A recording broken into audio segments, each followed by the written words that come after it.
Chapter 90. Grant me a corner, and I shall be utterly content. Gu Chu Chu let out a cold laugh. Having already divulged these individuals, they had become of no further use. Let license cast them into the prison and treat them with due diligence. License greatly admired Gu Chu Chu's direct and unambiguous approach.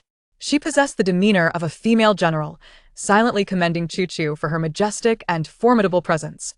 The Marshal commanded his subordinates to remove them, expressing disdain for how they sullied the air, eager to heed his wife's orders and ensure their proper hospitality. Gu Chu Chu inquired, "Is it possible to bring down the royal family this way?" Iman shook his head. "No. At most, we would lose the people's trust." Gu Chu Chu recalled Xianmo's words. "Has there been any result from that human experimentation lab?" License shook his head. "No. The evidence has been utterly obliterated. Someone must have known our movements in advance and destroyed all crucial evidence within." This conveniently indicated that it was highly likely an insider was responsible, having been forewarned of their movements and acting to erase the traces. The orcs here held a profound aversion to human experimentation labs. Should we find incriminating evidence that incites public outrage, the current royal family would undoubtedly be overthrown. Gu Chu Chu, consumed by fury, suddenly yearned to summon those individuals back to vent her wrath. It is not impossible to depose the royal family. We possess another charge. De Lien, holding the materials transmitted by a Chong, perused them before suddenly speaking up. A Chong produced a sheet of printed code and presented it to License. License, an expert in codes, pointed to one particular piece of information amidst the intricate details. This piece of information pertains to the mission order code. Capture S female Gu Chu Chu alive. The males gasped in shock. All minds shifted. The royal family must not be spared. License furrowed his brow and issued a command. Release the video of the harm inflicted on Xuemu, along with the mission order to harm the S female. Let all the orcs judge whether the royal family can continue in their reign. That human experimentation lab, Xian Mo claimed, was orchestrated by the royal family, most likely to safeguard their uncontrollable son. Let us also disclose this, unafraid of any ensuing turmoil. Rest assured, Chu Chu, this is my forte. Iman chuckled, well versed in this realm. It was but a game of words. Even in the absence of evidence, he would declare it existed. With their maneuvers, the downfall of the royal family became inevitable. They had targeted the highly esteemed and rare female, a matter not easily resolved. The royal family was doomed. Cole stepped forward with a query, but who will ascend to the throne once the royal family falls? None among them are viable candidates. Otherwise, they would not have recklessly endeavored to rescue the uncontrollable crown prince. The remaining heirs were inept, leaving no successors. Almost simultaneously, all gazes turned to Gu Chu Chu. Gu Chu Chu understood their implication, pointing to herself in adamant refusal. Me? Impossible. I seek vengeance for Xuemu, not the throne. Do not elevate me to such a position. Do not presume I am unaware. Here, all kings grapple with state affairs while queens do nothing. Apart from the previous occasion where her identity as a female was utilized to meet her, the males averted their gazes. Indeed, such a role would exhaust them. Let us consider this matter thoroughly, but we must not allow others the opportunity to exploit it. I concur with this approach. Gu Chu Chu rose, intending to check on the progress of Xuemu's surgery, and before departing, she cautioned them. Do not engage in internecine strife over a throne. Otherwise, I shall show no mercy. The two guardians exchanged wry smiles, recognizing the glaring warning before them. Ironically, neither harbored any desire for the throne, preferring to remain unencumbered by such lofty ambitions. Their daily duties were already burdensome enough. Should they ascend to the throne, they would scarcely find time to accompany Chu Chu, who remained their priority. Gu Chu Chu hurried back to the treatment room, where surgery was still underway and no news had yet emerged. She paced anxiously, realizing that it might indeed stretch into the midnight hour. Gu Chu Chu waited at the door, knowing that once Leans and the others completed their tasks, no amount of persuasion would dissuade them from staying. They would remain alongside Chu Chu, awaiting news together. In the midst of unforeseen circumstances, Gu Chu Chu neglected her meals, having gone without both lunch and dinner. Yaman arranged for Asian to deliver some nutritional supplements to replenish her strength. Time trickled by slowly, and when the door finally opened, Situyu emerged, removing his protective gear to reveal his silver hair. He was surprised to see so many waiting outside at such a late hour, with Chu Chu among them. You've worked hard. It's nothing, he replied, as Gu Chu Chu's immediate concern for him brought a smile to his lips. His spirit soared, the fatigue in his mind dissipating, as he affectionately ran his fingers through her hair. Gu Chu Chu handed him a nutritional supplement and inquired, "How is Xuemu?" May I see him? You may come in with me. The others will remain outside. Sityu finished the supplement and took Chuchu's hand, leading her into the sterilization area where he sanitized her before entering the treatment room. Through the glass, Gu Chuchu beheld Xuemu lying there, unconscious and covered in thick bandages. Tears she had long since dried began to flow once more. Seeing him in such a state brought forth memories of a shy smile, and a heaviness settled in her heart, as if some weight were pressing down upon her, making it difficult to breathe. What is his condition? The hematoma in his brain has been thoroughly cleared. The most severe injury is near the heart. I have successfully repaired the blood vessels and bones. Given the extent of his injuries, the mechanical arm is slowly mending the flesh. Rest assured, after treatment, his mobility will be no different than before. Even if his heart were to fail, I would be able to transplant one for him, so do not worry. As long as I am here, he will survive. I truly owe you my gratitude, Ayu. Gu Chuchu embraced Sityu, his words serving as a far more effective balm than any device. With Xuemu's arm suspended with 4 fluids, she hesitated to touch him, fearing any disruption to his recovery. When will he awaken? If all goes well, in a day or 2. It primarily depends on the speed of his neural self-repair. A slow awakening does not necessarily indicate a problem, as it may be that the regeneration of his brain and bodily nerves is affecting his consciousness. I understand, thank you, Ayu. It is what I am meant to do. Xuemu's pallid face and cracked lips, clad in specialized treatment attire that concealed his frailty, painted a vivid picture of his solitary struggle against a multitude. Gu Chuchu sighed deeply. Ayu, I follow your heart's inclination. Before Gu Chuchu could voice her thoughts, Sityu sensed her intent. He embraced her, resting his forehead against hers. I understand your feelings. I only ask that you reserve a small corner of your heart for me. Ayu. Gu Chuchu buried her face in his embrace, her eyes glistening with tears as she cried, You are so wonderful. How could I ever let you go? Chuchu. Sityu softly called her name, warmth flooding his heart as he recalled the moment he had tenderly handed her a bottle of nutritional supplement upon entering. She was deeply concerned for Xuemu, yet she had not forgotten the one who had saved him. Chapter 91. You are unworthy to be my rivals. Sityu had accompanied Gu Chuchu for quite some time, and as the dawn light began to break outside, he gently urged her to return and rest. Upon exiting, he noticed that the guardians and the twins were still present, so he encouraged them to retire as well. Delian and Cole, you should stay here for the night and not tire yourselves out. We owe you much gratitude this time, he remarked.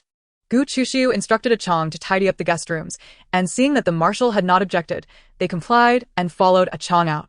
Sityu accompanied Gu Chuchu back to her bedroom. Do you require my company? He inquired. No need, she replied.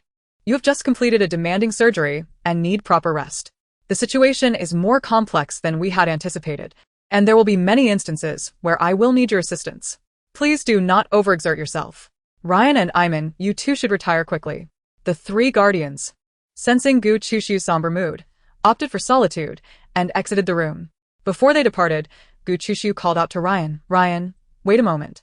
What is it, Chuchu? He responded. Gu Chuchu retrieved a jade token from her spatial button and handed it to him. I had intended to give this to you earlier, but due to certain disobedient serpents, I set it aside. Now, I formally present it to you. You may embody the playful little serpent or the composed commander. I cherish both facets of you. Ryan held the warm jade in his hand. Having previously witnessed Sityu and Iman gazing at it with a mixture of affection and suspicion, realizing that it was indeed a gift from Chuchu. These two have hidden this from me quite cleverly. Observing Ryan stride out with purpose to confront the others, Gu Chuchu finally allowed a smile to grace her lips. The meticulous medical professor, the shrewd diplomat, the cold and unfeeling instrument of war, all exhibited their true selves within the confines of home. And she too felt liberated to be an untroubled ordinary human in their presence. Indeed, a different world can transform an individual's temperament and behavior. This holds true in the present world, the post-apocalyptic realm, and even more so in the technologically advanced interstellar domain. Gu Chuchu ceased her contemplations and took out extra raw stones, planning to carve a jade token inspired by Xuemu's beast form, a deer. After modifying her sketches, she ultimately decided to base her design on the mythical 9-colored deer, adapting it to create the majestic image of a proud deer, its head held high, exuding confidence. She wished for him to shed his insecurities and stand tall, embodying the grandeur of the artwork. He was the director of the Institute of Technology, a figure feared enough to warrant annihilation, not merely a male judged by rank in his worthiness. Immersed in her work, Gu Chuchu failed to notice 2 butterflies appearing among the fireflies. With the window ajar, The golden and crimson butterflies quietly kept her company. After a while, observing that she showed no inclination to rest, they fluttered their wings, scattering invisible powder upon her. As dawn broke, Gu Chushu suddenly felt fatigued. Her eyelids grew heavy, and she organized her tools before collapsing onto her bed, succumbing to slumber. The butterflies flapped their wings, and inexplicably, the blanket seemed to be lifted by an invisible hand, gently covering Gu Chushu as if to shield her from discovery. Their delicate wings fluttered with an unseen force, effortlessly closing the window and ensuring the vicinity was safe before Cole and Delian returned to their room with a sense of relief. Unexpectedly, as they landed, Ryan was seated on a single armchair, propping his chin in his hand, awaiting their return. The moment Cole and Delian transformed back into their human forms, they stood rigidly, feeling the chill of Ryan's gaze prickling their skin. They were acutely aware of the impending confrontation. Ryan, half awake and squinting, radiated pressure akin to a tsunami, rendering the twins tense and motionless, as if countless sinister eyes were scrutinizing them from the shadows, ready to sever their heads at the slightest movement. This was the weight of authority. Even though the two could jointly defeat an SS-level male, they felt utterly inadequate before Marshal Ryan. I am intrigued as to how you both came to be in Xuemu, and why you are so concerned with Chuchu's words. It appears there is a scheme at play. Speak. When did you infiltrate? Confronted by Ryan's piercing gaze, Cole stepped forward first. It was I who transformed into beast form to visit Lady Gu Chushu. Everything is unrelated to Delian. Cole. Delian pulled Cole aside, stepping forward to take responsibility for their actions. Marshal Ryan, it was I who concealed the truth. I was the one who came here, and I was also the one who persuaded Cole. If there is to be punishment, let it fall upon me. Delian. Cole had always prided himself on his calmness. Yet in this crucial moment, his mistakes had ensnared Delian. After all, Delian was Marshal Ryan's female. Ryan could discreetly resolve the matter without anyone ever noticing. Ryan yawned, uninterested in their fraternal bond. You two share a mental connection. Would one be unaware of the other's actions? Do you truly believe you could deceive me so easily? Aware of his imminent demise, Cole clenched his fists, resolving to shoulder the burden for Lady Gu Chushu and Delian. I was the first to fall for Lady Gu Chushu. Our hearts are intertwined. Delian has also been influenced by my feelings. Marshal Ryan, while I am your subordinate in the military, outside of it, I am an emotional beast man, and I have the right to pursue the one I love. Cole. Delian raised his voice, attempting to halt his brother's reckless words. Did he not realize the gravity of his statements? Oh, you wish to compete with me? Ryan's eyes glinted with amusement. Well then, now I have a reason for murder. With reckless determination, Cole continued, this matter originated with me. If you wish to kill, let it be me alone, and spare Delian. However, regarding Lady Gu Chushu, I will not yield. In matters of the heart, I will not regard you as my superior. Humph. Ryan let out a derisive laugh. He held no regard for the twins. Chuchu harbored no such feelings towards them. Cole's bravado was misplaced. Delian shared a deep bond with him, and should a confrontation arise, he would undoubtedly fight to the death for Cole. Cole believed he had taken on the burden of responsibility, but it was of no significance. Ryan rhythmically tapped his fingertips against the armrest, a habitual gesture of contemplation. He coldly chuckled, you are unworthy to be my rivals, for I am already Chuchu's. And you are not. Chapter 92. She needs the waves of public opinion. Cole and Delian exchanged solemn glances, silently preparing for battle, ready to respond to any sudden movements. In stark contrast to their tense anticipation, Ryan lounged with the ease of a languid figure, sipping wine, appearing half drunk and half awake. You should express gratitude to Chuchu. Rather than me, he remarked. Stretching, Ryan exited the room, leaving the twins uncertain of how to proceed. What did Marshal Ryan's words signify? Did they imply permission to pursue Lady Gu Chushu, or was it a veiled warning? What did it mean to thank her? Ryan sauntered to the bar, where he found Iman drinking. He poured a drink and clinked glasses with him. What do you think of Chuchu's abilities? As Iman downed his drink, memories flooded back, exceeding his expectations of a female's capabilities. She is formidable. Given sufficient time, she can dismantle advanced weaponry. It is unfortunate that her physical capacity is only B grade. If she were to reach S grade and successfully harness her mental capabilities alongside her powers, defeating you would be a trivial matter. This was the very reason Ryan refrained from eliminating the twins. Chuchu held them in high regard, perceiving them as benefactors of Xuemu. If he were to recklessly eliminate them, he would only invoke her wrath. Under the influence of mental control, he was incapable of lying or concealing the truth. He loved Chu Chu and was loath to witness disappointment in her eyes. From the incident involving Shuemu, it becomes evident that Chu Chu is an individual who places great importance on those around her. Should anyone cause harm to her close companions, she transforms into a resolute and unyielding force, exhibiting decisive judgment and ruthless precision. Such a fierce persona suggests that if Ryan were to transgress Chu Chu's principles, he would likely incur her disdain, a notion he dreads as he fears her contempt. Situ, that fellow, can accommodate Shuemu's unassailable plea for help and even engage in disputes with Eamon on her behalf. Ryan, however, remains largely ignorant of the concept of virtue. Should he partake in such actions, he recalls that it would amount to a loss of moral integrity. Thus, he resolves to exercise restraint, for he is now a man of family and must act judiciously, lest he provoke his wife's ire. Moreover, to inadvertently provide that scheming bear with the opportunity to assume the role of a legitimate husband would yield more losses than gains. As for the twins, despite his desire to eliminate them, he understands that he will need reliable allies to address this matter and to safeguard Chu Chu. Contemplating this, it seems the twins have been spared. Ryan raised his glass once more with Eamon, shifting the conversation to other official matters. When Gu Chu awoke, she grasped the blanket covering her and cast a puzzled glance towards the work desk. She distinctly remembered leaving the window ajar. How then was it closed? Did Ryan come in? Gu Chu surmised that aside from him, an overtly conspicuous ancient serpent, no one else could have done so. After washing up, she proceeded to the treatment room to visit Shuemu, only to find not only Situ, but also the twins present. The twins, still grappling with the implications of Marshal Ryan's words from the previous day, speculated on his ability to silently resolve their predicament.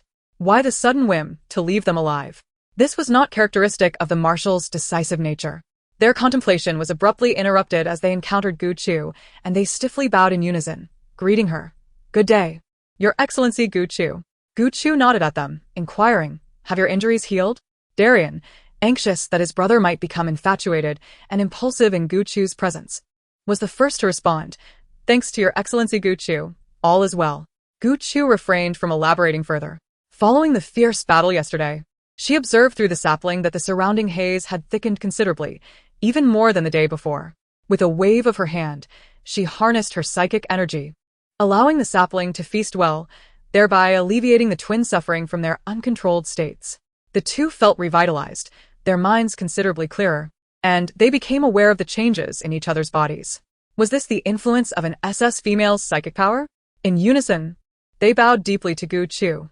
Thank you, Your Excellency Gu Chu. Gu Chu smiled and waved her hand, indicating they need not concern themselves. It was simply their due. Such trivial matters brought joy to the sapling, which had feasted well. You still have many tasks ahead. Do not allow your instability to affect you. If it escalates severely, do not hesitate to seek me out. Gu Chu understood they were Ryan's capable subordinates and among the few outsiders privy to her secrets, and she would not shortchange them. We will strive to fulfill our tasks and shall not disappoint Your Excellency Gu Chu's trust. Cole responded with an official reply before stepping back, clutching his heart, aware that he and Darien shared the same sentiment. Darien smiled wryly, realizing he had succumbed, leaving him no grounds to criticize Cole. They were, after all, a rare pair of spiritual twins destined to serve a single female in this lifetime. Marshal Ryan was correct. Cole's choices were indeed his own, and last night had merely been a self-deception. Cole turned to Darien. Darien, everything is unspoken. He raised his hand to halt Cole's words. If we are to go, let us go together. However, we must first fulfill our duties. I am clear on this. I shall not bring trouble upon Your Excellency Gu Chu. Now was not the time for such discussions. It appeared that, at present, Your Excellency Gu Chu harbored no such thoughts toward them. With a shared objective, the two hastened to execute the numerous tasks at hand. This morning, Marshal Ryan had inundated them with an array of work, and they seized any spare time to visit Professor Shuemu. Delaying their tasks could genuinely provoke the Marshal's wrath. Gu Chu, meanwhile, fixed her gaze on the still unconscious Shuemu. His flesh had fully mended, leaving behind only a ring of dark crimson scars. As she entered the room and took his cold hand in hers, a lump formed in her throat, rendering her speechless as she gazed upon his pale visage, gently stroking his face. Shuemu, you need not worry. I shall not let those who harmed you escape unscathed, I promise. Situ wrapped his arms around her waist, reassuring her. He is in good spirits now, Soon you will see a healthy elk before you once more. After all, he is an S-level male, right, Xuemu? Gu Chu managed a faint smile, yet the sorrow in her eyes remained unmasked. She could not shake the worry of his awakening from her heart. Unfortunately, she still had other pressing matters to attend to. He and Situ retreated to a separate room, where they could see Xuemu's condition through the glass. As they deliberated, Gu Chu, well aware of the power of public opinion, recognized the necessity of stirring the tide of sentiment. Now that you understand the situation, what do you plan to do? I require a strong and forceful condemnation. Xuemu is the director of the Technology Institute. Can you collaborate with the medical college to protest? Even if you do not suggest it, I would proceed with this. The Imperial College holds many neutral factions, including several instructors and students from civilian backgrounds. This action will surely incite the fury of those old obstinate figures. Xuemu is, after all, a treasure of the Technology Institute. Then it falls to me. Gu Chu, unusually dressed in formal attire, called upon a Chong to assist with a live broadcast. Utilizing the Star Network and technology, the stream would be displayed on every screen, allowing her voice to reach all, whether they were shopping or working, even if they did not view it directly. Chapter 93. Then let us vanish alongside the royal family. Her expression was grave as she recounted the harrowing events of the previous day, informing everyone that Professor Xuemu remained in a coma and presenting a series of data. Her sudden appearance at Professor Xuemu's residence rendered her another target. Her explanation was clear and concise, detailing everything from the number of war machines to the commands extracted and translated from them. All evidence pointed unequivocally towards the royal family. Meanwhile, the crowned emperor, in a fit of rage, smashed the wine glass in his hand and struck down the male manipulating the Star Network. I demand you cease this. Stop. Why has it not ended yet? The trembling male seated nearby stammered an explanation. Your Majesty, it is not that we wish to continue. But all Star Networks have been forcibly controlled. We have traced the source of this control back to the Ministry of Military Affairs, which possesses Professor Xuemu's latest and most advanced equipment. If Ryan is the sharp blade of the Imperial Star, then Xuemu is the impenetrable shield guarding it. Revolt! Revolt! Those despicable ingrates in the Ministry of Military Affairs, I have nurtured that army. How dare they rebel? Issue a statement. Marshal Ryan intends to rebel. Suspend him and bring him in for interrogation. Furious, the Emperor smashed anything within reach, oblivious to the trembling subordinates around him. To dare arrest Marshal Ryan, one must consider whether the Ministry of Military Affairs would agree, or if the people would consent. According to data, the number of beast men viewing the live stream was increasing, and public outrage was intensifying. This was a rare female who had just advocated for the initiation of the Planetary Management Protection Plan. Without her, how could the garbage planet regain its luster? Would the royal family extinguish even their faint glimmer of hope? If there were any unwillingness, the beast men residing on the garbage planet would be the first to object. She was their hope. At this moment, Ryan, aligning with Gu Chu's broadcast, announced that the Ministry of Military Affairs would follow her lead in opposing the royal family's use of extrajudicial punishment against a military genius and the only S-level female in the galaxy. Meanwhile, Aemon and Situ, representing the Ministry of Foreign Affairs and the Imperial Academy respectively, articulated their stance. The current royal family, driven by selfish desires, is ruthlessly slaughtering the innocent. They shall not endorse such a ruler to govern the galaxy. Gu Chu gazed at the incessantly rising numbers, retracting her mental control. Initially, she intended merely a trial, yet inadvertently, she unearthed a staggering revelation. Her voice could transcend the barriers of the live stream, impacting those who were watching. Although her psychic influence, penetrating through time, was feeble, delicate as a gossamer thread, it was sufficient to ignite the rebellious sentiments of the majority of the beast men. What began as a mere experiment exceeded her own comprehension. The tree had matured significantly, relishing the absorption of uncontrolled negative energy and her utilization of psychic power. Both actions would render the tree increasingly formidable. Ultimately, Gu Chu declared with stern authority, I am certain you are all curious as to why I found myself in that laboratory of human experimentation. In the fragments of memory I have regained, I recalled the emblem of a badge. The insignia materialized on the screen. And how could those watching the live stream fail to recognize it? Even the transformed younglings knew it was the unique badge of the royal family, a symbol reserved solely for those of pure bloodline. Even collateral branches were unworthy of such an emblem. The laboratory had long been the bane of all beast men, and with this evidence unveiled, without Gu Chu's control, the crowd erupted in vehement outrage. Begone! Such a person is unworthy of being royalty, unworthy to rule our galaxy. We support the decisions of Lady Gu Chu and her guardians. The instigator of the human experimentation must not be spared. The calamities wrought by the human laboratory were immense. For centuries, both males and females have suffered greatly. The previous royal family was like this, and so is the current one. Females have been cruelly diminished. We support Lady Gu Chu's ascension, even if it means her guardians take the lead. I believe only in Lady Gu Chu now. This collective fury was anticipated by Gu Chu. The swift and thorough preparations for counteraction overnight owed much to the three guardians and the twins who orchestrated events behind the scenes. Or rather, the noble faction had already seized substantial power, with Xue Mu merely an unexpected pawn, awaiting a catalyst for rebellion. She cared not for being that catalyst. She had now acquired the strength to protect herself and would not cower or be belittled. Xue Mu had said all that needed to be said. She ended the live stream, allowing time for public opinion to ferment, escalating into a fearsome tsunami. She glanced at the unconscious Xue Mu, her expression lacking the anticipated joy. Xue Mu, awaken swiftly to witness all I have done for you. You shall no longer be alone. Situ observed this scene beside her, reflecting on how the internal strife had ultimately been stirred by Xue Mu's tumultuous waves. He, disinterested in political matters, allowed Amin and Lanes to fulfill their duties without concern for the undercurrents among the nobles, and was equally disinclined to assume the role of emperor. Now, however, he had inadvertently aligned with the desires of those elder nobles. Situ lowered his head to adjust his glasses, his long lashes obscuring his brooding gaze. If those elder nobles believed they could usurp Gu Chu's authority, they might as well vanish alongside the royal family. A fleeting coldness crossed Situ's eyes, a faint smile gracing his lips as he passed the latest news to Gu Chu. We have an unexpected delight.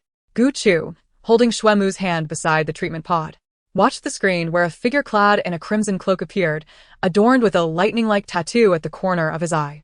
His visage harmoniously blended the beauty of both Eastern and Western worlds, his deep-set eyes as clear as a tranquil pool, and his raven hair complemented by the unique pattern at the corner of his eye, imparting an inexplicable aura of mystery. He possessed a demeanor as refined as Situ's, yet more imbued with the essence of scholarly wisdom, perhaps due to his past, lending him an air of both mystique and weariness. Gu Chu gradually reconciled the memory of the bloodied yet courteous beast man with the figure before her. It was Chia, who publicly declared his unequivocal support for Lady Gu Chu's decisions, pledging the church's full backing. If you wish to save me, I am willing to submit to you, even as the most abject of slaves. Gu Chu had initially dismissed the statement as mere rhetoric, yet it now reverberated in her ears, accompanied by Chia's voice. As this somewhat unfamiliar man honored his promise, unconditionally dedicating his support to her.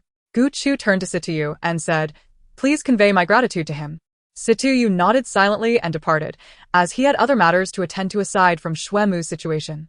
Meanwhile, Gu Chu stayed by Xue Mu's side, monitoring the unfolding events. Chapter 94. Fool, do not remain a fool. A Chong was by Gu Chu's side, tasked with relaying various surveillance content. Within a single day, all royal personnel were apprehended amidst the opposition's clamor. The noble royals' resistance proved futile. Their noble heads bowed low as they were pelted with rotten eggs. So fell even the eggs deemed them repugnant. Under Lane's command, all royals were imprisoned pending trial, including the females within the Queen's circle, who were placed in a special detention facility. However, a dilemma arose. Everything transpired too swiftly. Who would assume the role of emperor? A muffled groan prompted Gu Chu to lift her head, abandoning all official duties as she stood abruptly. The male lying there trembled, his eyelashes fluttering, his features contorting as he struggled to open his eyes. He was awake. Xue Mu. Xue Mu's consciousness had yet to fully return, his delicate visage before her, and he murmured with a bittersweet smile, "To see Lady Gu Chu before death, I have no regrets." Gu Chu replied, "Fool, still a fool, though your hairstyle has changed. You remain a fool." She playfully traced circles with her fingertip on his lips, teasing the bewildered simpleton. The concern she had initially felt was dispelled by his silly words, and as tears began to form in her eyes, she first smiled, then laughed until she could no longer hold back her tears. "Fool, do not remain a fool." The unique sensation of her fingertip roused Xue Mu from his daze. Facing the tear-streaked, smiling female, he hesitated no longer, pulling her arm and enveloping her tightly in his embrace. Gu Chu, clutching his back, choked out, "It is well that you are safe." Witnessing his beloved in such a fragile state, Xuemu felt at a loss for words, unsure of how to console her. All his thoughts coalesced into a single declaration: Chu Chu, I love you. He no longer wished to conceal his feelings. With countless assassinations looming ahead, he did not want his beloved to remain oblivious to his affections, even if they were unreciprocated. I know. Gu Chu patted his back, feeling a myriad of complex emotions for this self-doubting deer, yet she was certain of her love, without a doubt. Chu Chu, Chu Chu. His repeated utterances of her name confirmed his affection. Xuemu, enraptured, called out her nickname over and over, as though fearing she might vanish in the next moment. Disregarding his injuries, unwilling to relinquish her hand even in death. Yes, I am here. Gu Chu reassured him patiently, raising her hand to smooth his disheveled hair. Later. I shall present you with a gift, shall I? Xuemu, nestled in her embrace, shook his head. No gifts, only Chu Chu. Xuemu's words sounded almost like a childish pout, prompting Gu Chu to stifle a laugh, feigning regret. Are you truly not interested? You are my fourth guardian. Every guardian possesses a unique jade token, crafted by my own hands. I want it. Xuemu abruptly lifted his head, catching sight of Gu Chu's triumphant expression, and he stammered, avoiding her gaze. Well, I wish to be Chu Chu's guardian, but not because I desire the gift. Very well, you are a guardian. However, you are injured, so do not move recklessly. Gu Chu urged him to lie down, but Xuemu, not wishing to cause her any concern, flexed his arms, revealing that his robust biceps had seemingly remained unaffected by the recent tribulations. I'm fine now, he reassured her. It was Situ who treated me. You can trust his skills. As long as I don't exert myself too much for the next couple of days, I'll be as good as new in 3 days. After emerging from the treatment chamber, Xuemu searched for his belongings, shedding his hospital gown and applying healing dressings to his wounds, securing them with protective bandages. He turned to Gu Chu, stating, I have received medical training, so I should be able to move around without issue. However, to his surprise, Gu Chu was leaning against the wall, appraising his physique and commenting, I didn't expect you to be the type whose clothes conceal a well-built body. A blush crept onto Xuemu's pale cheeks at her compliment, leaving him flustered and tugging at his hair. He had hinted at this before, only to be overlooked by her. He turned to press the button to change his attire. It seemed that Gu Chu had become much more open than before. This new side of her was undeniably charming. Once assured of Xuemu's well-being, Gu Chu took his right hand and led him out of the treatment chamber. Xuemu glanced down at her delicate and smooth hand, realizing she must have been pampered by Situ and others. As one who had only recently gained Gu Chu's approval, he felt compelled to strive harder, determined not to fall short compared to them. When it came to pampering Gu Chu, he envisioned designing a series of portable beauty devices to ensure her skin remained as flawless as an egg for life. While Xuemu had yet to express his loyalty, Gu Chu suddenly shared astounding news. While you were unconscious, we managed to topple the royal family that harmed you. Ah? Xuemu froze, his mouth agape in disbelief. How long was I out? Just over a day. Over a day? And during that time, you managed to overthrow the royal family? Xuemu confirmed he had heard correctly. Even if the royal family had fallen from grace, the speed of it seemed utterly unfathomable. What had transpired while he lay gravely injured? He had expected to face further assassination attempts. Thinking of the royal family, Gu Chu displayed no sympathy. She revealed recent information to him, stating, they deserve their fate for daring to attempt an assassination on you. With such audacity, they should have been prepared for retaliation. Me? Xuemu scratched his head absent-mindedly, his thick hair becoming a disheveled mess. Gu Chu seized his hand, stopping him, and with a furrowed brow, she admonished, if you keep scratching, you'll end up bald. I cannot abide a receding hairline. A receding hairline? You mean where the hair is thinning in the middle? He replied. You may be disheveled, but that's a different matter altogether. Xuemu immediately ceased his scratching, feeling embarrassed by Gu Chu's remarks about his untidiness. He had once aspired to be more masculine and aloof, but he realized that in Gu Chu's eyes, such qualities were trivial. She had brought down the royal family. Was that not truly cool? Xuemu suddenly felt he was merely a decorative trinket in her life.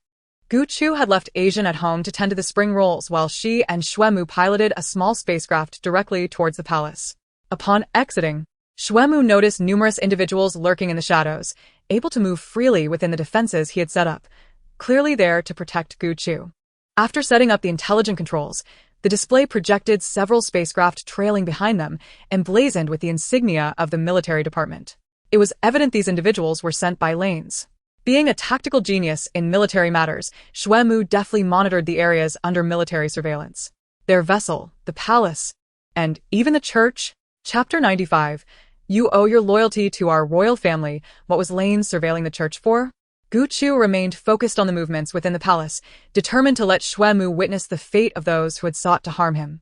In succinct terms, Shuemu soon grasped why Lanes was monitoring the church. Gu Chu had saved Chia, who now fully supported her, indicating that Chia's intentions toward Gu Chu were not entirely altruistic. Gu Chu's businesslike demeanor likely did not account for this deeper layer. He had once thought similarly of a general and a diplomat. Now, however, he found such notions to be utterly naive. Self-interest lay beneath the surface of all dealings. As soon as Gu Chu disembarked from the spacecraft, one hand reached out to steady her, as Iman wished to spare her from undue strain. Having seen some unsavory aspects, leave the dirty work to us. We wouldn't want any filth clouding your vision. Don't think of me as fragile. Gu Chu replied with a smile, embracing Iman and catching a whiff of the perfume he wore, a rarity for him, likely a mask for some other scent. Perhaps the stench of blood. Turning back to support Shuemu, she cautioned, "You're not fully healed yet, so be careful." Out of the corner of his eye, Shuemu caught Iman's ambiguous smile and saw him extend a hand to assist him. Shuemu felt a sense of vulnerability wash over him. In Iman's eyes, Gu Chu was not the delicate one. He was the most fragile, soft, and incapable of self-sufficiency. Iman stepped forward to help Shuemu down, reassuring Gu Chu. He's an S-class male. His body is not that fragile, so you needn't worry excessively. Shuemu quickly concurred. Yes, really? You don't need to concern yourself with me. Gu Chu observed his flustered expression and awkward demeanor, puzzled about what he had done to make this dear so flustered. Unable to comprehend Shuemu's thought process, she left him in Iman's care. Iman patted Shuemu on the shoulder as he walked behind him, saying, "Brother, I envy you. If I were to receive such care from Gu Chu, what would a serious injury matter?" Unfortunately, the treatment Shuemu enjoyed was one that even future guardians could not hope to attain. It was singular in its devotion. For him, Gu Chu had upended the entire royal family. Upon entering her room, Gu Chu had been observing everything through Chang's perspective. Standing diagonally across from Lanes were the old aristocrats, among them several young men who believed they had ascended due to their newfound influence. Lanes' aides, Cole and Delian, bowed first, greeting, "Good day, Your Excellency Gu Chu." The old aristocrats were taken aback by the presence of the real personage before them. Had it not been for Lane's commanding gaze, they would have rushed forward to introduce themselves. Ideally, they would introduce their sons and grandsons to Gu Chu, hoping to gain her favor, which would be a matter of great pride. Jealous glances were cast at the quiet, smiling old Ling Ge in the corner. He was undoubtedly reveling in his luck. Their Lin Dai clan, already sparse in bloodline, was on the brink of decline, but the emergence of twins had revitalized their standing. Now, Gu Chu trusted his two grandsons without reservation, allowing old Ling Ge to bask in glory without even needing to curry favor. Lanes personally ushered Gu Chu to the main seat, while the three guardians took their places lower down. At Gu Chu's urging, Shuemu sat beside Sitiyu, who gently reminded him, "If you feel unwell, just let Ayu know." Understood. Shuemu, observing the captured royal family members kneeling before them, bound and gagged, felt a chill spread through him as he recalled the recent assassination attempts. He solemnly responded to Gu Chu's concern, determined not to bring her shame.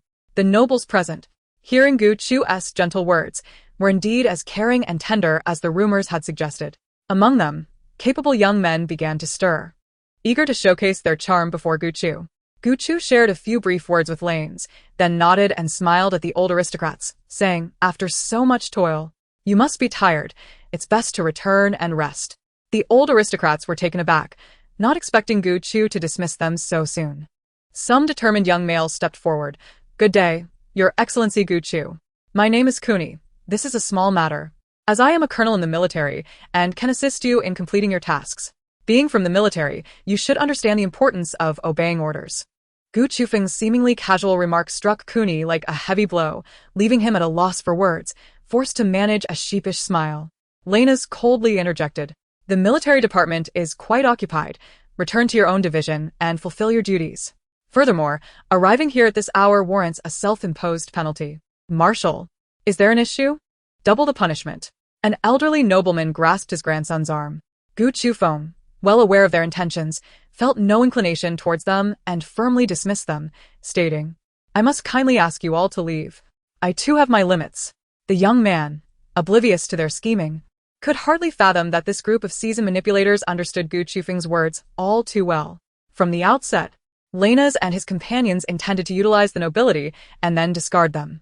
Their brief exchange subtly hinted to these antiquated figures that their perceived renaissance was naught but a fleeting illusion. Lena's stance was unmistakable. He would never relinquish control of the military department, and the foreign affairs department, ruled by that cunning leopard, was an impossibility. Gu Chufeng, seated in the position of power, was the crux of it all. These three guardians were solely loyal to her. As for Xue Mu, they had caught wind of the turmoil stemming from his injury, which had incited Gu Chufeng's wrath. Truly, she had a knack for selecting individuals. She had gathered the sovereigns of the military, diplomacy, medicine, and scientific research, all unwaveringly devoted to her, akin to loyal hounds. Such profound cunning. Gu Chufeng remained oblivious to their sordid thoughts, indifferent to their scheming. She gazed down upon the royal family, who sought to harm her and Xue Mu. With an air of disdain, the once opulent royals now appeared disheveled, their once prized garments torn and disarrayed. Even the precious gems adorning their attire lay scattered upon the ground. Forgotten. In this moment, the nobles, caught off guard, found themselves shackled before they could react, their meticulously styled hair now a chaotic mess, their countenances marred by desperation. Casting venomous glares at Gu Chufeng, those present were not mere distant relatives of the royal line. They were the emperor, the empress, and her own flesh and blood. Gu Chufeng commanded her subordinates to tear away the tape binding the emperor's mouth. As he unleashed a torrent of curses, he spat, "Gu Chufeng, you are the S-class female we engineered, as publicly claimed. You ought to remain loyal to our royal lineage, grateful for our efforts. How could you assist outsiders in harming those who painstakingly nurtured you?" Chapter 96. The affairs of the royal family. Gu Chufeng regarded the unfolding events with an impassive expression, her eyes betraying a calm and disdainful demeanor. Her cold indifference rendered her a solitary observer, unmoved by the grotesque visages of those who sought to ensnare her. The more composed she appeared, the more enraged the emperor became, hurling invectives without restraint. "We nurtured you for our dynasty, not to aid the noble faction. We graciously sent someone to retrieve you, and yet you were deceived into supporting your guardians." Lenas let out a derisive laugh, his eyes brimming with sarcasm. "What an audacious claim! How can this all be attributed to you, the impotent emperor? Setting aside the fact that Chufeng was never your experimental subject, the deaths of so many beastmen cannot simply be brushed aside." The Empress remained silent, her eyes filled with despair as she foresaw the consequences of their actions. Her sole concern was her son, trapped and out of control in a cage. Defeated, she collapsed to the ground, having devoted herself entirely to her beloved child, only to find her efforts backfiring, agreeing with her husband to restart the inhumane experiments. Knowing full well that this was the very reason for the previous dynasty's downfall, they dared to take such risks, fully aware of the potential consequences, yet still clinging to a sense of false hope. As she witnessed the emperor, still futilely cursing Gu Chufeng, the empress appeared to age a decade, her spirit visibly broken. What once represented nobility now seemed inconsequential. Her heart was consumed solely by thoughts of her son, unjustly condemned to a life of confinement. "Gu Chufeng, you are our creation. In other words, we are your parents. You must declare that you were coerced. You are the most noble of females. Your words cannot be questioned." The emperor, in his final throes, raised his head defiantly, believing himself the architect of history's S-class female.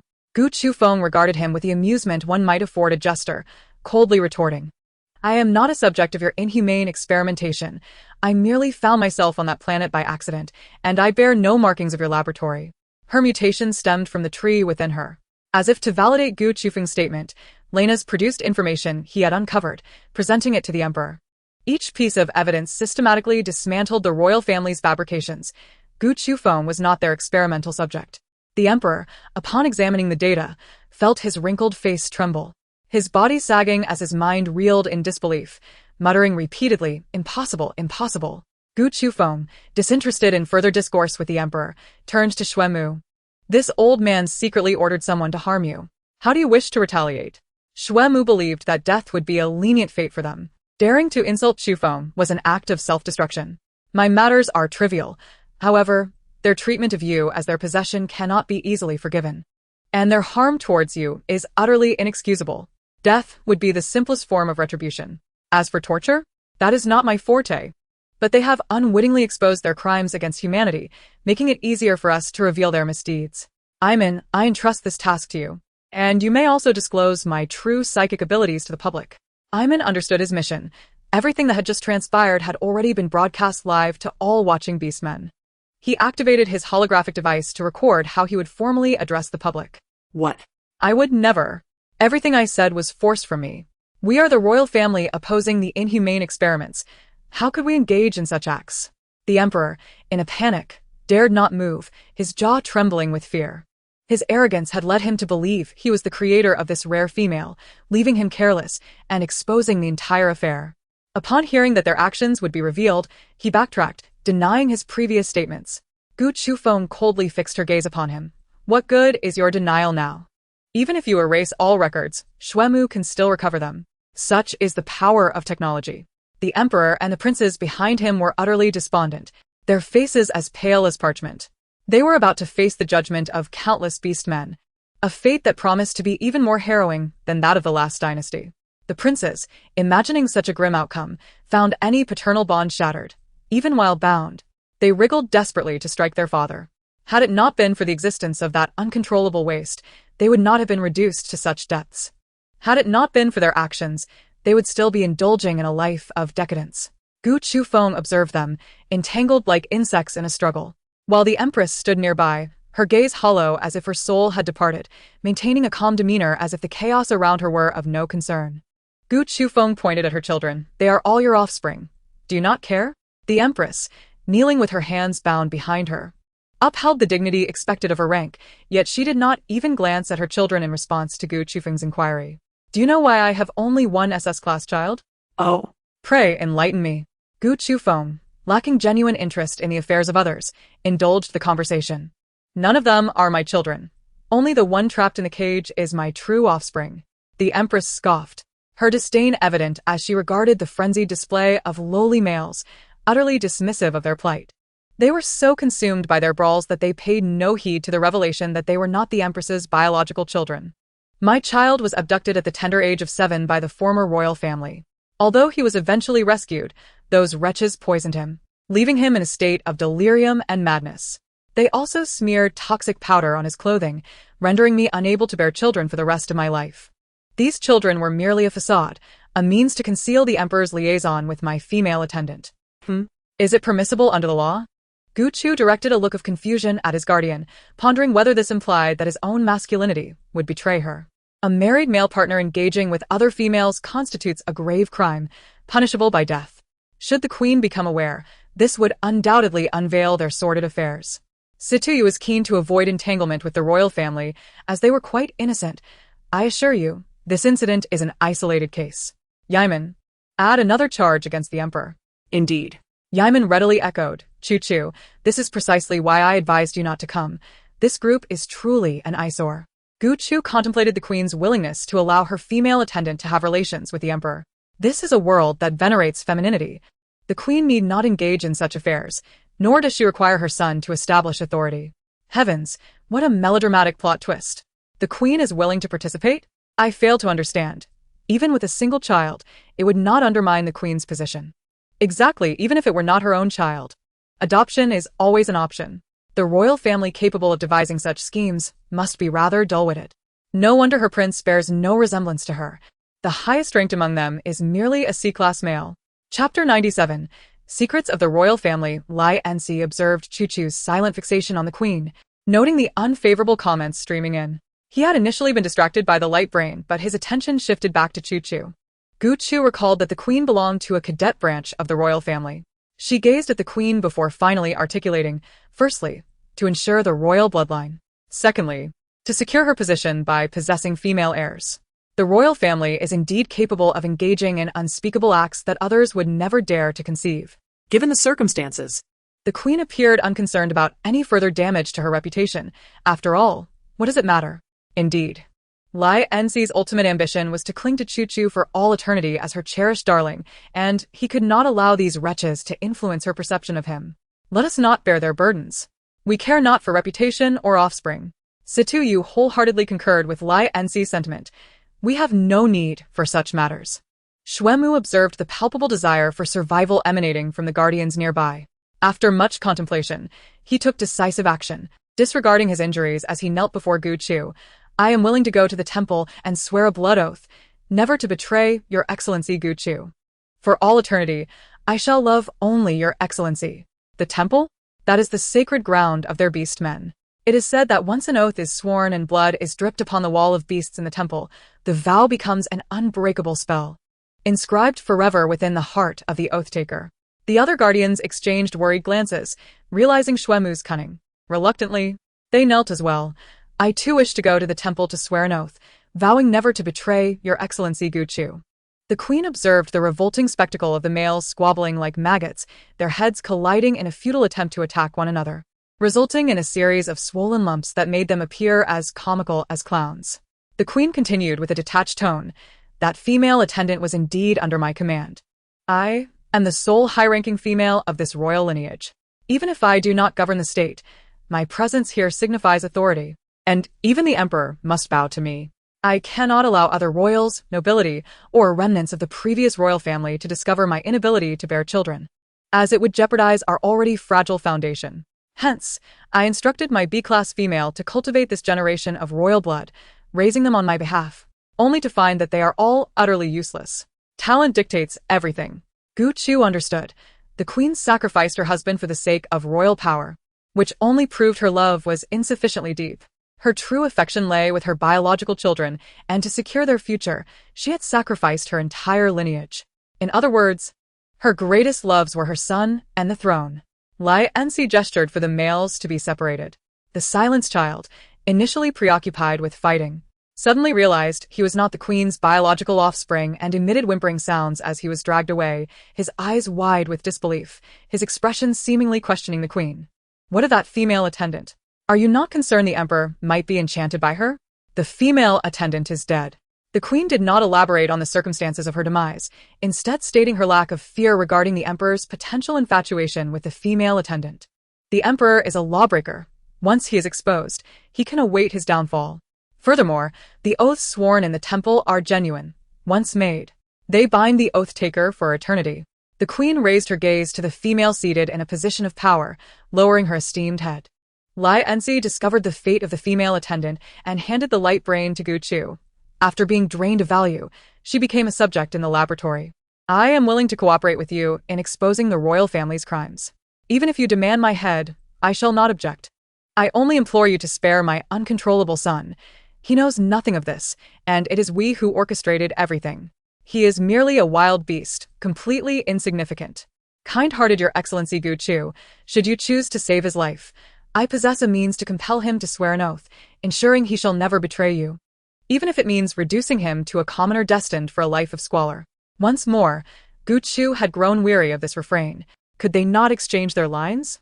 The incessant requests for oaths seemed to stem from her obsession with her child. Under the law, females are not subject to the death penalty.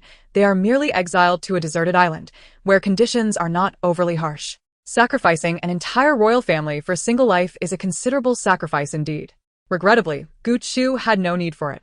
The emperor, upon hearing the queen's willingness to divulge all transgressions, was thoroughly alarmed. "What are you plotting? You would condemn the entire royal family for your mad son. Do you even comprehend what you are doing?" The queen feigned ignorance. Had it not been for the emperor's furious insistence on executing Xuemu, the current predicament might have been avoided. Initially, the queen had hoped to use the opportunity of the ball to mend relations with Gu Chu. Consumed by thoughts of her son's madness, the queen evoked no sympathy from Gu Chu.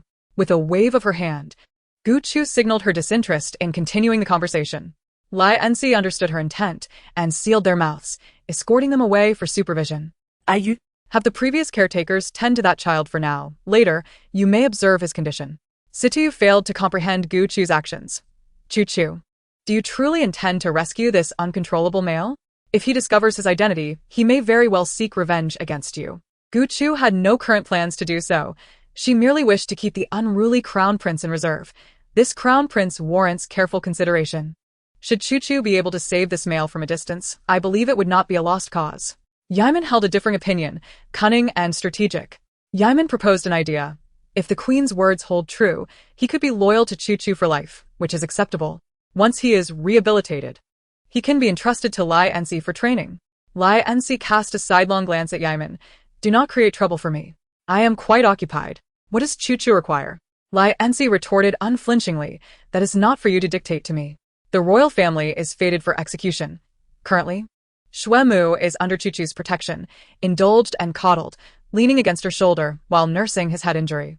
Given the height difference, Shuemu had to stoop to rest his head on Chu's shoulder, which appeared rather awkward, even prompting Situ to consider giving him a sound thrashing. The group returned to the manor together, with Lai Ensi having dismissed the twins. Seated in the parlor, Ajun served their usual beverages and wine. Shuemu, Draping an arm around Chu's shoulders, disregarded the deathly glares of the others, contentedly leaning against her arm. I believe it is time we returned to serious matters. Situ cleared his throat awkwardly and cast a sidelong glance at Shuemu, thinking that perhaps this fellow ought to temper his exuberance. All members of the royal family have been apprehended, Situ declared. Our foremost priority now is to decide who shall ascend the throne. Ayman smiled with a hint of sarcasm. The very group of elderly nobles who just arrived are here for precisely that reason. How could they possibly allow it to go their way? Chapter 98. Truly defeated by this naive serpent, Chu Jian found herself with little to do. Matters of the throne were not her concern, and she wished to remain uninvolved in their deliberations. Rising to escort Shuemu back to rest, she glanced around, only to find every male in the vicinity casting fervent gazes upon her, impossible to ignore. Even Shuemu, beside her, blinked with eyes full of adoration, as if he might overflow with admiration. Chu Jian narrowed her eyes, sensing their ulterior motives. What do you intend? We plan to crown you as the first empress in the history of the Tianqin star system. Go away, thank you. Sidiyu explained their reasoning. The elderly nobles wished to leverage our ascension, which would only serve to strengthen their lineage. After much deliberation, we concluded that you would be the most suitable candidate for the throne. Then let Shuemu take the position. He has always maintained a neutral stance and enjoys a stellar reputation among the populace. Shuemu clung to Chu Jian's arm, his conviction unwavering despite the consensus among the other males. Without a moment's hesitation, he shook his head. If I were to ascend, I would likely face dissent from various departments. As for merits, none here are lacking. Chu Jian shot him a glare, wondering why he was being so thick-headed at such a critical moment. Can we not involve me in this? Aren't the females here exempt from work? Her refusal was resolute, and she even invoked the privileges of their gender as justification. It wasn't that she lacked political acumen. She simply desired a less burdensome existence and preferred not to be entangled in these affairs. Ayman clarified, you would not be required to work. As the Queen mentioned earlier, once your true strength is revealed, you will embody the very symbol of power. While you are present, none would dare act recklessly. Moreover, we are all independent entities. We will swear allegiance at the temple later and will not be under the nobility's control, remaining loyal solely to you. Lai Ensi added, this way, even if the nobles attempt to meddle, neither the citizens nor anyone else would dare voice dissent against you. We will each fulfill our respective duties. Lai Ensi spoke the truth. After their repeated assurances, Chu Jian wavered. Regardless of who ascended, there would always be criticism. It seemed they had no choice but to proceed in this manner. Do as you wish, just don't bring me any trouble. Chu Jian personally accompanied Shuemu back to his room. Are you still feeling unwell? Shuemu wrapped his arms around her. I am so happy to be by your side. Even the pain is sweet. Chu Jian, who had maintained a stoic demeanor throughout the day, found herself smiling at that moment, as radiant as a plum blossom blooming in winter. She grasped his hands, rough from years of contact with metal, and teased, Shuemu, that's quite cheesy. I think you sound much more handsome when you don't speak. Then I shall remain silent from now on, Shuemu declared, determined to embody the ideal image Chu Jian held of him. In matters of love, Shuemu seemed to have lost himself. Chu Jian didn't want him to lose his essence for her sake. She embraced his sturdy waist, feeling the firmness of his abdomen even through their clothing. You don't need to change. I adore the original you, naive and simple. To be honest, you look incredibly handsome when you're working. Shuemu leaned in slightly, his smiling eyes locked onto hers. Chu Jian's smile revealed a window of warmth to a flower that had long hidden in darkness, yearning for light. Every word she spoke resonated deeply within Shuemu's heart. How could he not cherish her? He lowered his head to kiss her, starting with gentle pecks that gradually grew deeper, clumsily expressing his affection. Chu Jian soon sensed his restless hands. Swiftly, she seized his hand and deftly pinned it behind his back, raising a brow and pulling up her loose clothing to cover her exposed shoulder while casting a warning glare at Xuemu. You're still not well. And yet you're getting carried away. Haha. Xuemu averted his gaze, laughing awkwardly and not resisting, obediently allowing Gu Chujian to bind his hands. After all, he had just touched those adorable little rabbits, which were both cute and elastic. He had gotten a bit carried away. Remembering Xianmo's treatment, he realized he was fortunate not to have been reprimanded. After reminding him to rest well, Gu Chujian hurried back to her own room, twisting her shoulders. To be honest, she was feeling quite fatigued. The mental exhaustion far outweighed the physical, resulting in a headache. As she opened the door, she was greeted once more by Marshal who was brazenly seated on her single sofa, shaking a glass of liquor in hand while propping his chin on his palm. Appearing utterly bored as he tapped away on his light brain, responding to work matters. Marshal I've told you several times, you cannot just enter my room. Choo-choo, I'm so pitiful. His puppet-like face bore an expression of seriousness that made it impossible for Gu Chujian to equate him with pity. Should he not take a few acting lessons before attempting to elicit sympathy? His act was simply too contrived. Why don't you tell me what brings you here this time? Choo-choo, I've been busy with so much official business. May I please rest here for a night? Just one night. Haha. Marshal once you have one night, when there be next? Caught in his thoughts, could only swallow his words, for he did indeed harbor such intentions. He attempted to squeeze out a tear but was utterly unsuccessful, his puppet face contorting awkwardly instead. Choo-choo, don't be coy. Upon hearing the Marshal's playful tone, Gu Chujian shuddered, promptly covering his face with her palm. Ah-chan looks better when he asks being coy. Retracted his pleading expression, feeling utterly defeated, his head drooping in self-reflection. Why was it that he always fell short against Ah-chan? Losing to a scheming bear was hardly as humiliating. Gu Chujian rubbed her temples. All right, I need to rest. Please leave. If Xian Mo was the most troublesome individual, then undoubtedly ranked second. As Gu Chujian selected a change of clothes, she inquired, what do you really want? Recently, I've been quite exhausted with work and thought it would be nice to sleep beside you. Absolutely not. Then how about taking a bath together? Do you believe I would strip your guardian status away? Choo-choo. Clutched at the hem of Gu Chujian's clothing, his eyes pleading as he lamented. I've accompanied you the least due to official business, while Sita spends the most time with you, and Iman has not been absent either. Now Xuemu occupies most of your time. What about me? Am I to be wed to my work? He did have a point. She had indeed been quite busy lately, often neglecting him. His grievances were valid and justified. Gu Chujian pointed a finger at his forehead, exasperated. I've truly been defeated by this naive serpent. Let us postpone any non-essential matters until tomorrow. Focus on resting. Seeing an opportunity, maintained a calm facade while internally he was in turmoil. Then Choo-choo should stay. I'll go wash up first. Pondered Gu Chujian's words, wondering if she was hinting at something. He could indeed enter to serve her. After Gu Chujian finished her bath and lay on the bed, she warned who was attempting to climb in after her. You can turn into a small snake and wrap around my wrist, but nowhere else, including my ankles. Understood? Chapter 99. You deceived me. Understood. I promise to obey. Just as was about to transform into a small snake, he noticed Gu Chujian beckoning him. Don't change forms just yet. Stay and chat with me. Is there such a delightful opportunity? Gu Chu leaned against Lin's arm. Fully aware that pinching his flesh would not inflict pain, yet she still desired to impose a form of punishment. You all have done a fine job, elevating me to the status of an empress. From the moment he entered, Lin's had observed Choo-choo massaging her temples, retrieving a soothing nutritional supplement from the spatial button to assist her in finding rest. He gently kneaded her temples with the pads of his fingers to alleviate her discomfort. It seemed she was troubled by recent events. Although she outwardly protested, she still cared deeply for those around her and for the inhabitants of the galaxy. She needed to personally witness their well-being to feel truly at ease. With the absence of other male scents, Lin's reveled in the sweet floral fragrance that enveloped her. He was utterly defenseless against it, his previously taut nerves relaxing in the presence of the female in his arms. Choo-choo. It appears your rebellion is ignited by Xuemu's injury. You are angry, and naturally, we cannot allow the royal family to have it easy. You certainly speak the unvarnished truth. Lin's words lacked the coaxing nature of a Yu and Emeng. He was correct. Everything was her choice.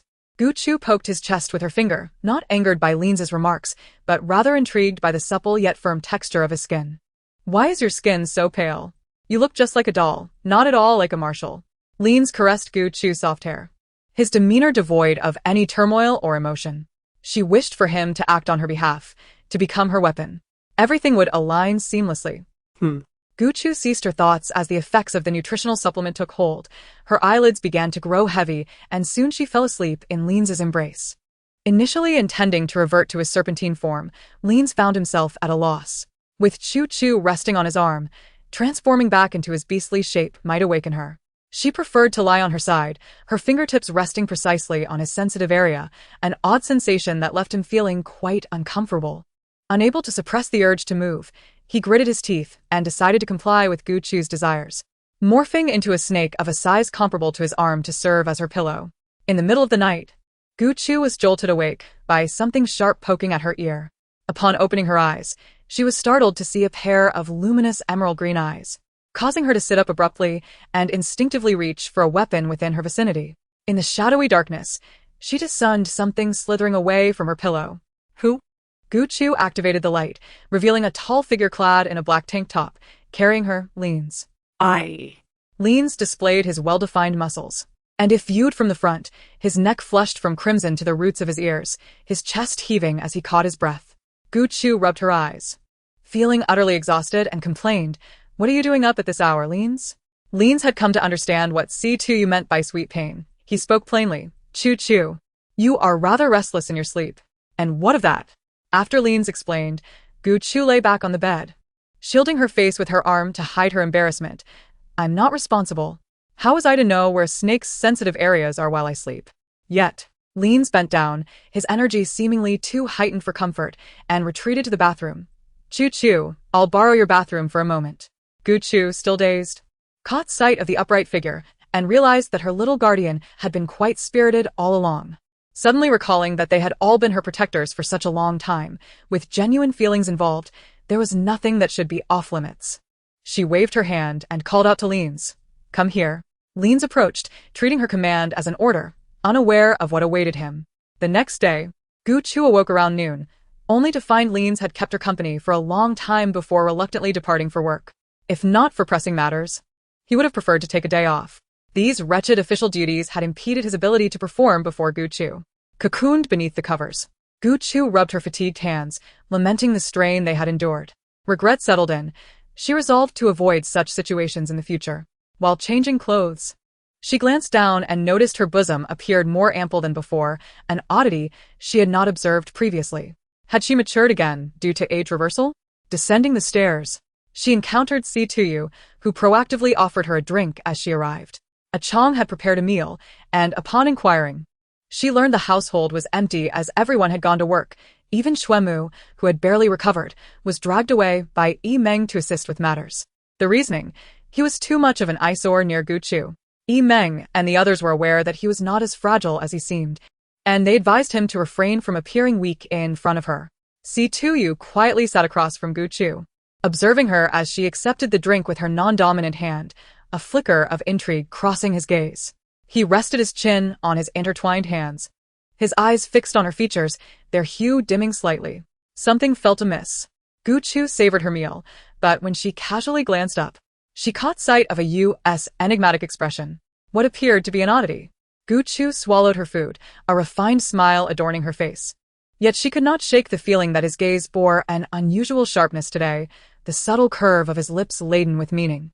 It seemed as though those eyes possessed a mysterious power to see through her heart. Surely, a U.S. eyes were not implanted with devices capable of revealing her innermost thoughts had they been X-ray machines? The notion made Gu Chu feel as though she was overthinking things. C2 scrutinized her for a long while before softly remarking, "Chu Chu, why are you acting so strangely today?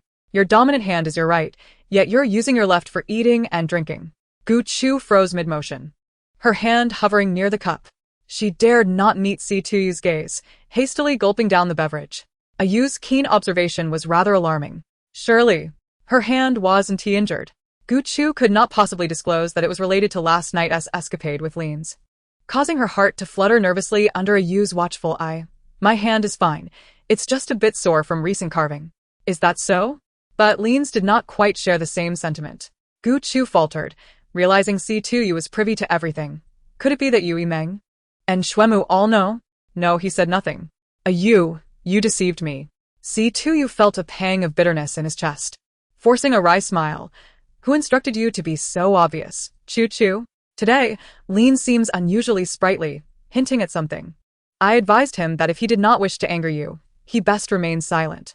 Chapter 100. They each have their own careers, which is quite satisfactory. Gu Chu did not share that sentiment, believing that only a doctor could discern such anomalies. She had trained with dual blades, adept with both hands, and had not paid attention to which was her dominant hand. Your words to Lin's were rather effective. Guhu, unfazed bisitu iwes deception. Felt immense gratitude for his urging Lin's to remain quiet. With a foundation laid at home, there would surely be subsequent developments. She swiftly organized her thoughts with her neural interface, issuing a stern warning to Lin's to keep last night's events locked away in his heart and never to speak of them. Having dealt with Lin's, she turned her attention back to C2U. If Lin's was merely feigning vulnerability, then C2U's expression of disappointment was palpably genuine. Chu. Why are you so kind to Lin's, allowing him to sleep in your bedroom? Gu Chu mentally scoffed. In their minds, they perceived her as being kinder to her other guardians. The scales of balance had tipped. I concede. Explanation is merely a disguise.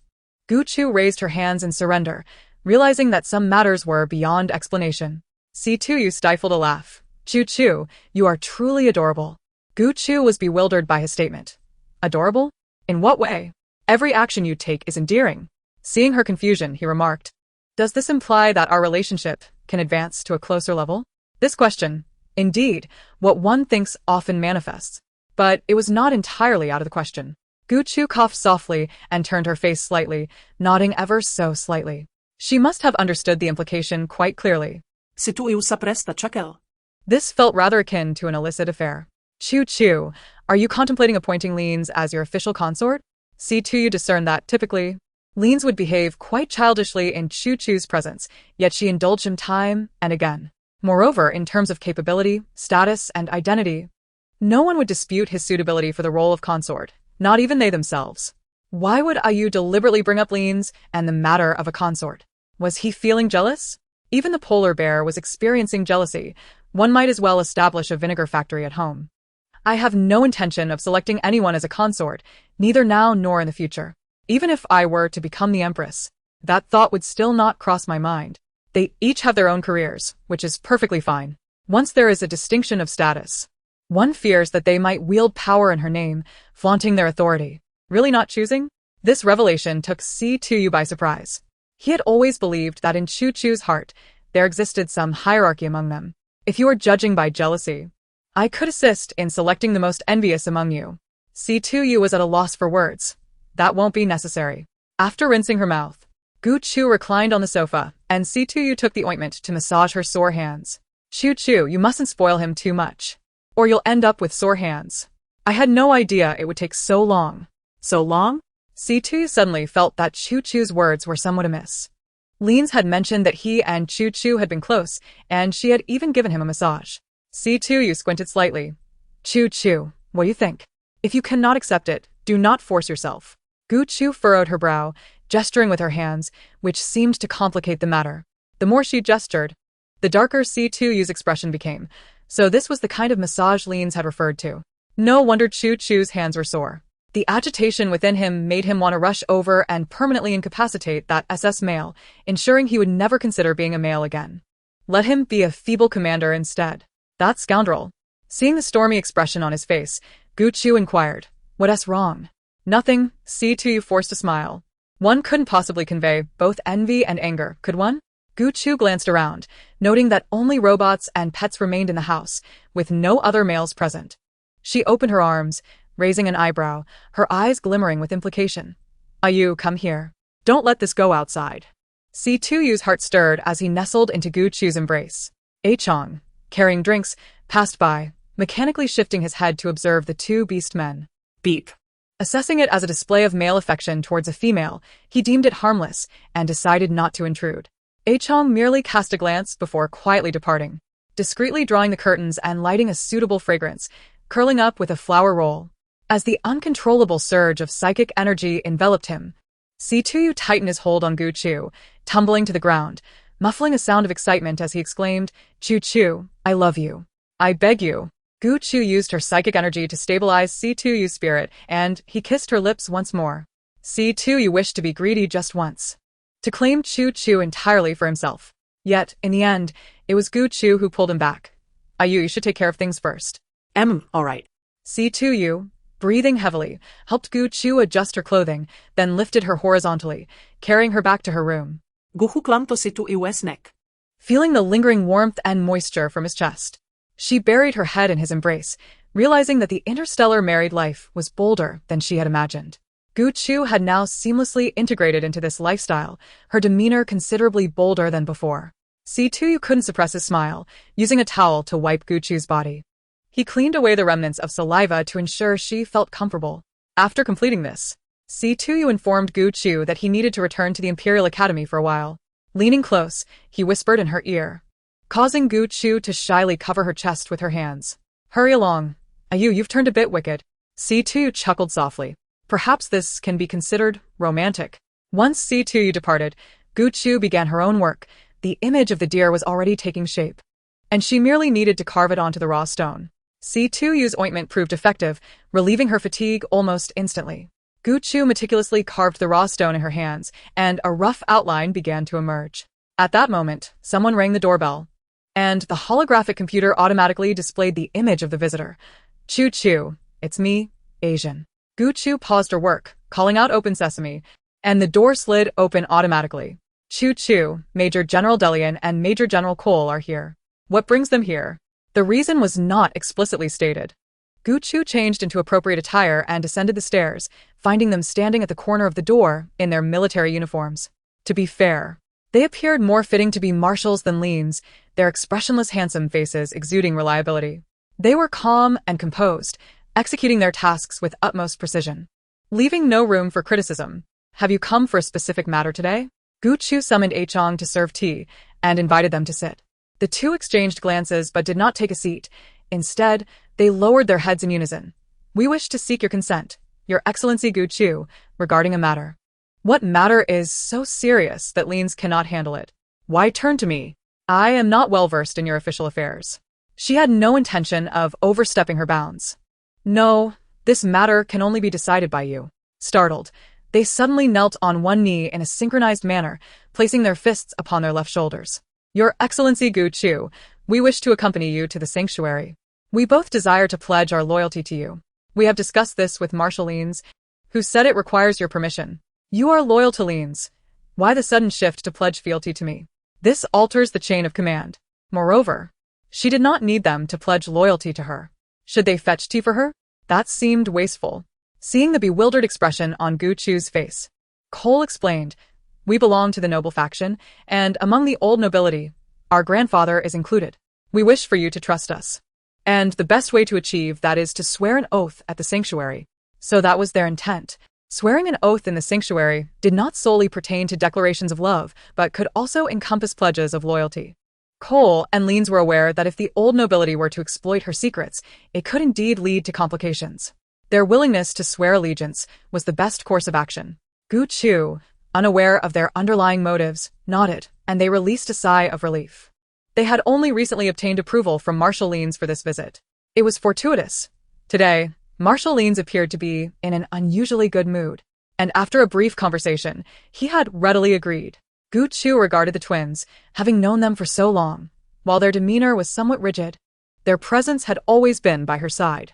During the incident with Xian Mo, their assistance did not go unnoticed by Gu Chu.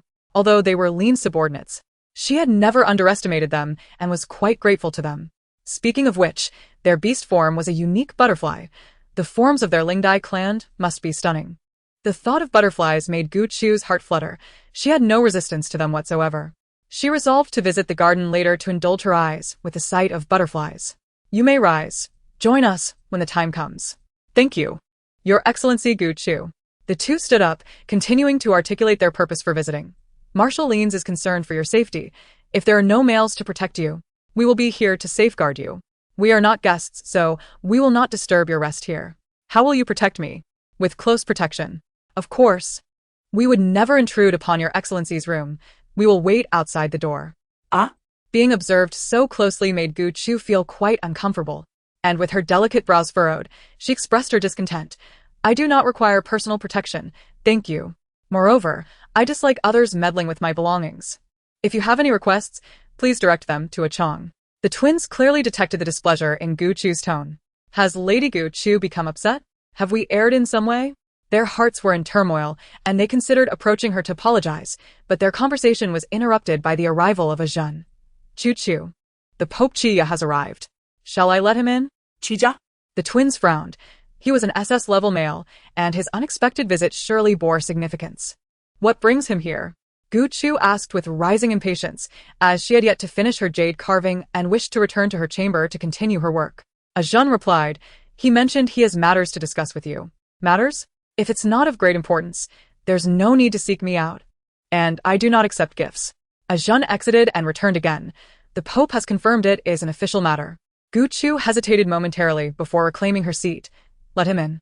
He had aided her rise through the church, and according to Yi Meng, he had provided substantial assistance from the shadows.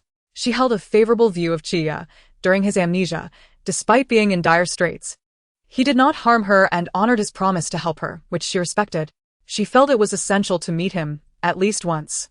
Cole and Lien stood by her sides, and Cole reminded her, Lady Gu Chu, be cautious. He is an SS-level female. Rest assured.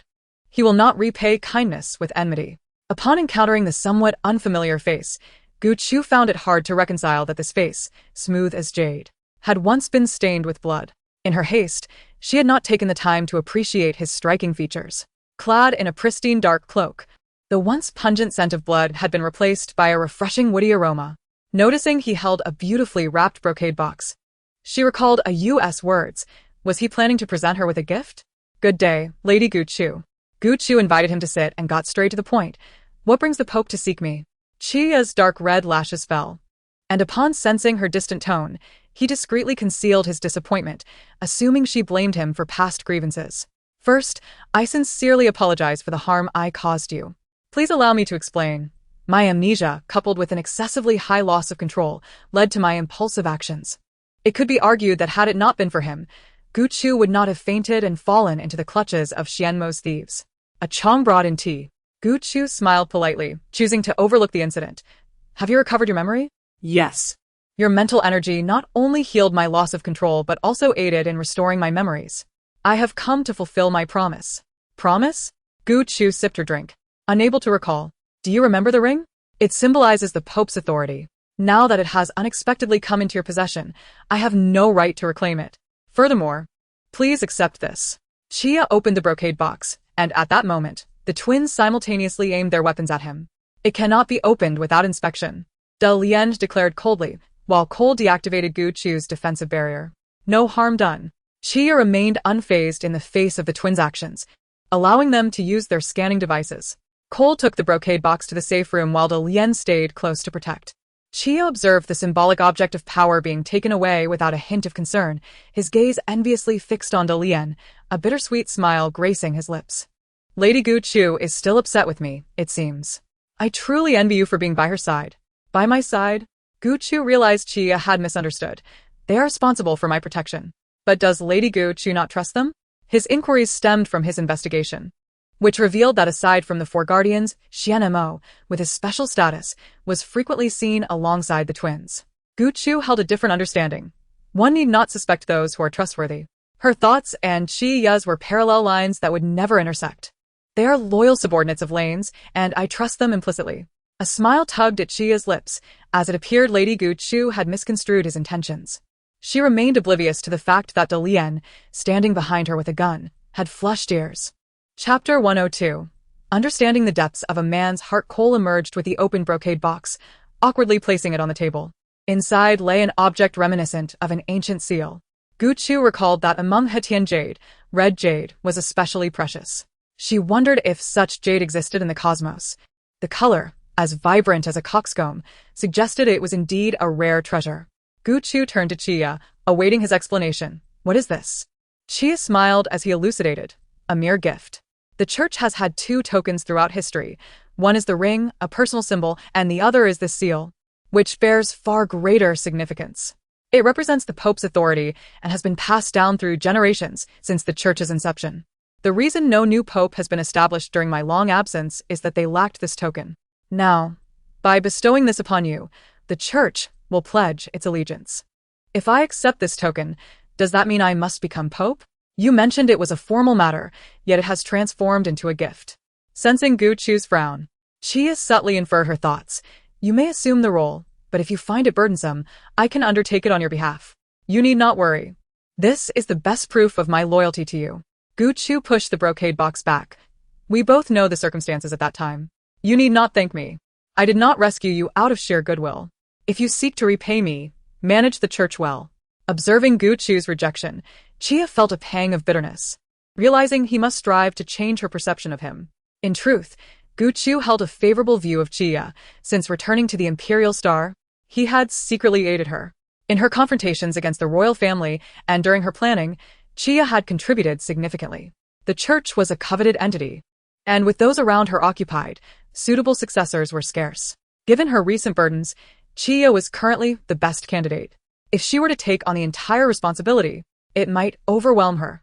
Thus, it would be wiser to entrust the management to the reputable Chia. For the time being, Gu Chu would not require the seal, as the ring bearing his name sufficed. Seeing Gu Chu push the brocade box away, Chia felt as though a great weight had settled upon him, suffocating him. He had never felt such distress even during his darkest moments. Why did the mere rational rejection from Lady Gu Chu affect him so deeply? All he desired was to share what he possessed with her, to see her smile. Why was she not happy? Chia's disheartened demeanor did not escape Gu Chu's notice. She could not fathom why he was so sorrowful. She recalled how he had suffered at the hands of treachery, leading to his amnesia, and how hard he had fought to return. Gu Chu smiled. You surely would make a better Pope than I. I have many matters weighing on my mind. I appreciate your intentions. I will keep the ring. If I decide to reclaim the Church, I shall use the ring as proof. As for this seal, you may retain it for your use. I reiterate, if you wish to repay me, manage the Church well. Chia's disappointed expression brightened. Lady Gu Chu was willing to accept his ring, the one inscribed with his name. The thought of her wearing the ring bearing his name filled Chia with an uncontainable excitement, a happiness that felt almost surreal. He took several deep breaths to compose himself, striving to maintain his calm and avoid losing control. I understand. I will obey Lady Gu Chu's commands and manage the Church effectively. Additionally, I have one more request. I hope to accompany you to the Holy Temple to swear an oath, fulfilling the promise I made when I implored you to save me. I am willing to devote my entire life in unwavering loyalty to His Excellency Gu Chuj, and even if I were to serve as the most humble of servants, I would harbor no complaints. Gu Chuj found this individual somewhat obsessive. Why would a perfectly good pope wish to be a mere subordinate by her side? She already had a Chong and a Zhen which sufficed. From another perspective, if the Holy See were to pledge allegiance to her, it would mean that the Tianqin star system would no longer be embroiled in internal strife, a most commendable outcome. However, you mentioned that Chia harbored feelings for her? At present, it indeed seemed as though it were a matter of repaying a debt of gratitude. The depths of a man's heart are as elusive as the sea. Gu Chuj felt a twinge of conflict. After much contemplation, she concluded that, in comparison to personal sentiments, matters of state held greater significance. If Chia were willing to voluntarily seek allegiance at the Holy Temple, it would signify the complete unification of the three sects, thereby eradicating internal discord. The Geminis could pledge allegiance, and naturally, Chia could as well. Gu Chuj acquiesced. Chia's eyes sparkled with delight, his smile as clear and pure as a spring's crystal waters, adding a touch of warmth to his inherently cool and noble demeanor. Gu Chuj was touched by Chia's smile, realizing how untainted it was, remaining unchanged despite encountering so much filth. The Geminis sensed the unspoken tension between them. It turned out that his intentions aligned with theirs. How is your health now? Gu Chuj inquired, recalling the severity of his previous injuries. I have fully recovered. Thanks to your concern, Your Excellency. I owe my healing to the nutritional supplements you left behind, Chia replied. Curiosity piqued, Gu Chuj seized the opportunity to ask. You've been missing for so many years. What transpired that left you so gravely injured? Chia's expression turned bitter as he recalled those sordid methods. The details of my amnesia have grown hazy. All I remember is being poisoned and betrayed by a trusted confidant, which forced me to flee across various planets, ultimately subsisting on underground fighting. When you encountered me, I was in the midst of a match, secretly drugged and besieged, narrowly escaping by hiding in a discarded metal recycling vehicle. By sheer chance, I stumbled upon a broken light brain at the recycling station, and upon seeing your information, my loss of control had reached 90. A remnant of rationality informed me that you were my only opportunity, thus I chose to risk everything for a chance. The number astonished Gu Chuj. 90? Isn't at the threshold of madness? How could you maintain your composure while capturing me? Chia smiled humbly, elucidating. Our Fox clan possesses a secret technique for honing our mental fortitude from an early age. Compared to other beastmen, we are less prone to losing control. I am a rare nine-tailed red fox. My mental core is inherently stronger than that of ordinary foxes, which allowed me to endure until that moment. The Geminis exchanged glances, astonished to learn of such a secret technique within the Spirit Fox clan, a knowledge that should remain concealed. Was Chia not concerned that Gu Chuj might divulge this information? Such a revelation could spell disaster for the Spirit Fox clan. Seeing Chia's candor, Gu Chuj reassessed the gravity of the situation and conceived another thought. Does your secret technique apply to other beastmen as well? Alas, it does not. This method was devised by our clan as elders many years ago, tailored to our Fox clan's physiology. I have a bold idea, Chia. Could you not develop a method suitable for all male beastmen based on your secret technique? This could at least diminish the reliance on tranquilizers and reduce the likelihood of losing control. Chapter 103. Is there a possibility that they are all male? Chia did not respond immediately, but rather contemplated the feasibility of Gu Chuj's proposal with utmost seriousness. Gu Chuj remained patient, aware that this involved their clan's secrets, which Chia alone could not decide upon. Moreover, even the modification process itself presented a significant challenge. This matter can only be researched. Its success is not guaranteed.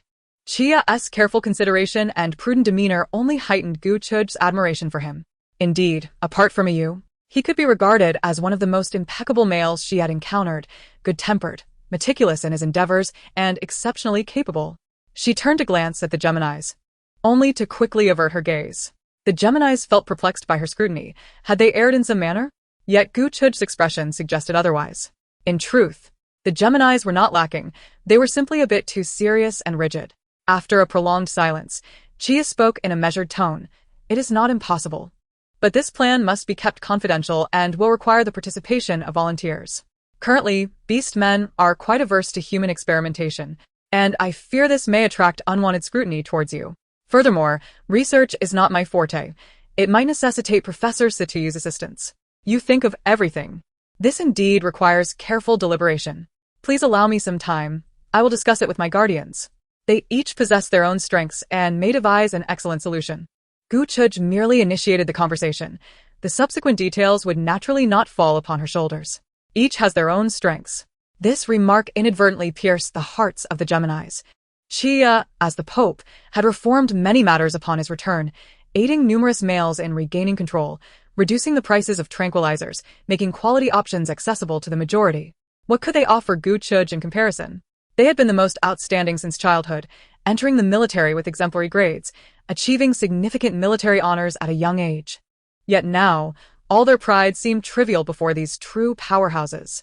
Your Excellency, I will draft a detailed plan shortly. Chia bid farewell, with a tinge of reluctance. The mere acknowledgement from Gu Chuj filled him with quiet joy. Was this the feeling of being in love with a female? How wondrous! For her image lingered in his mind, unwavering. His previous role as Pope had been one of necessity, yet now he seemed to have discovered a purpose in it. Before parting, Chia proactively devised a reason to meet Gu Chuj again. This plan was tinged with personal desire, for it would grant him frequent opportunities to see her. After seeing Chia off, Gu Chuj turned to the still-present Geminis, feeling a bit out of sorts. They belonged to that category of friends with whom one often shared group conversations, but never had private dialogues. Suddenly left alone, they were faced with an awkward silence, struggling to find a topic to discuss. In the face of impending awkwardness, Gu Chuj hastily retreated to her room. You should attend to your duties. If you need anything, Sika Chong. With a loud thud of the closing door, Cole and Delian hung their heads in dejection. Why does it seem like Gu Chuj is afraid of us? It's not a semblance. It's a certainty. Did we do something wrong? We haven't overstepped any boundaries. I don't know. Could it be that Gu Chuj has learned about our transformation into butterflies? But Marshal Ryan said nothing. Gu Chuj is a person of character. If she knew, she would surely voice it. This is perplexing. Inside her room, Gu Gu Chuj leisurely carved her jade tablet. Across the workbench, the clear sky and lush scenery were visible, where the blue and green harmoniously melded. With a suitable temperature, nature possessed a wondrous allure. The sight of verdant trees uplifted her spirits. As Gu Chuj continued her work on the jade tablet, she realized that haste would only lead to the destruction of intricate details, necessitating a complete redo. The glaring sunlight invaded her eyes, prompting her to shield them instinctively, and upon raising her gaze to the beautiful sunset, she stretched languidly. It was already quite late. Beneath the sunlight, a multitude of butterflies appeared at her window, flitting around the flowers adorning the corner of her desk. A golden butterfly flutters its wings, glistening with a radiance akin to that of gold, adorned with intricate patterns of gold and white. Gu Chu had never encountered such a breathtaking butterfly before. Her eyes sparkled with warmth and delight as she remarked, "You are truly exquisite, just as beautiful as the red butterfly I saw previously." No sooner had she spoken than the red butterfly fluttered to her side, alighting gracefully upon her fingertip. Upon seeing it, Gu Chu felt an instant camaraderie, her voice softening to a coaxing tone, as if she were soothing a child. "Ah, you've come. Is this your companion? You two are delightful. If all goes well, you could live for 50 years. Back in our realm, the lifespan of butterflies is rather brief. It's wonderful that you can enjoy such longevity. I hope you can reside here a while longer.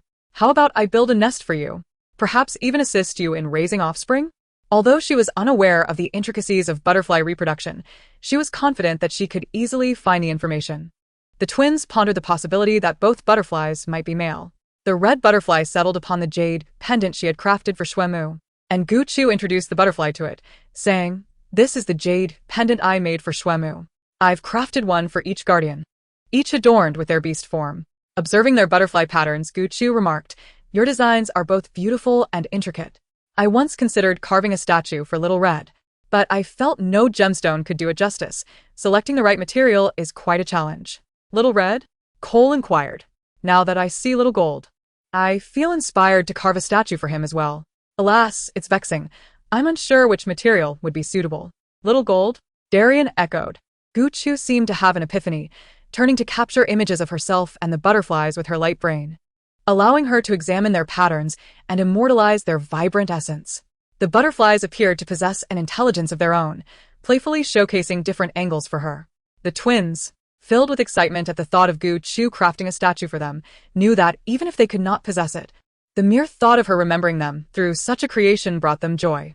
They were aware of Gu Chu's profound love for animals, lavishing her pet, Huan, with affection. She personally tended to his grooming and bathing, ensuring Huan's coat gleamed and his collar was a rotating array of colors, each meticulously chosen for their outings.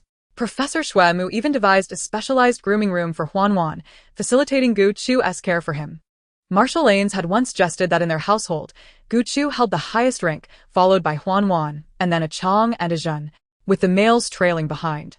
They had even been outclassed by pets and robots. The twins, having observed this dynamic, found themselves entirely convinced. As they began to review their experiences, they noted that the current number of reviewers was scarce.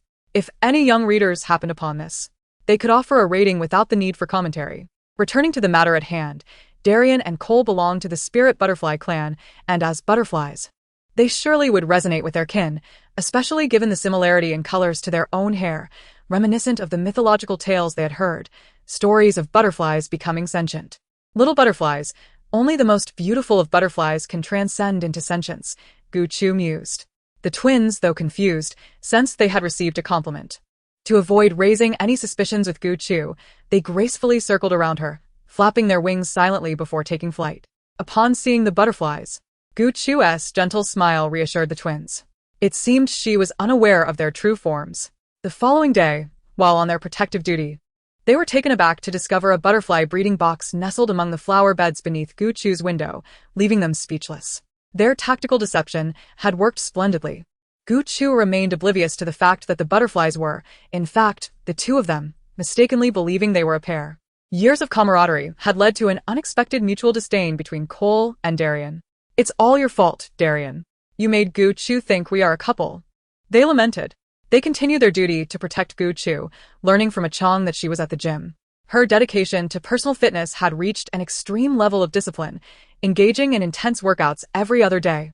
This was the twins' first visit to the gym, and upon arrival, they beheld Gu Chu, clad in gloves, vigorously swinging two thick ropes, her focus unwavering. She was drenched in sweat, her fair complexion flushed with an alluring hue, her arms radiating strength and her physique undeniably captivating. The sight of her athletic attire straining against her form left Darian and Cole blushing, quickly averting their gazes. Gu Chu's body was impeccable, exuding a newfound strength and vitality. The twins hastily quelled any inappropriate thoughts, slapping themselves mentally to regain composure as they turned to stand guard in silence. Learning from a Chong that Gu Chu preferred solitude while she trained, they resolved to remain unobtrusive, ensuring her comfort and contentment. As dutiful protectors, they felt an unusual sense of shame. It seemed they were no longer safeguarding the Empress, but rather intruding upon her privacy. Noticing the reflection in the glass, Gu Chu became aware of their presence as they stood by the door. Unperturbed, she continued her training, seizing dual blades to practice against a wooden dummy. Even with her guards present and her mental prowess able to dominate any male, Gu Chu was determined not to neglect her physical conditioning. The presence of weapons granted her a sense of security.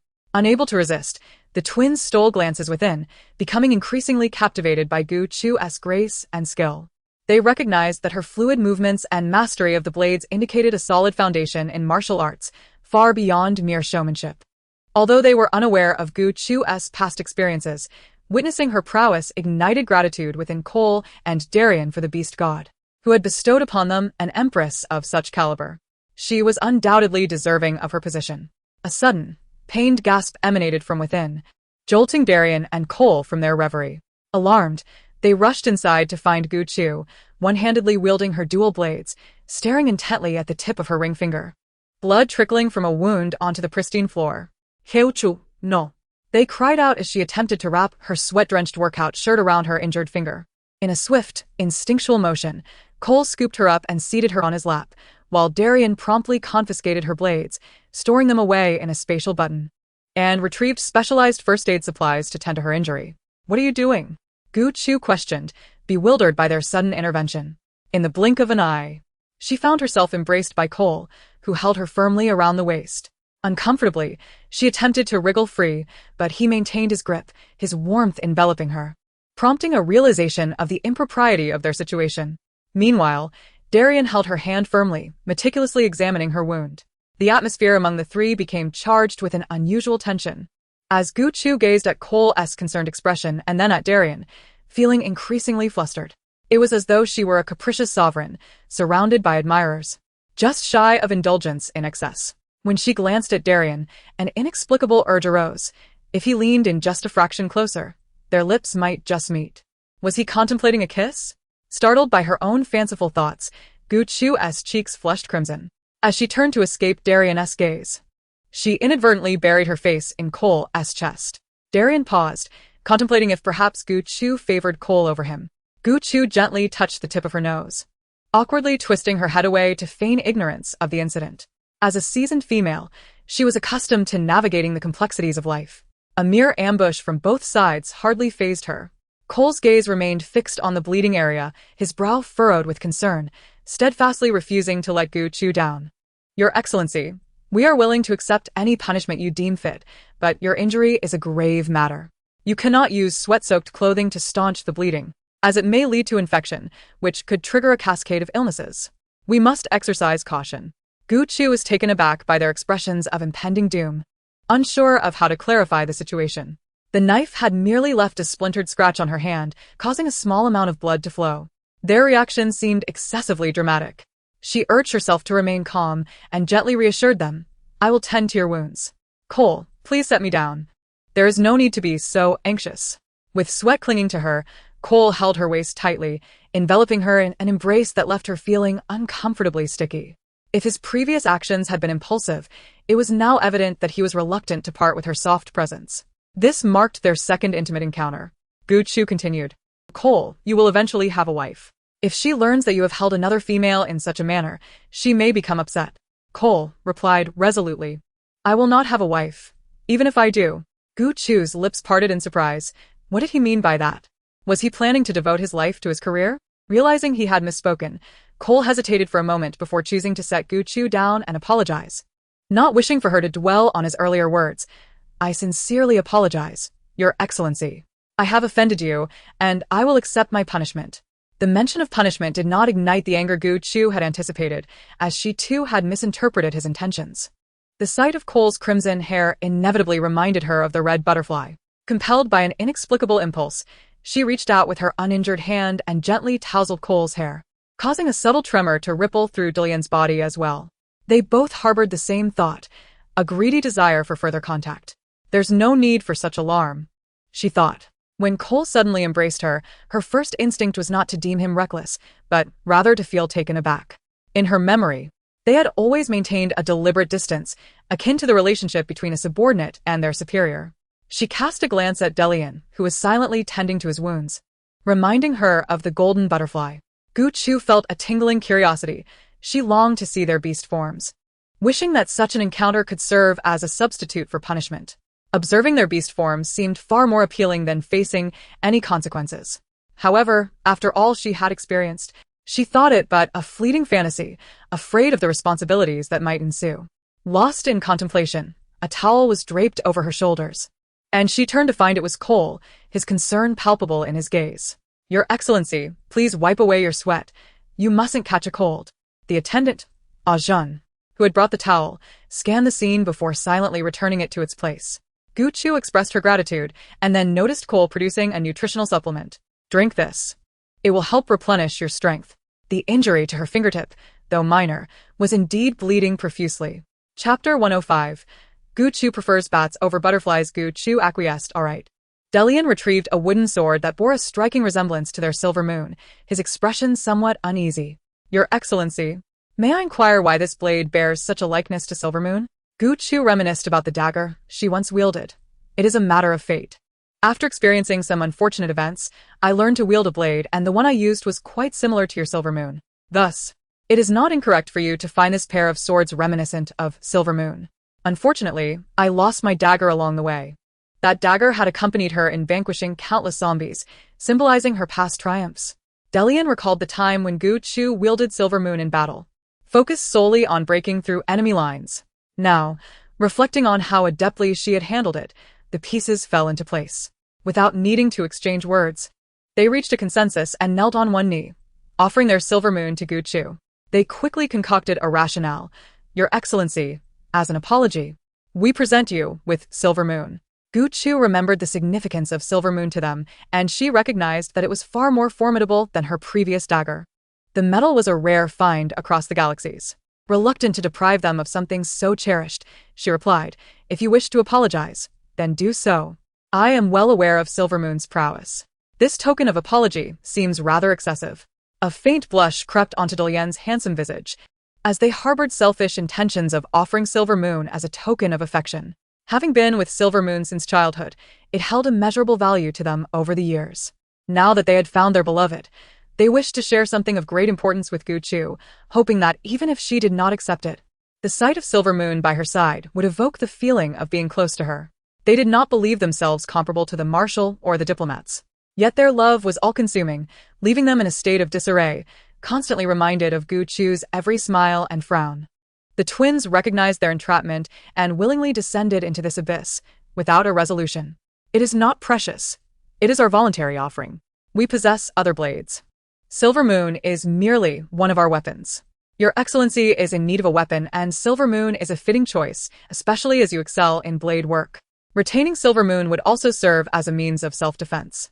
Of course, we shall ensure that no harm befalls you. Gazing at the gleaming, silvery blade of Silvermoon, Gu Chu felt a surge of emotion. She adored the sword and decided to accept it without further pretense. Thank you.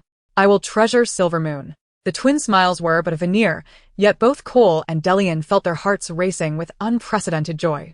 Cole, maintaining his usual impassive demeanor, remarked, Silvermoon lacks a sheath. We will have one crafted and sent to you shortly. Very well. Gu Chu's attention remained fixated on Silvermoon, her affection for it growing stronger. As thoughts of a sheath crossed her mind, she began to design one on her holographic computer that evening, instructing the machine to create it. Within 2 days, Pope Chia's plan reached Gu Chu's hands. After consulting with a few guardians, they unanimously deemed it a viable course of action, especially C2U. who expressed keen interest in the details and feasibility of the plan during his meeting with Iman and Chia that day. Meanwhile, Shuemu had recently been unable to remain in the research lab, accompanying Lanes to the military department, where he was tasked with monitoring other star systems to guard against potential enemy incursions. In these days, regardless of Lanes' reluctance, the responsibility of protecting Gu Chu inevitably fell to the twins. Upon entering that day, they found Gu Chu sipping a beverage in the dining hall, a departure from her usual practice of either being in her room or training while they stood guard outside. However, the public's outcry for Gu Chu to ascend as Empress had reached a fever pitch, with a 90% approval rating in favor of her becoming Empress. At that moment, Gu Chu was engrossed in her holographic device, reading comments to understand the reason behind such overwhelming support. Your Excellency is commanding. The last video was breathtaking. Truly a paragon in the hearts of us females, both fierce and beautiful. I hear she even rescued Professor Shuemu in battle. Such a female is to be followed eternally. I shall rally my sisters to support Your Excellency. Without her, the royal family's secrets would never have been revealed, and we females owe our safety to her. I am male, and I believe Your Excellency's capabilities are genuine. Her previous planetary management and protection plan was for the sake of the orcs on the garbage planet, demonstrating her concern for us ordinary citizens. She is the one and only SS female. Embracing her as Empress means her guardians will each fulfill their roles, thereby reducing internal strife. How wonderful that is!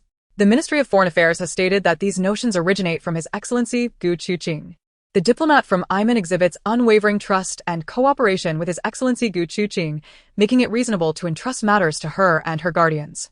Did not the guardians declare their willingness to pledge eternal loyalty to His Excellency Gu Chuqing at the temple? It is said that even the Pope is inclined to accompany them to the temple. My goodness, the Pope is a paragon of virtue. Who would dare oppose him? All the prominent figures rally behind His Excellency Gu Chuqing, wholeheartedly acknowledging her authority. I have no doubt that whatever she decides must be for the best. Gu Chuqing scrolled through the myriad comments, overwhelmed by their abundance, before swiftly clearing the holographic display. It seems she is viewed through an extraordinarily thick lens of admiration by the citizens, captivating them with an enigmatic allure. Within her, the tree that symbolizes her essence swayed gently, like a weevil, unperturbed by the potential harm to its roots. The tree gleefully shared its joy with Gu Chuqing. It sensed the affection of many towards her and urged her to absorb more grievances to facilitate its growth. You like me? What benefit does that confer upon you? I will grow more rapidly and can assist you in controlling a broader spectrum of grievances. But am I not already at the pinnacle of SS rank? Can I become even stronger? What is SS? The tree does not comprehend. Your mental prowess knows no bounds. In time, you will uncover additional advantages of your mental strength. Gu Chuqing understood. Rank was merely a designation bestowed by their interstellar society. For the tree, however, mental power was as vast and infinite as the cosmos itself. Indeed, she had yet to unravel many of the tree's secrets. When the twins arrived, Gu Chuqing invited them to sit and showcased her modified silver moonblade. I made some adjustments to the sheath you provided. The opening has been refined. Does it not look splendid? I even added a tassel. The sheath they had sent was unadorned, a simple deep brown cover. Yet Gu Chuqing had enhanced it with lightweight metal to protect the silver moonblade. The refinement she mentioned featured a design reminiscent of a bat. They found it peculiar. Did His Excellency Gu Chuqing prefer bats over butterflies?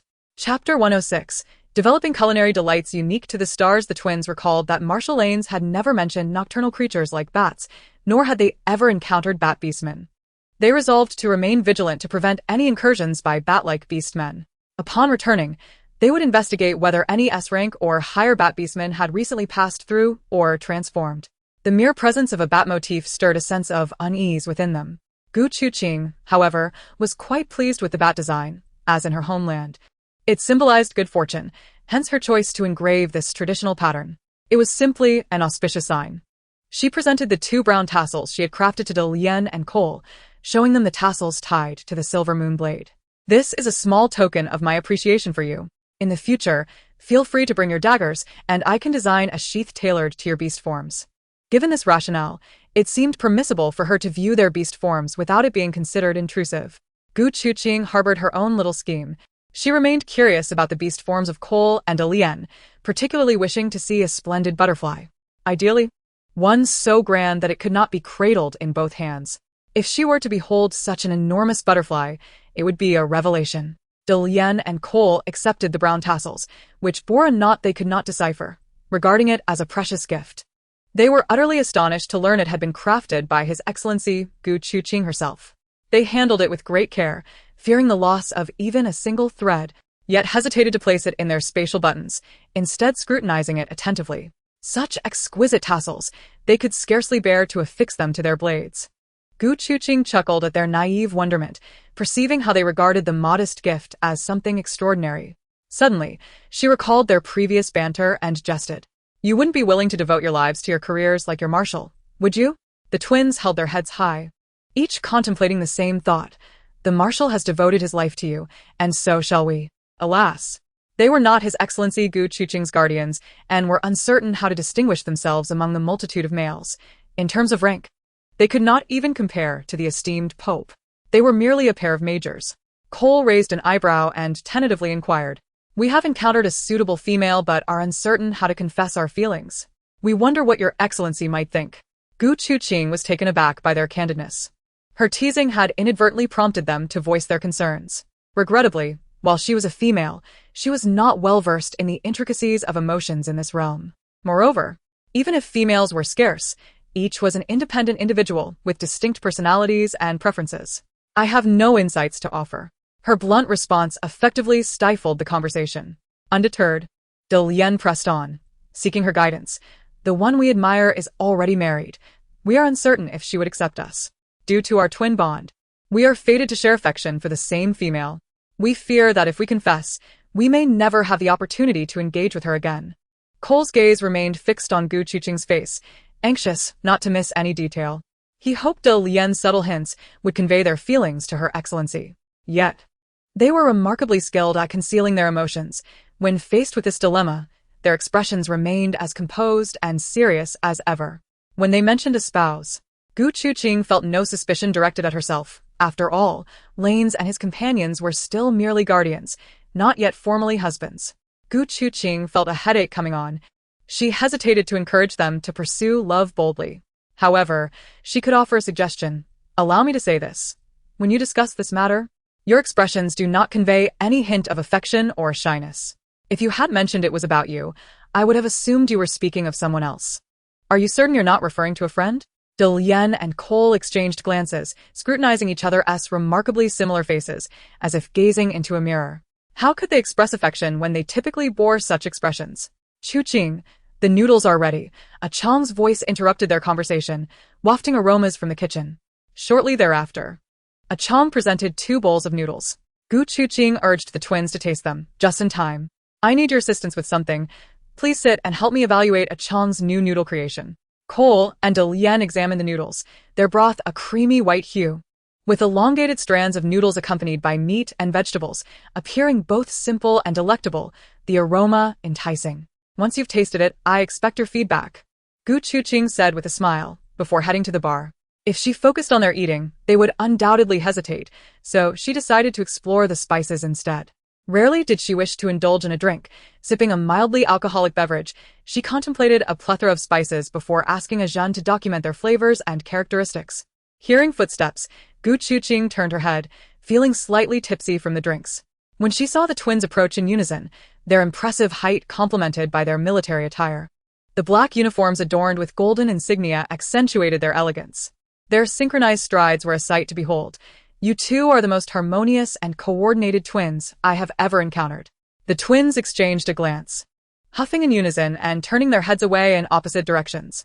What had prompted such a reaction after a compliment? Gu Chuqing pondered if she had misspoken what's wrong. "It's rare to see you with such expressions." They seemed to be silently judging one another. Cole bowed respectfully and remarked, "Your Excellency Gu Chu, I have remained single for many years, with no intention of marrying, solely in anticipation of the female who resides in my heart. I assure you, I harbor no particular inclinations." "Gu Chu? What particular inclinations?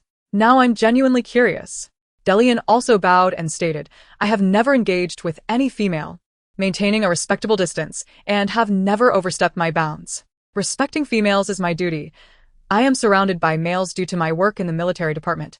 Yet this does not imply a lack of fondness for females." Gu Chu. Dilien's words echoed Cole's sentiments. However, she had never perceived them as close friends.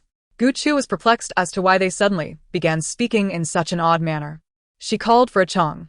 A chong. What spices did you put in the noodle soup? Have they been poisoned? Why are they speaking so erratically? A chong replied, it's the same as what you had with the Guardians, made according to the latest research formula.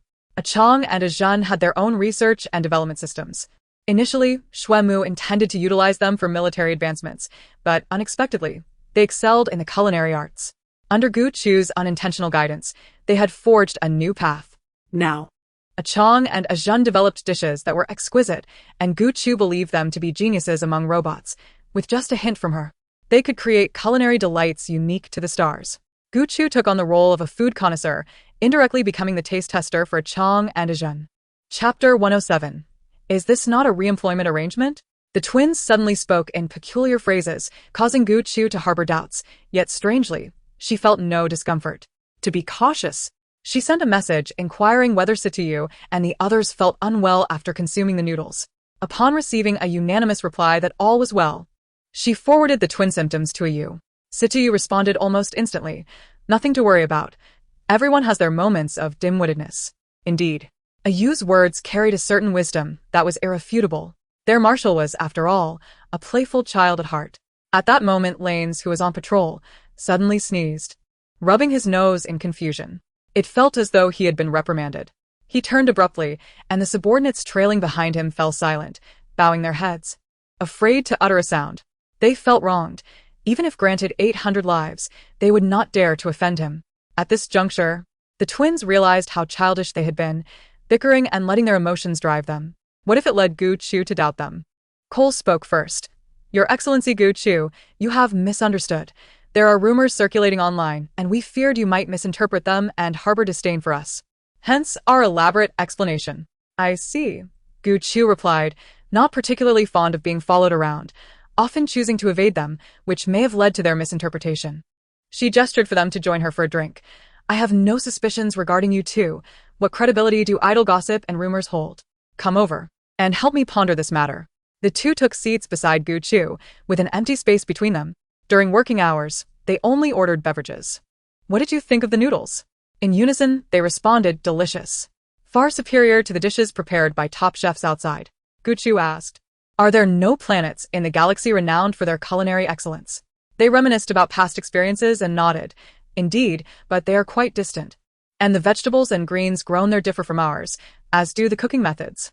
Cole provided an example. For instance, in another galaxy, the insectoid cuisine I once sampled was delectable, but my colleagues recoiled at the thought, finding it repulsive. The scorpion people also prepare excellent roasted meats, attracting many beast men who travel for days just for a taste. However, their methods, I must say, leave much to be desired. It seems that due to the ingredients, widespread adoption will be quite challenging, Gu Chu analyzed, picking up the spices in her hand. I see you also have prepared dishes here. That's why I had a chong create several recipes. The noodle soup was one of them. I intend to work with a food processing factory to produce finished or semi-finished products for the general populace. These ingredients and spices are readily available to us, and the vegetables and meats near our planet are exceedingly healthy. This could be a lucrative opportunity. The twins agreed. This is certainly a commendable endeavor. Our colleagues often complain of growing weary of nutrient supplements. The flavors provided by a chong's recipes will surely earn public acclaim, and the populace will undoubtedly admire your Excellency Gu Chu and a chong even more. The twins cast a reluctant glance at a chong. It was no wonder the Marshal was so wary of him. His culinary prowess might very well endear him to Gu Chu. However, a concern lingered. Engaging in business entails numerous complexities, requiring meticulous attention to detail, which can be quite troublesome. Why had Gu Chu suddenly proposed commercial pursuits? She was not in need of financial resources. When the twins posed this question, Gu Chu smiled without replying, her expression betraying a hint of exasperation as she produced a report for them to examine. Upon a cursory glance, they realized just how greedy the previous heirs had been, squandering the galaxy's assets while the Emperor feigned ignorance toward the issues arising on other planets, allowing them to fester. It had now culminated in an unmanageable mess. The former finance minister, a member of the royal branch, had ended up on the most desolate planet, laboring in the mines. Iman was now temporarily assuming the role of finance minister, and upon grasping the entirety of the accounts, he was incensed enough to confront the old man, hoping to extract more funds, and had even added another count of embezzlement to his charges. This man must not be allowed to escape his fate too easily. A rough calculation indicated that, based on current finances, even confiscating their wealth would not suffice to enable Gu Chu to undertake all her initiatives. The planetary protection and management plans would have to be shelved. Expenditures exceeded income. This was the source of Gu Chu's distress. Currently, it was Iman and the others who were using their own funds to cover the gaps, but the situation resembled a bottomless pit. Old problems remained unresolved while new ones emerged, requiring a multitude of patchwork solutions. The seemingly prosperous Lyra galaxy was riddled with flaws. Thus, Gu Chu was compelled to engage in commerce to enhance her revenue streams. Delian stood up, willingly offering to assist Gu Chu. If your excellency would not mind, could we take on this task? We happen to have a food processing factory under our name. As Delian spoke, Cole shared images of the processing factory with Gu Chu. Upon seeing the images, Gu Chu gasped, "You possess such wealth and such a substantial factory." Cole humbly replied, "It was merely acquired by chance." "If your excellency," anticipating their intentions, Gu Chu quickly interjected, "Are you offering it to me? It would be better for you to manage it. How about we agree on a profit-sharing arrangement?" Cole was taken aback.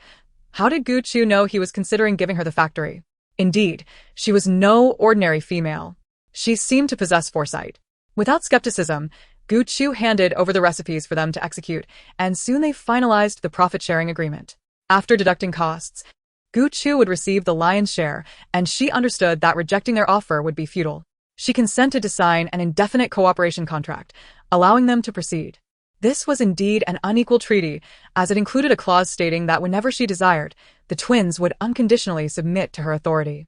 Gu Chu felt somewhat moved by this clause. They had just mentioned their fondness for a female. Why not reserve some for a dowry? Did they consider their careers as their female?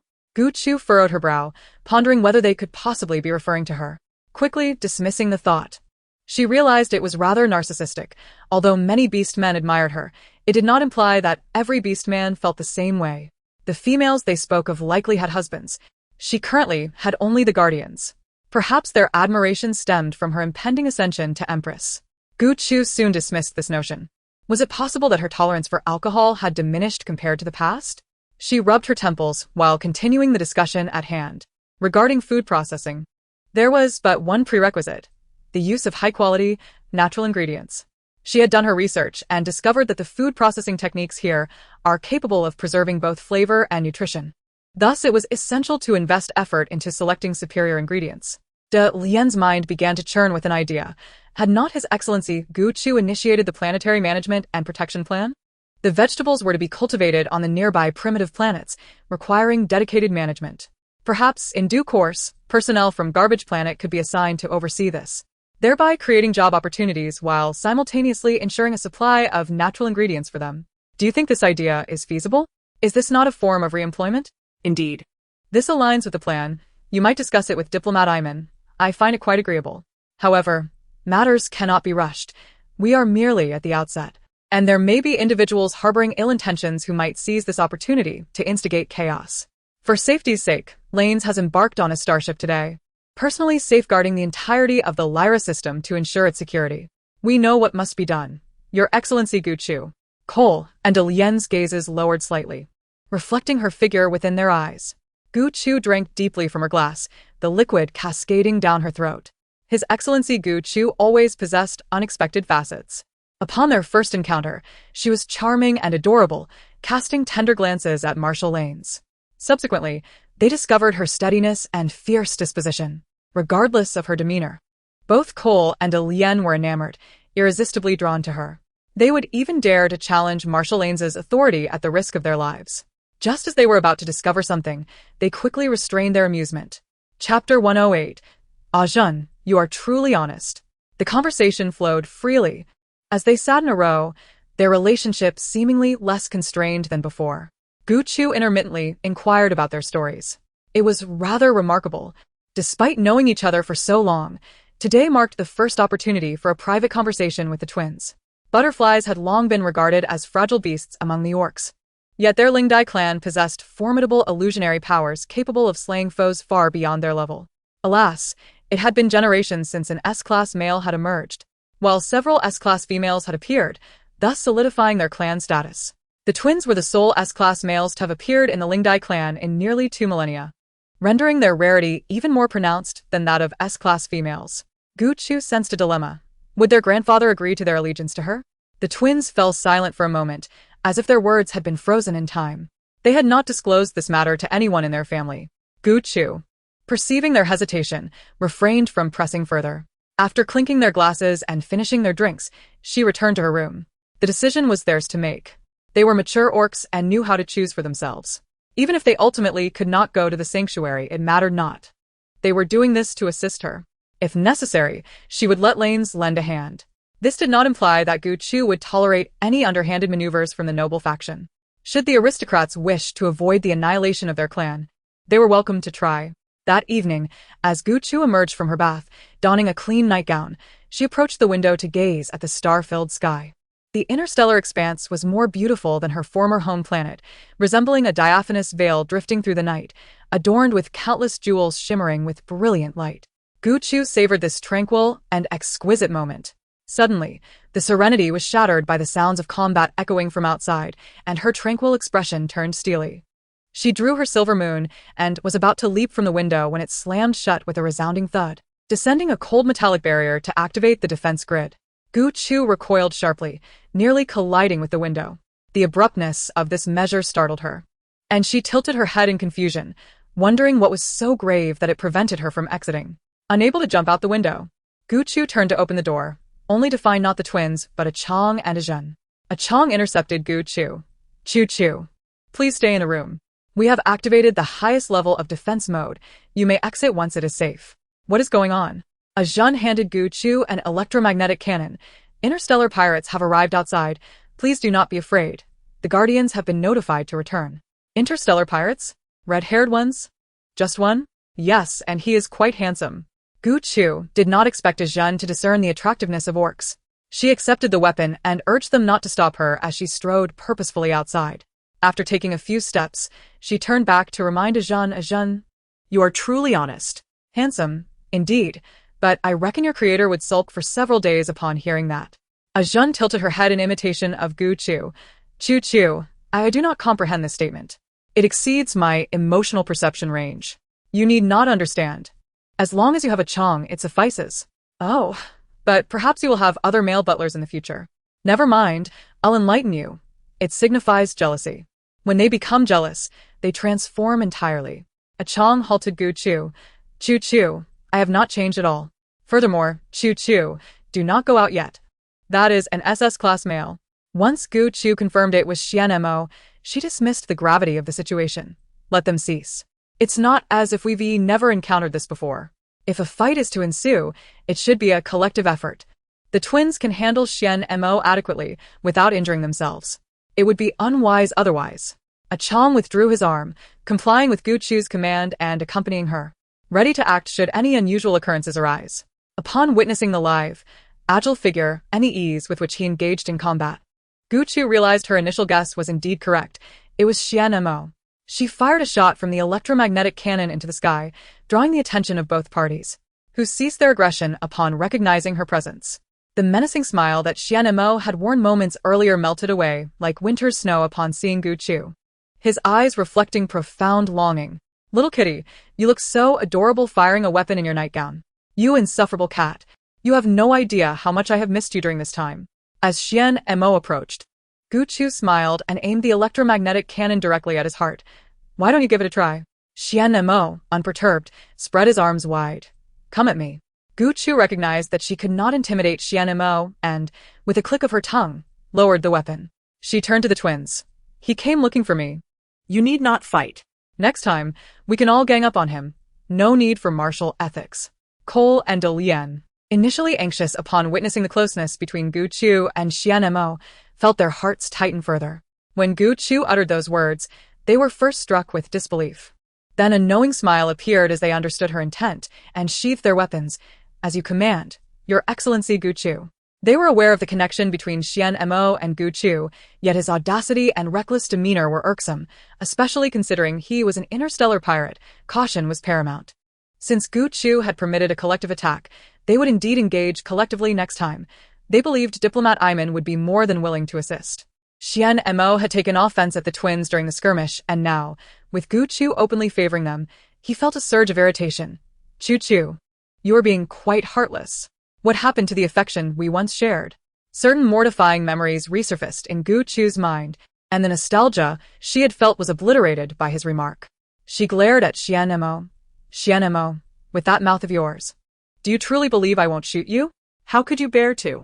Xian Mo grasped Gu Chu's hand, confident that if she truly intended to kill him, she would have done so moments ago. He knew she harbored feelings for him. Humph. Gu Chu attempted to shake off his hand, but he clung to her like a magnet, repeatedly calling her name. No one was as shameless as he.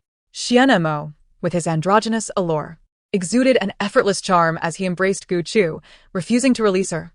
Chu Chu, I braved danger to come here alone for you. Do you not care about me at all? You need not come. Though she said this, Gu Chu felt Xian Mo had no need to take such risks. How is it possible? My heart is consumed by thoughts of Chu Chu. During this time apart, my mind is filled with that cat me. Gu Chu Chu gritted her teeth and pushed Xian Mo's handsome face away with a slap. Do not speak nonsense here, you oily man. Oily? Chu Chu can never tire of looking at you. Speak properly. Gu Chu Chu massaged her forehead, sighing, communicating with this guy is exhausting. The twins behind them were envious. Their eyes slightly reddened. They appeared so intimate, even more so than when they were with Professor Situ. Did they need to learn Xian Mo's flirtatious ways? The twins tacitly dismissed that notion. They could never be that flirtatious. Chapter 109. The deceitful tongue of the interstellar pirate. After walking a short distance, several figures materialized like phantoms, surrounding Xian Mo. Gu Chu Chu was suddenly pulled into an embrace. Xian Mo, intending to hold her, was interrupted by a blade as cold as ice. He had no choice but to release her and evade the attack. Chu Chu, are you alright? Situ, holding Gu Chu Chu, checked for any injuries. I'm fine. You all need not worry. Gu Chu Chu's gaze swept over her companions, landing on an unexpected figure. Why is Chia also here? Xian Mo smiled, though his tone betrayed a sense of grievance that was incongruous with his appearance. Chu Chu, I am your guardian too. Your other guardians bully me. Gu Chu Chu rolled her eyes. Don't mention them. I want to hit you. Iman sneered, while the silent Shuemu beside him aimed the latest weapon directly at Xian Mo, charging it with energy. Perfect timing for a test subject. Iman, who had been nearly driven to the brink of madness by worry when Xian Mo took Chu Chu away, regarded him as a foe. Chu Chu has no guardian among the interstellar pirates. Not a guardian? Then I shall be Chu Chu's rightful husband. The diplomat, known for a silver tongue, was met with an unexpected setback, his murderous intent nearly spilling from his eyes as he wished to tear Xian Mo apart. He genuinely wanted to kill Xian Mo. Are you courting death? The twins quietly added from behind. Lady Gu Chu Chu has stated that we may disregard chivalry when dealing with Xian Mo and simply gang up on him. Situ Yu's lips curled upward. He had no intention of engaging in a one-on-one with an interstellar pirate. Chu Chu truly understood him. Xian Mo persistently acted like a spoiled child towards Gu Chu Chu. Chu Chu, remember when we shut up? Gu Chu Chu pointed at Xian Mo, urging him to cease his endless coquetry. She was growing dizzy from his antics and felt too drained to say anything further. This guy had leverage over her, and if the conversation continued, her embarrassing moments would be exposed. Gu Chu Chu shifted the topic. Did you come here for something? Xian Mo smiled innocently, nodding obediently to her query. Yes, yes. Look at the males rushing back. It's so late, you haven't eaten, right? Let's head back to the restaurant and eat something before we discuss further. Gu Chu Chu turned to Chia. Thank you for coming. Let's eat together. Let's try a Chong's cooking. Thank you, Lady Gu Chu Chu. Chia was delighted.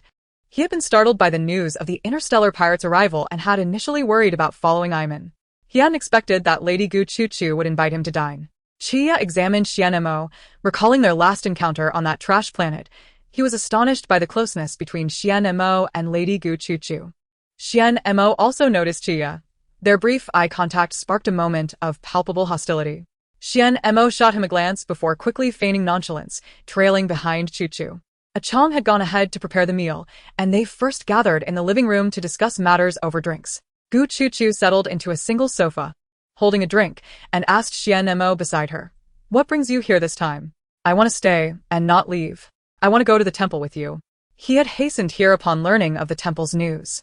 Before Gu Chuchu could respond, all the males exclaimed in unison, "No way!" Their anger and authority momentarily startled Gu Chuchu. She watched how Xian Mo would handle the situation. He had brought this upon himself, hadn't he? Iman spoke decisively, advising Chuchu not to agree to him, warning her not to be deceived by his facade.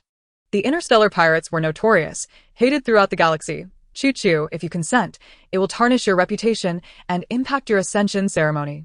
Moreover, it might provide an opportunity for the interstellar pirates to take advantage. Chia concurred with Iman, adding as Lady Gu Chuchu subject, if I may interject. His presence could be detrimental to you, especially since many still covet your position. Historically, there has never been a female emperor. You are the first. Some of the higher-ups from various planets remain skeptical of your abilities, making it unwise to associate with interstellar pirates at this juncture. Seeing Situyu and the others nodding in agreement, Gu Chuchu was curious to hear Xian Mo's response. She could not assist him. He needed to earn their acceptance on his own. Only then would he not feel miserable in this household or face discrimination due to his identity. She could support him temporarily, but not forever, and it would lead to a series of familial conflicts. The chasm created by the interstellar pirates would indeed be challenging to bridge. Xian Mo, outwardly a smiling tiger, was inwardly quite ruthless. Noticing Chuchu's gaze upon him, waiting for an answer, he reclined on the sofa with confidence, waving his hand to summon several holographic screens. Since Chuchu has worked so hard, I cannot remain idle. During this time, I have taken down several large interstellar pirate groups and a dozen smaller ones, either subjugating or annihilating them. Their leaders' heads have already been delivered to Marshal Reigns. Such bloody matters could never sully Chuchu's eyes, right? Xuan Montag, catching Hosgaze. Did not forget to wink at her. Just like the lion eagle, the flood disaster, silver horse, and the flamingo, you should be familiar with them. All have been resolved. It was a bit rushed, but give me some more time, and I can take down the remaining groups to present to Chuchu. The lion eagle had already been embroiled in internal strife. Annexation was merely a matter of time. But what of the flood disaster and silver horse? These interstellar pirate groups were renowned as part of the 7 great pirate groups alongside Xian Mo's Flame Tiger Group. The twins immediately messaged Marshal Reigns, who was far away, to confirm. To have taken down these rampant interstellar pirate groups in such a short period, had Xian Mo merely allowed them to grow for amusement? Gu Chuchu had learned about interstellar pirates after encountering Xian Mo. According to the data, the Silver Horse and Flood Disaster were unruly thugs devoid of any law. Had Xian Mo truly slaughtered them in such a brief time frame? From his tone, it seemed he was implying that it was an effortless task. I will annex all interstellar pirate groups and bring them to pledge allegiance to Chuchu. Therefore, I am willing to go to the temple to swear eternal loyalty to Chuchu. In this way, do you think the interstellar pirates would dare to resist? The notion that Chuchu could compel the interstellar pirates to submit was unprecedented in thousands of years. All the beasts would regard it as a tremendous boon. Gu Chuchu nodded. Submission was the best solution. However, the interstellar pirates were notoriously deceitful. Especially this well-groomed pirate before her, whose tongue was capable of crafting deception of the highest order. Gu Chuchu remarked, "You speak well, and the situation appears favorable. Let us finish our meal and then depart." A chuckle erupted from the others, with Iman laughing the loudest, nearly spitting his drink in an ungracious manner. They truly appreciated Chuchu's cleverness. She had made the best choice. Chia smiled gently, finding Lady Gu Chuchu quite humorous. "Chuchu, why do you treat me this way? Your loyalty to me does not guarantee that all of your interstellar pirates are loyal to me as well. Do you expect every single pirate to swear allegiance? How long would that take, and how would I know if their oaths are genuine?" Xian Mo fell silent, as if he could hear the sound of his own heart shattering. Gu Chuchu was his greatest nemesis in this life, yet he willingly approached her, missing her dearly after just one day apart. Chapter 110. Xian Mo is Chuchu's lifesaver. Chuchu, please give me a little time. I assure you I can fulfill the agreement between us. Isn't the original intent of your planetary management and protection plan to transform the inhabitants of the garbage planet into space pirates? Gu Chu conceded that this was indeed the case. Xian Mo, with his alluring appearance, could easily ensnare one's heart with a mere pout or a glance. Even more so than the genuine purebred nine-tailed fox beside him. Shouldn't you be managing me instead? I am now the leader of the largest interstellar pirate group. Do you not need to monitor me? Ideally, you should be by my side every day. Xian Mo's audacious words left Gu Chu at a loss for response. Embracing a flower bun, Gu Chu pondered how best to proceed. After a lengthy pause, Gu Chu proposed a request for Xian Mo. Thus, you shall collaborate with Iman to announce your surrender, and in return, I shall assign you the most unruly garbage planet to manage temporarily, allowing the interstellar pirates to construct and transform it into a well-ordered and civilized world. Gu Chu displayed some images, and Xian Mo recognized the garbage planet and its notoriously difficult inhabitants. Yet for him, it posed no challenge. He then viewed architectural designs created by the Imperial Academy's architects, tailored to the diverse geographical contexts. These were mere conceptual drawings. Ultimately, your space pirates will need to assist in building the cities. Although there will be mechanical equipment, your involvement in the labor of transformation is essential. Should you excel in this endeavor, it will become the first home of your interstellar pirates. Home. This word felt foreign to the pirates, even causing Xian Mo to feel a flicker of desire, who would wish to engage in relentless fighting if they had a home. Gu Chu then inquired of Iman, "What do you think of this plan?" Although Iman harbored resentment towards Xian Mo, the proposal was feasible within the context of the planetary management and protection plan. However, the issue of safety remained a concern. There was no guarantee that the space pirates would not take advantage of the situation for nefarious purposes.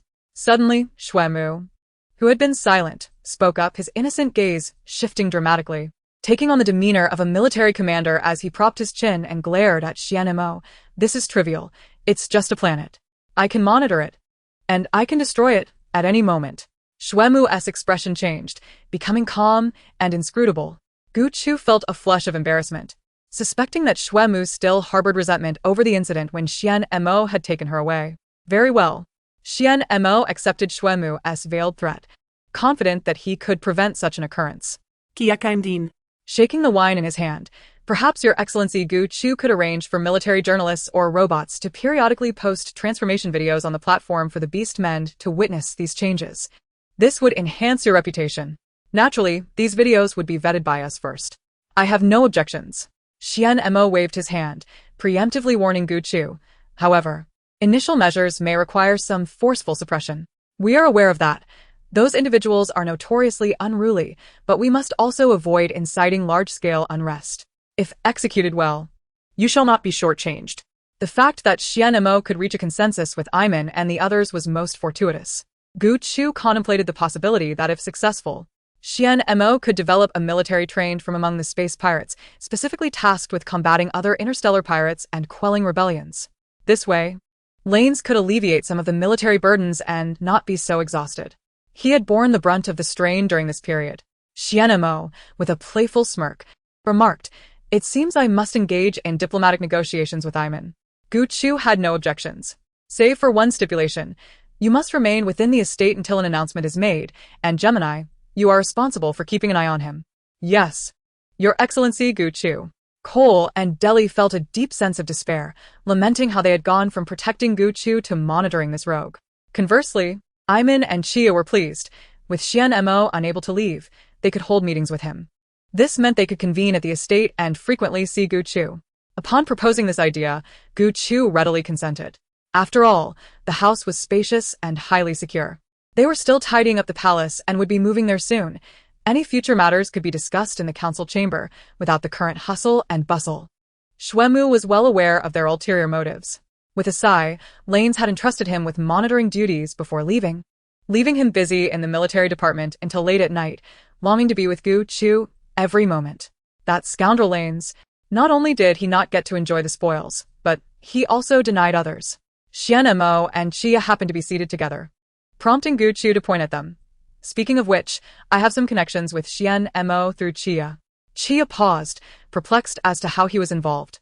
Gu Chu succinctly recounted the incident where she had saved Chia, only to faint from the side effects of her second evolution, subsequently being discovered in her beast form by Xian Mo. Xian Mo then understood why Gu Chu had appeared as a cat upon their initial meeting. "Fortunately, I saved you. Otherwise, you would have become food for that pack of hyenas." The males were taken aback. Hyenas? They are powerful beasts that live in packs and are highly aggressive. At the time, there were many famished and ferocious beasts surrounding you, and hyenas are indeed social animals. You were completely encircled. Gu Chu was astonished. She had never heard Xian Mo mention this before. She had assumed he had whimsically picked up a pet cat for amusement. Even Situyu and the others were surprised, having never heard Gu Chu mention this. Iman spoke solemnly. "Indeed, when we arrived, we encountered many hyenas. even we considered launching an attack. So, it can be said that Xian Mo is Gu Chu's savior. Chia felt an overwhelming sense of guilt. Had it not been for him, Gu Chu would not have fallen into danger. He rose, kneeling on one knee. Please, Your Excellency Gu Chu, punish me. Had it not been for me, you would not have been in peril. It was he who activated the interference device. Without its signal-blocking effect, Gu Chu would not have had to leave. She would not have had to venture outside to contact Iman and the diplomats, thus avoiding danger. However, assigning blame now serves no purpose. If you wish to make amends, then fulfill your duties diligently, for I will have more tasks for you in the future. Chia bit his lip. This punishment seemed trivial to him. If possible, he would willingly offer himself, though he wondered if Gu Chu would be amenable to such an arrangement. Chia felt a pang of shamelessness. It was clear he was attempting to take advantage of the situation. Yet, he could not suppress this thought. Gu Chu made no further comments, allowing him to rise. From both a pragmatic and political standpoint, Chia was an invaluable asset. He had significantly aided in untangling the financial chaos of the Karlker royal family, greatly alleviating Iman's burdens. He had offered numerous financial insights, promising to bring considerable benefits to Gu Chu in the future. Chia truly was a prized talent, with strong capabilities and a pleasant demeanor. Gu Chu had heard that since his return, many females had been vying for his attention. When Ajin arrived to announce that dinner was ready, Gu Chu said, I've already eaten. You all enjoy without reservation. Chapter 111. The sanctuary, he must visit this, was directed at Chia, who bowed slightly. Thank you for your hospitality, Your Excellency Gu Chu. Whether friends or family, sharing meals and discussing daily joys makes the food all the more delectable. Being overly formal seems to create distance. Gu Chu's eyes lit up as she gave Chia a thumbs up. You understand me. She had not anticipated Chia to be so perceptive, articulating her sentiments so eloquently.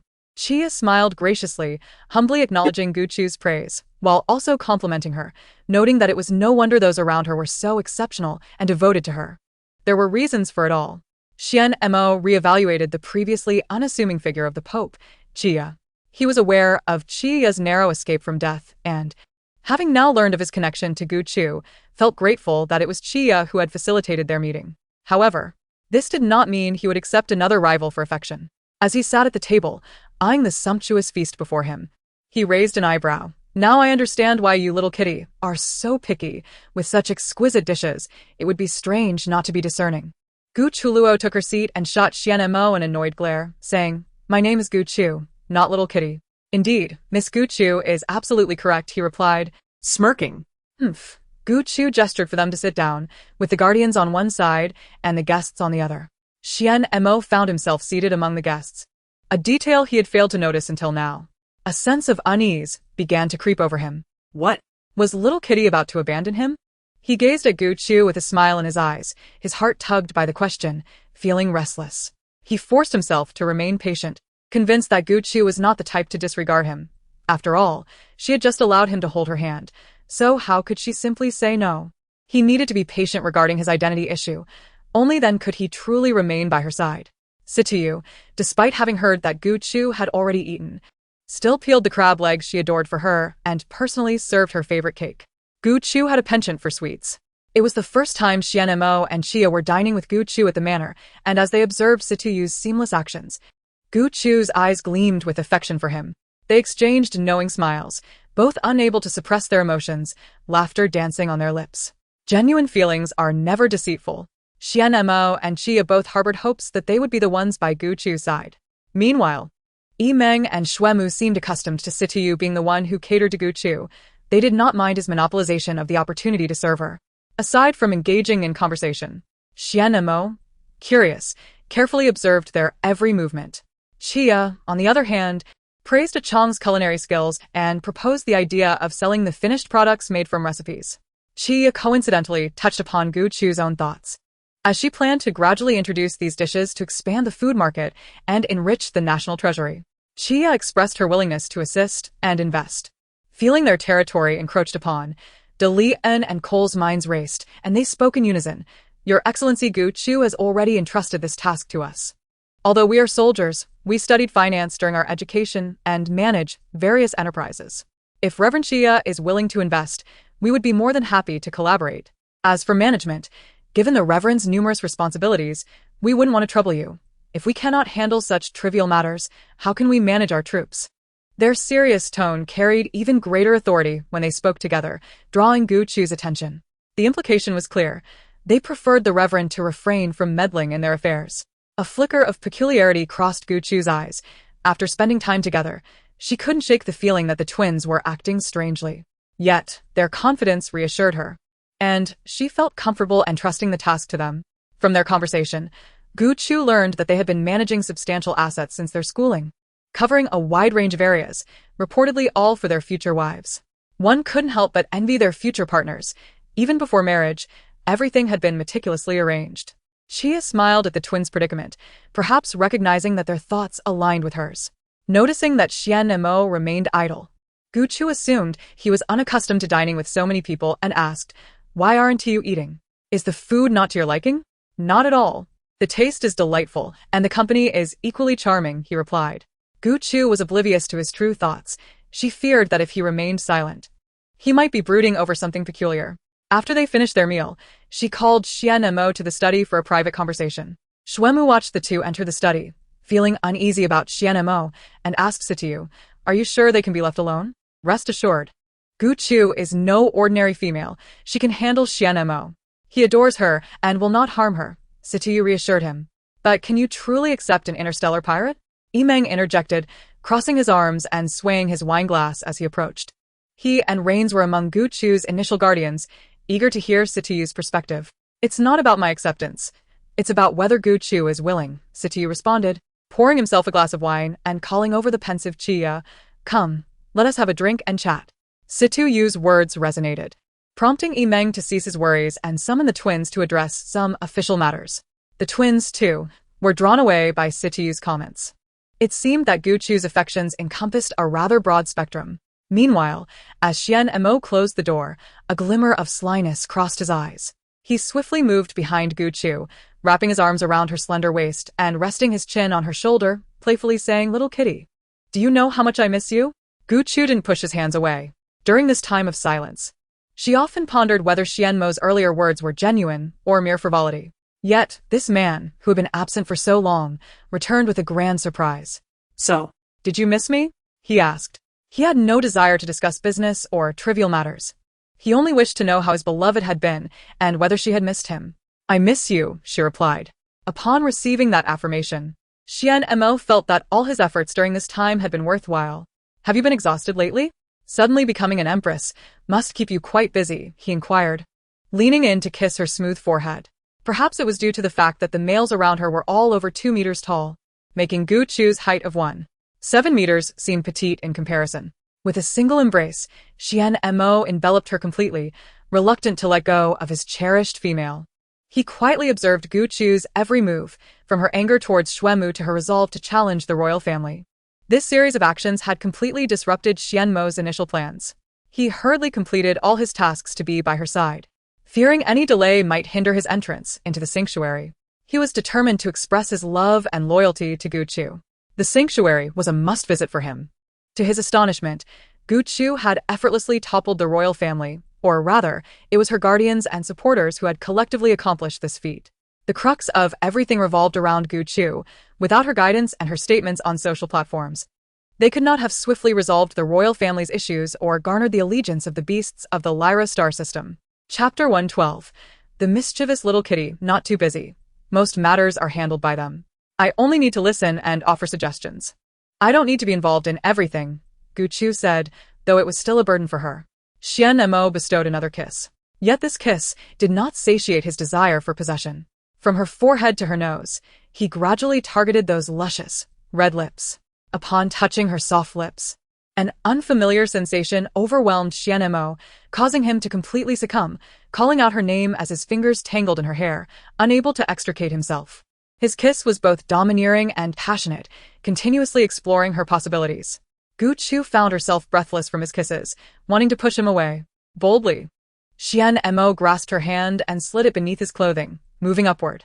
Gu Chu was no longer the naive girl she once was, yet her body still reacted instinctively. She felt a rush of unfamiliar sensations and began to retaliate. Xian Mo let out a muffled groan as an uncontrollable surge of spiritual power coursed through him. causing him to brace himself against the table. But then, he heard Gu Chu's voice echoing in his mind. Find a way to resolve it yourself. Xian Mo realized what was happening. Mental control. He found himself unable to defy Gu Chu's command, only to see her waving playfully at him. Her face adorned with a mischievous grin. Xian Mo's teeth clenched in frustration. You mischievous little kitty, you've got me in a bind. Gu Chuchu's timely farewell. A chong. Please escort Xian Mo to his room. Xian Mo felt an overwhelming discomfort from the sensations, and every time he wished to draw closer to Chu, he was subconsciously compelled to retreat by the thought echoing in his mind. Chu, however, would not allow him such proximity. He was obliged to find a place to alleviate his distress. He never anticipated that Gu Chu had taken a turn for the worse. She had even resorted to underhanded tactics. The image of Xian Mo fleeing in disarray caught the attention of those at the bar below, who were just about to head upstairs when they noticed Gu Chu leisurely clapping her hands, her face adorned with a triumphant expression. Chia's gaze sharpened as the red marks on Gu Chu's neck stood out conspicuously, particularly glaring and loathsome. A sense of unease settled in his heart, prompting him to hastily concoct an excuse to take his leave. He felt an acute sense of disconnection. On the second floor, Situ also noticed the marks on Gu Chu's neck and pulled her into the bedroom, shutting the door behind them. Chu, you might need to take a shower. Why? Situ guided her to the mirror, where Gu Chu finally saw the multitude of marks resembling mosquito bites on her neck. Did Xian Mo turn into a mosquito in his past life? His grip was so ruthless. Situ gently wiped them with a handkerchief, his desire escalating with each motion. Adjusting his glasses, his gaze darkened as he embraced Gu Chu from behind. Chu, he didn't do anything to you, did he? Gu Chu smirked, feeling victorious. She had managed to outmaneuver the notorious leader of the Star Thieves. Nope, he used to bully me with his sharp tongue, so this time, I returned the favor. Is that so? For safety's sake, it's better to check. Situ deftly unbuttoned her shirt, and the pair of rabbits discreetly made their escape. Chu, your skin is so fair and delicate. Any injury stands out starkly. You must be cautious. No, it's due to genetic mutation, humph. Before she could clarify, Gu Chu found her lips captured by Situ. Although she often displayed intimacy with him, this encounter felt distinctly different. The mirror reflected their forms, bereft of mental fortitude. She felt utterly weak against Situ's advances, succumbing entirely. She was undeniably fond of him. His fingers danced skillfully, and Situ watched their reflection in the mirror, noting the garment he had torn from her. Why does it feel like I need a larger size now? Don't do that. There's a mirror. She was reaching her limit, especially as she beheld her own appearance, her eyes glazed over as if intoxicated, her cheeks flushed with a rosy hue. Chu, do you desire this? Another kiss overwhelmed her, and Gu Chu instinctively leaned into Situ's embrace. He swept her up, carrying her toward the bathroom. Situ was in turmoil, feeling both rigid and swollen. This affliction could only be remedied by Chu. When Gu Chu awakened, she found herself clad in a nightgown, covered by a blanket. Upon closer inspection, the person beside her had already departed, leaving a note reminding her to consume the nutrient solution and informing her that he had already applied the ointment, which would leave no marks. Reflecting on the previous night, she could hardly fathom how intense the encounter had been. Moreover, Situ had retained the items Xiao had gifted her. At that moment, Gu Chu felt a genuine gratitude toward Xiao. She initially anticipated discomfort, but thanks to the essential oil, not only did she experience no unease, but the entire process was delightful and extraordinary. With a smile, she changed her attire and made her way downstairs for a meal. To her surprise, the usually deserted living room now hosted several individuals, including Yimeng, with Xian Mo seated among them, occasionally offering his opinions. They greeted her, and Gu Chu allowed them to continue their discussions without interruption, preferring to dine alone in the restaurant. Waking up late, she typically eschewed breakfast, and now it was lunchtime. Xian Mo rose and followed her, his eyes filled with a pitiful longing. Chu, you've turned bad. Gu Chu secretly thought. You should reflect on how you once schemed against me. This is merely retribution in kind. Xian Mo had never encountered such a phrase and, filled with grievances, lamented. You seem to be thriving while I have to fend for myself. You know? Gu Chu had just sensed that Yimeng's gaze upon her seemed somewhat peculiar. That's odd. Are you isn't to blab? Xian Mo chuckled lightly. Don't just point fingers at him. Even Chia and the twins, who arrived early today, are aware. Chu, You must have overlooked the fact that your room has changed its sheets. And it was at Citius' behest. Even if it were unspoken. That scent. Beast men have such keen senses. How could one remain oblivious to what transpired?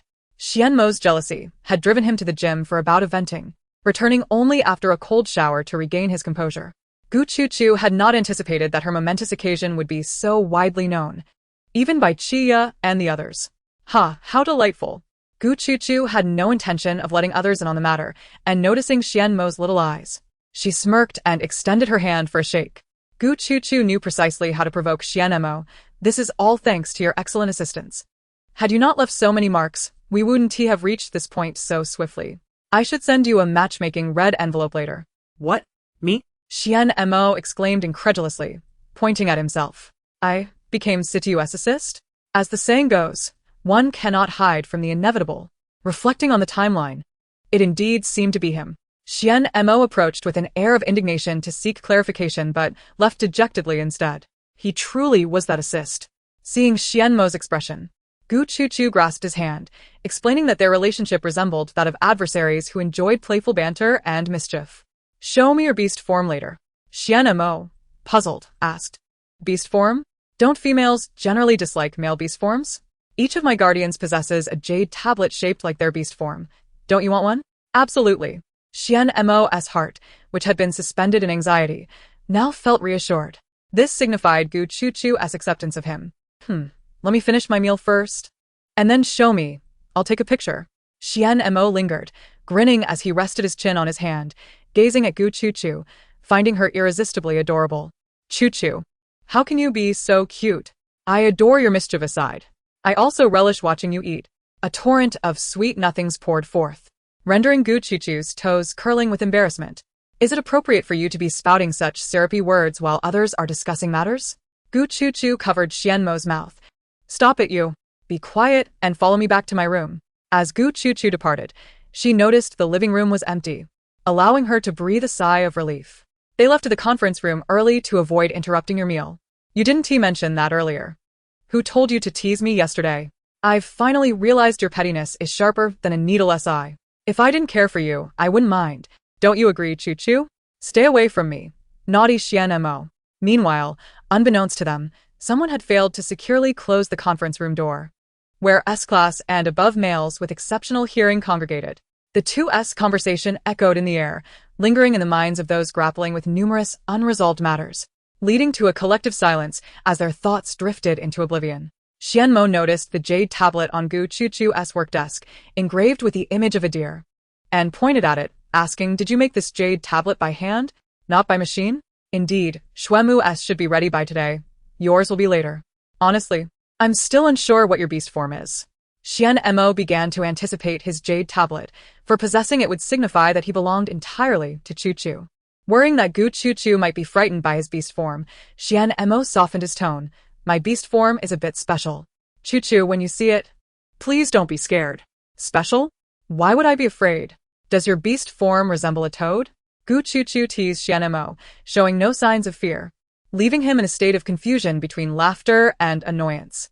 Do you still remember that I am the descendant of a survivor from the human experimentation lab?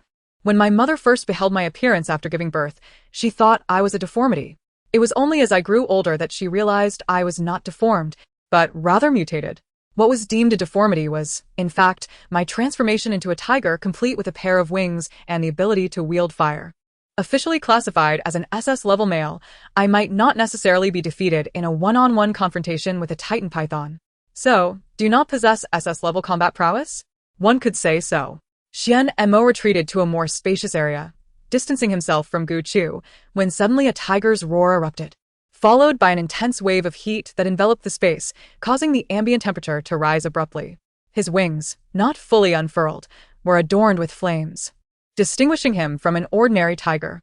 His fur was a striking blend of red and gold, the character for king on his forehead replaced by fire. His razor-sharp teeth could effortlessly shatter any solid object, and his commanding gaze exuded an aura of royalty. Upon witnessing Xianmo's beast form, Gu Chu gasped in awe, her eyes sparkling. He was far more imposing than in human form. Handsome and striking, yet the scorching flames prevented her from approaching him. Sweating from the heat, Gu Chu opened a window to cool the room. She quickly documented Xianmo's appearance, lamenting, "If only your flames weren't so hot. I would love to touch your beast form." With her words hanging in the air, it was only natural to indulge Gu Chu's small wish. Xianmo extinguished the flames enveloping him, reverting to his normal fur. "You can still control the flames," Gu Chu applauded him. How could one call him ugly? Among tigers, he was a paragon of beauty. Seated on the carpet, Gu Chu gestured for Xianmo to lie on her lap. He hesitated, feeling inexplicably nervous as he approached her invitingly. He carefully adjusted his weight, resting his head on her lap, allowing her to explore him freely, emitting a low, contented growl. Gu Chu examined his form and without hesitation wrapped her arms around his neck, reclining on his furry belly, joyfully playing with the majestic tiger. Xianmo's short, dense fur offered a unique texture. She yearned to experience the different sensations of various large felines. Unbeknownst to Xianmo, Gu Chu had a particular fondness for animals. Previously, she had refrained from interacting with Yu and the others in their beast forms due to unstable mental energy. But now she could indulge in petting her own male beast form freely. The winged tiger allowed Gu Chu to play to her heart's content, and even in the absence of mental energy absorption, he responded with low growls to her touches. Gu Chu's hands explored his belly, a sensitive and vulnerable area, and it was the first time in his life that a female had touched his abdomen. The sensation was akin to ascending to bliss. He rubbed his head against Gu Chu's midriff, pleading for her to continue. "All right, let's play a little longer, but once we're done, I must attend to my work." However, Gu Chu truly meant just a brief playtime, and when it was time for Xianmo to leave, he hesitated, wanting to linger. Without a word, Gu Chu used her mental control to usher him out of the room. As Xianmo exited, a smile lingered at the corners of his mouth. Just around the corner, he encountered several individuals who were supposed to be in a meeting, glaring at him with unfriendly expressions. "Surely, you are not all waiting for me?" Having arrived, Xianmo felt no fear, maintaining a calm demeanor adorned with a cheerful smile. Iman wrapped an arm around his neck, pulling him into his room. Come here. Chia and the twins exchanged glances and shrugged, smiling knowingly. "I won't let that happen." With that, Chia departed and the twins, having confirmed their mutual thoughts, followed suit. They could not afford to remain idle. Inside the bedroom, Gu Chu, having spent most of the day working, stretched and finally completed the jade plate for Xuemu. The remaining task was Xianmo's jade plate. She rose, intending to take a stroll and contemplate how best to design Xianmo's beast form. As she descended the stairs, she noticed the males in the living room clustered in a circle, seemingly examining something. Even Si2Yu and Xuemu, who had just returned, forgot to set down their belongings as they joined the gathering. Beside them stood a seemingly amiable elderly gentleman and a middle-aged female, the latter beaming with pride. Are you? "Xuemu, why are you back so early?" Upon turning, Xuemu, who had not seen his partner all day, eagerly approached Gu Chu and took her hand, introducing her. "This is the renowned jewelry design master, Aunt Xue. Many years ago, she retired from designing jewelry, but she has come out of retirement to design your crown. This is the esteemed Earlive, the most celebrated and skilled clothing designer on our imperial star. Noble ladies seek him out for their attire, and his garments are notoriously difficult to procure." "Clothes? A crown?" The other males parted, revealing a humanoid model adorned in exquisite garments, while a glass case nearby held a crown. Gu Chu examined the blue gown, recalling that they had previously inquired about her favorite color. The long blue dress felt luxuriously smooth to the touch, evoking not only comfort but also an air of nobility and elegance. Adorned with numerous gemstones whose names Gu Chu could not recall, the fabric formed graceful lines, and the voluminous skirt swayed like a flower dancing in the breeze. Turning her attention to the accompanying gemstone crown, she noted it was encrusted with jewels, featuring a stunning ocean blue sapphire that sparkled with a dazzling radiance, casting enchanting colors and glimmers. The gems were artfully arranged, creating a magnificent and unique pattern, reminiscent of a splendid piece of artwork, collectively fostering a sense of grandeur and elegance. The crown's design was intricate, and its craftsmanship was exquisite, captivating one's gaze. Gu Chu nodded at the two. "I love it." This sentiment was like a melodious note to their ears. All their efforts to meet the future Empress's expectations were worth it. Aunt Xue smiled, her demeanor graceful and dignified, unmistakably of noble bearing. "Your Excellency, our future Empress, allow me to design a few more sets of jewelry for you. Your neck is so lovely. It must be complemented with a fitting necklace, and your hands also deserve bracelets." Upon seeing Gu Chu in person, she began to murmur. Such a beautiful female must be adorned with the finest jewelry. What had begun merely as a hobby for her blossomed into a passion, revealing her extraordinary talent as a renowned jewelry designer. Earl had approached with a warm smile, his hair graying, and when he saw Gu Chu, he looked at her with the tenderness of a father. He had not paid much attention to social media, but upon witnessing the resolute actions of Xuemu, he had anticipated Gu Chu to be a stern empress, only to find her demeanor gentle, starkly contrasting with her prior image. Earl had respectfully requested Gu Chu's permission. How about you try it on, Your Excellency? If anything is amiss, I can make adjustments while we still have time. Aunt Xue stepped forward, bowing. It would be my honor for Your Excellency to wear the jewelry I designed. C2U held Gu Chu's hand. Chu. The outfit is somewhat heavy and cumbersome. Allow me to assist you. As the only female present, Aunt Xue paused, sharing a knowing smile, and kindly reminded C2U of any particular care he should take with the garments. Iman rolled his eyes, realizing that this scheming bear had inadvertently seized the opportunity. Xuemu observed C2U's actions. Noted. Returning to the bedroom, Gu Chu allowed C2U to help her don the somewhat cumbersome attire. The numerous rare gemstones made it essential to be cautious, as carelessness could lead to damage.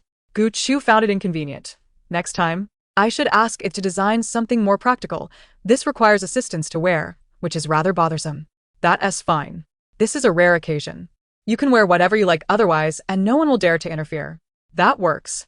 Gu Chu donned the splendid attire and twirled before the mirror. The garment appeared cumbersome, yet in reality, it was remarkably light, imparting an ethereal quality to her movement.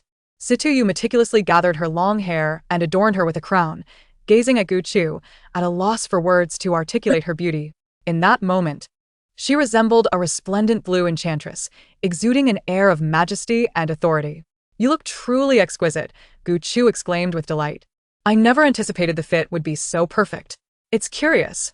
How did you know my recent measurements? Is your vision so astute that your eyes serve as a measuring tape? Situyu snorted, awkwardly rubbing his nose. Perhaps it was measured by hand. As Gu Chu turned in her gown, she said, Ayu, could you take a picture of me with my hollow brain and send it to Rains? He's not here, and I want him to see. Situyu chuckled silently, complying without further comment. If Rains were to catch a glimpse, he would undoubtedly return within 3 days, without fail. When Gu Chu descended the stairs with Situyu's assistance, the eyes of all the beastmen fixated on the stunning woman, as if she had stepped out of a painting. In this scene, the males seemed momentarily speechless. Their gazes locked upon her in awe. They began to shower her with compliments, which Gu Chu graciously accepted, remembering to praise the craftsmanship of Yait and Aunt Snow. Chia had deliberately stayed behind to witness the moment Gu Chu first donned the Empress's regal attire. Capturing this precious sight, Chia took a photograph, secretly preserving it as a memento. Other beastmen expressed their desire for photo as well, assuring her it would remain confidential. Gu Chu acquiesced, delighted with Yait's designs, and suggested some styles of her own. Although she had studied design, her craftsmanship paled in comparison to Yait's, and she hoped he could assist her in creating new styles. Preferring mermaid skirts over voluminous gowns, Yait readily pledged to fulfill her request. As time pressed on, Yait and the others took their leave, while Gu Chu, in high spirits, invited Chia and the twins to join her for dinner. Chia expressed his gratitude, saying, Thank you for your invitation, Lady Gu Chu. We have further matters to discuss later, so we shall not impose. Cole and Delian bowed in unison, thanking her for the invitation. After the meal, Gu Chu strolled through the estate, accompanied by a fragrant bouquet. The evening breeze tousled her light blue curls as she raised her hand to gather her disheveled hair and caught sight of a figure clad in red approaching. As the figure drew nearer, she gradually recognized the visitor. Lady Gu Chu, Chia greeted. I thought you were busy? Even during busy times, one must take appropriate breaks. Wouldn't you agree, Lady Gu Chu? Indeed. Coincidentally, there is something I wish to consult you about. Please do not hesitate to ask. I wish to visit the Safety Management Bureau and your ecclesiastical authority. I intend to treat those who have lost control. The tree within her cried out incessantly, lamenting the lack of resentment to consume. The Safety Management Bureau? Chia expressed surprise.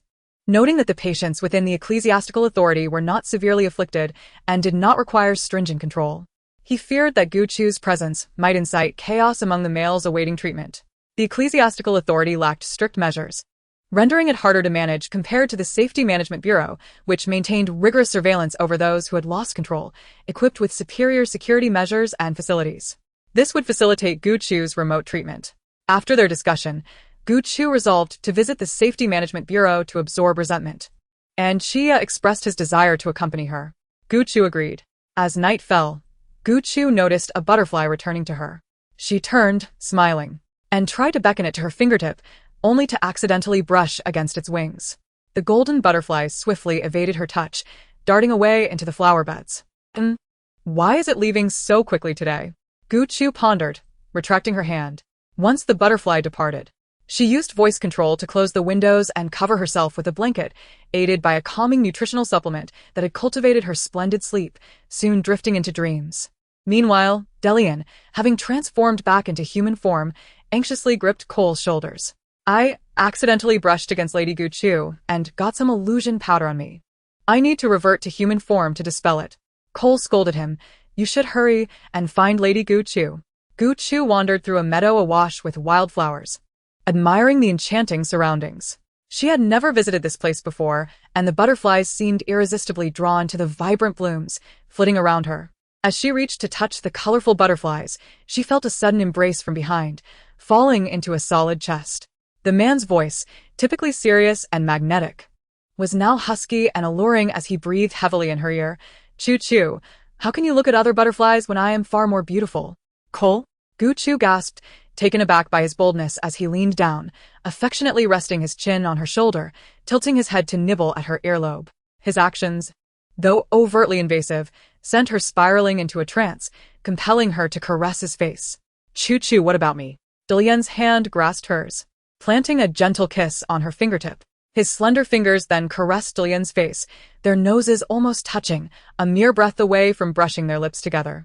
Their breaths mingled, and Gu Chu, lost in the moment, closed her eyes. She awoke in her bedroom, hands covering her face, attempting to conceal the lingering flush and heat. How could she have dreamt such a thing, entangled with the twins? The thought sent discomfort coursing through her. A strange desire began to rise, prompting Gu Chu to rush to wash her face. Ah Jun, are the twins here? They wanted to see you last night, but you were asleep. This morning, they were summoned to the conference room by Ambassador Iman. And Chia? He is already waiting. Then I'll head out first. Gu Chu took the nutritional supplement from Ajun's hands and hurried outside, needing to distract herself from the peculiar thoughts regarding the twins. Lady Gu Chu, why is your face so flushed? Chia inquired suddenly, prompting Gu Chu to glance out the window and casually dismiss. It happens sometimes. It's normal. Chia smiled and withdrew, not pressing further, though he observed the lingering blush on her face, silently reciting incantations to dispel the remnants of the illusions surrounding her. Amongst the secret arts, the Foxtail clan was unparalleled. Having dealt with these matters, Chia's gaze darkened slightly as he silently fiddled with the ring on his hand. This illusion powder was harmless, but could induce hallucinations. He wondered what kind of illusion had caused Lady Gu Chu to appear so distracted. After some contemplation, Chia picked up his hollow brain, seeking to inquire about the twins, who were currently engaged in work discussions with Iman and Xian Mo. Iman had unexpectedly announced that Yuta Star, which had never engaged with the Imperial Star, would send representatives to attend the coronation ceremony. Following their video conference, they would proceed to the Safety Management Bureau. Chia glanced at Gu Chu, hoping Iman would arrive slowly, allowing him more time alone with her. Upon entering the Safety Management Bureau, the director, having received hasty notification the previous night, stood rigidly at attention with his subordinates, prepared to welcome Lady Gu Chu. The director, a middle-aged male, felt a palpable sense of apprehension upon the arrival of Her Majesty, the future Empress. He dared not exhibit any complacency. Rubbing his hands together as he spoke in an exaggerated tone, "It is an immense honor for us that you have graced us with your presence. It is a privilege for all male orcs. Please allow me to escort you. Indeed, your arrival heralds a dawn of enlightenment, unveiling boundless possibilities. It is a great delight for us to witness such a personable side of Her Majesty." Gu Chu, listening to their sycophantic flattery, merely smiled and proceeded inside.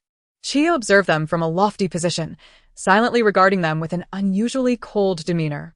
Were the personnel of the Safety Management Bureau elevated by mere words? Gu Chu followed them into a conference room, which appeared to have been specially arranged. As they prepared some footage for her, the director was poised to introduce it, but Gu Chu turned to Chia and inquired, Didn't you clarify things with them last night? Chia, casting a critical eye upon them, retracted his gaze and smiled at Gu Chu, saying, "Everything has been communicated clearly. I possess the corresponding records in my neural interface." Upon concluding his explanation, he commanded, "We are here to observe the out-of-control orcs, not to view your tedious footage." The director hesitated, glancing at his equally apprehensive colleagues. "Your Excellency, the situation with the out-of-control orcs is exceedingly volatile and brutal. Are you truly intent on entering? Is it safe to approach them through a barrier? Didn't you say your safety measures were designed by Xuemu? Are they not reliable?" The director and his colleagues hurriedly waved their hands. Who would dare malign Professor Xuemu, a trusted ally of Gu Chu, who now oversaw the security of the Imperial Star?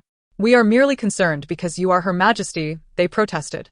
Chia scoffed, giving a subtle signal to one of his subordinates, who quietly retreated towards the door. There was something amiss within the Safety Management Bureau.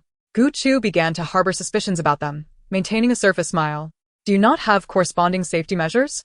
If I were to worry, it would imply a lack of trust in you. Let us proceed. After all, Chia is an SS-ranked male." Seeing that Gu Chu and Chia had ceased their conversation, the director turned to lead the way, resigned to the fact that they were determined to investigate. The out-of-control orcs also had family members, primarily male representatives visiting them, although, to her knowledge, there had been instances of females being permitted entry in the past. Why were they being obstructed now? As they formally stepped into the management area for the out-of-control orcs, Gu Chu's expression visibly darkened. Apart from the superior defensive facilities compared to those at Xian MOS, which allowed for some visibility into the conditions of the out-of-control individuals, everything else was dismal. On the 102nd day, Chia had implemented some alterations, utilizing his expertise in mystical arts akin to twin illusions, with a touch of mythological flair. Chapter 116. The support collapsed. It resembled a transparent cage, confining orcs who had succumbed to their animalistic forms and lost their sanity. The filth within the cage was utterly appalling. Piles of excrement had evidently gone uncleaned for an extended period. Even with the air sealed off, Gu Chu could almost detect a rancid odor. Without needing to voice her dissatisfaction, Chia took it upon himself to address them. "You appeared quite imposing at the entrance. Why is the interior of this cage in such a deplorable state?" Inside, a transformed raccoon seemed to have gone mad, obsessively plucking at its own fur, revealing patches of bloodied skin beneath. The creature, seemingly numb to pain, continued scratching, and upon closer inspection, black insects were crawling upon it. Witnessing such a beloved creature in such a state filled Gu Chu with profound sorrow. Her gaze then shifted to a nearby flamingo, which was idly stepping in its own waste, producing odd calls as it played. Its once vibrant pink feathers were nearly gone, and it had lost one eye. As a fervent admirer of fuzzy creatures, Gu Chu was utterly incensed at this moment. Little did she anticipate that in her quest to absorb resentment, she would uncover such significant management issues. She turned to confront the administrators. "Is this what you refer to as safety management? This filth is unacceptable. The orcs are in a state of disrepair. What happened to your tranquilizers and anesthetics? Do not tell me your Safety Management Bureau is unable to procure medications." The lead director's face was a mask of grievance. "We are wronged, Your Majesty. We did not wish for this. The funds provided by the former royal family are only sufficient for routine maintenance, leaving no room for additional support." "Indeed, Your Majesty. The Safety Management Bureau requires substantial quantities of medication. We simply cannot bear such an expense. Our accounts reflect this. It isn't that we do not wish to act, but we simply cannot." The lack of funds and the legacy of mismanagement left by the former royal family were issues that Gu Chu had never heard mentioned by Iman and his associates. As Iman was en route, Gu Chu sought his confirmation, only to receive a negative response. She then turned to Chia, who shook his head in disbelief. Thus, Gu Chu suddenly extended her hand. "Reveal your transgressions." With a commanding tone, she employed mental control to compel them to speak the truth. A throng of Safety Management Bureau personnel knelt in unison, trembling and bowing their heads, unable to utter a single falsehood under her influence. "We colluded with a third prince of the former royal family to embezzle a substantial sum allocated by the previous royalty for our indulgence. However, the funds provided were indeed meager. They showed no concern for the lives of these out-of-control orcs, keeping them merely squandered money. Very few out-of-control orcs receive visitors. Even when family members come to see them in such a state, they do not dare voice their concerns. A few flattering words from some nobles seeking better conditions for their kin might even lead to donations to us."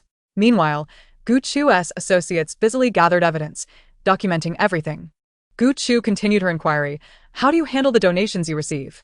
The out-of-control males who received benefits will take care of the matter. Once they are cut off, we have no further responsibility. Chia surveyed the out-of-control orcs and solemnly asked, in the past 3 years, how many out-of-control orcs have you managed? The orcs here, lacking any medicinal control, would only deteriorate further. Approximately 10,000 over 3 years, Chia replied, his expression revealing surprise, as this figure contradicted the data he had received recently. You have been falsifying records both in terms of finances and mortality. The director, unable to control his own tongue, answered truthfully to every question posed by Gu Chu and Chia. We have always engaged in falsification. Without medication, the orcs will die more rapidly. To conceal this from scrutiny, we would selectively administer euthanasia toxins. Gu Chu, perplexed, inquired, wouldn't he the families of the deceased suspect anything? Even if they did, we're not concerned. We simply attribute it to their out-of-control state. We choose only those orcs who are powerless and without influence. Besides, with the third prince as our backing, what do we have to fear? Gu Chu closed her eyes, massaging her temples, and sternly informed them, the support has collapsed. Do you think that, if I do not discover it today, no one else will? She instructed those following her to take the staff of the Safety Management Bureau into custody. Leave this group to me. Iman, rarely adorned in his General S uniform, approached, his eyes blazing with fury as he gazed at these individuals, wishing to rend them asunder. Having previously visited the treatment area of the Safety Management Bureau for out-of-control value assessments, he lamented that had he entered the supervisory area for out-of-control orcs back then, he would have uncovered this massive oversight.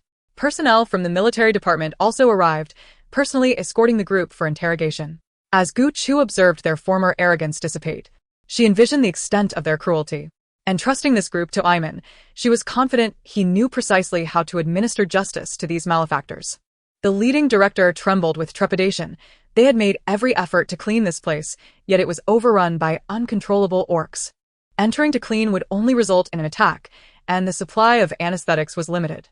They had only received hasty notification the previous night, leaving them no time to adjust and procure such large quantities of medication, which would undoubtedly raise suspicions. Little did they anticipate that Gu Chu would swiftly identify the issue regarding the drugs. The director, in a desperate plea for mercy, implored, Your Excellency Gu Chu, no, Your Majesty the Empress, please temper your wrath. The medication has run out. We were unable to retrieve it in time. We refrained from entering to clean out of concern for our staff's safety. Ha! Gu Chu retorted, such a large bureau, with tens of thousands of uncontrollable male orcs. And you claim the medication is simply gone? Is it truly depleted, or have you neglected to replenish your stock, or merely acquired euthanasia drugs? How heartless you must be to squander others' life-saving funds on a life of debauchery. Gu Chu had walked for quite some time, yet saw no signs of repairs being made. Iman, staring at the handcuffed wrongdoers, turned to Gu Chu with an apology. Chu, this matter is of grave importance and involves numerous individuals. Please return for now. I will provide you with a precise answer within the day. Very well. Iman nodded to Chia and turned to address the unfolding situation. Your Excellency Gu Chu, we should depart. It seems inappropriate to proceed with treatment today. Gu Chu lingered for a moment, looking back at the mistreated orcs. The sheer scale of the uncontrollable individuals could not be resolved in a day or two. As Gu Chu turned to retrace her steps, contemplating how to provide care for this group of unruly orcs, an ominous iron door suddenly descended from above, with such speed that it could reduce Gu Chu to a mere pulp in an instant. Chia, following closely behind, swiftly pushed her aside to a safe location. Unable to explain himself as he turned and embraced Gu Chu, his back colliding forcefully with the cold floor, shielding her with his body. Chapter 117. A familiar situation. Chia, are you unharmed? I'm fine. Gu Chu glanced back, realizing their path was now obstructed by a wall that had unexpectedly dropped, isolating Chia's group on the other side. This person is targeting you. Gu Chu frowned, helping Chia to his feet. She paused momentarily, feeling a twinge of pain in her heel. Did you injure your foot? Chia instinctively knelt to examine her foot, concern etched across his features as he noticed the swelling along the edge of her high heel.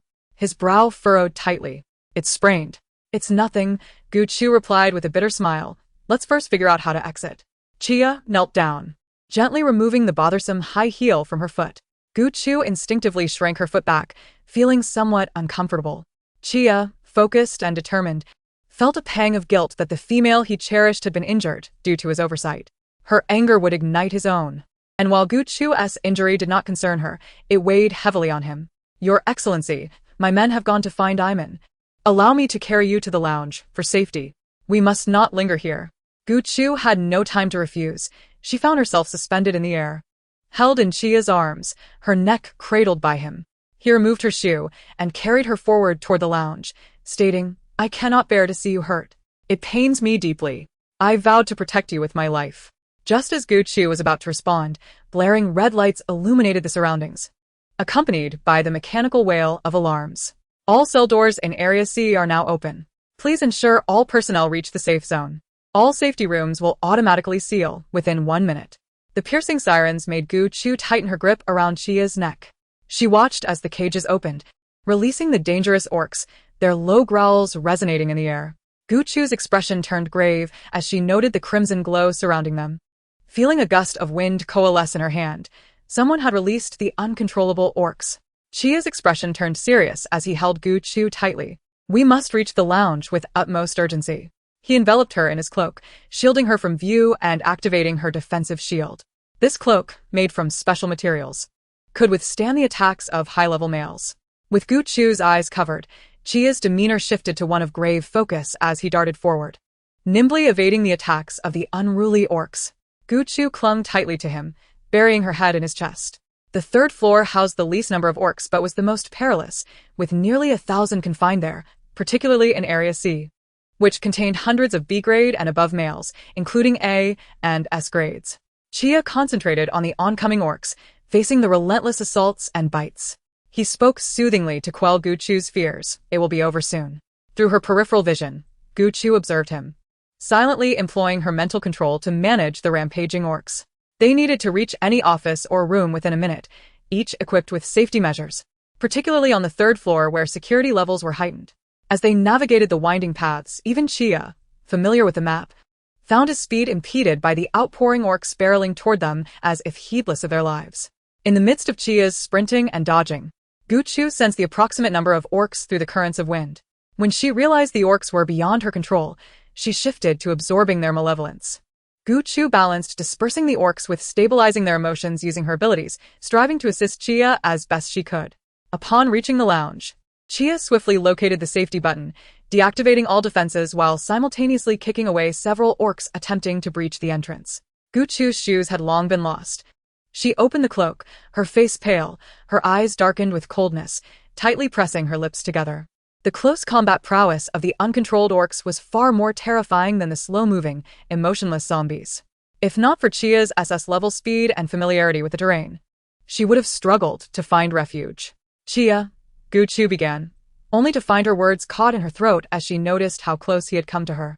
Panting heavily and gazing at her with crimson eyes, exuding a palpable aura of violence, as if he had just emerged from a battlefield, stained with the blood and death of countless foes. Suddenly, Chia lifted her chin and pressed his lips against hers. Gu Chu, in disbelief, felt his uneven breath and heard his pleading tone. Chu, why must you refuse me today? Please do not turn me away. Gu Chu's eyes widened, and with a sharp slap, she struck him without hesitation. What are you saying at a time like this? The pain did not rouse Chia. Instead, he seized her arms, binding them above her head. As he kissed her again, he held her head firmly, deepening the kiss, enveloping them in a space filled with hormones and danger. Chia. Gu Chu struggled against his grip, pounding on his chest, yet he restrained her hands with ease, lifting them above her head. Overwhelmed by his kiss, Gu Chu felt her strength ebb away. Chia tilted her chin, pried open her lips, and kissed her fervently, as if he had long coveted his cherished pet, seeking to make up for lost time in one fervent embrace. Chia's hands began to explore downward, and Gu Chu jolted, biting him fiercely, pushing him away. Unlike before when he had pinned her down with a heavy force, this time, a gentle shove sent him tumbling to the ground. Chia? Gu Chu called out, noticing his body sprawled on the floor. It was then she saw his clothing torn to shreds, revealing his back, marred with numerous scratches of varying sizes, the most severe being 3 gaping, bloody marks across his shoulder blade. Blood flowed uncontrollably, soaking through his garments.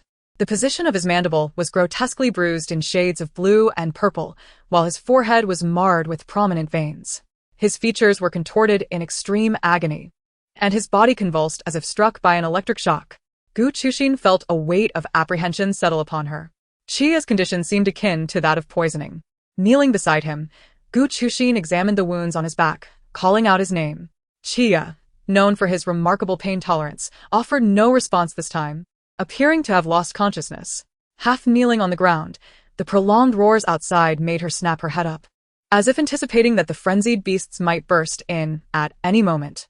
With no time to ponder, Gu Chuxin swiftly retrieved her medical kit, treatment device, and light brain. To her dismay, the light brain displayed a blank screen, its signals blocked by a jamming net. Gu Chuxin exhaled a deep, frustrated sigh. This situation felt hauntingly familiar. Chapter 118. Not poisoned, yet unrestrained. Hastily, she operated the light brain, activating the anti-jamming system installed by Xuemu. With just a moment's time, this system could forcibly shut down the interference and establish contact with the you and the others. As the light brain engaged in its automated process, Gu Chuxin turned to the treatment device, focusing on staunching Chia's wounds while also checking for any other signs of poisoning. The toxins within the beast-like poisoners were far more potent than ordinary low-grade poisons. With pursuers at their heels and danger looming, Gu Chuxin could not match Chia's speed. He continued to carry her, unable to balance the urgency of their situation. He had sustained injuries, yet held on tenaciously. Having learned some emergency treatments for poisoning from Situ, Gu Chuxin connected the peculiar behavior he had just exhibited, which was inconsistent with his usual demeanor. As she examined his back, she finally discovered a small patch of purple bruising at the nape of his neck, accompanied by a pinprick-like wound. Drawing from her wilderness survival experience, she surmised it resembled a scorpion's sting. The problem was, on this interstellar journey, there existed myriad species of scorpions, and Gu Chuxin had no way of knowing which had stung Chia. Opening her medical kit, she recalled it contained various antidotes. Just as her hand reached out to search, an unexpected force pulled her back as Chia wrapped his arms around her, inadvertently knocking the medical kit to the ground, scattering the vials across the floor. Gu Chuxin stared at the overturned containers of medicine. Not poisoned, yet you act as if you can do as you please. Chu. Don't leave me. Gu Chuxin felt a deep sense of frustration, unwilling to respond to his words. He could no longer restrain her. Gu Chuxin easily broke free from his embrace, propping herself up. She held up 3 fingers before him. Chia, can you tell me what number this is? His eyes, Already clouded, filled with a dazed smile. It's a little kitty, a lion cat. Gu Chuxin. She pondered if she had unintentionally become a creature with the body of a cat and the head of a human. Do you know who you are? I am Chu's man.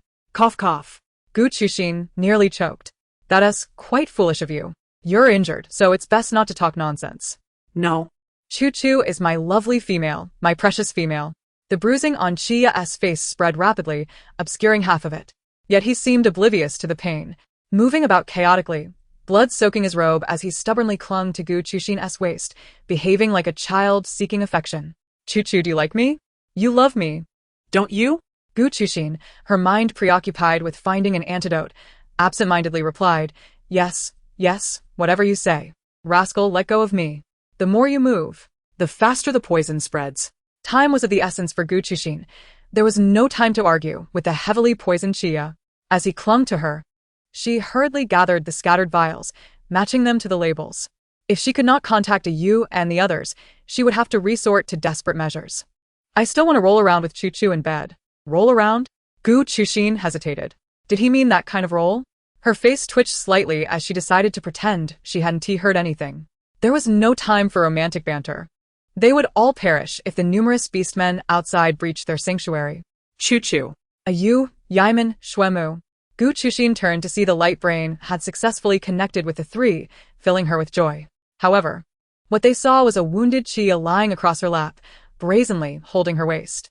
Their expressions darkened. Gu Chuxin knew that the 3 would become envious.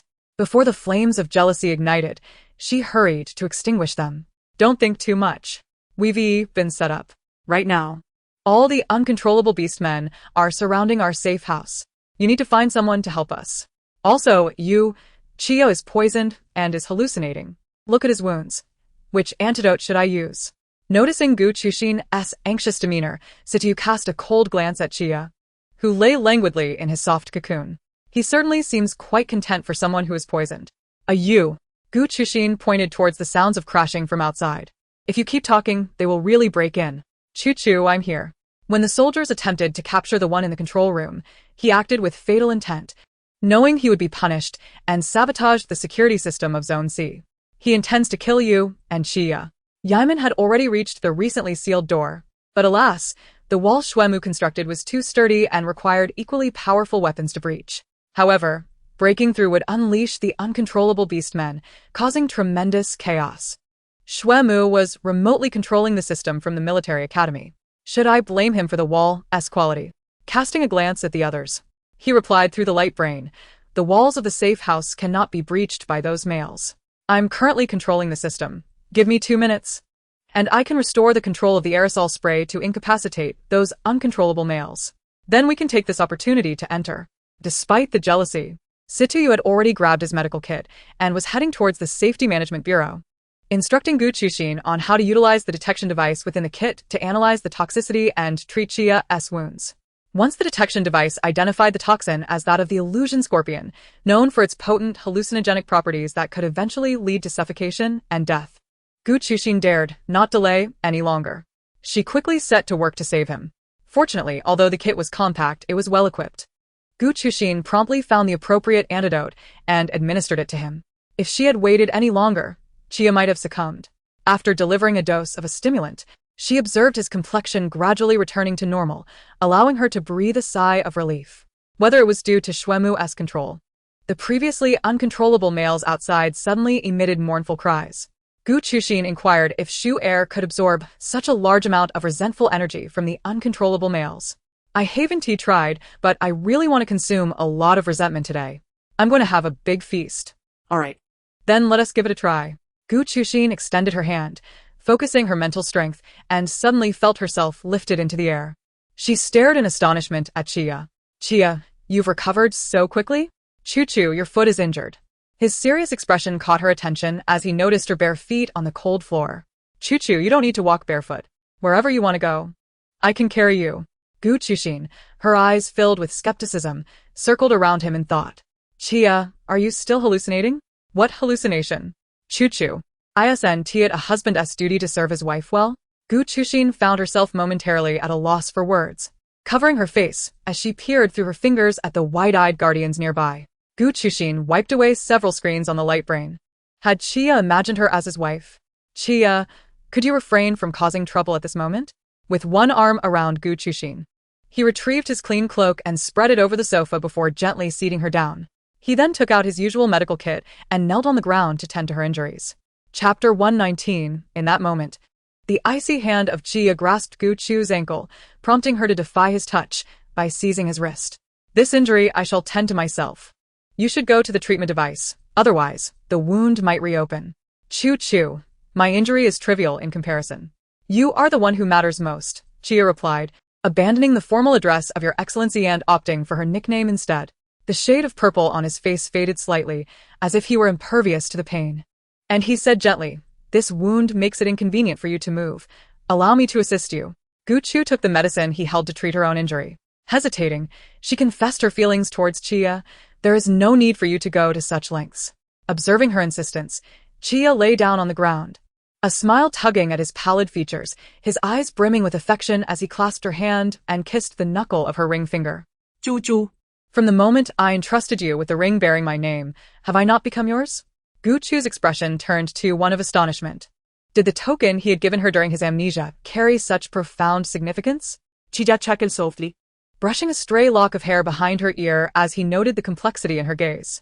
He leaned down to kiss the corner of her lips, gently lifting her chin for a deeper kiss. Chia, you're teasing me. Gu Chu's eyes darted away, instinctively pushing back against the sofa with her hands. As Chia approached to examine her wound, Gu Chu inadvertently removed his shirt, revealing his sun-kissed physique. Do all beastmen possess such splendid bodies? Is having 8-pack abs and a defined V-line the standard? Chia smiled warmly, mistaking Gu Chu's bashfulness for shyness. Isn't this how we usually are? Or do you wish to indulge in something different today? Gu Chu's mind raced, akin to a train rushing past, her cheeks flushed crimson. What was he implying? Feeling overwhelmed, Gu Chu lamented, wishing he had remained unconscious. She pointed outside, attempting to frighten Chia. Chia, if you act so inappropriately, the uncontrollable beastmen outside might break in. It's dangerous out there. Please refrain from being so flirtatious in such circumstances. Chia regarded the secure door, listening to the roar and pounding from outside. Fragments of memory resurfaced. They seemed trapped with no means of escape. He rose, dragging his battered body towards the door and, following customary procedures, located the manual safety door button. Turning back, he proposed his plan. I will charge out to deal with those rampaging males. If I cannot eliminate them, our foxtail clan possesses a self-destruct technique. I can sacrifice my 7 tails to detonate. Given the thickness of this safety door, it would be difficult to breach, allowing you the chance to flee. Guchu was taken aback by his reckless plan of inflicting harm upon himself while already injured. She rushed forward to grasp his hand, exclaiming, "You can't be serious. You're already hurt. You can't self-destruct." Chia spoke of his plan with a casual demeanor, his serene smile suggesting it was merely a trivial matter. "For you, Chu, I would willingly lay down my life." Guchu scrutinized his expression, pressing her lips together in silence. She placed her hand on his shoulder, channeling her mental energy into Chia's body. It was as if she could hear her soothing words, urging him to take a restful slumber. Get some good sleep. As Chia succumbed to unconsciousness, Guchu tidied her attire and draped him with her cloak. The sounds of chaos outside jolted her back to reality. She had to reclaim the time that had been interrupted. Suddenly, the communication screen flickered to life, revealing Shuemu, Iman, and Situ nearby. From the backdrop, it appeared they were stationed at the Security Management Bureau's entrance, busily directing operations. Among them, only Shuemu could control anyone's light brain, including Guchu's. Chu. Reinforcements have arrived. Shuemu manipulated the surveillance of the 3-story safety shelter, and 2 figures abruptly appeared on the screen. The lights in Zone C surged to life, illuminating a figure clad in a striking black military uniform, its metallic buttons and medals glimmering with brilliance. He stood tall and imposing, meticulously adjusting his military cap, his expression devoid of any discernible emotion as he gazed ahead. With a casual wave of his hand, all the A and S-class males immediately knelt before him, as if an emperor had descended upon them. Beside him stood another figure, his face obscured by a golden mask, revealing a roguish smile. He bore a physique similar to that of Lane's, the black cloak draping over him. With a powerful punch, he revealed black knuckles adorned with a winged tiger pattern, delivering a ferocious blow that incapacitated several males with fiery aggression. Seeing her male companions exude such godlike charm, Guchu felt like a giddy fan, her lips curling into a smile. Their commanding entrance and undeniable strength stirred her heart with excitement. Lanes and Xianemo are so dashing. In this world, who wouldn't admire power? And to have such strikingly capable males as her guardians filled her with pride. From behind the screen, the males outside were filled with regret. Had they known Chu favored this type of male, they would have entered together. Iman glanced at Shuemu. Don't dim their light. They can see just fine. Shuemu rolled his eyes, as if this is my fault. Guchu closed her eyes, concentrating fiercely to absorb the resentment from outside, striving to nourish the tree. The tree, in turn, did not disappoint, devouring the resentment eagerly while exclaiming how delicious it was. Before long, Guchu sensed a familiar presence drawing near, the suppressed smile returning to her lips. Lanes, following the map provided by Shuemu, arrived at the resting room where Guchu and Chia were. The Marshal, who had been severely sleep-deprived and hurried back, yawned. All right, we can open the door now. The surrounding males appeared to have fainted. It was evident that Chu had utilized her mental energy. Guchu nodded vigorously, her enthusiasm mirroring that of a devoted fan. Lanes was truly perceptive. Shuemu seethed internally, but could only bite his tongue in frustration. How vexing. You've put on quite the show. Lanes. As the door creaked open, Guchu dashed forward, enveloping Lanes in a grand embrace, leaping into his arms. The brilliance of his smile illuminated her world as he reciprocated her embrace, lifting her legs around him. Their lips met in a passionate kiss, and Lanes was more than willing to engage with such an eager show of affection. Chapter 120. In that moment of longing, all the fervor she had harbored was released through their kiss. Xianmo's fists clenched tightly, the tension palpable, while the two beside him were consumed with indignation. Iman, observing the scene through the screen, felt as though he were witnessing a live broadcast, cringing at their audible display of affection. Xianmo abruptly seized Lanes by the throat, his voice low and commanding. What is the meaning of this? Where are we? Xianmo. Guchu, with a playful smile, tugged at Xianmo's collar and planted a kiss on his lips. How had she never realized how handsome he was before? The moment his lips met hers, Xianmo's anger transformed into affection, dispelling his irritation. Forget the decorum. Just as he was about to continue, Gu Chu was swept into a princess carry by Lanes, who chuckled while wiping her lips clean. You must have been startled, Chu Chu. Let's head home and have a Chong prepare something delicious for you. Yes, I would love some roasted meat. Whatever you desire, Chu Chu, he replied. Xian Mo shouted from behind Lanes. Don't think I want to take action against you. Lanes paused, casting a sidelong glance at Xian Mo. What's all this ruckus? We have an injured person here. You can carry him like a princess too. Gu Chu stifled a laugh, unable to contain her amusement at the scene. The notorious leader of the interstellar pirates was finding himself at a disadvantage in the realm of warfare. Having witnessed the entire process, the trio from Iman spoke up. With Iman leading the way, why do I feel that Lanus is so insufferable? He is merely a puppet Marshal, full of bluster. Situ Yu remained silent, his expression reflecting discontent. He needed to investigate which potion could potentially poison a war machine impervious to 100 toxins. Once Chu Chu was safely extracted, the males gathered around, and Situ, with an air of propriety, smiled as he approached Lanus to take Chu Chu. I need to examine Chu Chu's health. With her feet swinging and her eyes filled with adoration for Lanus, Gu Chu waved her hand. It's fine, I'm uninjured. Lanus, initially intent on passing Chu Chu over, seized the opportunity to whisk her away towards a spacecraft. I'll take Chu Chu home for a proper rest. She was utterly alarmed. You all handle matters here. The patient over there needs your attention more urgently. Gu Chu concurred. Yes. I have no idea what's wrong with Chia. Even after the antidote, he's still hallucinating, and I couldn't manage to sedate him. Situ, extending his hands only to find them empty, noticed Xian Mo, grim-faced, and carrying Chia. He seemed to empathize with Xian Mo's plight. Who cared about Chia? After such a long time without seeing his beloved, Lanus was reluctant to part with Gu Chu, holding her tightly at his side. One hand wrapped around her waist, while the other tenderly dried her feet with a towel. Chu Chu, how did you injure your ankle? Lanus observed a small patch of swelling. Shall we return to let Situ take a look?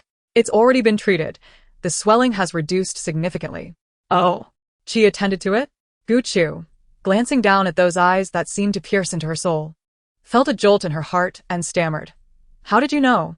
Lanus bestowed a kiss upon her lips, caressing them gently. Because your lips carry his scent. Did he bully you, or did you choose him as your guardian in my absence? Gu Chu averted her gaze, unable to meet his eyes. I was just curious. Didn't you say he was your good brother? What if I said he bullied me? That was in the past. Now, he has to be eliminated. Lanus cast a sharp glare, prompting Gu Chu to cover his eyes in an attempt to mask her own guilt. All right, let us not speak of him. With his eyes covered, Lanus remarked lightly. Were you truly bullied? No. Gu Chu wished to avoid the topic. Lanus shifted the conversation. Are you tired? You must have expended a considerable amount of mental energy. Not tired. The tree had fallen silent, resembling a cicada pupa, cocooned within its leaves. Not tired? Each time a female employs mental energy, there is some depletion that necessitates time for recovery. Throughout the journey, Lanus had found it remarkably easy. Having noted that several uncontrollable beasts reverted to their beastman forms, nearly 100 in total. All were high-ranking males, and Gu Chu, having expended so much mental energy, seemed entirely unaffected. Could this be a characteristic of rare females? Lanus held Gu Chu closely throughout the journey, reluctant to release her even upon arriving home. He had her sit on his lap to massage her feet and commanded a jeune to prepare a restorative herbal bath. The herbal bath would thoroughly heal the injuries on Chu Chu's feet. Gu Chu recalled that Lanus had not returned so early. His appearance was indeed unexpected. How is it that you, Lanus, returned so soon? Well, Chu Chu sent me such a lovely photograph, I missed you. He had threatened individuals from other star systems. Surprisingly, the Beastman system sent congratulatory messages, celebrating Gu Chu's ascension to the throne. Gifts were sent by envoys during the coronation.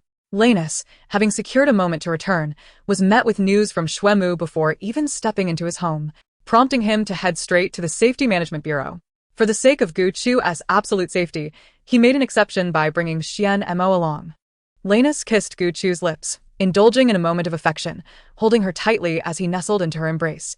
Chu Chu, I rushed back in 3 days. I'm exhausted and wish to share a herbal bath with you. Gu Chu felt a tickle from his closeness, chuckling as she wrapped her arms around his neck. But you are a marshal. What would your subordinates think if they saw you like this? Only Chu Chu may behold this. Given Lanus' recent display of bravery and charm, she decided to make an exception for today. Lanus carried Gu Chu into the bathroom, personally attending to her. The herbal bath, which lasted for quite some time, did not seem to fatigue the marshal, who appeared quite invigorated. However, Gu Chu, overwhelmed, eventually fell asleep. Lanus assisted her into her nightwear, carefully placing her on the bed and tucking her in. Noticing a plethora of missed messages and calls on his light brain, Lanus scoffed. Those individuals were clearly envious of his well-being, likely seeking him in connection with matters at the Safety Management Bureau. Couldn't he manage anything? Why must a minister responsible for domestic affairs constantly seek out a marshal tasked with external affairs? He leaned down, planting a gentle kiss on Gu Chu's forehead, reluctantly leaving the warmth of her embrace. Upon awakening, Gu Chu found the clingy little black snake absent, noticing a nutrient solution beside her, which she drained in one gulp. Remembering the extraordinary herbal bath, she cleared her throat, tidied herself up, and descended the stairs. To her surprise, all the males of her household were present. The twins were still reporting something to Lanus, while the other males listened attentively. What are you discussing? Lanus stepped forward, guiding her to sit at the head of the table. It's about the Safety Management Bureau. Would you like to hear, Chu Chu? Yes. I didn't have the chance to inquire yesterday. I wish to know what transpired. She needed to uncover who had so insidiously conspired against her. Chapter 121. He still thought Chu Chu would be angry with him. After Gu Chu took her seat, Lanus detailed the events of the previous day. Yesterday, we uncovered systemic issues within the Safety Management Bureau, and all responsible parties were taken away by soldiers. Upon entering the monitoring room, they discovered high-ranking males tampering with the surveillance system, and at the last moment, one of them used voice recognition to release the uncontrollable beastmen from Area C. Knowing he had embezzled a vast sum and could not escape his fate, he harbored a desire for mutual destruction. Regardless of where you and Chia went, if the situation could not be resolved, he could utilize the uncontrollable males to eliminate you. During the interrogations, it was revealed that he intended to release all the uncontrollable males to incite widespread chaos. These individuals were not merely motivated by greed. They held human life in utter disregard. Just hearing this made Gu Chu furious. If they are released, the uncontrollable males will attack indiscriminately. Nearly 10,000 uncontrollable males. He must want to make life miserable for the Imperial Star. Lanus, do not let him have it easy. Do not allow him to die without consequence. Understood. Lanus focused intently. He would not allow such a person to escape easily. Thankfully, the situation was resolved promptly, averting a potential catastrophe. Iman's voice drew Gu Chu's attention. This issue has been resolved. The corruption and abuse of beast men by the Safety Management Bureau have been exposed. Following this, more individuals support your recognition. Chu Chu. Do you know how many high-ranking uncontrollable males you have healed? How many? She had only seen the resentment. She hadn't carefully counted the number of heads. So she naturally had no idea how many beastmen's uncontrollable values she had absorbed.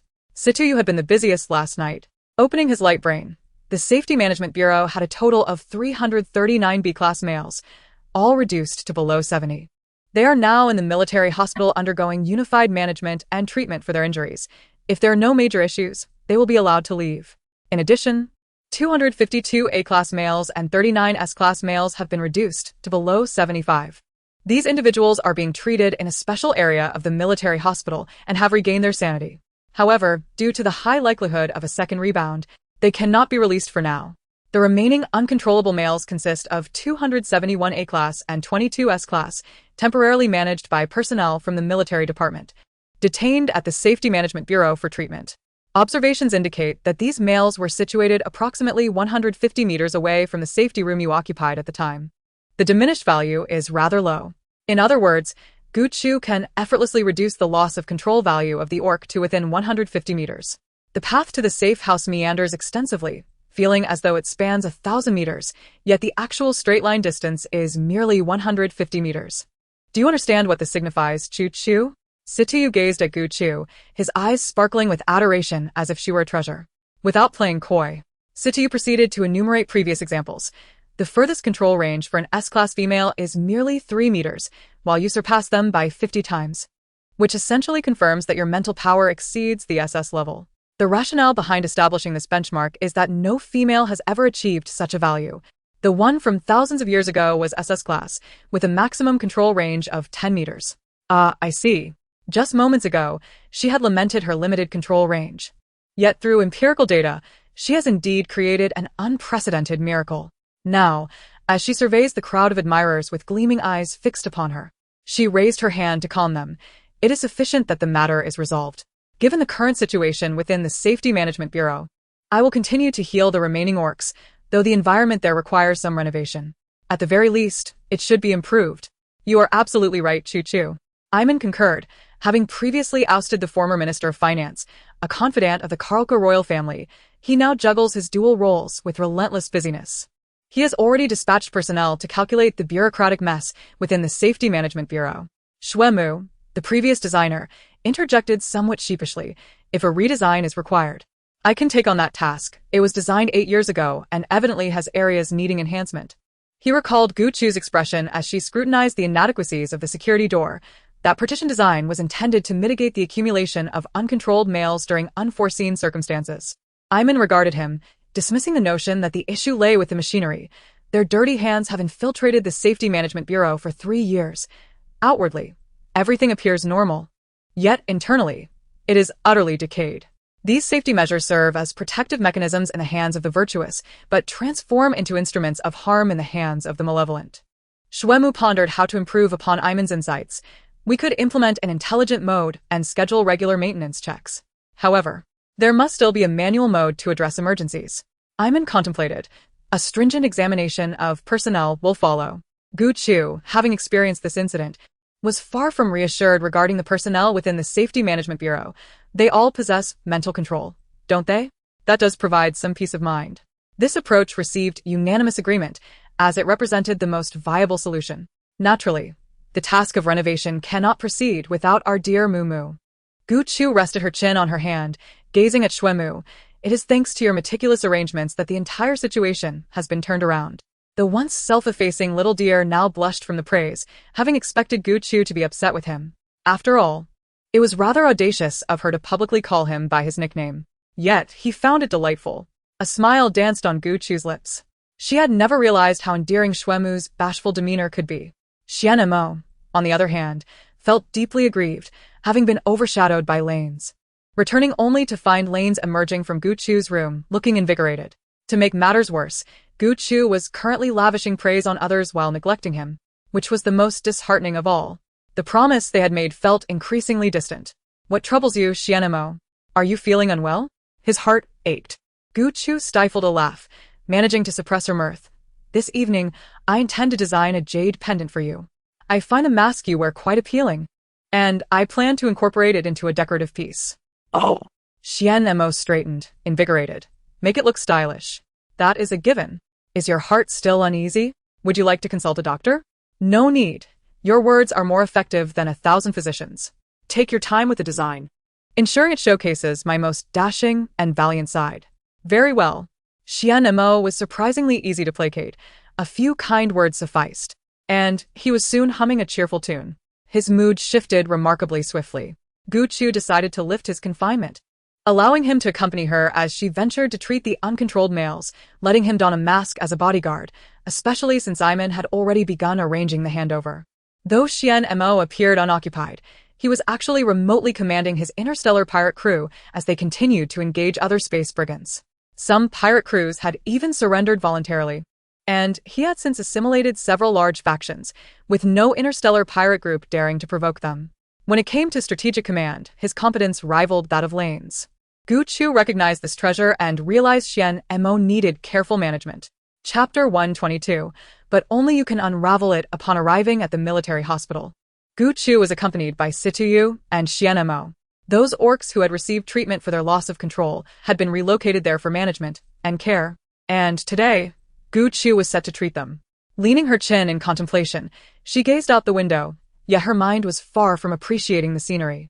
The military hospital was exponentially cleaner than the Safety Management Bureau, and as they passed, some of the orcs who were already able to walk expressed their gratitude, even kneeling before her in reverence, truly regarding her with a godlike admiration.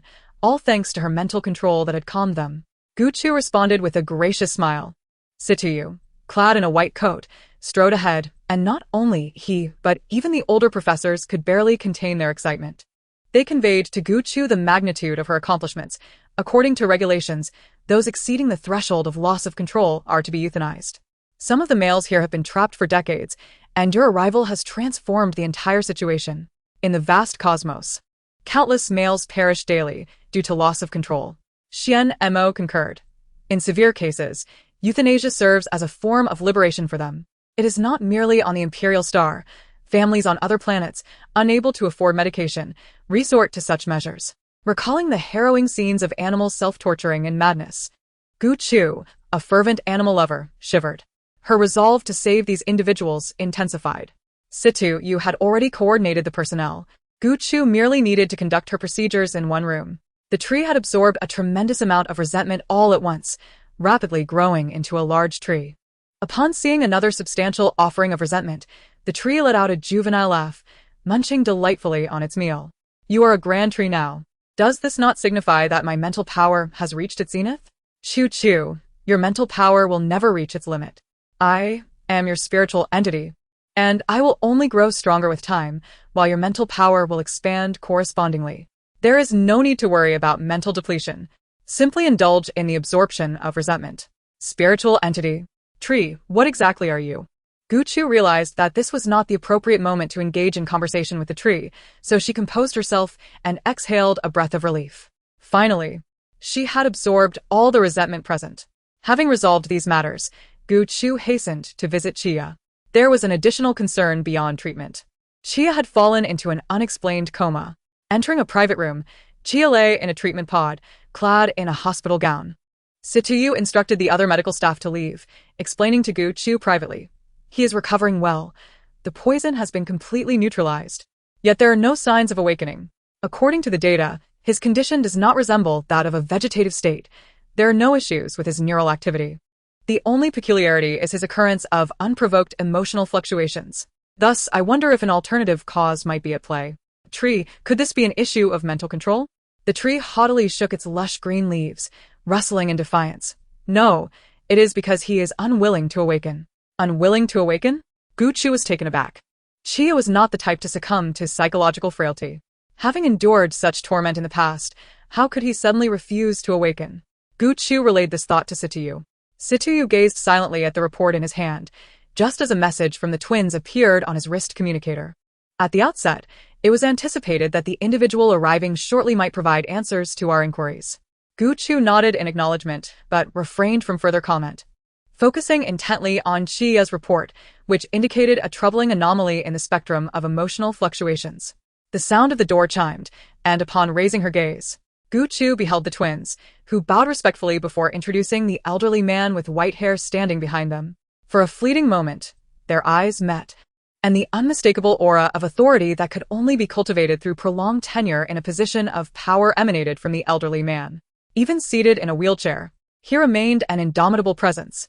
The elder regarded the female favored by his grandson with a twinkle of amusement in his drooping eyelids and with a respectful bow.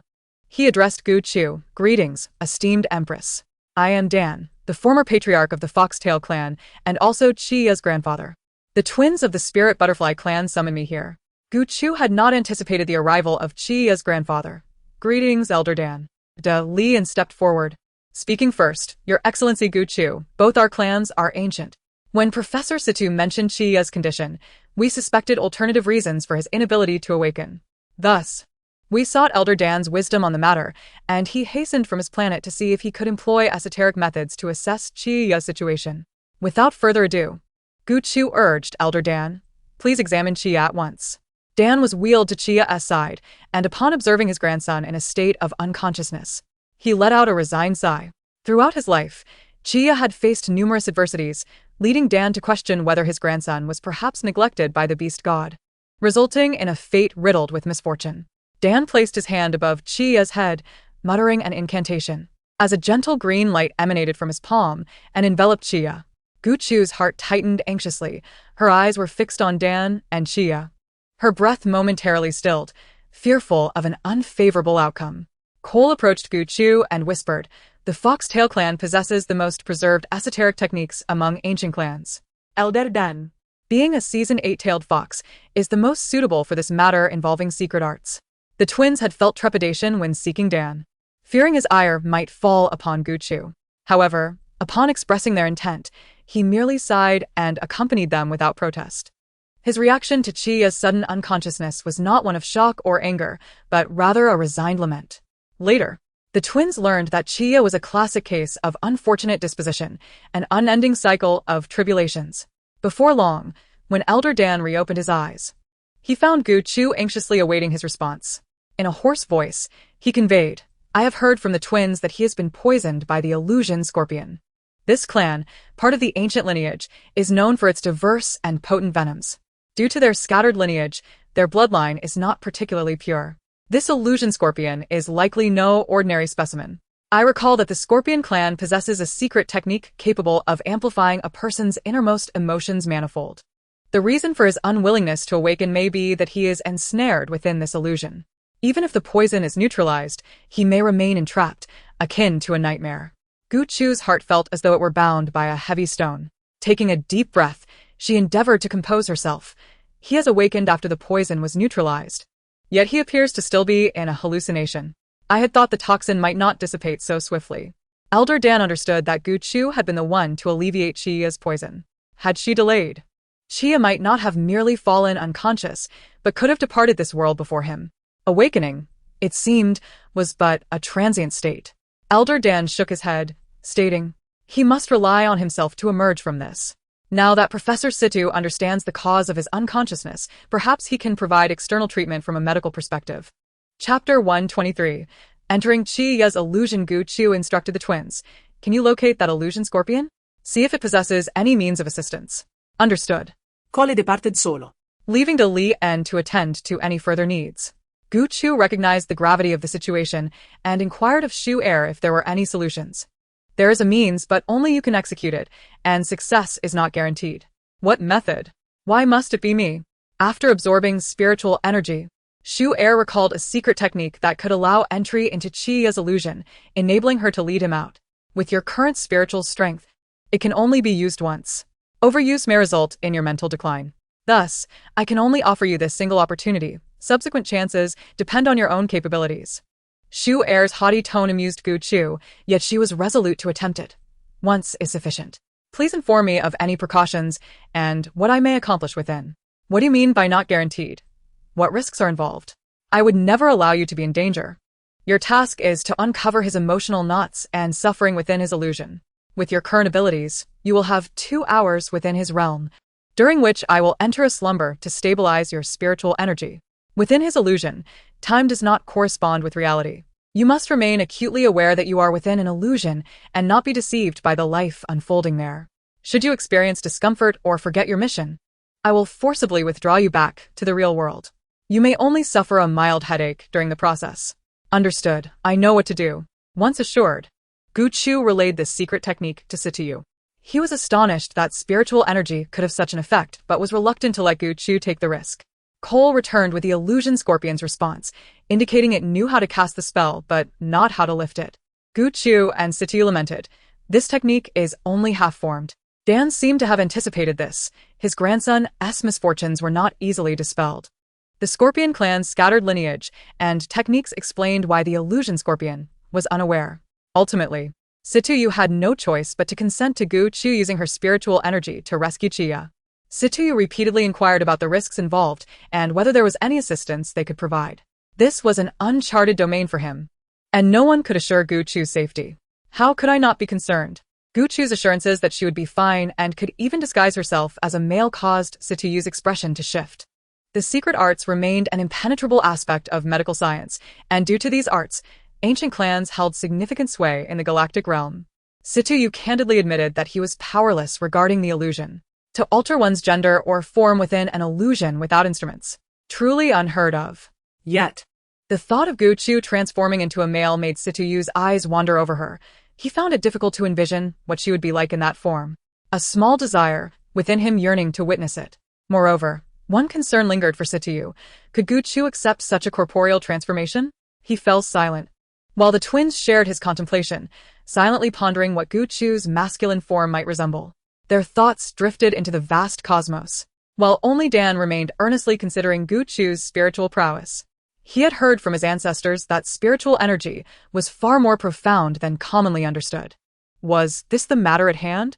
Once everything was prepared, Gu Chu reclined in the adjacent treatment chamber, holding Chiya's hand, with a monitoring device affixed to herself, allowing Sitiyu to continuously oversee her physical condition.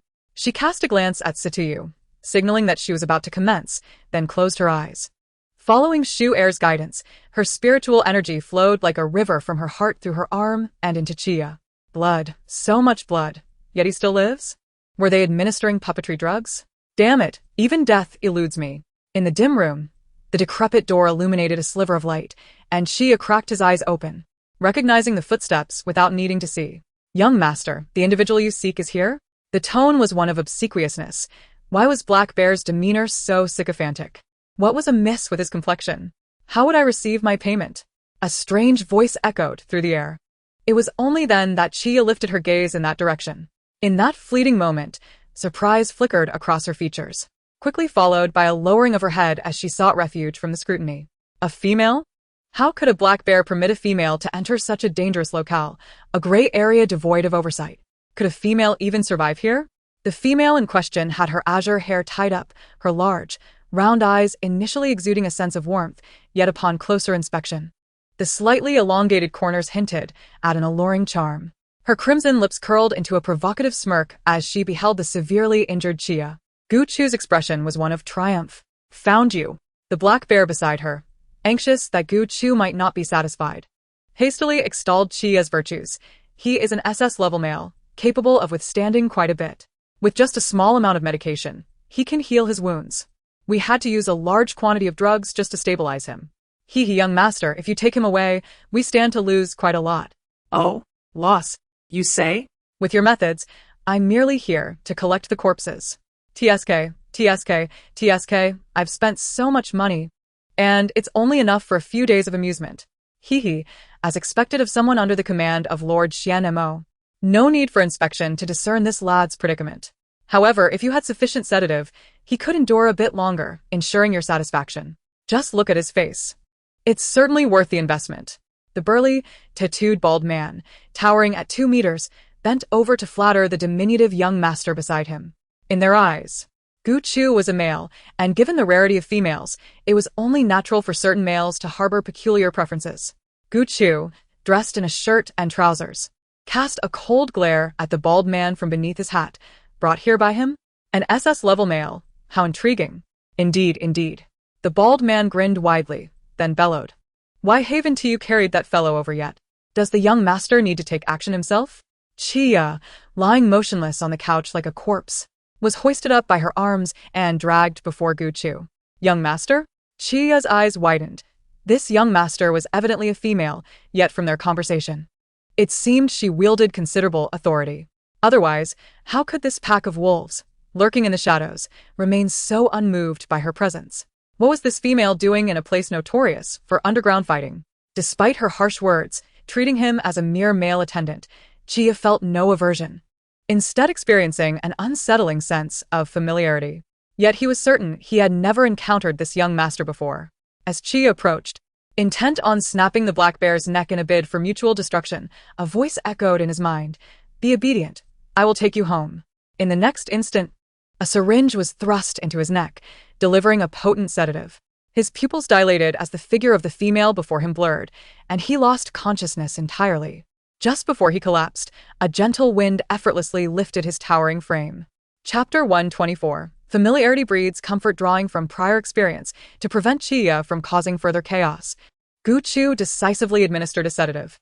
The black bear leader, still shaken from nearly being killed, regarded the young master with newfound respect upon witnessing this display of power.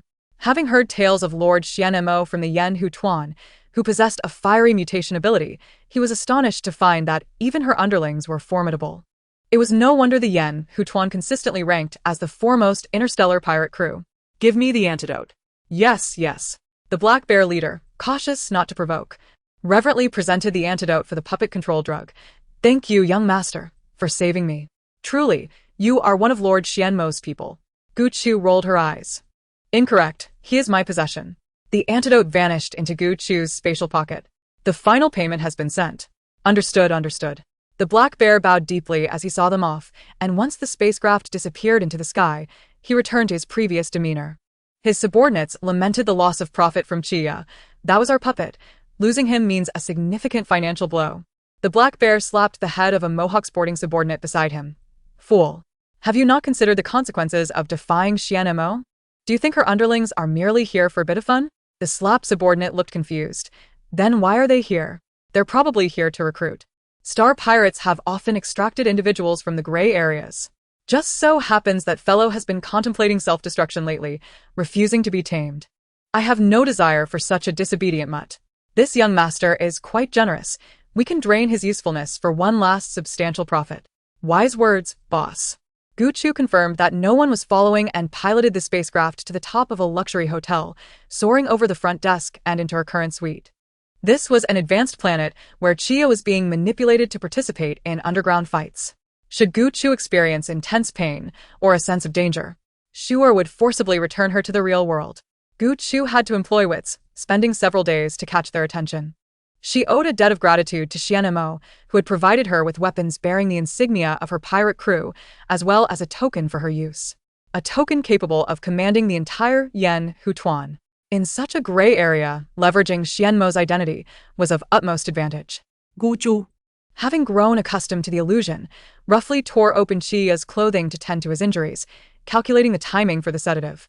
After a full day of labor, she collapsed into bed. When Chia opened his eyes, he was confronted by an entirely unfamiliar scene. He shot upright, realizing his injuries had healed, and he lay on a comfortable bed, with blood-stained medical dressings strewn carelessly nearby. Awake, are we? Chia gazed over at the female sipping juice, clad in a shirt. As he discovered he was entirely exposed, he clutched the blanket to cover his exposed body, his eyes darting uncertainly as he stammered, You took my virtue? Uffed. Gu Chu couldn't suppress her laughter, spraying her drink. Gu Chu's lips twitched in disbelief, momentarily at a loss for words. To have taken advantage of her in the illusion only to be accused in return. Rolling her eyes, she settled across from him. Do you possess any sense? You're drenched in blood. Did you not notice I bandaged your wounds? I was unconscious. You could have done as you pleased. Gu Chu, your reasoning is truly extraordinary. Had she not been the one to allow him to indulge in such delusions? How absurd. Was this really Chia? Surely, the illusion could not be toxic. Gu Chu rested her chin on her hand and tossed him a nutrient supplement. You were injured, not mentally deranged. I did nothing to you. You've lost your memory. Which is why you've forgotten me. I ventured into the gray area solely to bring you back. How do you know I've lost my memory? I know everything. I told you I recognize you. You possess a ring, inscribed with your name inside it. Yet that was a matter for another time. The time frame within the illusion corresponded to the week prior to Chia's abduction. Gu Chu observed Chia engage in underground fights for several days. Amplified negative emotions had warped the Chia within this realm. Rather than seeking escape, he was contemplating self-destruction. Allowing the males across from him to unleash their blows without retaliation, Gu Chu pondered how to guide him back to the real world. Chia was taken aback. The ring he possessed was of considerable value, hidden away. Even the black bear was unaware of its existence, let alone this female. Doubt lingered in Chia's mind. Do you truly know me? Of course. Once you're feeling better, I'll take you, this gored child, back to find your grandfather. Gu Chu left him alone to gather his thoughts. Your loss of control has been addressed. Just follow me peacefully, or else the church will come knocking. And you'll be in trouble. Chia fixated on the notion that his loss of control had been resolved. He stared blankly at his own body. Indeed, he had lost his virtue. His control levels could not decrease without contact. Before he could respond, a holographic device was tossed into his lap. My name is Gu Chu. See for yourself if I can assist you. Gu Chu observed the myriad expressions flitting across his face, choosing to disregard him and arranging for a private starship to the planet of the Foxtail clan.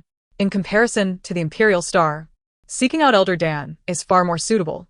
The following day, Gu Chu led Chia to the landing pad of the private starship she had reserved. Observing the profound respect with which everyone treated her, Chia was astonished by her financial prowess. The vessel she had ordered was the epitome of safety and luxury, a cost that could hardly be earned even through a year of clandestine boxing. As a wealthy individual of rare femininity, It was likely that she had a considerable security detail, yet she was alone this time. Gu Chu explained that she possessed a visual barrier, leading everyone to mistakenly perceive her as male. They referred to her as Young Master. As Gu Chu boarded the starship and departed from the planet, an unexpected figure emerged from the cockpit. I heard you were recruiting in my name. The intelligence was erroneous. It was not a male, but rather someone who should have been on the Imperial Star. Gu Chu fixed her gaze on the male opposite her. She had no desire to revisit an old romance. Xianmo, your timing is impeccable. Xianmo, bewildered, could only respond with a puzzled expression. All the space pirates aboard the starship were under mental control, including the cunning and audacious Xianmo. Despite his inability to resist, he obediently sat across from Gu Chu. Listening to her ramble, I merely used your name. Given your depth of cunning, I needed you. Was it necessary for you to come knocking at my door so soon? If you interfere with my affairs, there will be consequences when I return to reality. Xianmo understood every word Gu Chu uttered, yet when pieced together, they sounded like an incomprehensible script. How could she be so familiar with him? Did she truly desire him? He glanced at the other male, who was similarly seated obediently. Did that mean he, too, was destined to become this female's male pet? Setting, in the illusion, only Gu Chu's male counterpart could perceive her true form. Chapter 125. Xianmo, lend me a hand, but she was a rare female. Were not all males of noble birth? And what of that war machine, lions? Seeking males in a place dedicated to clandestine boxing? It was utterly unfathomable. Gu Chu had dismissed everyone, leaving only the three of them in the room. With a mischievous grin, she fixed her gaze on Xianmo, who appeared visibly uncomfortable. Unaware of the mischief brewing in her mind, he remained silent. Gu Chu ji met, chuamo, do-me a favor. Xianmo frowned, displeased, and remained silent. Gu Chu smiled and moved to sit upon his lap, wrapping an arm around his long neck. You rascal, now that you're here, don't run away. Help me resolve these matters first. Xianmo was taken aback, his expressive eyes wide with shock, his mouth agape in a silent scolding that never found its voice. As he stared incredulously at Gu Chu, his neck suddenly flushed red, the color creeping to his ears. Gu Chu found it amusing. When she first encountered Xianmo in beast form, fear had dominated her feelings. Now, it seemed he was quite easy to tease. Xua montak. Quiet. No talking. Are you blushing out of shyness? Xianmo shot back you. Meanwhile, Chia, witnessing their playful banter, looked utterly perplexed. She had never interacted with him in such a manner. Gu Chu ceased her teasing and began discussing her intent to escort Chia back to the Foxtail clan's home planet, Linghu Star. Only then did Xianmo realize that her request for assistance pertained to this matter. However, he had his own business to attend to with the Lion Eagle clan. Gu Chu insisted, that matter is insignificant. You possess the capability to eliminate them. Xianmo couldn't help but question her uncanny understanding of him. I'll assist you, but you must get off me first. Absolutely not. Gu Chu defiantly pressed closer against his neck, her warm breath sending heat across Xianmo's skin, causing him to blush anew, gritting his teeth to suppress the strange sensations swirling within him. As the chief of the space pirates, did this female have no fear of death? How dared she provoke him so? The journey to Linghu Star would take 3 days. Chia, cloaked in a dark blue cape, observed the holographic device in his hands. He was now certain that Gu Chu genuinely wished to assist him. His beast form was that of a 9-tailed red fox, deeply connected to the Foxtail clan. As she had suggested, perhaps he might uncover traces of his past there. Moreover, she had not laid a finger on him in those 3 days. Chia mechanically turned his gaze toward Xianmo, who had been successfully tamed during this duration. While he verbally expressed disdain, the next moment, he leaned in to kiss, fully aware that Gu Chu had a barrier. After 5 minutes without her, he grew anxious, fearing she might engage with other males. His subordinates began to question their leader's inclinations. As they neared Linghu Star, Gu Chu instructed her crew to send a message to its inhabitants. Elder Dan had mentioned that there was a special departmental code on Linghu Star. Using this code to transmit messages would allow them to locate him. Before disembarking, she caught sight of Elder Dan's figure in the distance. Noticing Chia's apprehensive demeanor, Gu Chu took his hand reassuringly. This is your home. Your family is here. You are safe now. Do not worry about anyone harming you. If they do, just let me know, and I'll have Xianmo deal with them. Xianmo, incensed, turned around. Gu Chu, I'm right here. Flirting with other males in front of me. She knew it was intentional. In the days leading up to this, Gu Chu had quietly observed Chia. He appeared more despondent, sensitive, and reticent than in reality. He lacked the aura of a pope, seemingly isolating himself. It made her hesitant to approach him. "So you left?" Did you? Chia's gaze met Xianmo's, and he felt a surge of anxiety, akin to being abandoned once more. Gu Chu had not anticipated Chia's inquiry and was genuinely surprised. Did he harbor feelings for her within the illusion? Or was it a unique bond formed due to her saving him? "If you wish to accompany me, you may, but you must first regain your memories." In contrast to reality, Chia had not recovered his memories after absorbing the uncontrollable value. All right. Upon receiving Gu Chu's affirmative reply, Chia displayed no visible emotion, maintaining a distant expression. From the moment they met, there had been a sense of familiarity. When Gu Chu expressed her willingness, he felt a surge of happiness. He was not envious of Xianmo, rather, that familiarity was a whisper within him, urging him not to depart from her. The more they interacted, the more intense those feelings became. Yet, the next moment, that fleeting joy was supplanted by anguish. He could not fathom why his heart ached so, as if a voice incessantly reminded him that he was unworthy of happiness. Xianmo observed the emotionless male, his gaze darkening as he remained silent. In the next instant, he felt an arm encircle him. "Let us go. Do not forget what you promised me. I shall be waiting." Xianmo clenched his fists, recalling her plan. He regretted not expanding his pirate crew to balance the forces at play. Before disembarking from the starship, Gu Chu released their hands. The perfect subordinates of Xianmo were mistakenly perceived as being his romantic interests. Such glances were unavoidable. With so many people around, Gu Chu wished to avoid misunderstandings. Xianmo donned a mask to conceal his identity. Their party gradually approached the former clan leader of the Foxtail clan, Dan. Upon seeing his long-lost grandson, Dan's eyes glistened with tears. He stepped forward, grasping Chia's hand, trembling with excitement. "Aya, you have finally returned."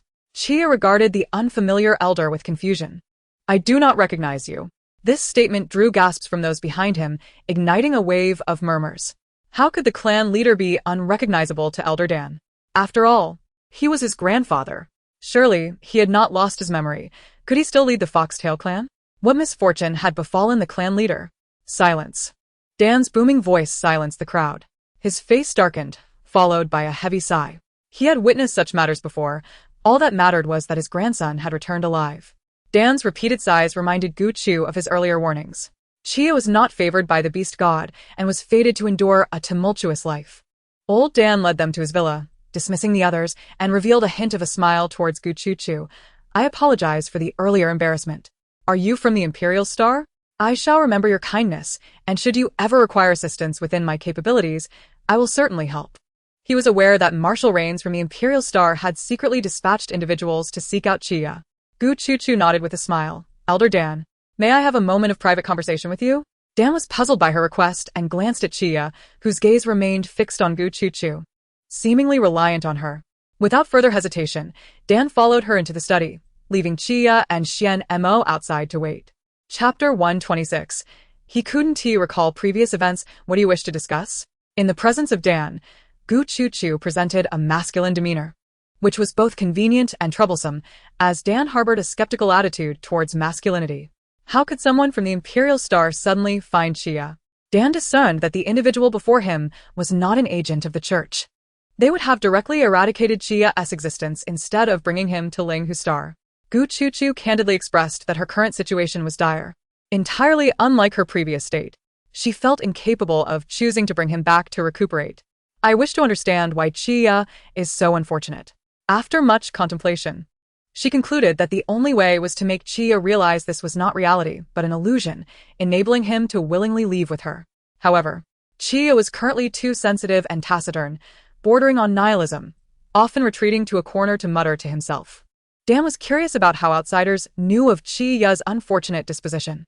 Gu Chu succinctly recounted his experiences over the past decade, ultimately deducing his amnesia seems to stem from emotional turmoil.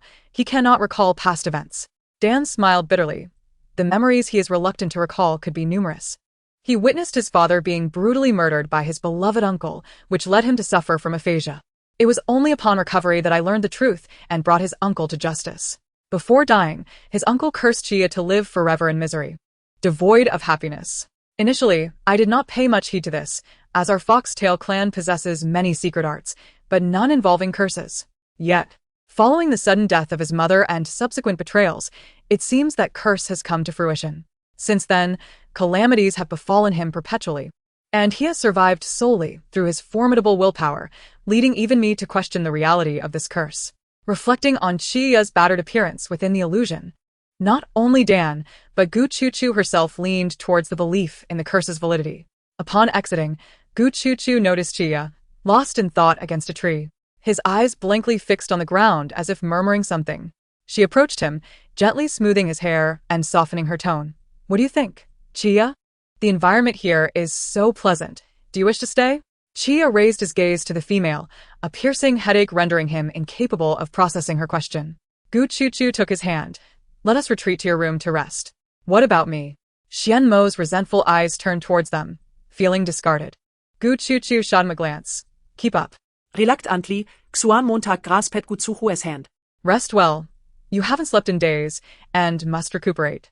Chiya was unaware of how Gu Chuchu noticed his sleeplessness, shaking his head as he murmured, I cannot sleep. Even when I do, nightmares plague me. Xian Mo, whose thoughts ran deeper than his outward demeanor suggested, had long sensed that Chiya was troubled, struggling to fathom how the former pope had become this way. Gu Chuchu was attentive to him, considerate of his feelings. Yet now he felt cast aside. Xian Mo was utterly exasperated with this troublesome little cat, yet he found himself powerless against her. It was as if she knew all his vulnerabilities, leaving him to punch air. The greatest issue was her penchant for provoking without considering the consequences. Gu Chuchu was equally troubled, having observed for several days Chiya's diminished will to live. Showing little interest in external matters, even when interacting with his grandfather, his emotional responses remained muted. Gu Chuchu believed that whether he regained his memory had become irrelevant. Why force him to recall those excruciating memories? She spent nearly every night accompanying him, engaging in conversations about trivial matters whenever he resisted sleep. According to Dan, she was the only one he was willing to connect with. One afternoon, noticing the pleasant weather, Gu Chuchu, after concluding her discussions with Dan, intended to find Chiya and Xian Mo for a nearby stroll, but could not locate them in the room. Given Chiya's unfortunate tendencies, a sense of unease enveloped her.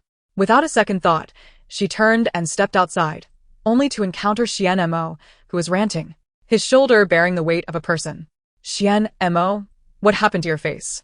Gu Chuchu exclaimed, rushing forward to touch his cheek, only to see his dark robe stained with blood, his arm also marred. The only one capable of matching Xian Mo was the Chiya he bore on his shoulder, whose injuries rivaled Xian Mo's. Seeing Gu Chuchu's concern for Chiya, Xian Mo raised an eyebrow, and as her gaze shifted to Chiya, the fleeting joy on his face quickly vanished. He muttered incessantly, complaining about the neurotic fox. Gu Chuchu, I don't understand why you are interested in such a twisted individual. You told me to keep an eye on him, and he nearly jumped off a cliff. After I saved him, he even tried to fight me, making it seem as if he wanted me to beat him to death. I had to exert considerable effort to knock him unconscious. Xuan Montag was irate. What if Gu Chuchu misunderstood him? Gu Chuchu furrowed her brows, equally troubled. This was indeed a predicament. She summoned a doctor, and Dan hastily arrived. With Dan's assistance, Gu Chuchu prioritized tending to the jealous Xian Mo before checking on the unconscious Chiya. Xian Mo's words rang true. Chiya was indeed quite a complex character. Dan observed Gu Chuchu's troubled expression, understanding her identity. He shared her sentiments, but sought not to delay her. Perhaps this is his fate. Are you suggesting, Your Excellency, that you will watch over him for a lifetime? She had other males in her life. It was impractical for a constantly self-destructive male to remain by her side, influencing her adversely. Dan felt a deep gratitude and satisfaction for her actions.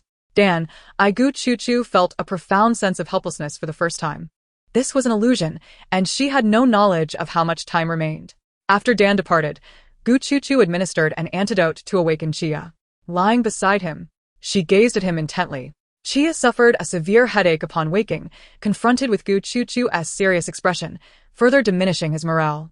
He believed she would despise his current state, preferring the likes of Xian Mo. A voice within him whispered that his existence brought misfortune to Gu Chuchu. He should not burden her. As this voice echoed in Chiya's mind, a sudden coolness enveloped his hand, snapping him back to reality. His eyes reflected confusion and turmoil, struggling to discern whether his actions were justified. The uncontrollable value was unwavering. The trees may be dormant, but that did not hinder her from employing her mental prowess. Chia's instability surged uncontrollably, capable of spiking several times a day, especially at night. Gu Chuchu resolved to end this prolonged ordeal. Chia within the illusion differed from reality, exhibiting symptoms akin to an emotional disorder. Chapter 127. He remembers her. Gu Chuchu gently wiped the blood from his face, softening her voice. Chia, I previously entered a peculiar illusion, one where you existed. In that realm, I saved the Chia within, but he was different. He was striving for self-rescue, choosing to escape from deep entrapment. Ultimately, he returned to his position as Pope, managing the church effectively, willing to protect me at all costs. I admire this Chia, who repeatedly saves himself and seeks redemption. Aya, if you harbor disdain for your current self, would you consider venturing with me into that illusory realm to become a version of yourself that you can truly accept as Chiaya? The mere mention of an illusion by Gu Chu felt almost beguiling. There, you could ascend to the revered position of a pope, devoid of anguish, eternally by my side. Would you embrace such a fantasy? Chiaya pondered the prospect of transforming into the Chiaya that Gu Chu described. After all, it was but an illusion. Even if Gu Chu were to plunge him into slumber, it would merely be a beautiful dream, a dream of being forever united with Gu Chu. Chiaya enveloped Gu Chu in a fervent embrace. I am willing. Gu Chu reciprocated the embrace, and in an instant, the figure before him became indistinct. The next moment, the room was engulfed in flames, the heat intense and stifling. Gu Chu waved her hand, redirecting the flames in search of an exit, when a child's silhouette amidst the inferno captured her attention. The child, no older than 10, stood there, covering his mouth, gazing fearlessly at the conflagration within. A lightning-shaped tattoo adorned the corner of his eye, prompting Gu Chu to rush forward and shield the child's eyes. Do not look. Following the child's gaze, she beheld a maniacal figure within the room, brutally stabbing another male, blood splattering onto his face. He savored the blood, a frenzy overtaking him. Recalling the words of Elder Dan, Gu Chu hesitated not, summoning chains to bind the murderous figure and halt his brutal actions. With her powers, she lifted the severely injured male, who had been grasping Chiaya's hand, and ushered him towards safety. You will be all right. I will take you away. Stunned, Chiaya looked up at this suddenly appearing elder sister, silently following her out of the fire-encircled courtyard. The crazed male, left behind, howled in agony. As invisible blades tore through his flesh, the fiery winds scorching his skin, intent on stripping him of his very being. Upon exiting, a cool breeze washed over them, alleviating the heat from Chiaya's face. Gu Chu knelt beside the male, who bore a resemblance to Chiaya, administering a cardiac stimulant and a neuroagent. Turning her gaze toward the miniature version of Chiaya, she reassured him, Do not fear. Your sister is here, and all will be well. Quickly contact your grandfather and summon a doctor. Your father can still be saved. Since Gu Chu's arrival, Chiaya had been in a daze, gradually regaining his wits from the terror, and hastily contacted his grandfather while notifying the elderly physician he usually consulted. Chiaya performed admirably. Gu Chu was staunchly attending to his father's wounds when she praised Chiaya for his quick thinking. Yet, the young Chiaya knelt, declaring, I will do it. I have learned how to stop the bleeding and bandage wounds. Very well, Gu Chu replied, her heart swelling with pride at Chiaya's resilience in this critical moment. By the time Elder Dan and the physician arrived, Chiaya had already bandaged his father's wounds. The small figure resolutely bore his father to a nearby bench to lie down. Ailing, Elder Dan, taken aback, saw Chiaya holding the hand of an unfamiliar male, his eyes wide with astonishment. He had left to attend a meeting. How could such a situation arise? His father was swiftly taken for treatment. Chiaya cast a glance at Gu Chu, receiving encouragement from her gaze, and took a deep breath to divulge the truth. Uncle took my father to a room and used secret methods to control him. I happened to be hiding in this courtyard while playing a game with a servant and witnessed the scene. It was Gu Chu who saved me and my father. Dan regarded the suddenly appearing stranger, perplexed, as they were within the patriarch's inner courtyard. He could not fathom how this male had breached the guards to appear here. Dan felt an inexplicable sense of familiarity with her. His initial suspicions dissipated with the evidence and Chiaya's testimony. Gu Chu had rescued his eldest son and the future heir, Chiaya. This was far more significant than her unexpected appearance. Other than Gu Chu, who had left his second son barely alive, she had granted him a sliver of hope. Perhaps an outsider's intervention was more favorable than Dan's own actions. If Dan had intervened, he might not have been able to deliver justice for Chiaya. After Chi killed Ling, Chiaya would likely be the next target. Dan had long been disheartened by Chi's underhanded schemes, and now, the brutalization of his kin rendered Chi utterly unworthy of sympathy. Gazing at his unconscious father on the medical bed, Chiaya clung tightly to Gu Chu, unable to let go, even as he looked at Dan with trepidation. Gu Chu permitted him this closeness and explained to elder Dan, he has just experienced a shock. That was still his uncle. Gu Chu had been gentle in her words. Chiaya could not comprehend how his beloved uncle could commit such an act. What did it matter if his grandfather were present? Chiaya now placed his trust solely in his benefactor, Gu Chu. What about my mother? Gu Chu recalled that, at this juncture, his mother was still alive. Dan shook his head in resignation. She cannot return due to a sudden magnetic storm. It will take at least a week. Gu Chu not dead. At the very least, he had not succumbed to aphasia. With Elder Dan's consent, Gu Chu remained with Chiaya over the next few days. Gu Chu took Chiaya outside for a breath of fresh air, sitting on the grass. As she observed a nearby rabbit with delight, he suddenly spoke up. Sister Gu Chu, you said I would become the patriarch and the pope, but I would face many difficulties. Is that true? Gu Chu leaned against a tree, gently rubbing his little head.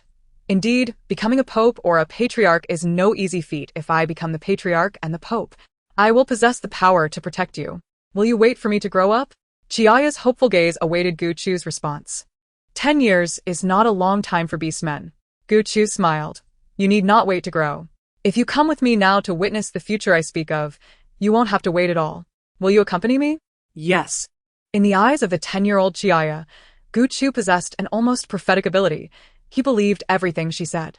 Traversing several illusions, Gu Chu discovered the precise answer to lead Chiaya away from the illusions. She had made him willing to accompany her, even if he believed that reality was the illusion. Gu Chu found herself back at the starting point, much like before, approaching the black bear to gain proximity to Chiaya. Sister Gu Chu, Chiaya murmured, his voice weak as he called out her name. Gu Chu still administered the slumber-inducing potion. Strangely, this time, he did not attack the black bear. The narrative had begun to shift. Gu Chu brought him back to the hotel. The illusions of Chiaya had changed since he was 10 years old. He now called her Sister Gu Chu every time he encountered her. He remembered her. Chapter 128. Why is it always him? When Chiaya awakened, he fixated on Gu Chu's every move, remaining silent for an extended period. This was a departure from the beginning. Gu Chu wondered what new developments would unfold. After a while, Chiaya quietly spoke up. Sister Gu Chu, am I truly useless? Gu Chu looked up, surprised that Chiaya had not lost his memory. Chiaya, dejected, lowered his head.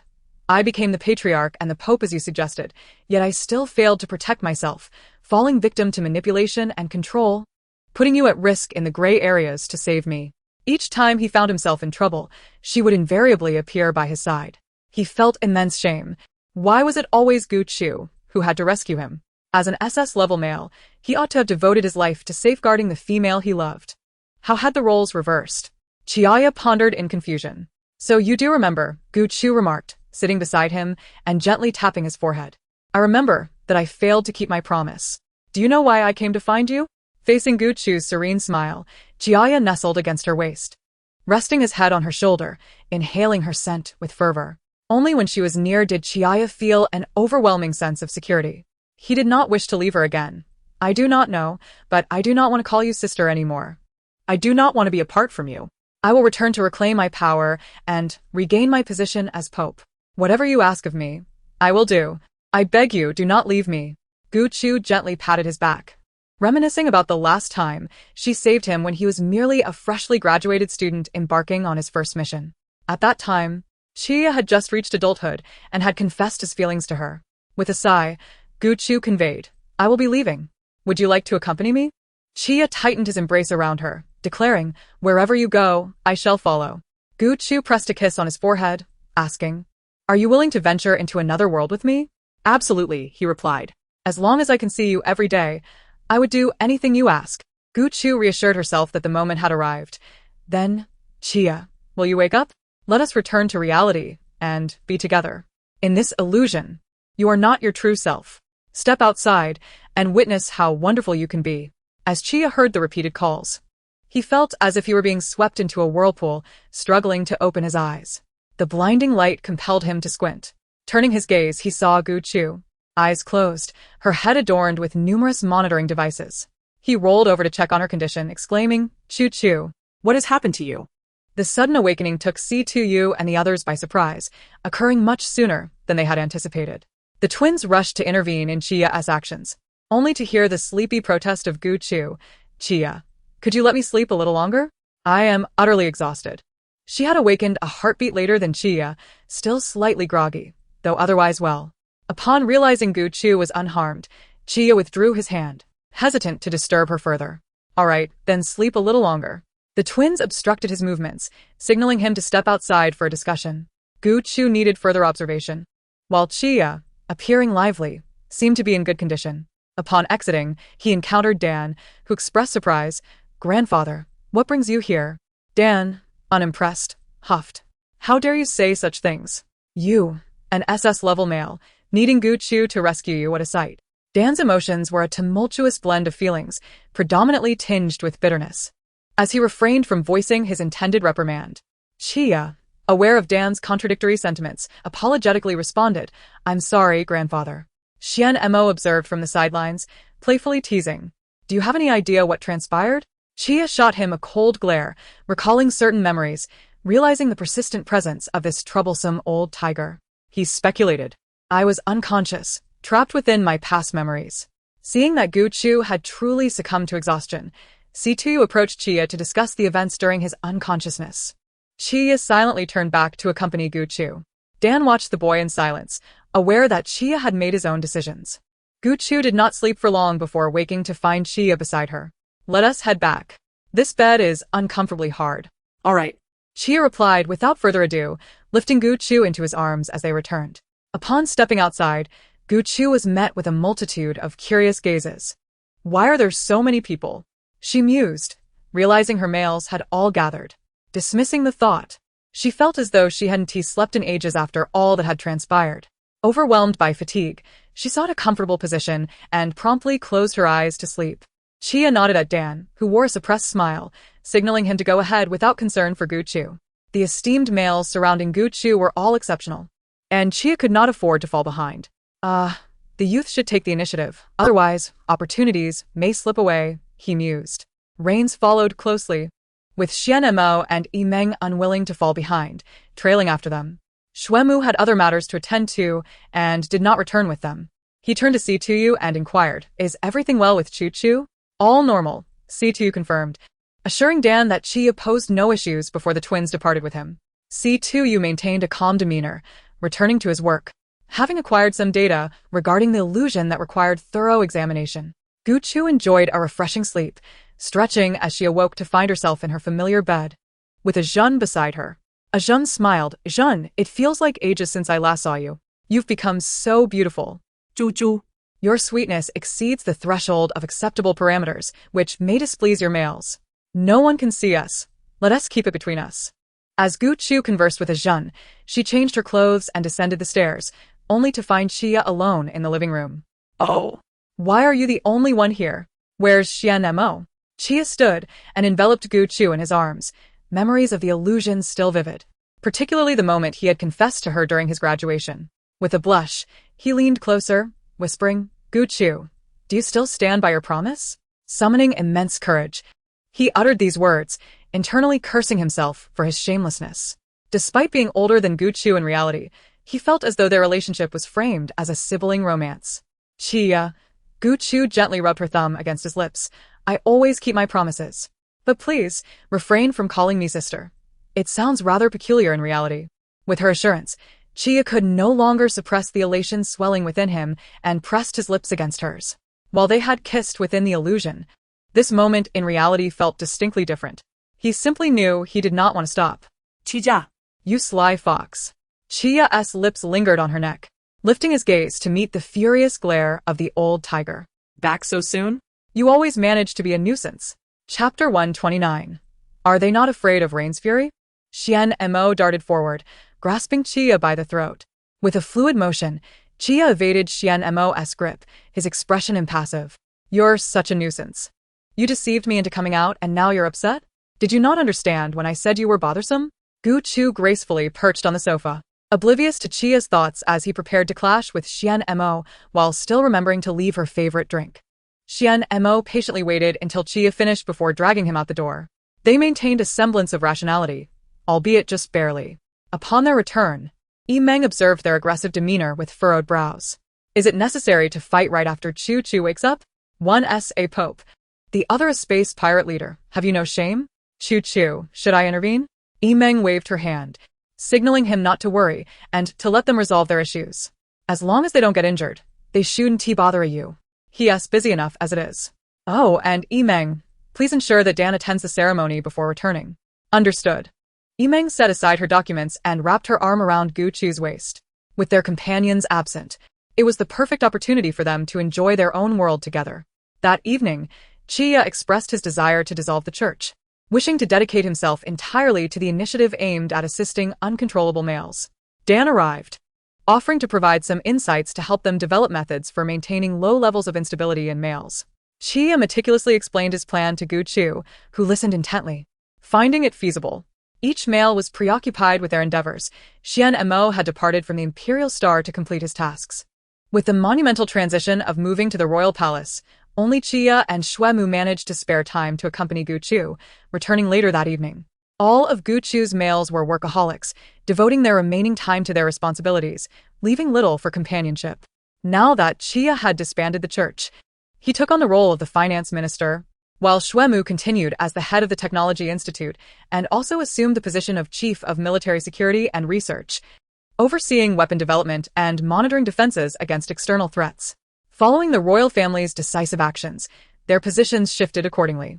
With an overwhelming workload and a lifestyle turned upside down, even Rains began to show signs of fatigue. Gu Chu, cradling a flower bun, watched as a Chong and the others packed up their belongings. Grateful that she did not have to manage anything, a Chong and a Zhen knew precisely what needed to be done, handling every task meticulously while organizing her things neatly. Gu Chu couldn't help but praise a Chong and a Zhen. Once aboard the spaceship, Xuemu chuckled. Should we add a few more robotic butlers for Chu Chu? The palace is vast, and a Chong and a Zhen might struggle to keep up. That sounds good. I prefer the weaponized patrol robots. I favor them over humans. Recently, Gu Chu has been quite occupied, having gone through the recent incident with the Safety Management Bureau. She has immersed herself in mastering the various anti-surveillance and anti-control devices provided by Xuemu. In the remaining time, Gu Chu has been diligently learning to operate an array of armed mechs under Xuemu's guidance. With these mechs, her safety is significantly enhanced. Chu Chu, do you think this place is suitable? Chia inquired, leading Gu Chu by the hand into her chamber. I trust you all with your work. Everything here is to my liking. Gu Chu glanced around and immediately noticed some of their personal belongings. Oh, I see you have some of your favorite decorations as well. She pointed towards the photo wall adorned with hundreds of pictures, some individual and others group shots. The number of photos placed here must have been a topic of discussion among them. Otherwise, how could the count of individual portraits and group pictures be so perfectly balanced? Indeed, Chia confirmed. They did argue for an entire night over how many photos to display. Xuemu discreetly stole a glance at the expanded wardrobe, likely filled with even more of their cherished items. The room itself was designed according to Gu Chu's preferences, resembling a traditional Chinese villa. It was adorned with her beloved antique pieces alongside some modern novelties. Gu Chu has a penchant for sculpture, and they even created a separate workspace for her to indulge in her craft during her leisure time. The walls flanking her desk were lined with a new array of tools designed for carving various types of raw metals and materials. On the opposite shelf lay an assortment of rare materials, each piece a perfect work of art in its own right. However, she couldn't help but notice that her bed seemed significantly larger than before. Gu Chu surveyed the two silent males beside her. What's the matter? Are they still dissatisfied with the bed size? Her guardians towered over her, averaging 2 meters in height, making her own 1.7-meter stature seem diminutive in comparison. Just one night, Iman even bumped his head. Indeed, the bed felt a tad small. Gu Chu gazed out at the flowers, the plants she had previously bought and nurtured, along with the flower bed beneath her workbench, which included a butterfly breeding box that she had brought along. Not long after it was set up, she discovered eggs within, which successfully hatched into several palm-sized, vividly colored butterflies. Over time, Gu Chu had come to regard the butterflies of the estate as a part of her life, bringing along every butterfly she could find. Soon, stepping outside, she would be greeted by a flurry of butterflies.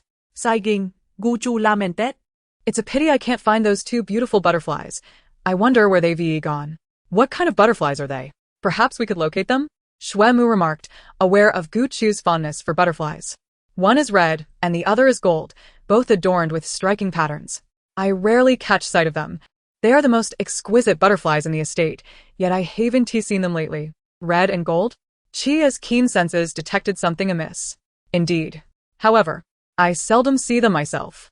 Recalling the incident when Gu Chu experienced hallucinations, Chia pondered if they might be involved. Aren't they afraid of Rain's wrath? Subordinates coveting their superior's mate. Twins are inherently skilled at disguise. If it weren't for the previous incident, Chia wouldn't have made the connection. Recently, Cole and DeLeon have been making waves in the business realm, with their food products initially in high demand. They merely requested Gu Chu to post a photo on social media for marketing purposes. Now, Xiao Xiao, as Gu Chu's #1 fan, immediately reserved a plethora of items as soon as she learned that Gu Chu's food products would be available for sale. Regardless of the circumstances, the priority was to support her, and she planned to rally her friends to do the same. Gu Chu's reputation was stellar. There was no need for extensive promotion, which drew a multitude of beastmen eager to snatch up the products. Once launched, the pre-packaged items sold out in an instant, leading to a shortage. The 2 or 3 food processing factories could not meet the culinary demands of Imperial Star and its neighboring planets. They quickly acquired other food processing plants for production. These delicacies required no marketing. Simply placing them online resulted in immediate sales. They later set up a pre-sale system. Chapter 130. Such social engagement is truly dull. Alongside Professor Satuyu and his colleagues, Rain subordinates approached them with eager faces, inquiring if there were any more of these delectable items available for sale. Upon viewing the numerous accolades sent by Xiao Xiao, they informed Gu Chu of an important matter. Counterfeit versions of their food products had emerged on distant planets. Gu Chu handed the counterfeit products over to the twins, who assured her that it was of no concern. The fakes could never replicate their quality. They had yet to employ their marketing strategies, but already some sought to carve a slice of the pie, something the twins would not allow. Gu Chu observed her wallet's rapid increase in funds and established a foundation to manage this substantial sum, allocating a portion of the profits as development capital for the now-managed Garbage Star, specifically for its infrastructural needs. Regarding the necessity for ingredients, Gu Chu decided to establish farmland on the environmentally suitable, relatively primitive Garbage Star, cultivating vegetables and raising edible animals. This initiative provided impoverished planetary inhabitants with a fresh opportunity to invest in the development of their homeland. Gu Chu even took it upon herself to name the newly developed planets, eschewing numerical designations. While it may seem merely a name, it symbolically liberated them from the title of Garbage Star, marking their ascent. As Gu Chu adorned herself in a carefully designed array of jewelry, crowned and clad in a mermaid gown, she ascended the throne, flanked by her guardians, with Xian Mo standing by her side. Not only from Imperial Star, but representatives from various planets cheered in thunderous applause. Empress, Empress, Empress. A mechanical voice announced the royal gifts from other star systems. Crown Prince Tissi leads a delegation to offer congratulations. Princess Gumo brings gifts of celebration, and the Razi insect tribe presents their tributes. Gu Chu greeted them with a beaming smile. Those unable to attend could only admire their empress through live broadcasts. How beautiful and magnificent she is. This mermaid gown is unlike anything I've seen on previous queens or princesses. It is truly exquisite. It is said that the long-extinct mermaids were incredibly beautiful, yet I believe none can compare to our empress. Ever since she rescued Professor Shuemu, I, as a female, have been enamored with her. The footage of Her Majesty's saving lives plays on repeat in my mind. It's so impressive. Marshal Rains has stated that Her Majesty is genuinely involved in governance. Her actions are not mere theatrics. Initially, I thought she wouldn't swiftly assist a male. Considering the gravity of the situation, I was surprised that our Empress acted so decisively, rescuing all the out-of-control males from the Safety Management Bureau amidst peril. I am one of those out-of-control A-class males. I was on the verge of euthanasia, and it is thanks to Her Majesty that I now have a second chance at life. I have joined the Planetary Safety Management Initiative to follow in Her Majesty's footsteps and assist more males. Is our Empress comparable to ordinary individuals? Just look at the countless beastmen she has benefited before, even taking the throne. Even the notoriously eccentric insect tribe has come to offer their congratulations. They have never made such a visit before to any ascending ruler. It is evident they came out of respect for our Empress. And look at Xian Mo, that arrogant space pirate. He is actually one of Her Majesty's guardians. In a short time, he has subdued no fewer than 100 pirate factions for Gu Chu and managed the most challenging garbage star.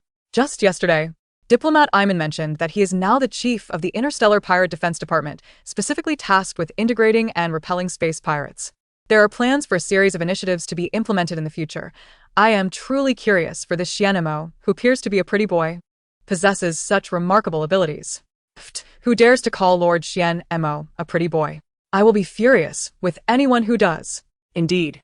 One cannot stand beside Her Majesty without substantial capability. He has indeed vanquished countless star pirate factions for Her Majesty the Empress, and yet, that is but a mere prelude to what lies ahead. The twins gazed at a myriad of comments, lifting their heads to behold the esteemed Lord Gu Chuqing in the distance, whom they would soon refer to as Her Majesty the Empress. This title could only be spoken in the sanctuary of their hearts. Perhaps in the times to come, opportunities to be in her presence would dwindle. To their astonishment, even Chia had become the guardian of Lord Gu. They had faltered, overshadowed by a newcomer. Call. Will we have further chances? I am unsure. Let fate decide. Perhaps we are simply not destined. Chia possessed that fortune, while they did not. They could only transform into butterflies, occasionally glancing at her. The coronation ceremony had concluded, and an evening ball awaited. She sat upon her elevated throne, draped in a splendid gown, maintaining a smile while inwardly counting the moments until this day would reach its end. Exhaustion weighed heavily upon her. Such social engagements were truly tedious. Thankfully, it was thanks to Iman and Chia, along with a few others, that unnecessary mingling was curtailed. Are you tired, Chuqing? C2U, clad in a white formal attire adorned with a golden brooch, stood beside her, his silver hair complementing his refined features. C2U, already strikingly handsome, exuded an even more pronounced air of nobility in formal wear. He stood gallantly next to Gu Chuqing, a glass of crimson liquid in hand, inquiring if you are weary. Would you prefer to withdraw early? We are here for you. That would be agreeable. However, Professor C2, I believe you ought to assess whether my dancing skills have improved. The appellation of Professor C2 ignited a flutter in his heart. After all, he had been the one to teach her the intricacies of social dance. To call him teacher was not unwarranted. Previously, C2U had found the title somewhat distant, but now it bore a hint of flirtation. A subtle smile graced C2U's lips as he elegantly extended his hand, inviting Gu Chuqing. May I have the honor of inviting Her Majesty the Empress for the first dance? Gu Chuqing placed her hand in his palm, her smile revealing two charming dimples. Of course. As Her Majesty descended from her throne with graceful steps, she was accompanied by the gallant figure of C2U, whose gentlemanly demeanor did not falter in her presence. Together, they captured the attention of those around them. Look, Her Majesty is dancing with Professor C. Tuesday. Could he possibly be her consort? But wait, didn't Her Majesty mention she would not designate a consort? Indeed, she seems to treat every gentleman with exceptional kindness. I recall Her Majesty personally welcoming Marshal. Just moments ago, she was seen chatting and drinking with Lord Xian Mo, their banter reminiscent of young lovers. As the lights dimmed and the music played, the enchanting couple descended the staircase, the lighting engineer having deliberately spotlighted Gu Chuqing and C2U. Observing their presence, many guests instinctively stepped aside. The once envious Xiao Xiao no longer felt resentment towards C2U. Instead, she perceived their compatibility and captured numerous photographs of the pair. Her Majesty truly possesses foresight. She is undoubtedly correct. They are splendidly matched, though I still prefer the pairing of Her Majesty and Marshal. Chapter 131. The finest pairing of war machines and Her Majesty the Empress in C2U's eyes. Only Gu Chuqing existed. He leaned down and inquired, Chuqing, with your keen understanding and diligent learning, I wonder if Her Majesty has any particular rewards in mind? Professor C2 has granted me everything. I am curious to see what unexpected reward you might bestow upon me. Gu Chuqing's gaze lingered upon C2U. The sight of him in his gentle demeanor was undeniably charming. She was never one to withhold praise for her protector. Observing him diligently at work was captivating, and his formal attire only enhanced his allure. C2U gently pressed his forehead against Gu Chuqing's. There are no surprises, as all I can offer to Her Majesty is myself. You've learned to be rather cheeky. What can I say? Lately, I have longed to spend quality time with my precious Chuqing. Before Gu Chuqing could respond, She felt a chill as a large hand encircled her waist. Lanes, with his stoic visage, tilted his head to regard C2U. The first dance has concluded, C2. I shall invite Chuqing for the second. Lanes? Gu Chuqing was taken aback by his sudden appearance. Your Majesty, may I have the honor of inviting you for the second dance? Upon receiving Lane's invitation, Gu Chuqing accepted his hand.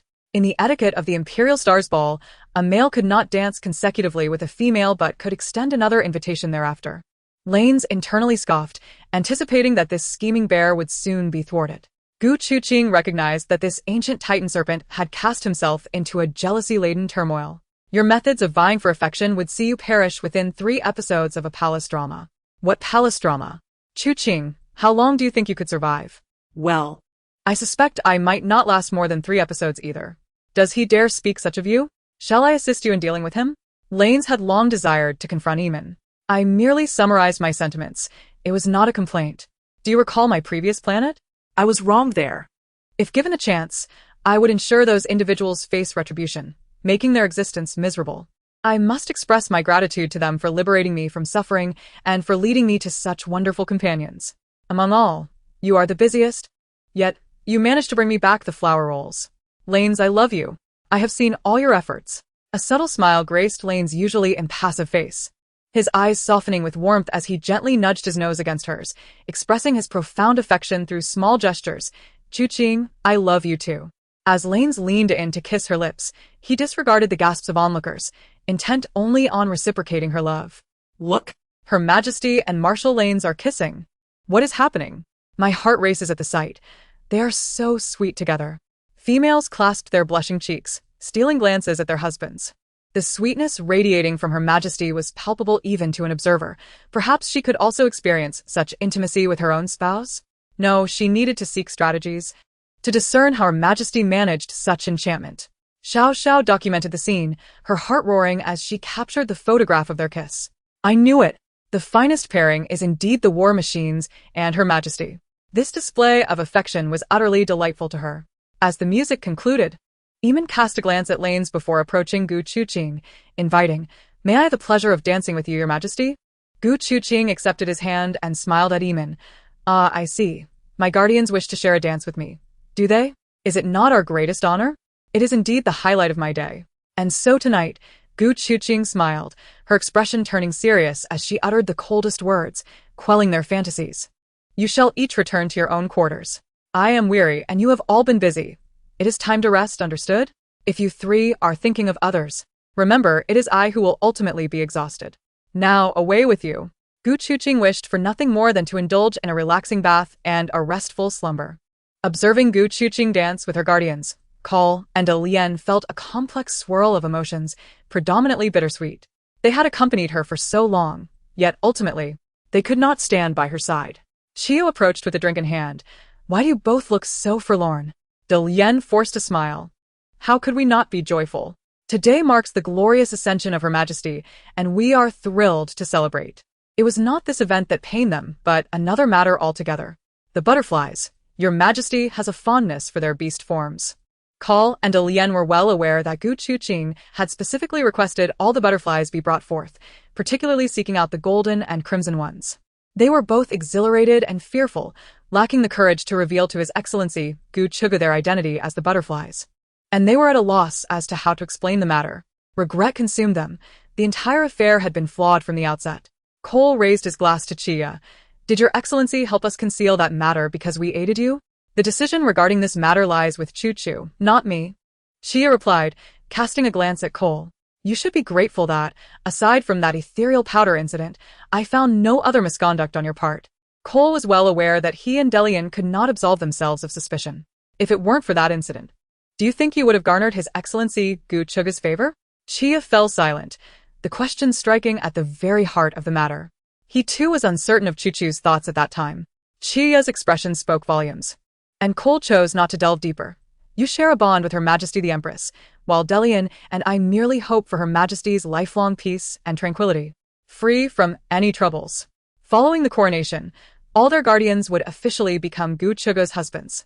Chia felt somewhat chastened yet shared the same sentiment as the twins. He had not anticipated the twins' clarity of thought. Their demeanor was no longer that of cold seriousness, and he regarded them with newfound respect. You speak the truth. However, in this manner, they could only exist as shadows, quietly safeguarding Gu Chugu from behind. Chia refrained from further comments and approached as Chu Chu and Xian Mo concluded their dance. Gu Chugu smiled as she shared some gossip about Xian Mo with Chia, recounting how he had learned to dance by secretly practicing with a Zhen as his partner, enduring countless sleepless nights to achieve today's result. Chapter 132. I had thought Her Majesty would reject me, seeing Gu Chugu finally smile sincerely after a day of tedium during the ball. Chia felt a surge of happiness. Chu Chu, if you are too weary, you need not concern yourself with anything. We can manage all your duties. You could take a leisurely stroll and indulge in some shopping for things you adore. Chia had learned from Rains that she had seldom left the manor since her secondary differentiation and had encountered a series of events that deprived her of the opportunity to enjoy the simple pleasure of shopping like other females. Chia wished for Gu Chugu's happiness, rather than her being burdened by a plethora of official affairs. Once I finish my current obligations, I too wish to join you for vacation. Very well. I shall accompany you then. Chia was truly kind. He and Gu Chugu exchanged knowing smiles, a silent understanding that required no further elaboration. Nearby, Dan observed the harmonious pairing of Chia and Gu Chugu, a gentle smile illuminating his wrinkled face. I hope you find happiness in the days to come. As the dance concluded, Gu Chugu contemplated exiting to rest when a tall figure stepped forward. He marched with military precision. Gu Chugu paused and turned. It was Cole. He felt anxious, yet could not suppress the desire to dance with Her Excellency. Such an opportunity might not present itself again for some time. Even if he were to be rebuffed by Gu Chugu at this grand ball and become the subject of gossip, he would not mind. Honorable Empress, might I inquire if you would permit a non-guardian to dance with you? Gu Chugu was taken aback, not expecting the usually solemn and aloof Cole to extend such an invitation. Concealing her surprise, she smiled gently and placed her hand in his palm, only to discover that it was clammy with sweat. Upon grasping Gu Chugu's hand, Cole felt a jolt of exhilaration. He had not dared to hope, yet here it was. A dream realized. Even Delian, standing nearby, sensed Cole's excitement, his gaze fixated on his own hand, as though he could feel the warmth and sensation imparted by Gu Chugu's touch. Cole, why are your palms so sweaty? It's a bit warm, quite warm. Oh. Gu Chugu raised her eyes but found Cole avoiding her gaze, appearing unusually tense. What troubles you? You seem quite nervous. Aside from my mother, I have not interacted with any other females. As you know, the military is comprised solely of males. Indeed, they always appeared so aloof, maintaining distance for a reason. I had thought Her Majesty would reject me. I would refuse others, but you and Delian have always protected me. During that incident with Xuemu, you fought valiantly to shield him. We stood side by side in battle, after all, and that makes us comrades. I have witnessed your dedication, and how could I refuse you in front of so many? You need not call me Her Majesty. You may refer to me as you did before. Cole was ecstatic, nodding vigorously. Yes, Your Excellency, Gu Chugu. As the dance concluded, Gu Chugu remained still, awaiting Delian's approach. The twins were inseparable. Gu Chugu gazed at Delian's striking visage, suddenly recalling the enchanting dream she had experienced previously. She lowered her head, her heart racing uncontrollably. Delian, did you not say you have a female you fancy? Is she here? Yes, she is. Right beside me. Upon receiving this revelation, memories of that dream flooded her mind, one she found difficult to forget. The twins had a female they adored. Gu Chugu felt a twinge of uncertainty regarding the twins. Why were they dancing with her instead of inviting the female they cherished? Does she have feelings for you? We do not know. We wish to express our feelings, but fear rejection. Gu Chugu was puzzled. Who would refuse such exceptional individuals as yourselves? Delian gritted his teeth. Cole had brought him alongside Gu Chugu, opting to stand guard at her back. A feat he struggled to accomplish. Gathering his resolve, he leaned closer to Gu Chugu, whispering, because Your Excellency Gu Chugu is too remarkable. We fear we may not be worthy.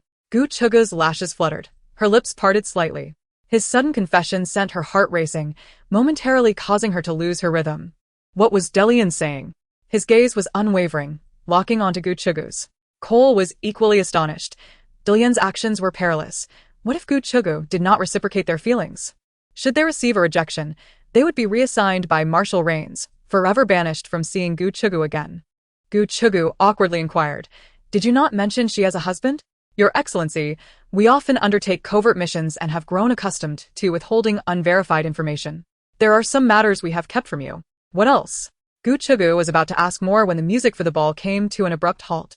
And Delian timely released her hand. Gu Chugu watched as Cole hurriedly led Delian away, her mind swirling with confusion over what other secrets they might be concealing from her. Xian Emo chuckled at the unfolding drama, teasing Rains beside him. Aren't you going to manage your subordinates? Tend to your own soldiers. Leave mine be. Humph. My soldiers wouldn't dare to covet my wife. Rains shot him a sidelong glance. That's because your soldiers lack the qualifications. The twins had saved Shuemu's life, and he acknowledged their worth. For the sake of his own future happiness, Shuemu felt compelled to remind the Marshal of the implications of his words. Marshal Rains, you have quite a few S-class males under your command. Do not bring in more. That makes sense. The twins are already within my threshold of tolerance. Xianemo was perplexed. Why? Nearby, Chia understood why the typically decisive Marshal Rains would retain the twins. Firstly, they have sacrificed much for Chu-Chu, and secondly, Chu-Chu cares for them. You speak as if they cannot escape? They likely can. It depends on which side realizes it first. Situ interrupted their conversation. Enough. Do not overthink it. Rains, I never knew you were so generous, allowing additional individuals to accompany your wife. Rains shrugged, indicating there was little he could do. In a world where ratios were scarce, it was entirely normal for a female to have a dozen or more husbands. For Chu-Chu as Empress, such a situation was exceedingly rare. Even the former Empress had numerous unacknowledged concubines. After Gu Chu finished dancing with the Gemini, she asked a Chong to help her fend off others who wished to invite her for a dance. The other guardians also tacitly moved forward to protect her, while Chia held Gu Chu's hand and led her swiftly away from the banquet hall. Just a few steps outside, Chia scooped Gu Chu into his arms and knelt to help her remove the high heels that had caused her discomfort throughout the day. Sure enough, despite the softest lining, Gu Chu still struggled with the shoes. Her feet reddened from the prolonged wear. I'll carry you back, he declared. Gu Chu wrapped her arms around his neck and planted a sweet kiss on his jawline. You are so wonderful. Chia smiled gently. Gu Chu. You mustn't say such things. I fear I may lose control. Absolutely not. Chia must behave. As Gu Chu tenderly brushed his soft, fine hair, the gesture evoked fragments of memories in Chia's mind, reminiscent of a parent tidying a child's disheveled locks after play. Amused by his own foolishness and his illusions, Chia could only stride forward, resigned to the playful tone Gu Chu adopted. He was a male, after all, and possessed desires. Chapter 133. The sanctuary. Upon returning to the bedroom, Chia placed Gu Chu on the sofa, then set about preparing warm water while tending to her feet with a medicinal ointment that would be absorbed upon application. From now on, I'll ensure you wear low-heeled flats so you won't have to endure those uncomfortable shoes again. All right, I'll heed your wishes. After setting the warm water, Chia carried Gu Chu again, looking concerned. Are you truly certain you don't need me to stay with you? No, you must also rest well. Gu Chu kissed his lips, prompting Chia to close the door and leave the bedroom. They had both been excessively busy lately, necessitating some well-deserved rest. Due to their overwhelming schedules, even their original plan to visit the sanctuary before the coronation had been postponed until after the event. Immersed in the warm bath, Gu Chu sought out Tree, her consciousness drifting to find it. Tree, you have grown into a magnificent tree. Will you now tell me what our true relationship is? Tree, now transformed into a grand tree, still spoke with the innocence of a child, her tone filled with joy. Gu Chu, in a few days, you will meet your true kin. I have kept this surprise for so long. Kin? Are you referring to the sanctuary? Yes, Gu Chu. Soon you will discover who I mean by kin. They are your true family. As I understand it, the sanctuary houses a mural that has existed for billions of years, depicting countless beasts, the origins of which remain a mystery. No amount of warfare has been able to destroy the mural, leading the later beastmen to revere it as a divine symbol, thus constructing the sanctuary. Indeed, they are your fathers. The beasts depicted above are my fathers? Is this due to my genetic alteration? Then who is my mother? At the mention of her mother, Tree's demeanor dimmed, her leaves drooping. My mother is Eve, the deity of life, from whom I was birthed. She and the fathers created the beastmen, but alas, due to an invasion by foreign tribes, other deities, fearing the power of the beast god and the goddess of life, secretly harmed my mother, inciting the fathers' fury, leading to their persecution and annihilation. This is why the beastmen are stronger than other races today. The beast gods established their dominion. Regrettably, they too suffered greatly. My beloved mother was harmed and fell into a deep slumber, while I was inadvertently swept away into the galaxy through a temporal rift. As a mere spiritual entity, I could not exist alone and fortuitously found refuge within you. I awakened during your encounter with the zombies, sensing danger, and later returned through the temporal rift to my original star system, fully awakening. So, it was you who saved me when I was wounded by the zombies? One could say that. I can control your genetic transformations. Then, was my transformation into a beast man entirely your doing? While I did not cause your crossing over, I altered your body. Returning to the original star system allowed me to awaken completely. Your original form was indeed stronger than many in the apocalyptic world, yet it could not withstand my power. Only the body of a beast man could endure the corresponding mental energy, otherwise, it would surely collapse. I had no choice but to modify your body. Gu Chu, please do not be angry with Tree. It was a matter of necessity. What is there to be angry about? We are, after all, one. Now that all questions are clear, I need not worry about any issues with my body. She longed to be with you and the others. Rest assured, you will only grow stronger. Those beast men will not dare bully you. However, I still have a question. Why is there such a significant disparity between the male and female beast men? Aside from their reckless experimentation, this issue has been severe for ages. This has been the case since my father's generation. It requires significantly more time and effort to conceive a female with mental powers. As you have previously researched, although the process has simplified considerably through evolution and reproduction, with all being oviparous, the issue of birthing females has not changed since my mother fell asleep. Will I have the chance to meet your mother? Gu Chu, my mother is also your mother. Tree is somewhat simple-minded and cannot explain everything. We must first find the fathers. Though Tree had recently awakened and transformed from a sapling into a grand tree, her mind still retained the innocence of a child. Be patient until we meet the fathers. You must rest well. Gu Chu closed her eyes, allowing herself to relax in the medicinal bath. All would soon be revealed. Gu Chu and her companions arrived at the sanctuary, where numerous reporters lurked nearby, eager for first-hand information. As she gazed at the heavy, ancient doors closing behind her, she felt a barrier separating them from the outside world, where no one could intrude upon this solemn moment. Without looking back, Gu Chu stepped onto a narrow path, contrasting the solemnity outside with the verdant expanse within, resembling a small garden. As she ventured deeper, Tree within her swayed its leaves, humming a cheerful tune, seemingly delighted. Upon reaching the path's end, Gu Chu heard a deep, resonant voice akin to a tiger's roar. Is that my child? My child has returned? Whose child are you speaking of? That is my child who has returned. Enough of the squabbling. It could only be my child.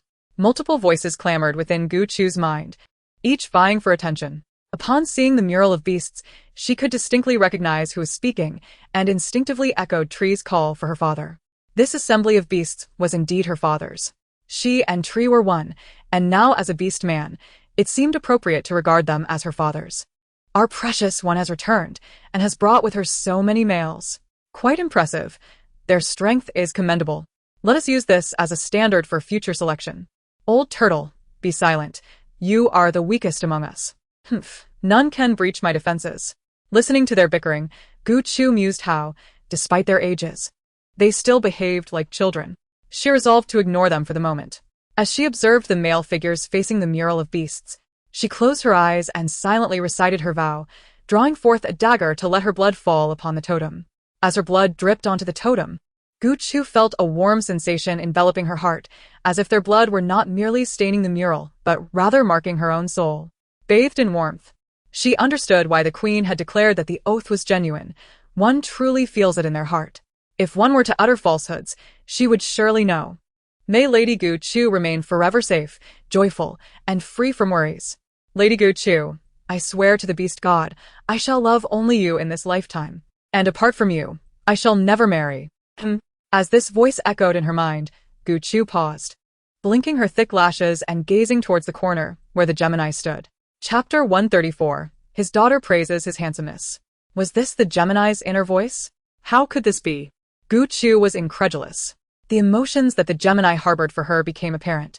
A soft, ethereal voice echoed in her mind. Isn't this my progeny? Ah, splendid, indeed. You possess remarkable strength, my child. Your discernment is commendable. Gu Chu's gaze drifted towards the butterfly stone carving, and it dawned on her that the Gemini belonged to the spirit butterfly clan. His reference to her as his descendant hinted at a profound connection with this beast deity. Observing the distant Gemini, Gu Chu smiled in silence, feeling an unprecedented warmth emanating from the beast god. Calling out a long unuttered term of endearment, she felt no estrangement. "Father, I wish to meet my mother." The previously boisterous chatter abruptly ceased. "Child, are you certain you wish to meet your mother?" "Yes, I yearn to see her." "Very well. Your mother is well guarded. Only you may enter." Gu Chu nodded and addressed all the guardians. "I shall be away for a brief moment. Please wait here for me." "Where to?" Before the guardians could inquire further, Gu Chu was enveloped in a golden light and vanished. Chu. "Your Excellency Gu Chu. Do not worry, I am fine. Await my return." Each of them heard the same phrase but perceived different tones, gentle yet imbued with an undeniable authority that quelled their worries, prompting them to gaze up at the mural of beasts. Even the typically proud Rains and Xian Mo lowered their heads. "As you command, beast god." Arriving in a grassy glade, Gu Chu beheld a collection of strikingly handsome young men, each maintaining a half-beast form, gazing at her with benevolent expressions. It was indeed a captivating tableau of beauty. Her mother was truly fortunate.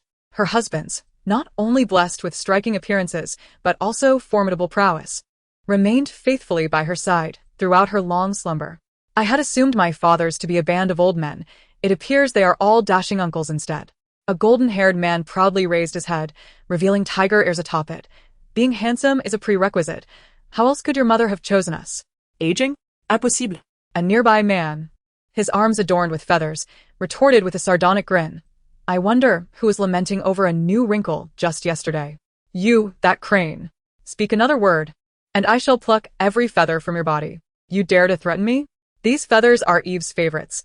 Wait until she learns of your insolence. Do not invoke Eve to intimidate me. You disgrace me before my daughter. See if I do not end you. Come at me if you dare." The fathers were quite spirited, engaging in lively banter.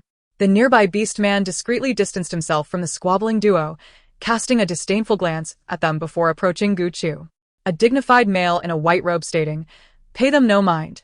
This is their usual behavior, quarreling without regard for the occasion." Gu Chu found this amusingly familiar, recognizing her own male kin to be equally raucous. "I understand. Do not be misled by their bravado in claiming you as their daughter. That is mere nonsense. In truth, you are our shared daughter, a spiritual entity nurtured by Eve during her slumber, not a physical being.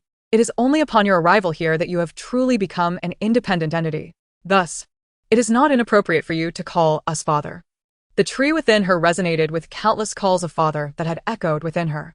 They could all perceive the tender voice of a child. Some of the more sentimental males discreetly turned away to wipe away tears.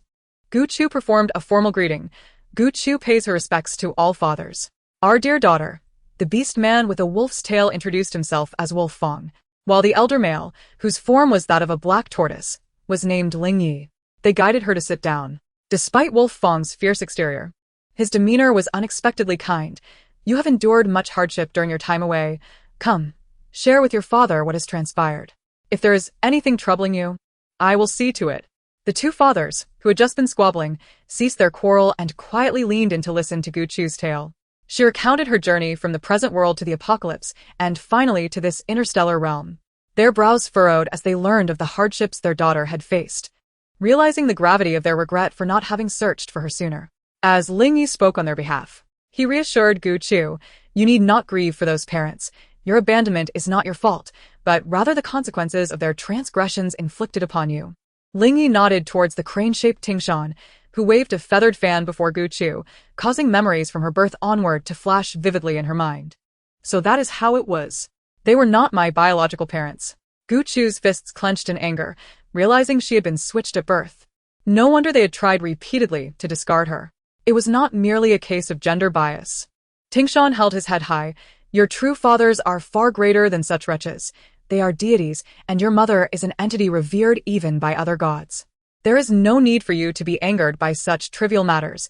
We shall find a way to resolve this." "They are still alive?" Gu Chu had thought her disreputable parents were long gone. They were nothing but worthless. Ling Yi understood her feelings of resentment.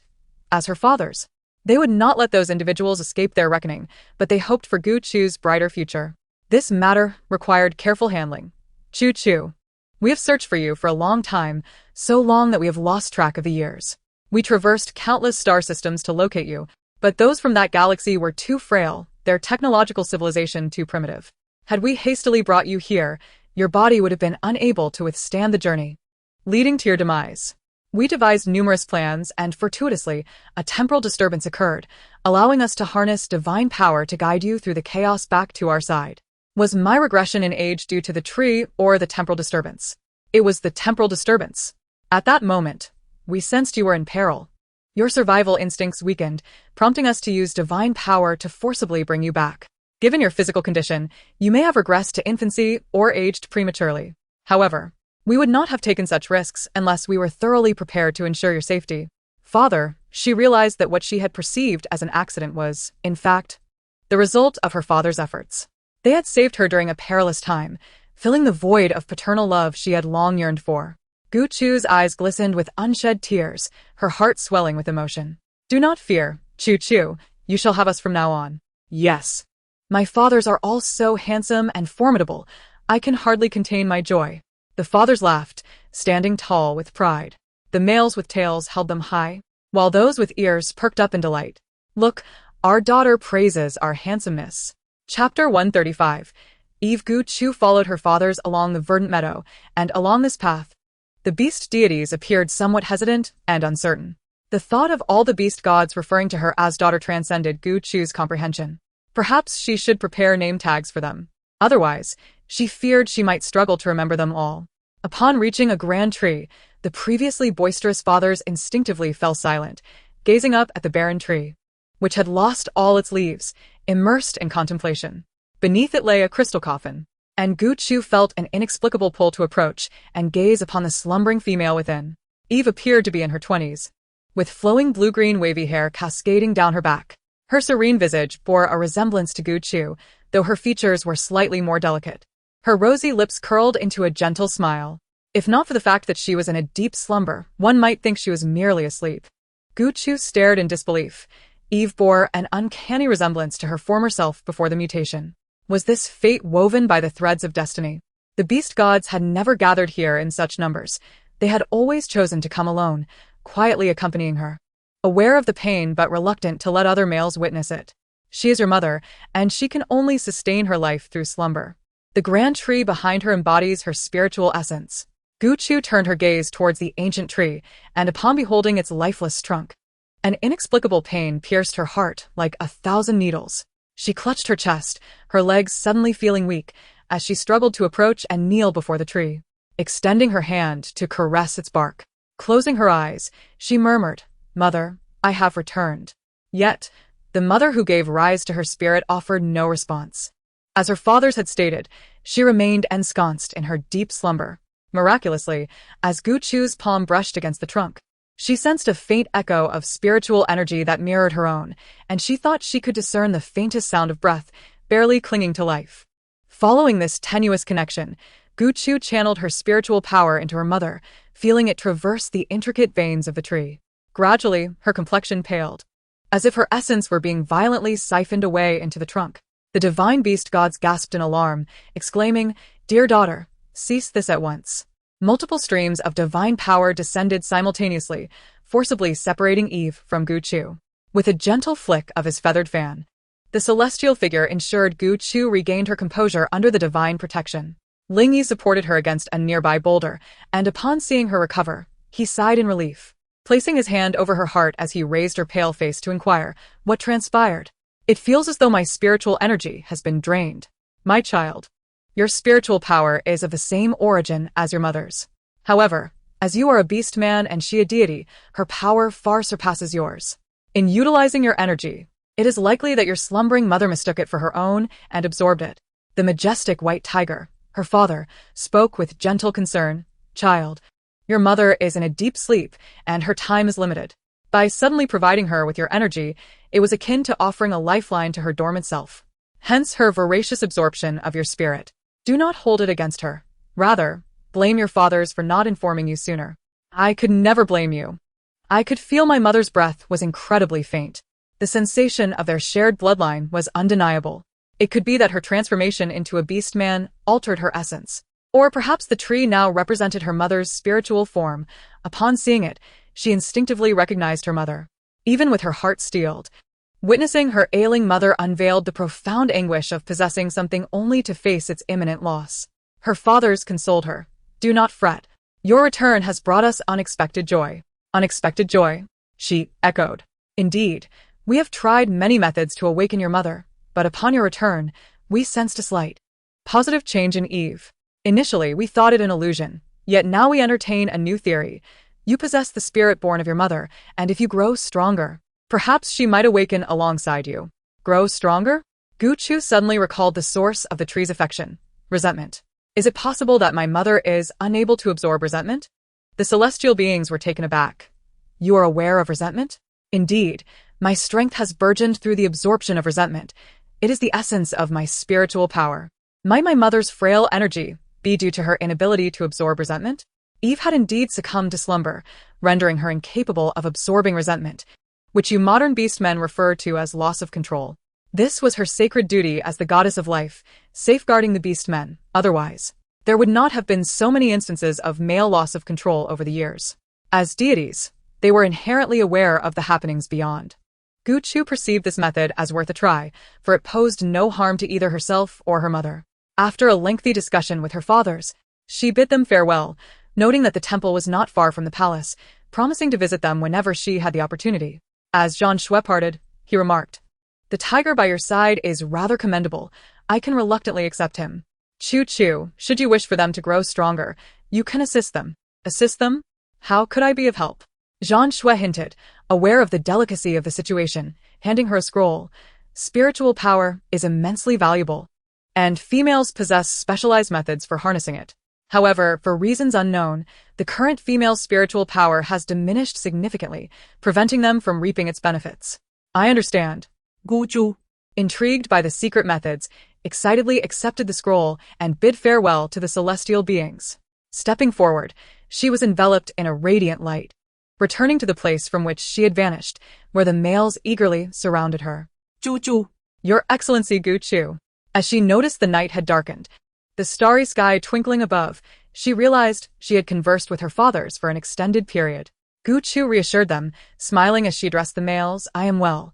Let us discuss this further upon our return." Spotting the hesitant twins, Ku Er and Dali, she beckoned, "You two should join us as well." The twins exchanged hopeful glances, their hearts ignited with a flicker of optimism. Ku Er, perhaps influenced by Dali's sentiments, found himself unable to suppress his burgeoning feelings, yearning to rush forward and confess his affection to Gu Chu. As they exited the temple, reporters remained poised outside, eager to capture the first-hand accounts of those emerging. The soldiers outside stood resolutely, preventing any from approaching Gu Chu, ensuring that no devices could breach their protective perimeter. Under the guardianship of her protectors, Gu Chu evaded the throng of reporters, hidden beneath their towering forms. This matter was addressed by Iman, who stepped forth as the spokesperson. In a brief flurry, he later arrived at the parlor, where everyone awaited him. Accepting the wine from a Chan's tray, he sat patiently, awaiting Gu Chu's words.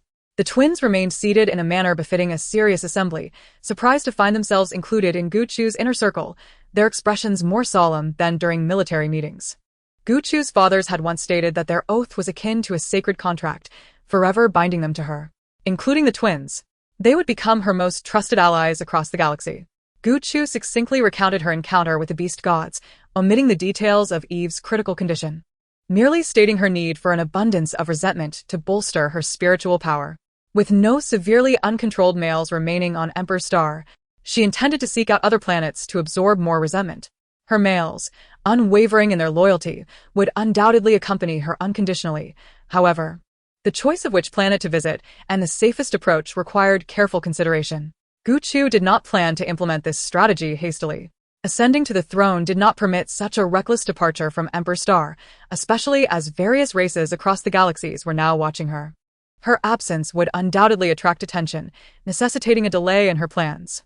Moreover, her males had been exceedingly busy, scarcely finding time to rest, so she felt it necessary to grant them a period of respite. During this time, she could absorb the resentment of ordinary males to strengthen her own spiritual power, preparing herself to heal a greater number of the uncontrolled. Casting a glance at the twins, who sat attentively as if in a serious meeting.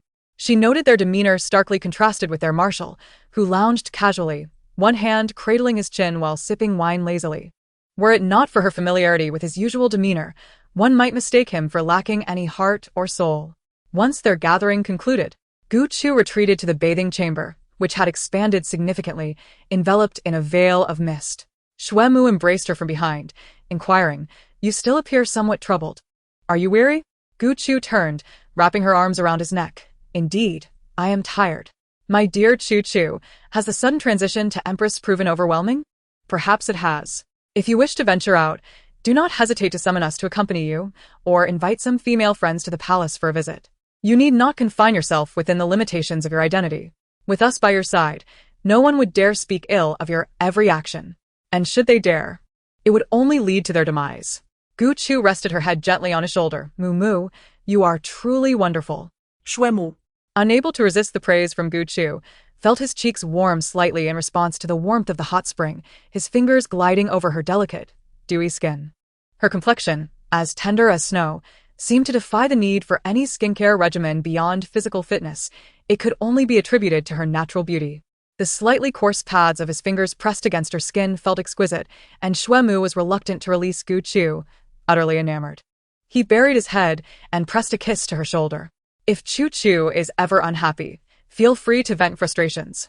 Xue Mu wrapped his arms around Gu Chu's waist, and in a haze of affection, he caressed her lips before leaning down to kiss her. After a night filled with warmth, Gu Chu awoke still nestled in Xue Mu's embrace, her cheek brushing against his firm chest. It was only later that she realized she shared a peculiar fondness with Lane's, an appreciation for the contours of muscle, and the desire for a tactile connection. Mumu, "Aren't you someone who spends all day in the laboratory? How have you sculpted such muscles?" Xue Mu felt a tinge of embarrassment. He hadn't intentionally developed his physique. "It's from lifting metal and stones. Some metals may appear the size of a fist but weigh 1,000 pounds, which is how I achieved this build." Gu Chu poked his chest playfully, grinning. "I am quite satisfied with my husband. Do maintain it." With a blush, Xue Mu pressed a kiss to Gu Chu's forehead, his voice slightly hoarse as he replied, "I shall obey my wife's command." As the quilt was tossed aside, Gu Chu obediently wrapped her arms around his neck, plunging once more into the realm of desire. Later, Gu Chu urged Xue Mu to visit Sitiu for a thorough evaluation of his combat level. Xue Mu regarded Gu Chu with suspicion, uncertain whether to voice his thoughts. Ultimately, he inquired as he was leaving, "Chu Chu, you aren't sending me to Situ to check if I'm inadequate, are you?" Gu Chu stumbled, nearly losing her balance, and with an exasperated punch to his chest, retorted, "Nonsense. We spent all night together. Do you think that wasn't enough? What do you consider adequate? When I say check your combat level, I mean just that. Why must you overthink everything? Are you malfunctioning?" Xue Mu, fixing his disheveled hair and fearing another reprimand, chuckled as he dashed out the door. Gu Chu, Hands on her hips, scoffed, "Am I not simply following what our father scrolls instructed? Why are you suddenly second-guessing yourself?" In the courtyard, Gu Chu was busy designing gifts for her fathers, adorning them with their respective totems to create jade tokens. Unfortunately, with nearly 100 beast godfathers, she opted to hand the designs and materials over to a machine for engraving, as attempting to carve them herself would take an eternity. The father who ultimately received the token would undoubtedly think her biased. Sighing, she mused that, even in modern times, a daughter had to ensure fairness. When the twins arrived, Gu Chu hardly noticed as they brought forth floral tea. She was too engrossed in her light brain interface, barely grazing her finger against a texture reminiscent of skin. Oh, ISN, tea is the tactile sensation of Ah Chang's mech? Following the direction of her hand, she realized she was touching Delian's thumb. The cup of tea, which should have rested on the table, hovered in midair as Delian stood still, not daring to make a sound, allowing Gu Chu's fingertips to tease his thumb. The sensation was ticklish, as if feathers were brushing against his heart. Gu Chu was being playful, yet Delian's expression remained unchanged, even more mechanical than Ah Chang. Ceasing her teasing, Gu Chu lifted the cup of tea to her lips, taking a small sip. Its warmth was just right, with a hint of sweetness, exactly to her liking. "What brings you here?" Delian remained somewhat dazed, still processing the situation, while Cole spoke on his behalf. "Professor Xue Mu will be delayed. We are assigned to protect you." Lady Gu Chu. Their established protocol dictated that they must never leave her side unguarded, a rule that included the twins. "You are here to protect me. But what of your duties in the military? Arrangements for the handover have already been made. The response was flawless, leaving Gu Chu to wonder if she was overthinking things. Had she not been attuned to their thoughts, she might have questioned their intent. She scrutinized Cole, attempting to discern any hints from his expression. Cole, Delian. Is there something you wish to discuss with me? Cole and Delian exchanged a habitual glance. Indeed, they had something to say. Then speak, she prompted. Cole appeared somewhat troubled. It may not be the right time. Chapter 137. Was her hint not sufficiently clear? Not the right time? Gu Chu realized the twins were even more reserved than Xuemu. What could possibly be inappropriate? How can I know if you do not speak up? After considerable contemplation, Cole produced a stack of documents. These are the materials we compiled on food processing plants and the dietary habits of other races. We wish to explore potential collaborations for culinary development. We would like to know if you have any other opinions. We understand you have an engagement with other females, and our matters may take a while to resolve, so we want to intrude on your time. Gu Chu pondered. Was my hint not clear enough? Or are the twins more reserved than I imagined? Glancing at the time, she recalled that Xiao Xiao and other females were due to arrive, and she waved her hand to dismiss further inquiries. You may attend to your matters. Yes, Lady Gu Chu. Their busy work was merely a pretext to maintain a respectful distance while discussing matters, ready to protect her at a moment's notice should anything arise. Besides, with the upcoming tea party, it was deemed inappropriate for them to eavesdrop on the ladies' conversations. Your Majesty. Gu Chu turned toward the voice, spotting a Jean accompanied by several elegantly dressed females, with Xiao Xiao among them, cheerfully waving at her. With much on her plate, Gu Chu felt as if this encounter resembled the feeling of meeting online friends in person, as they had only interacted through the light brain since their last meeting. As they approached and bowed once more, Gu Chu acknowledged the smiles of the other three females, having only seen their photographs and profiles, making her not particularly familiar with them. She would need Xiao Xiao, a seasoned socialite, to introduce them. As a noble, Xiao Xiao had been socializing since childhood and was a well-known travel blogger, well-versed in the intricacies of various star systems, making her the perfect choice for introductions. Gu Chu gestured for them to take a seat, while Ah Chong instinctively brought over tea. The females, upon seeing Gu Chu adorned in a flowing lavender silk gown, though aware of its high value crafted by a renowned designer, could not help but feel out of place in their own cumbersome garments. It was Xiao Xiao who boldly remarked, You haven't changed a bit since our last meeting. No, you seem even more mature. Yet, her crescent-shaped smile and eyes sparkling like a clear spring were captivating. Xiao Xiao wished she were a man, for otherwise, she might have been ensnared as well. You, however, remain unchanged, still as lively as ever. Weren't you married to a proper husband? No. I have had a change of heart. I prefer equality, much like you. It feels rather nice. As Xiao Xiao and the others settled in, noticing Gu Chu's attire, they pressed their personal change buttons to don corresponding garments. With their outfits aligned, the atmosphere felt less stifling. As each introduced themselves, stating their family names, Gu Chu's gaze fell upon the last individual, a girl who appeared merely in her teens. Observing her cherubic, round face framed by a thick, light yellow ponytail, Gu Chu was reminded of the celestial jade rabbit transformed into a being. She recognized her as the daughter of the leader of the Jade Rabbit clan, who had just come of age. While referred to as a leader, the Jade Rabbit clan functioned more like a vassal state to their imperial star, situated at the border of the Lyra system in a remote location, relying solely on self-sufficiency. Due to the negligence of the former royal family, they inadvertently conquered nearby planets. Their strength cannot be underestimated. The Yutu clan reproduces at an astonishing rate, and, essentially, their planet is primarily inhabited by members of their own clan, with very few outsiders, resulting in a particularly prosperous environment. They also possess a distinct characteristic. It is currently the most populous advanced planet in terms of females. The Yutu clan has been deeply affected by the previous lineage's human experimentation, and they have not interacted with the Imperial Star for many years. When they arrived, Yaemin specifically mentioned this to her. The sudden initiative of Yutu's star to send envoys was indeed surprising. When the refreshments were presented, Xiao Xiao was the first to break the ice. Chu Chu, your recipes are absolutely delightful. I feel truly fortunate to be here. Never expected to taste such exquisite snacks. All made by Ah Qiang. Gu Chu Chu replied, unable to suppress a laugh at the sight of her eating with tears of joy. Is it really that remarkable? Your Majesty, the pre-made delicacies you released are indeed highly sought after. My entire family has been eagerly waiting but couldn't obtain any. Another female, Lena, chimed in while enjoying the pastries. Such delicious food requires us to travel great distances to savor. Oh, where is that? It's on Yunduo's planet, Utistar, Xiao Xiao introduced. Their planet is not very open to outsiders. Entry requires strict scrutiny, and the daily visitor count is limited. I haven't seen my sister Yunduo in several years. Nervously fidgeting with her skirt beneath the table, Yunduo was indeed anxious. This was her first time leaving Utistar. Her parents had encouraged her to venture out and experience the world, but upon receiving the invitation to meet Her Majesty, the etiquette she had learned seemed to have vanished from her mind. The last time she saw the Empress at a ball, she thought her beauty was remarkable and her demeanor gentle. She never anticipated the opportunity to meet her so closely. In preparation, she had brought along some local specialties from Utistar, and now, in a flustered manner, she produced a wooden box. Just in time. I brought our Utistar's signature snacks. Let us all try them together. Gu Chu Chu looked at the glossy, jade-white pastries and couldn't resist tasting one. Delicious. It has a hint of vanilla that lingers in the mouth. Receiving Gu Chu Chu's praise, Yunduo's cheeks flushed as she softly explained. This is made from a special herb unique to our Utistar.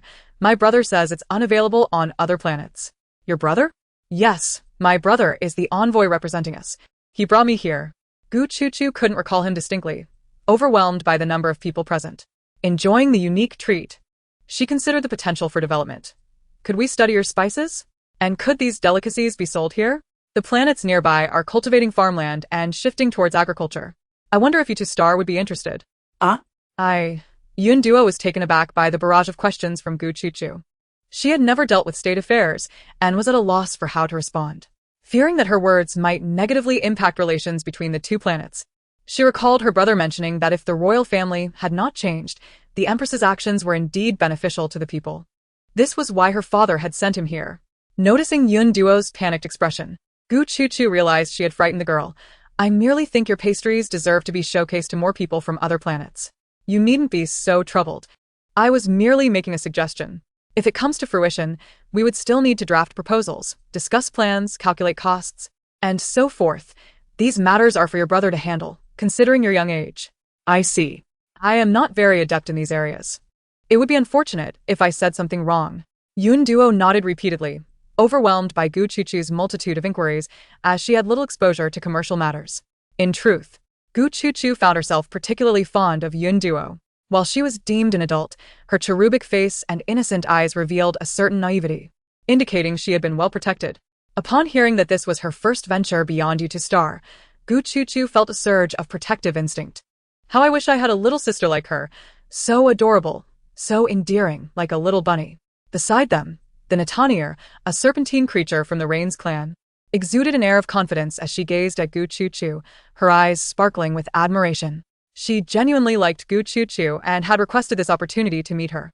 Upon encountering the Empress, her eyes lit up, captivated by Gu Chu Chu's eloquence and attentiveness, her soft tone akin to a comforting embrace. Nowhere did it show that Gu Chu Chu was once a survivor plucked from a garbage planet. Gu Chu Chu's words struck a chord, with the Empress so occupied with state affairs. Shouldn't she, as a noble, also share in her burdens? Unbeknownst to Gu Chu Chu, Natania was her fervent admirer. Still engaged in casual conversation with Yunduo, having traveled such a long distance, how long do you plan to stay? I'm not sure. My brother has official matters to attend to, and I simply seized this opportunity to visit Sister Xiao Xiao, Yunduo replied. Having only met Xiao Xiao during her time on the Imperial Star, upon learning of their visit, she immediately sought Xiao Xiao, never anticipating that Xiao Xiao had ties to the Empress. Noticing Yunduo's innocence and that it was her first time away from home, Gu Chu Chu cautioned. The Imperial Star is quite large. You shouldn't wander alone. You ought to have someone accompany you. If necessary, I can request the military department to assign some personnel to protect you. Yunduo was taken aback by Gu Chu Chu's concern. Her brother had warned her to be cautious and not to trust strangers easily. Yet, for some reason, her heart raced at the thought of this charming older sister. Thank you for your concern, Your Majesty. I have you two guards accompanying me, but according to regulations, they cannot enter the palace.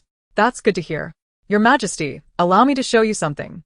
Your current popularity is quite remarkable, Xiao Xiao said with a smile, pulling out her holographic device. As it was a tea party, gossip was unavoidable. Gu Chu Chu glanced at the screen, bewildered by the article titled The Empress's Mastery in Selecting a Consort, which had garnered millions of shares. Realizing the absurdity of the situation, she could only respond with silence. Her cheeks flushed in disbelief. As she propped her chin on her hand, she noticed the Gemini standing guard behind her. Xiao Xiao. Were you all proactive in expressing affection towards males? Not necessarily. There are those who pursue, but some admirable males still need to take the initiative, Xiao Xiao replied. A nearby female agreed, though we are females, exceptional males are still rare. If we have someone we like, we will certainly pursue them, otherwise, the other females will be just as interested. Character and capability are paramount. Everyone is discerning in that regard. Is that so? Gu Chuchu pointed to the twins. What is their standard in your eyes? Xiao Xiao's ears perked up, sensing a hint of romantic tension in the air. Suddenly, her snack lost its appeal as she candidly assessed. They are the youngest generals. Many females pursued them during their schooling. But they have remained largely out of the public eye since working in the military department. They seldom attend parties and may come off as somewhat dull. Natanir added. It seems there were females who pursued them to the military department's entrance, but they hid inside for 6 months, after which the females eventually gave up. It said they can only choose the same female due to their twin telepathy. I'm curious. What if they don't like the same female? Or if their affections differ in intensity? Gu Chuchu pondered aloud, her gaze drifting toward the twins. Yun Duo had not considered such matters. But having been influenced by her mother's teachings to be wary of strangers, she glanced at the pastries and said, I feel they would make very loyal partners. Agreed. Lena, being the eldest, exhibited a maturity in this regard that surpassed that of Yun and her peers. Indeed, it was unfortunate that they were so enamored with their work. The Lingdai clan, with their dwindling lineage, had long been urged by their forebears to find partners, rendering them somewhat passive in such matters. Gu Chushin empathized with them, noting that they were even more oblivious than she was. Your Majesty, allow me to show you some photographs. Xiao Xiao presented the ball photos captured by her holographic device, each partner gazing lovingly into the eyes of the other. The most striking image was one of her kissing reins, which made Gu Chushin's heart race and her cheeks flush. She whispered to Xiao Xiao, please send me all the photos. No problem. I promise not to keep any records. You can rest assured. Xiao Xiao winked at Gu Chushin and also sent her the pictures with the Geminis. A peculiar premonition struck her. Might she become the matchmaker between Gu Chushin and the Geminis? After enjoying some pastries in the pavilion, they strolled through the garden, engaging in light-hearted conversation, discussing everything under the sun, much like clouds drifting in the sky. They could talk for ages about her planet alone. As they admired the traditional Chinese designs Gu Chushin had requested, Xiao Xiao intentionally lingered behind to whisper beside her. Is the previous scent still sufficient? This time, I've procured fragrances specifically for males, including serpents, felines, and deer. You'll surely adore them. A light cough from Gu Chushin masked Xiao Xiao's voice. The feline fragrance was indeed remarkably effective. Even she found herself affected, spending 2 days in a room with Xuema. When a certain anxious male knocked at the door, Gu Chushin opened it to find Iman, pulling him inside as well. The 3 felines joyfully played together for an entire day. This incident infuriated the other males, with Xuema and Iman taking turns to face the consequences, forced to kneel beneath a heavy boulder as punishment. Gu Chushin spoke softly, cautious of being overheard. Such matters should not require your involvement. Just send me the link. She understood that certain animals harbored a deep envy for these fragrances. Xiao Xiao's expression was animated, raising her brows in a gesture that conveyed her understanding. Such matters cannot be entrusted to others. However, Xiao Xiao, your photographs are simply exquisite. It would be a waste not to pursue a career in photography. I take photos merely as a hobby, but oddly enough, I've had journalists inquire about the copyright for some of my landscape shots. Chapter 139.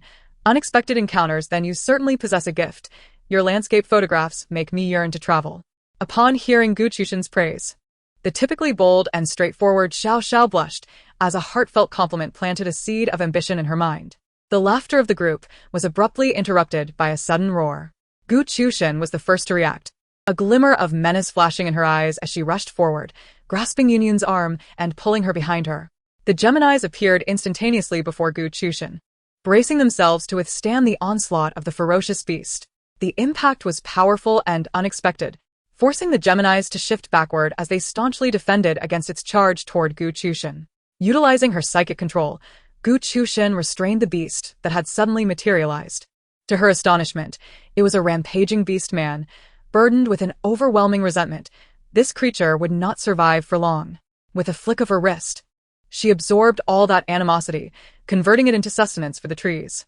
With a thunderous crash, The beast collapsed, revealing itself to be a battered white rhinoceros.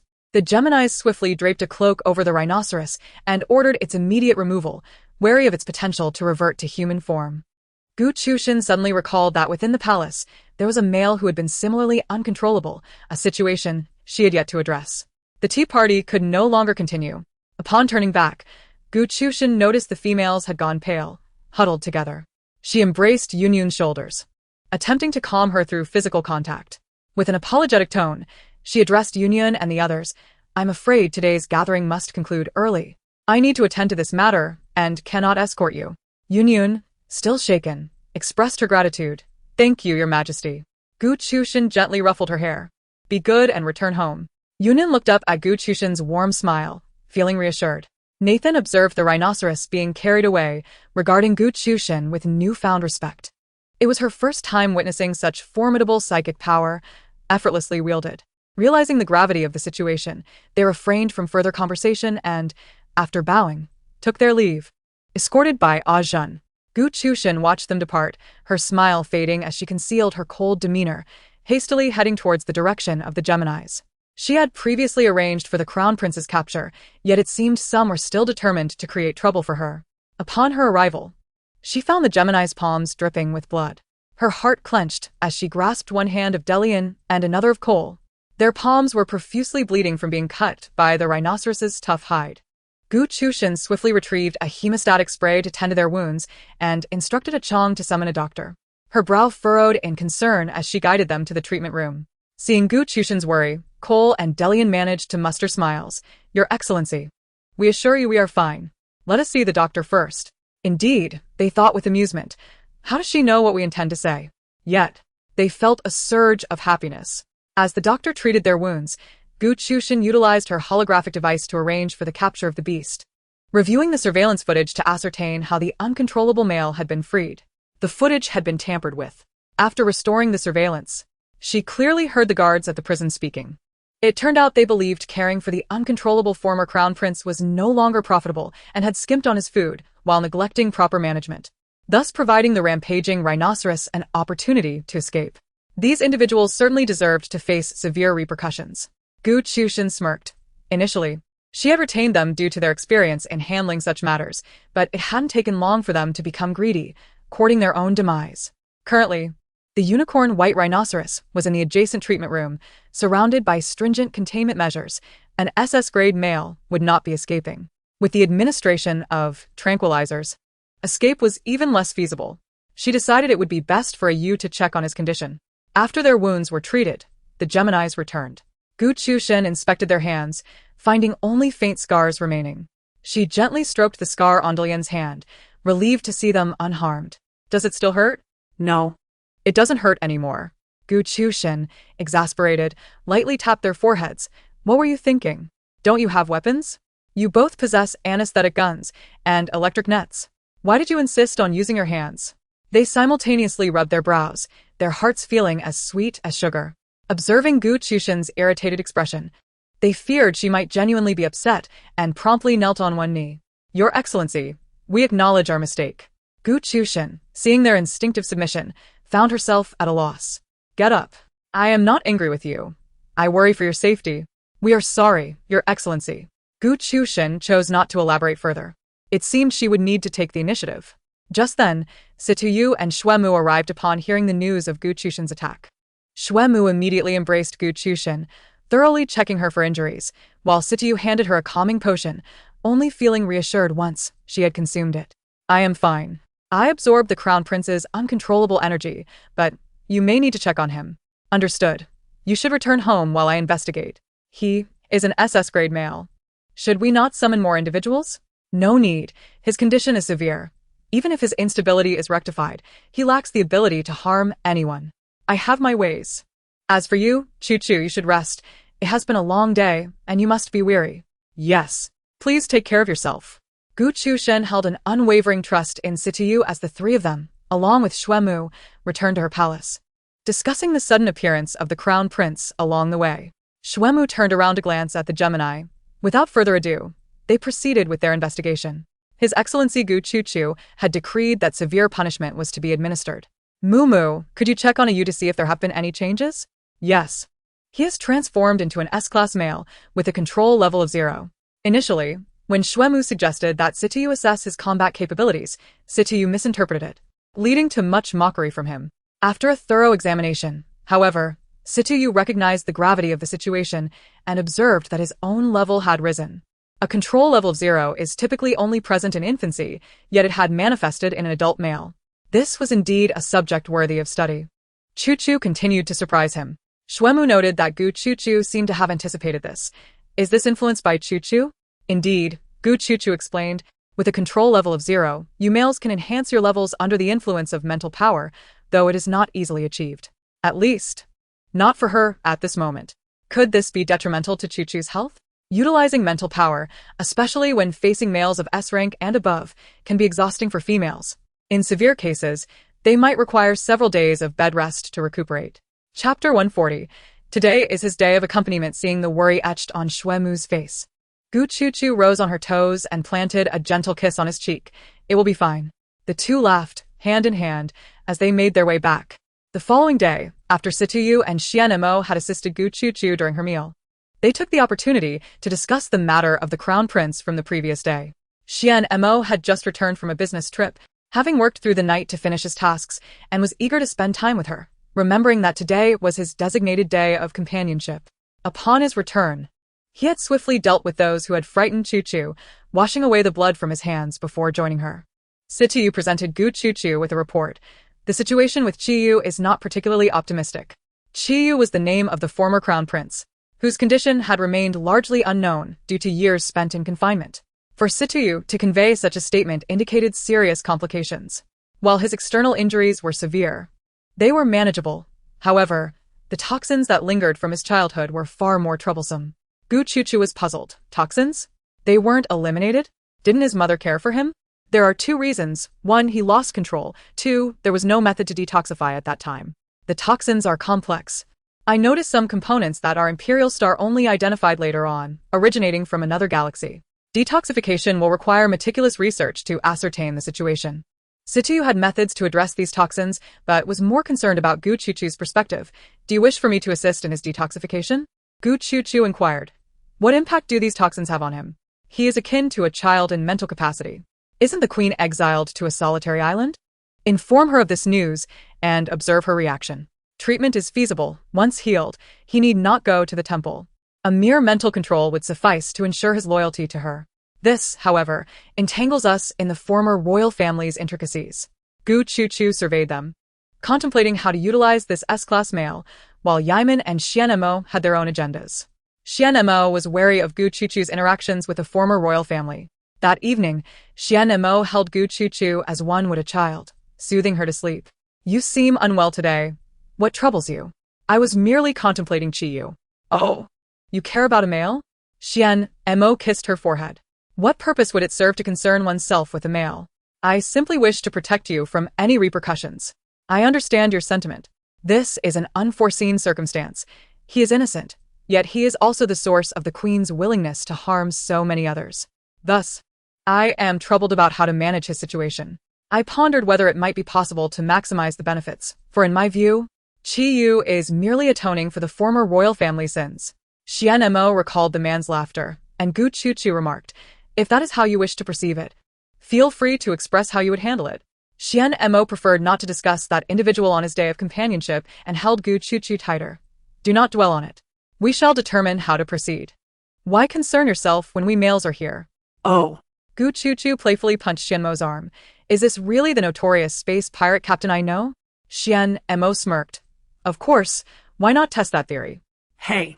With a swift motion, they switched positions, Xianmo's hands bracing against the pillow on either side of her, his muscular frame exuding strength.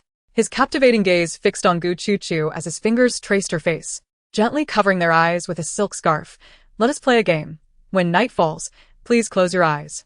The next day, accompanied by Xianmo and Yaiman, she visited Chiyu, having heard from a Yu that he had awakened. Upon entering the medical room, Gu Chuchu found the Gemini waiting specifically for her arrival. A response from the deposed queen had come through, and they were eager to report to Gu Chuchu. Let us observe first. Dalian said as he opened the door, ensuring safety before gesturing for Gu Chuchu to enter. Situ was busy adjusting one projection screen after another nearby. What's the situation? Mama. Gu Chuchu was taken aback. She looked around, puzzled that she was the only female present and someone was calling her mama. Following the sound, she saw a male seated on a treatment apparatus, his injuries being attended to, who beamed at her and repeatedly called out for his mama. His waist and hands were shackled, gazing at the scarred face of this male, who appeared emaciated with visible ribs. He bore no resemblance to his parents. His youthful visage was adorned with an innocent smile, long purple hair cascading to his waist. A stark contrast to the irritable unicorn white rhino from yesterday. What is going on? Situ shot him a cold glare, silencing him. With a fierce expression, Situ seemed to intimidate the bound male, who pouted in a pitiful manner, as if bullied by Situ. Chiyu turned to Cole and Dalian. Daddy. He asked scary.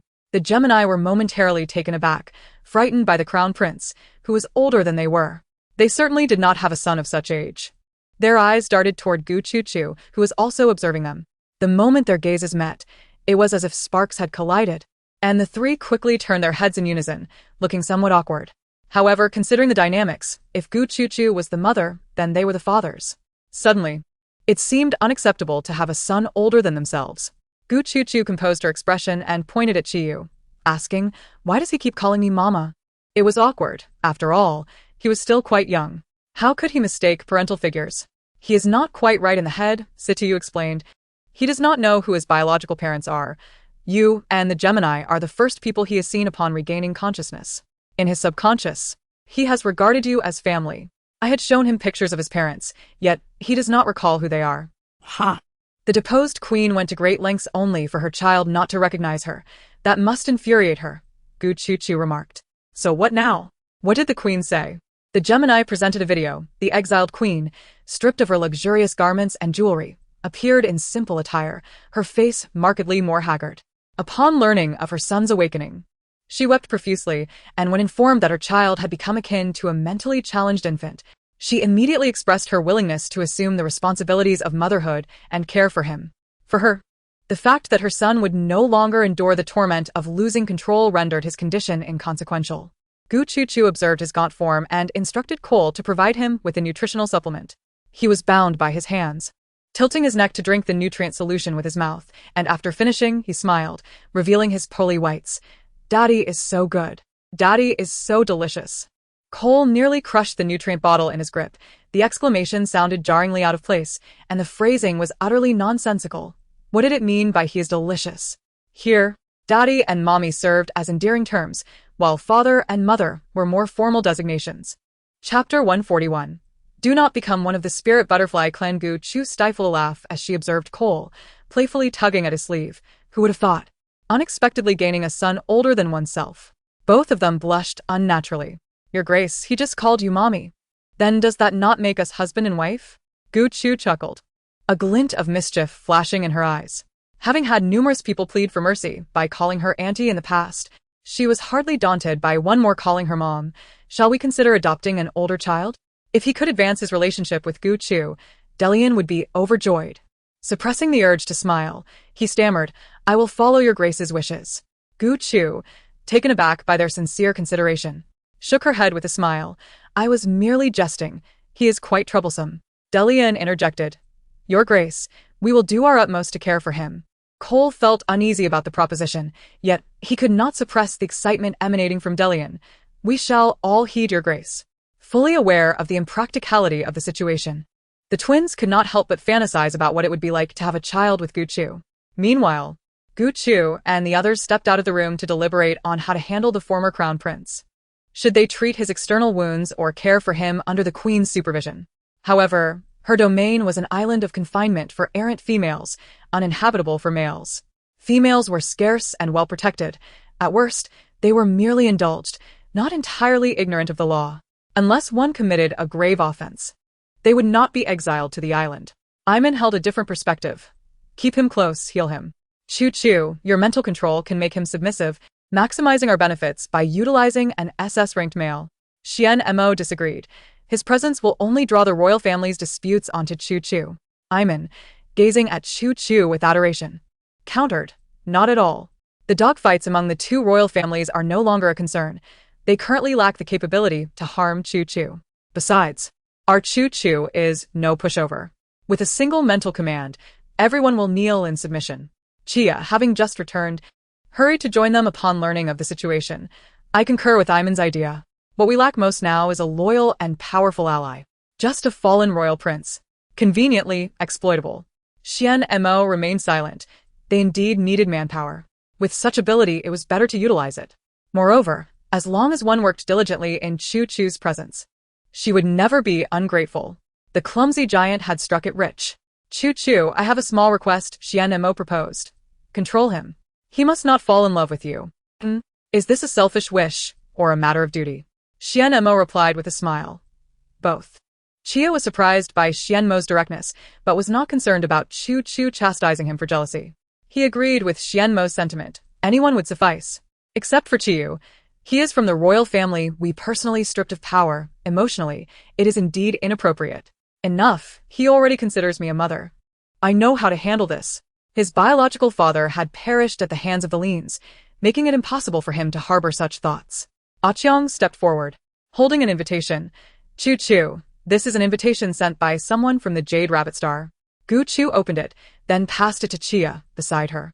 It turned out that Yunduo's brother had learned of Gu-Chu's rescue of Yunduo and wished to express his gratitude in person. Gu-Chu had been hoping to discuss business matters with the clan leader's son, an opportunity she could not miss. Additionally, she would get to see the adorable Yunduo once again. She instructed the twins to prepare a proposal so they could discuss matters in detail later. If the Jade Rabbit Star was willing to foster relations with the Imperial Star, Gu-Chu advocated for a mutually beneficial partnership. With their advanced technological civilization, they could stand their ground even at such distant borders, ensuring profits that would naturally not fall short. That evening, Chia was still busy. Having inherited a considerable amount of debt from the former royal family, which left him furious and led to the demotion of several individuals. No wonder Iman had been so cheerful when he resigned. It seemed he would not be coming tonight. Gu-Chu sat on a swing she had designed herself. Sometimes, she wished to indulge in a joy she had missed out on during her childhood. The wind swayed the swing, and around her, romantic lights twinkled as night fell. Once anxious about the arrival of darkness, she no longer felt dread at the thought of another night fraught with peril. Nearby, butterflies danced around the flower beds, and Gu-Chu spotted two butterflies she had not seen in a long time. The butterflies returned to her side, their patterns glowing like sprites in a graceful dance. Gu-Chu was elated, thinking that Xuemu must have brought them back for her. You've come. Do you like your new home? The two butterflies circled around her, with one golden butterfly boldly landing on her shoulder. The last encounter had left Gu-Chu with an illusion. They had initially intended not to appear before her again in butterfly form. The daytime conversation lingered in their minds, their breaths all awry from each other's influence. Delian and Cole once again shattered the rules they had diligently upheld. Gu-Chu's smile shone like fireflies in the night, drawing the butterflies closer to her. Seeing the butterflies, Gu-Chu complained, Delian and the others are spirit butterflies. I wonder if they can understand you? If you run into Delian or Cole, could you tell them to lighten up? I could hear their thoughts in the temple. I hinted so clearly, yet they didn't grasp it. I've never taken the initiative to confess to anyone. Can't they be a little more proactive? The butterflies settled on her shoulder, unaware of the anxious hearts that felt as if they might explode at any moment. What? Did your grace hear their confessions in the temple? Your grace hinted? You want them to confess? Delian could hardly contain his desire to transform back into human form and confess to Gu-Chu immediately. But wouldn't that reveal to Gu-Chu that they had been accompanying her in butterfly form for quite some time? Would she be angry? Such an act felt so intrusive. As the butterflies flew away from her, Gu-Chu waved goodbye, her gaze filled with anticipation as she fell into contemplation. If only you were Cole and Delian. Delian and Cole were so excited that they struggled to maintain their balance. Could it be that Gu-Chu could truly hear their thoughts? Their words carried a wish, and the spirit butterfly father, meditating in the temple, opened his eyes, his pupils reflecting the butterfly's mark, sneering. Haven't you confessed to my daughter yet? What nonsense is this? If you can't even confess, stop pretending to be from the spirit butterfly clan.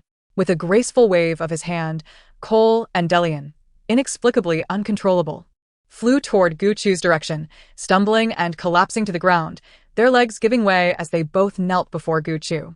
Coincidentally, they were clad in silk pajamas today, and inside was empty. They truly experienced the reality of Gu Chu's presence. Gu Chu was momentarily stunned, gazing at them in silence, unable to find her voice. She had merely spoken casually, yet 2 handsome men had collapsed into her embrace. Were those 2 butterflies truly Cole and Delian? So, It was the twins who had been with her, listening to her woes all along. Her heart raced. Had she just indirectly confessed to the twins? The twins, awkwardly retreating from her gentle embrace, blushed as their hair concealed their faces. They, too, were bewildered, unable to control their transformation back into human form. Upon raising their heads, they were met with Gu Chu's equally astonished expression. Chapter 142. His descendants like a military order, still not proactive? This is all something your ancestors should have taught you. The twins' bodies once again veered out of control, rising to sit beside Gu Chu, their skin brushing against hers on either side. Gu Chu herself though. Her face flushing as she awkwardly adjusted the neckline that had been pulled down moments before, appearing exceedingly flustered. Were it not for the twins, she feared she would have long since slapped them both. The 3 sat in stunned silence for a while, each grappling with their own emotions. Gu Chu's gaze flitted between the 2 before she stammered, What is the situation now? Cole and Darian were as mute as wooden statues. Their mouths agape, but unable to utter a single word. Could they confess that they, too, were at a loss? Cramped together on the swing, their arms pressed against one another, none knew how to initiate conversation. They sat there, allowing the cool breeze to temper the heat radiating from their flushed faces. The twins sat rigidly, eyes fixed ahead, nervously wrinkling their trousers, their minds a chaotic tangle, unsure of how to proceed. Having concealed their transgressions from Gu Chu for so long, they now faced the daunting task of explaining their sudden offense. Just as Gu Chu was about to shatter the awkwardness, the 2 beside her instinctively knelt, heads bowed in contrition. Your Excellency Gu Chu, we are fully aware that we have gravely erred in offending you, and we are prepared to accept punishment. Please forgive us. Ha! Gu Chu Berlinket? Wondering if she had misheard. Was that all they had to say? Do you even remember the vows you took in the temple? Of course. To remain eternally loyal to your Excellency Gu Chu, which is why we must accept our punishment. Gu Chu thought to herself. Did their minds consist solely of the phrase accept punishment? Butterfly Dance, who had been observing from the temple, slammed his thigh in frustration. Don't even mention his descendants. They aren't foolish or so passive. There's no need for punishment, Gu Chu interjected, urging them to refrain from discussing it further. Perhaps you could consider saying something other than punishment? Gu Chu began to doubt whether she had misheard their intentions in the temple. I am not angry. You need not keep mentioning punishment. Don't you truly have anything else to say? Cole hesitated, noticing Gu Chu's eyes fluttering, her delicate lashes dancing like a sprite. Her gaze hinting at something unspoken. An ancient ancestor could no longer contain himself, sending a furious thought into the minds of the 2 dolts. Is your brain made of military orders, you fools? Gu Chu remained oblivious to her father's ire directed at the 2, only aware of their lowered heads, as if they had committed a grave misdeed. Seeing they still remained silent, Gu Chu decided to let them leave. You may go back now. There is no need for punishment. Rather than accept punishment, think about how to improve. Yes, Your Excellency Gu Chu. The 2 fled like deserters, while their ancestor fumed in anger, unleashing a torrent of scolding. After venting, Butterfly Dance felt unsatisfied. His descendants behaved like they were bound by military orders, unable to articulate anything in the presence of the female they admired. With their solemn faces, how could they woo a female? He resolved to teach his descendants the art of courting females, otherwise he would lose face. Gu Chu furrowed her brow, watching their retreating figures. Alone on the swing, she gazed into the night. She felt touched by their unwavering protection and recognized their loyalty. Yet, their perpetually stern expressions left her puzzled about their true thoughts. Chu Chu. Gu Chu turned her head. It was Chia. She dismissed her previous thoughts and rose to embrace Chia's arm as they returned to the room. You must be tired after such a long day. Sang Chu Chu. I could never be tired. Just now, it felt like watching a grand performance. He had thought the twins would be more proactive. It was clear that Chu Chu was not averse to their contact. Yet, at the critical moment, they faltered, lacking courage. As males, he understood why they chose not to confess their feelings. There were too many outstanding males around Chu Chu, Wu Lanes, Xuemu, and Sitiu, while he and Eamon managed internal affairs. Even the contributions of the interstellar pirate leader, Xian Mo, surpassed theirs, having gifted the unification of the entire pirate crew. It was no wonder they harbored such thoughts. Choo-choo, I will go take a bath and then coax you to sleep. Huh? I'm not a child. I don't need coaxing. Coaxing you to sleep is beneficial for your health. Is there a difference? Why does it sound so strange? In the end, Gu-chu realized that coaxing someone to sleep was quite a physical endeavor, and it was not until the dead of night that she finally drifted into a drowsy slumber, grumbling to herself. Males are all liars. Gu-chu was roused by a jeune, and upon glancing at the time, she realized with dismay that she was late for her appointment with Yun Duo and her brother. Hastily washing up, she exclaimed, "A jeune, why didn't you wake me sooner? It was Minister Chia who said you were tired and instructed us not to disturb your rest. With the two twins present, all you need to do is inform me. Those matters are less important than your rest," Chia had said. Humph, that's easy to say. But he didn't seem to take it seriously yesterday. Choo-choo, Minister Chia is already aware of the matter. Based on the data, his stamina can easily last for 7 days and nights. Gu-chu nearly stumbled as she walked out, barely catching herself on the door and turning back. Such things should not be discussed in front of outsiders. And I don't want to know that sort of data. What have they measured, anyway? I can't believe there are such statistics, Ajin said, sounding quite knowledgeable. Impressive. Upon arriving at the meeting place, they did not choose the conference room since Yun Duo was also present. Cole and Darian were nearby, engaged in lively conversation with the males opposite them. Gu-chu took a seat beside Darian, smiling apologetically at the others. "I'm late." Yun Duo's face lit up with uncontainable joy upon seeing Gu-chu. "Your Majesty." She had nearly dozed off listening to their discussions. Yun Duo's gaze dropped, and when she suddenly noticed the red marks on Gu-chu's neck, her face flushed with realization. Chapter 143.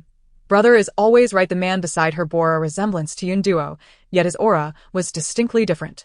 Holding a document in hand, his shoulder-length golden hair framed a pair of sharp, piercing eyes that glimmered with intensity upon seeing Gu-chu. His rugged features and cold demeanor exuded an air of aloofness. Upon noticing the red marks on Gu-chu's neck, Yun Yao furrowed his brow. Surely she isn't late because of this? His disappointment was palpable. He had expected something more from the Empress. Darian, catching the displeased expression on the face of the male across from them, turned to discover the red marks on Gu-chu's neck. After a night of thorough education, the twins had become quite perceptive. With a smile, Darian produced ointment to apply to Gu-chu's neck. "Your Excellency Gu-chu, did you indulge in some alcohol and seafood last night? It seems your skin has reacted." Yun Duo's gaze was too direct, and Gu-chu felt a wave of apprehension. Following Darian's words, she instinctively touched her neck. A reaction? She had indeed consumed quite a bit of alcohol and seafood the previous night, but had never experienced an allergic reaction. As she extended her hand, she noticed similar marks on her arm. Gu-chu understood why Darian had suddenly made that remark. When Yun Yao observed the signs of an allergy on her arm, he finally relaxed his furrowed brow. It seemed that the allergy was indeed the cause. Compared to indulgence, an allergic reaction was a rather mundane occurrence. Gu-chu quickly withdrew her arm, which bore the imprint of someone else's mark. Surely, there were more on her neck. Gu-chu offered an apologetic smile, her broad grin making it seem as though the reaction was indeed the cause. Darian, smiling, took Gu-chu's hand to treat the marks. Gu-chu could not see the red marks on her neck. Normally, the males would assist in applying ointment, yet today, Chia was absent. Now, she found herself in quite an embarrassing situation. Chia was not one to be careless. It could only mean he had done so intentionally. No wonder the clouds looked at her oddly just now. Gu-chu covertly winked at Dalian, commending his quick wit in the moment. His words were far more eloquent than 100 of her explanations. Dalian, shedding his usual cold demeanor, wore a smile full of affection as he presented Gu-chu with a delicate silk scarf, saying, "There you go, my lady." Thank you. In the distance, the elder ancestor, who had been observing the scene, lay back with satisfaction, nodding occasionally. It seemed he had trained successors for his remarkable skills. When Cole returned with them, he formally introduced Yun Yao to Gu-chu. He is the eldest son of the Jade Rabbit clan, sibling to Miss Yun Duo, sharing both mother and father. He now oversees all matters concerning the Jade Rabbit tribe. "Hello," Gu-chu acknowledged with a nod. "I sincerely apologize for my tardiness today. It was not my intention to offend your clan." Yun Yao, having little concern for the affairs of the Imperial Star, had only come due to his sister's strong recommendation. Finding himself intrigued by this proposal. Indeed, Yun Duo was correct. Gu-chu exhibited none of the arrogance characteristic of the previous royal family. Clad in a simple, yet exquisite gown that, while costly, exuded an air of humility. She stood in stark contrast to the former royals he had investigated, who had squandered the vast interstellar funds on their lavish lifestyles. He understood well the significance of the funds, sufficient to sustain Jade Rabbit Star and its affiliated planets for a century. Thus, he had anticipated the former royals would be met with a merciless refusal. Curiously, he wondered how they had managed to deplete such vast resources solely through indulgence, only to discover that they were secretly engaged in developing human laboratories. Casting a glance at Gu Chuxiu, he pondered whether, as the sole rare female, she would be foolish enough to repeat the past mistakes. Cole was explaining the current progress to Gu Chuxiu, who indicated her willingness to listen rather than engage in conversation. Noticing the barren table and Yun Duo's drowsy demeanor, Gu Chuxiu summoned Asian to bring some snacks and drinks, aware that Yun Duo, unfamiliar with political matters, would likely find the discussions tedious. "Thank you, Your Majesty." Observing Yun Duo's soft and gentle speech, Gu Chuxiu couldn't help but think of her as a bunny. How endearing it would be if she revealed a pair of long rabbit ears. The image of a rabbit munching on treats was irresistibly adorable. She truly longed to pet the little creature. Meanwhile, Yun Yao, glancing at his sister's infatuated expression as she gazed at the Empress, felt a twinge of confusion. Had his sister done something remarkable? Delian, witnessing Heu Chuxiu emjusing likoxing the Junduo, staifel dalaf, rimarkino. It seems Lady Gu has taken a liking to your sister's innocence. Indeed, she is quite charming. Yun Duo, flattered by the compliment, lowered her head shyly, transitioning from initially refusing to accept offerings to graciously accepting them. Compared to the Empress's demeanor, her actions often led others to label her as petty. This was the first time someone had called her adorable, and it was none other than the Empress herself. Yun Duo, eat whatever you desire, do not hold back. I shall ask Asian to pack some treats for you to take home and enjoy at your leisure. Yun Duo genuinely appreciated the cuisine here, and Gu Chuxiu's sweet words had her head spinning. Thank you, Your Majesty. As Cole wrapped up the main points of discussion, Gu Chuxiu opted for a straightforward approach rather than indulging in convoluted schemes with Yun Yao. The two stars are quite distant. We are eager to develop agriculture here and wish to send agronomists to your planet to study your flora. Transport is also a concern. Thus, we hope to receive a prompt response from your end, as our proposal aims to enhance the culinary experiences across all planets. We are genuinely sincere in our desire to collaborate. To be honest, after tasting a pastry, Yun Yao found himself genuinely interested in this matter. The Jade Rabbit clan was a dominant force, controlling nearly 100 large planets. Jade Rabbit Star required substantial funding to thrive. No one would refuse the prospect of their planet becoming more prosperous, and the Empress before him displayed a high level of sincerity. Collaborating with the Imperial Star and Gu Chuxiu could very well lead to better prospects for Jade Rabbit Star. Remembering his mother's words, he couldn't help but look toward this female again. Noticing the attentive and patient demeanor of the twins beside her, Yun Yao ultimately felt that his mother's advice was impractical. He simply could not comply. Nodding towards Gu Chuxiu, he declared, I shall remain on the Imperial Star for a time and will discuss matters of collaboration with everyone then. The prospect of cooperation from Yun Yao filled Gu Chuxiu's heart with elation. This was indeed a significant opportunity. Once the collaboration was secured, she could broach her additional request. Lord Yun Yao, I have a small favor to ask, and I hope both you and Yun Duo will agree. Me? Yun Duo, sipping her drink, looked utterly bewildered. What could require her approval? As someone who typically deferred to her brother, she believed whatever he said was correct. Well, I know you don't know many people here. So, I thought perhaps you might like to stay in the palace for a few days, just to keep me company? The thought of the fluffy rabbit was too adorable. She truly wished to pet its fur. However, this suggestion raised a sense of wariness in Yun Yao. Was she attempting to use Yun Duo as leverage? His tone turned frosty as he misinterpreted Gu Chuxiu's intentions. Yun Duo is timid and unfamiliar with etiquette. I fear she may not be suited to reside in the palace. I hope Your Majesty can understand. Seeing Yun Yao's rigid refusal, Gu Chuxiu chose not to press further. What a pity. I truly enjoy Yun Duo's company and wish to be friends. After all, Yun Duo was a female. Surely her fluffy nature could be embraced without reservation. Gu Chuxiu rested her chin in disappointment. Yun Duo, do come to the palace to play when you have the chance. You can come and go as you please. Before Yun Yao could refuse again, Yun Duo eagerly nodded. She adored spending time with the Empress, chatting and playing together. Sure, I'll come by tomorrow. Yun Duo, Yun Yao exclaimed, his voice sharp, causing his sister to shiver in fright, silencing her. He was strict in his discipline, and she feared him above all else. Realizing he had startled her, Yun Yao gently patted her back in comfort.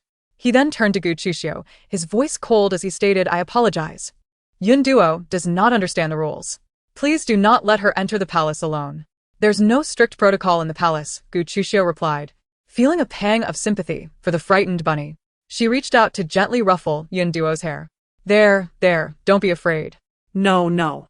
Now it was Gu Chuxiu who felt displeased. How could one scold such a lovely bunny? She offered a piece of cake to Yun Duo. "Yun Duo, be a good girl and eat a few more pieces of this delicious cake." "Thank you, Your Majesty." Yun Duo took a bite, and as she caught sight of Gu Chuxiu's beautiful eyes, she felt an inexplicable sweetness in her mouth. Lian and Cole watched the unfolding scene, feeling parched. While Yun Duo was oblivious, they recognized the privilege she enjoyed. Even Marshal Rains had not received such treatment. Observing his sister enamored by Gu Chuxiu, Yun Yao noted her genuine affection toward Yun Duo, and he decided to remain silent.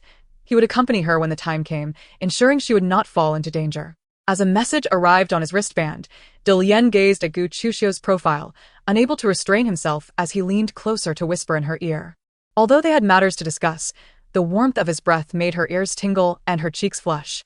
Yun Duo watched enviously the sweet interaction between the Empress and her husband. "The way Your Majesty and your husband interact is the most heartwarming I have ever seen." Huh.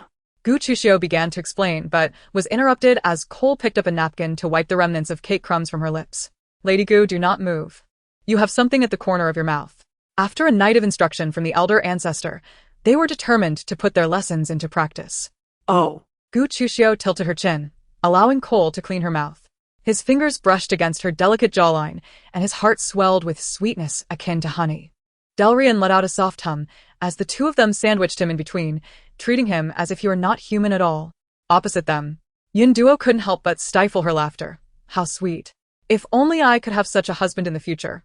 Yun Yao cast a sidelong glance at her. But to his surprise, the child was so enraptured that she hadn't heard a word he said.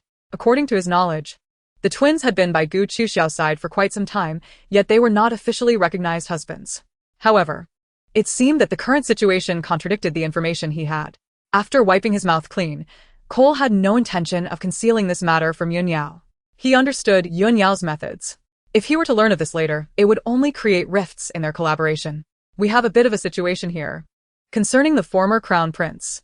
A few days ago, those people released him, and he intruded upon the presence of His Excellency Gu Chuxiu and Lady Yun Duo. In that moment, His Excellency absorbed his uncontrollable energy for the sake of the females behind him. Now we need to handle this matter. Does Her Majesty intend to save him?" Yun Yao queried, feeling that the useless crown prince deserved to be eliminated without further hassle. Cole answered on Gu Chuxiu's behalf. "We are not here to save him, but rather to allow him to atone for his past misdeeds. You are aware of the rarity of SS-class males." Gu Chuxiu was cognizant of the grievances between the Jade Rabbit Star and the royal family, but she chose not to delve deeply into this issue. After bidding farewell to Yun Duo, she departed with the twins. Yun Duo gazed enviously in the direction they left, tugging at her brother's white suit. "Brother, it must be so blissful to be with Her Majesty." Yun Yao observed Yun Duo being so easily won over by a mere morsel of pastry and lightly tapped her forehead in annoyance. "You, having only met twice, have already given your heart away. By the time you realize it, she may have consumed you whole. The former royalty of the Imperial Star are not virtuous individuals. Our presence here is merely to observe. Do not let your heart be swayed. I brought you along to expose you to the world and to discern people's true natures. Social gatherings are acceptable, but never engage in solitary interactions." "But brother, didn't Mother say you should spend more time with Her Majesty? Those males surrounding her are not simple characters. I see no need to involve myself in their internal strife. It is better to channel all our energy into the development of Jade Rabbit Star. Is it any wonder that Mother claims you are destined to remain single?" Yun Yao pondered. What had Mother told Yun Duo that was inappropriate? He couldn't shake the feeling that Her Majesty harbored no ill intentions. Yun Yao disagreed. She understood the intricacies of commerce, but it was more about having the twins express themselves. She was not lacking in capability, merely surrounded by individuals who did not require her to consider such matters. Her males could obliterate the previous royal family in an instant. The males she chose were certainly not insignificant figures. Even Marshal Rains and Diplomat Aemon had previously concealed their true strengths. It was surprising that even the leader of the interstellar pirates, Xianemo, had been captured by her. Yun Duo, still chewing on Gu Chuxiao's pastry, remarked, "They seem to be getting along quite well with Her Majesty. It's nothing like how father and the others would bicker incessantly. Brother, perhaps you too have been ensnared by Her Majesty? No, wait, mother said this is about winning her heart." Yun Yao raised an eyebrow at Yun Duo. "Are you truly being bought off? Pushing your brother into a fire pit? In there, you would be surrounded by SS-class males, and you wouldn't even know how you might perish. That must be a sweet fire pit then. Where did you learn such wicked notions?" Yun Yao sighed in exasperation. Indeed, not a single word he had just uttered had registered with Yun Duo. Chapter 145. The Crown Prince behaves like a mischievous child. Gu Chuxiao and the twins made their way to the treatment room, where Yu was engaged in research alongside the medical laboratory, extracting Qiyu's blood to study this peculiar toxin. Upon noticing Situ engrossed in his work, Gu Chuxiao took a moment to admire his focused demeanor. When Situ finally spotted her, Gu Chuxiao winked and smiled, signaling that she would not disturb him. They had come to address the troublesome matter concerning Qiyu. "Daddy, Mommy." Gu Chuxiao's lips twitched. It seemed that this impression would only change once he was well again. Other doctors had mentioned that upon waking, he had insisted on seeing them. Upon their arrival, Qiyu beamed like a child, struggling against the restraints of the treatment chair. "I am hungry, Daddy."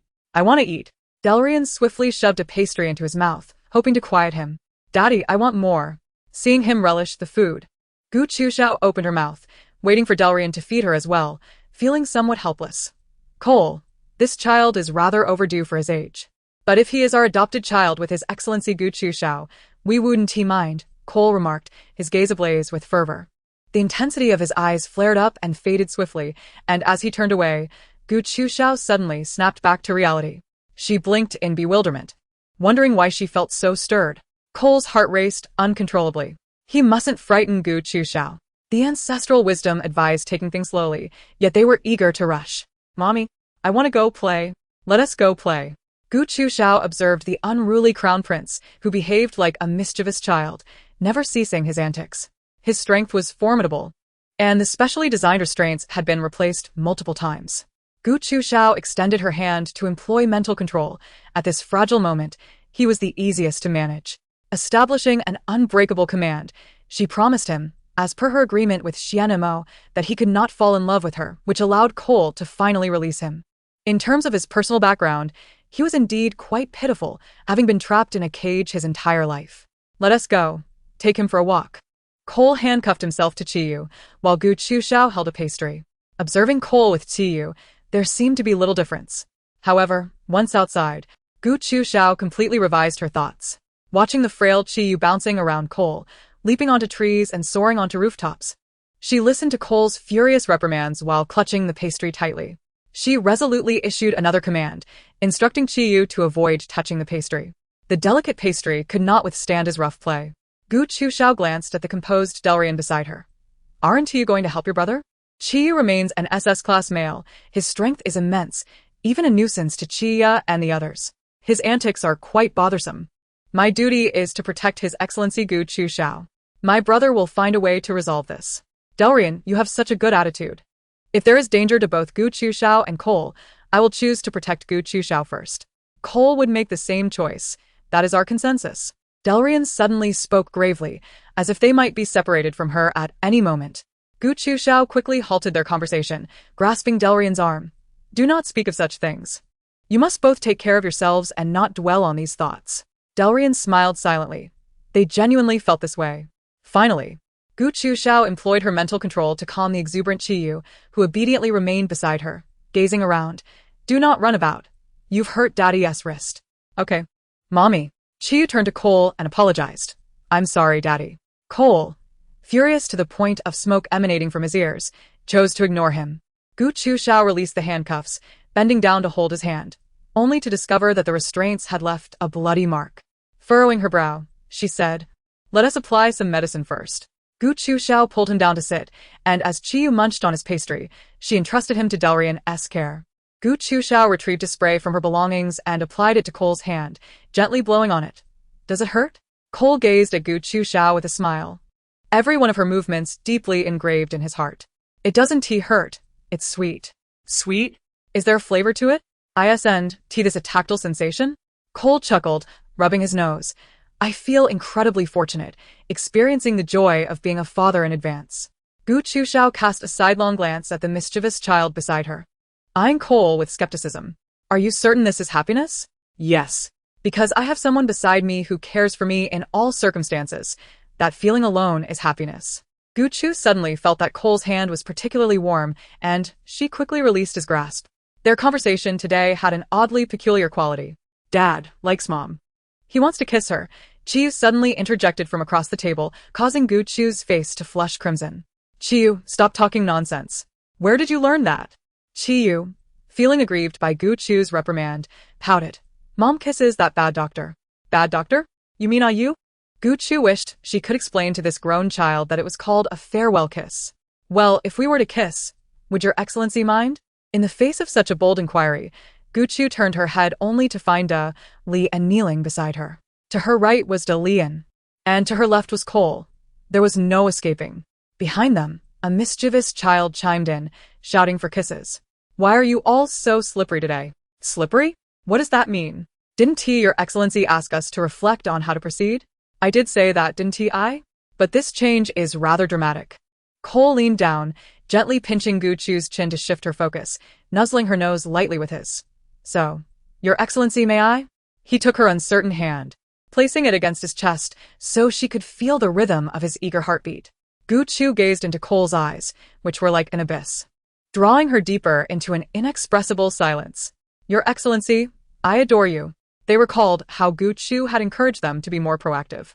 Gu Chu seemed entranced, ensnared in an enchanting maze from which she could not extricate herself, each step pulling her further in. Suddenly, two arms reached around her waist from behind. Da Li and gently rested his chin on her shoulder, whispering in her ear, his warm breath causing her to instinctively recoil. And me. You all. Cole leaned in closer. Your excellency, your body is quite honest. It shows no resistance at all. As a kiss landed upon her lips, Gu Chu fell completely into a dream woven by butterflies. This dream was long and winding, with two butterflies, one gold and one red, transforming into human forms to approach her, kissing and embracing her. It left her blushing, her heart racing, feeling weak all over, as if breathless. Just as she emerged from the fervent kiss of the fiery red butterfly, Da Lian's kiss descended once more, while Cole raised her hand to kiss her fingers. Wow. Chiyu, who had been propping up his chin and watching, widened his eyes in excitement, enthusiastically applauding. Chapter 146. Who can tell me what is happening? This applause shattered their atmosphere, and Gu Chu suddenly awoke, pushing Cole away and covering her face, realizing they were in the garden. How could these two be so bold? Take Chiyu back. I need to leave. Gu Chu hurried away.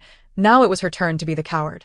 Cole followed slowly behind her, secretly savoring the memory of the kiss, its sweetness lingering in his heart. Just as the ancients had said, Gu Chu did harbor feelings for them, lacking only a bit of initiative. Don't follow me, she warned. Your excellency, we must ensure your safety. Stop with that talk. Do you really think I don't know what you're thinking? So, does your excellency know what we are thinking? It's all just lewd thoughts. Cole, confused, asked, what are lewd thoughts? His heart was filled with youthful innocence, neither lewd nor wasteful. Gu Chu thought of their superior, Rains, and wondered how he would react if he knew his subordinates were crossing boundaries. You should clear it with Rains first. Marshal Rains knows we like you. Gu Chu abruptly halted and turned around. What did you say? Rains has known all along? He was the first to know we transformed into butterflies to protect you. Cole didn't want to hide it any longer. Do you remember the night Professor Shuemu was injured after surgery? Marshal Rains knew then. Gu Chu recalled the oddity of that night. The window, which had been open, had somehow been closed. Did you close the window?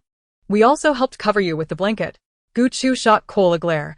What should have been a touching moment was rendered amusing by his words, causing her anger to dissipate. A smile involuntarily crept onto her lips. Cole took Gu Chu's hand. Your excellency, for the sake of maximizing benefits, why not consider accepting us? Don't negotiate with me like that. Gu Chu shook off his hand.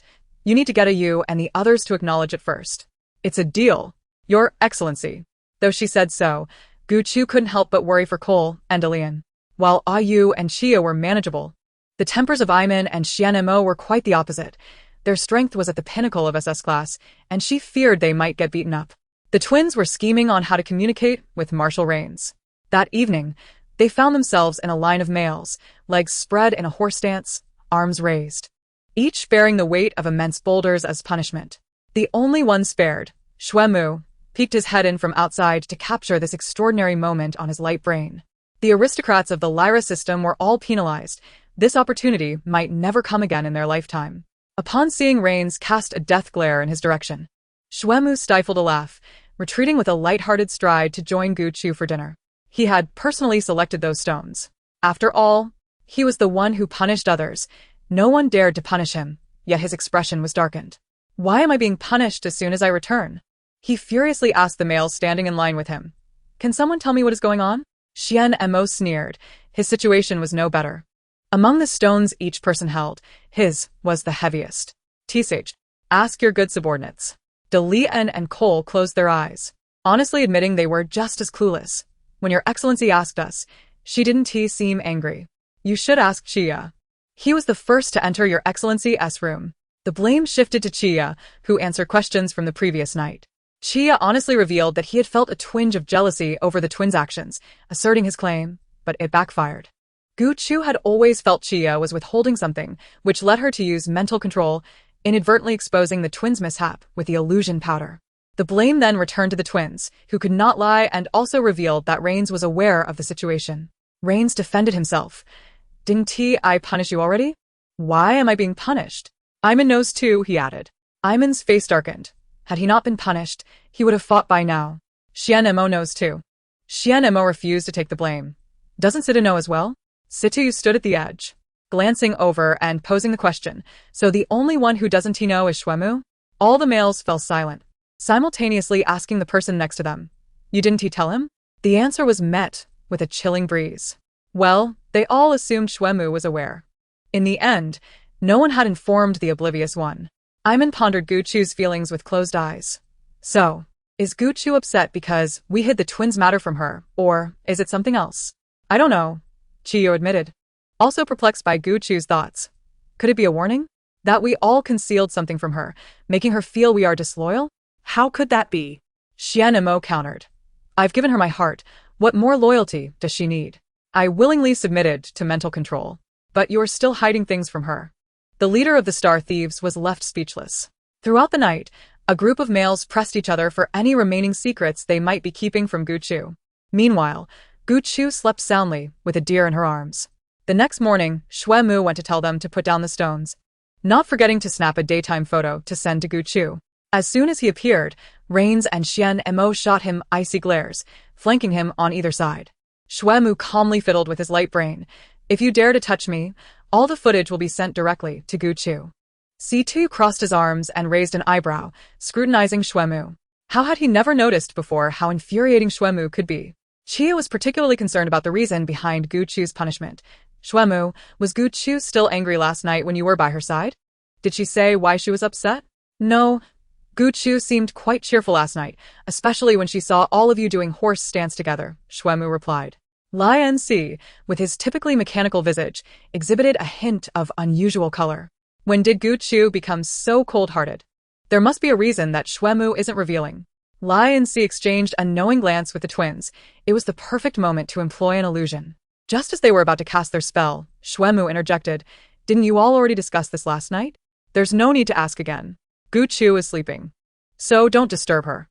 With that, Shuemu broke free from their grasp and departed, leaving a group of bewildered faces behind. Guchu had never truly been that angry. Shuemu certainly couldn't confess that he and Guchu had spent the night laughing together while monitoring their own antics. The males returned to their respective duties, somewhat disgruntled. When C2 returned, he found Guchu greeting him from a swing. Guchu frowned at C2. Why is your hair so messy? It's that mischievous little brat Chiyu. He was so rambunctious that he nearly tore the other doctor's clothes off, C2 explained. That troublesome child had caused his usually well-groomed silver hair to become disheveled. Guchu stifled a laugh at the thought. As she gently untangled C2U's long hair, she whispered in his ear, You look quite handsome without your hair tied up. C2U, with his back to her, could feel her soft presence leaning against him. He smiled. Guchu, if you continue to tease me like this, I might not be able to withstand it. Is this teasing? Then I shall tease you even more. Gu Chu responded playfully, kneeling behind him and wrapping her arms around his neck, her cheek brushing against his profile. Chapter 147. Gu Chu cares for him a bit more. C2U held Gu Chu's hand, chuckling softly. You needn't try so hard. I adore everything you do. And I adore you, C2U. He turned to embrace her slender waist, planting a tender kiss on her lips. Tonight, they would all be back together. It had been far too long since they had shared a proper meal. Yes, we've all been too busy lately to spend time together. C2U lifted Gu Chu onto his lap, and she felt a pang of guilt. You all need to enjoy your vacation. Every time you mention a break. It never happens. Once this busy period is over, we'll have time, he reassured her. After resting for a while, Gu Chu, accompanied by C2U, made her way to the dining hall. Upon spotting the twins clad in t-shirts and trousers amidst the crowd, she thought she might be dreaming. In her memory, Cole and Delian had only ever worn military uniforms. The two smiled at Gu Chu, their youthfulness radiating with the absence of their formal attire, now resembling sunny young men. Gu Chu's lips parted in surprise. Cole, Delian, what brings you here? One of them took her hand, while the other moved aside the main seat for her. Didn't you say, Your Excellency, that we needed the approval of everyone present? We've completed our mission. So soon? Gu Chu was taken aback. Thanks to your punishment last night, we've come to understand each other better. She glanced at C2U, who nodded and gestured for her to take her seat. Gu Chu obliged, scanning the room. Lai NC, Xuemu, and Chia maintained their calm demeanor, showing no signs of emotional upheaval. Iman seemed fine as well, though Xian Mo appeared the most displeased, arms crossed and scowling, yet he refrained from saying much. It was a lie for Xian Mo to say he felt no jealousy. The thought that the twins had known Gu Chu for so long without having won her heart first left him feeling slightly more balanced. Gu Chu cared for him just a little bit more, which was a sentiment echoed by the other males. If Gu Chu did not value them, she wouldn't have sent the twins to inquire about their feelings. Xuemu did not consider the twins as saviors and thus would not jest with their feelings. He genuinely acknowledged their contributions. Gu Chu, they've long passed the test. You needn't ask us any further. Pass the test? What test? Gu Chu inquired. Xian Mo explained, We don't mind a male joining, but we do care about how he feels towards you, whether his affections are sincere. This is not about oaths. It's about whether he is willing to love and protect you with his life. Gu Chu felt a lump in her throat. His words masked the bitterness within her. He had always been free-spirited, handling matters unconventionally. His ability to articulate such sentiments represented not only his feelings, but also those of the other males. How could Gu Chu not be moved? Xian Mo, I never expected you to speak so sincerely. Gu Chu, this is genuine. The other males were watching. Knowing she was deliberately saying this to provoke him, Xian Mo approached and playfully shoved Delian aside, who was holding Gu Chu's hand, leaving a light crescent mark on her finger as a gentle punishment. He was provocatively challenging Cole nearby. This was a special bond between him and Gu Chu that others could not replicate. He had accepted the twins, but that did not mean he would stop vying for her affections. Had today not been his special day, he would have been even more audacious. Xian Mo. Gu Chu elongated his name as she released his hand, wrapping her arm around C2U's, who stood behind her with a composed smile. She shot Xian Mo a glare. Have you been asking for a beating lately? I would welcome it if it were from you, Xian Mo replied, not forgetting to throw a flirtatious glance at Gu Chu. Xuemu shivered at the sight. How shameless. Utterly shameless. In the past few days, Xuemu and Xian Mo had found themselves with more free time to spend with Gu Chu. They claimed to be idle, but in truth, they had merely transitioned their work to the palace, allowing them to manage their time flexibly. Gu Chu was currently busy with Xian Mo and Qiyu, who seemed to be perpetually consuming food as if he had never eaten before, stuffing anything edible into his mouth. In just a few days, he had gained quite a bit of weight. With his constant activity, he utilized the little flesh he had gained, showing no excess. Today, Yun Yao, accompanied by the twins, came to discuss matters, bringing with them the specialty herbs and spices from their moon rabbit star. Gu Chu perked up at the news of Yun Duo's arrival. She could play with the little rabbit again. She discreetly messaged the twins, I want to play with Yun Duo. Keep her brother occupied. Cole, who was busy multitasking with his holocomputer, froze upon seeing a message from his close contact, marked with a blue butterfly. Her brother has seen the message. Gu Chu, how eager are you to whisk away his sister? Yun Duo, who had been idly clutching a rabbit doll, suddenly perked up. Yay. Her Majesty wants to play with me. Yun Yao scoffed. It seems Her Majesty has plenty of free time. Delian frowned, unwilling to allow Yun Yao to speak ill of Gu Chu. If Her Majesty had to do everything herself, what was the purpose of her subjects? Aren't you supposed to have your subordinates handle tasks, Lord Yun Yao? Yun Yao found himself unable to refute this point. However, in comparison to their collaboration, it seemed that Her Majesty cared more about his sister, Yun Duo. This visit was merely on behalf of their parents. The royal family had once harmed his beloved aunt, and now Yun Yao was aware of Her Majesty's intentions toward Yun Duo. He was reluctant to let her get too close. Yun Yao was troubled by the fact that Yun Duo was quite fond of Gu Chu. Just as he had finished conversing and was walking with Yun Duo, he deliberately lagged behind the twins in their military uniforms, pondering how to explain the unpredictability of human nature to her. Lost in thought, he was suddenly interrupted when a figure leapt in front of Yun Duo, curiously scrutinizing them. "Oh, a little female?" Yun Duo shrieked, startled. Dropping her toy and clinging tightly to her brother's uniform, Yun Yao lifted his leg to deliver a kick, only to find that the figure before him nimbly evaded the blow, moving with a wild grace reminiscent of a monkey.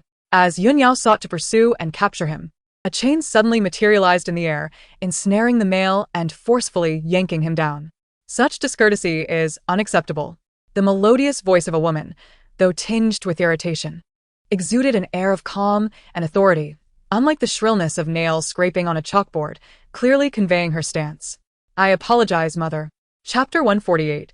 As loyal as the Jade Rabbit star, the boy with violet hair, tied high in a ponytail, donned a casual student outfit of short sleeves and shorts, his uncouth demeanor akin to that of a delinquent. He was restrained at the waist by a specially designed metallic chain held by Xian Mo, who, upon being glared at, obediently lowered his head, refraining from voicing any dissent. Upon their first encounter, he had called Xian Mo sister, only to be promptly taken outside and soundly beaten. Now.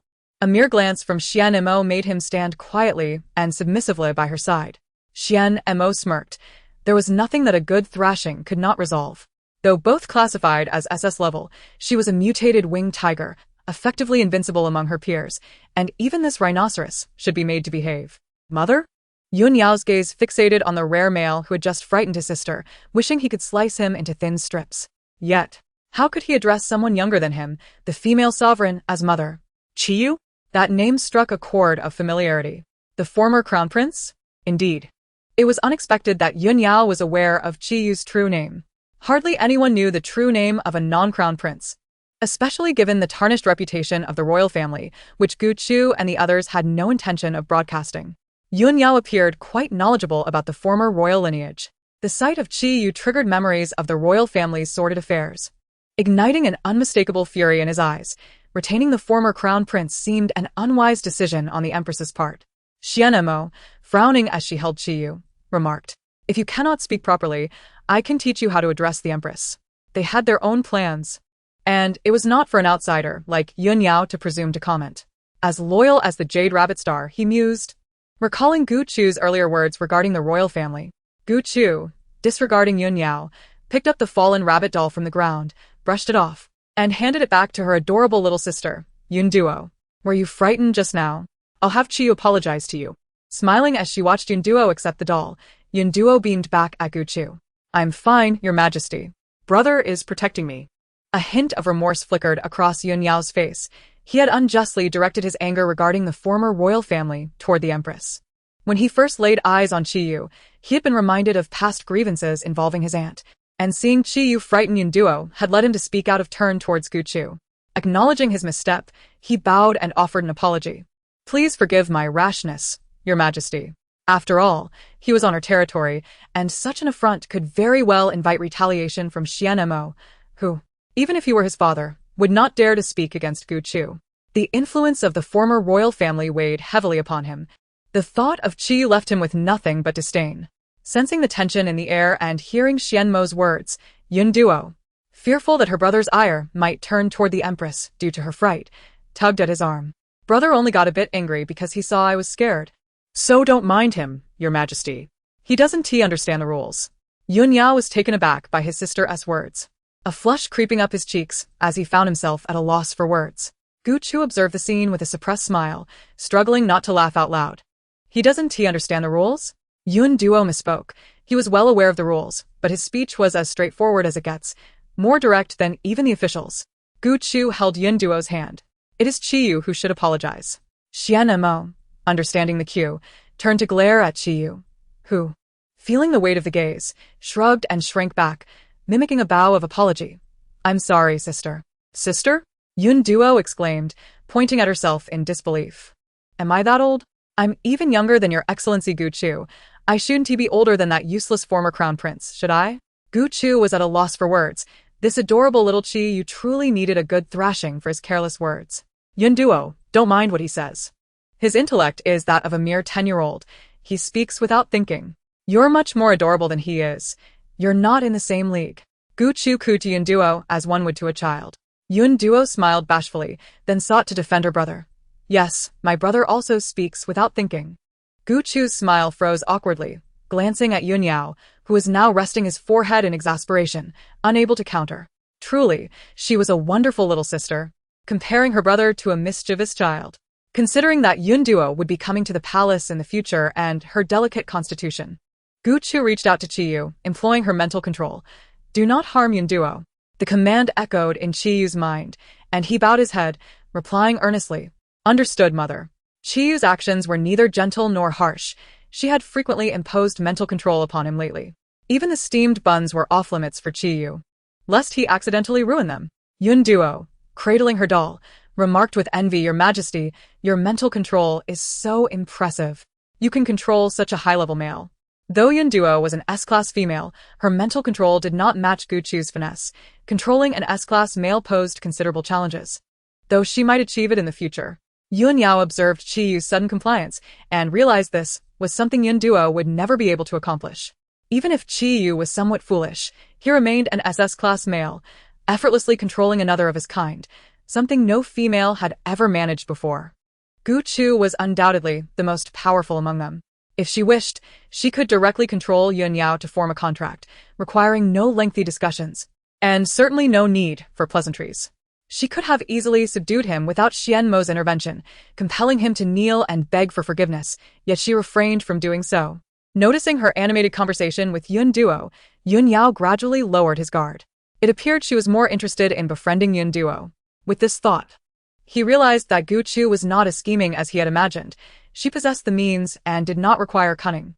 He recalled that Marshal Lanes had become her guardian even before her second differentiation had been successful. Back then, Lanes had been on the brink of losing control. Yet he willingly fell for a lowly female, Gu Chu, which suggested either great cunning or genuine love. Given Lane's status as a seasoned warrior, he leaned toward the latter. Gu Chu lifted her eyes and inquired, Cole, are you all heading to find a you? Indeed, Cole replied, having received Gu Chu's message and understanding her thoughts.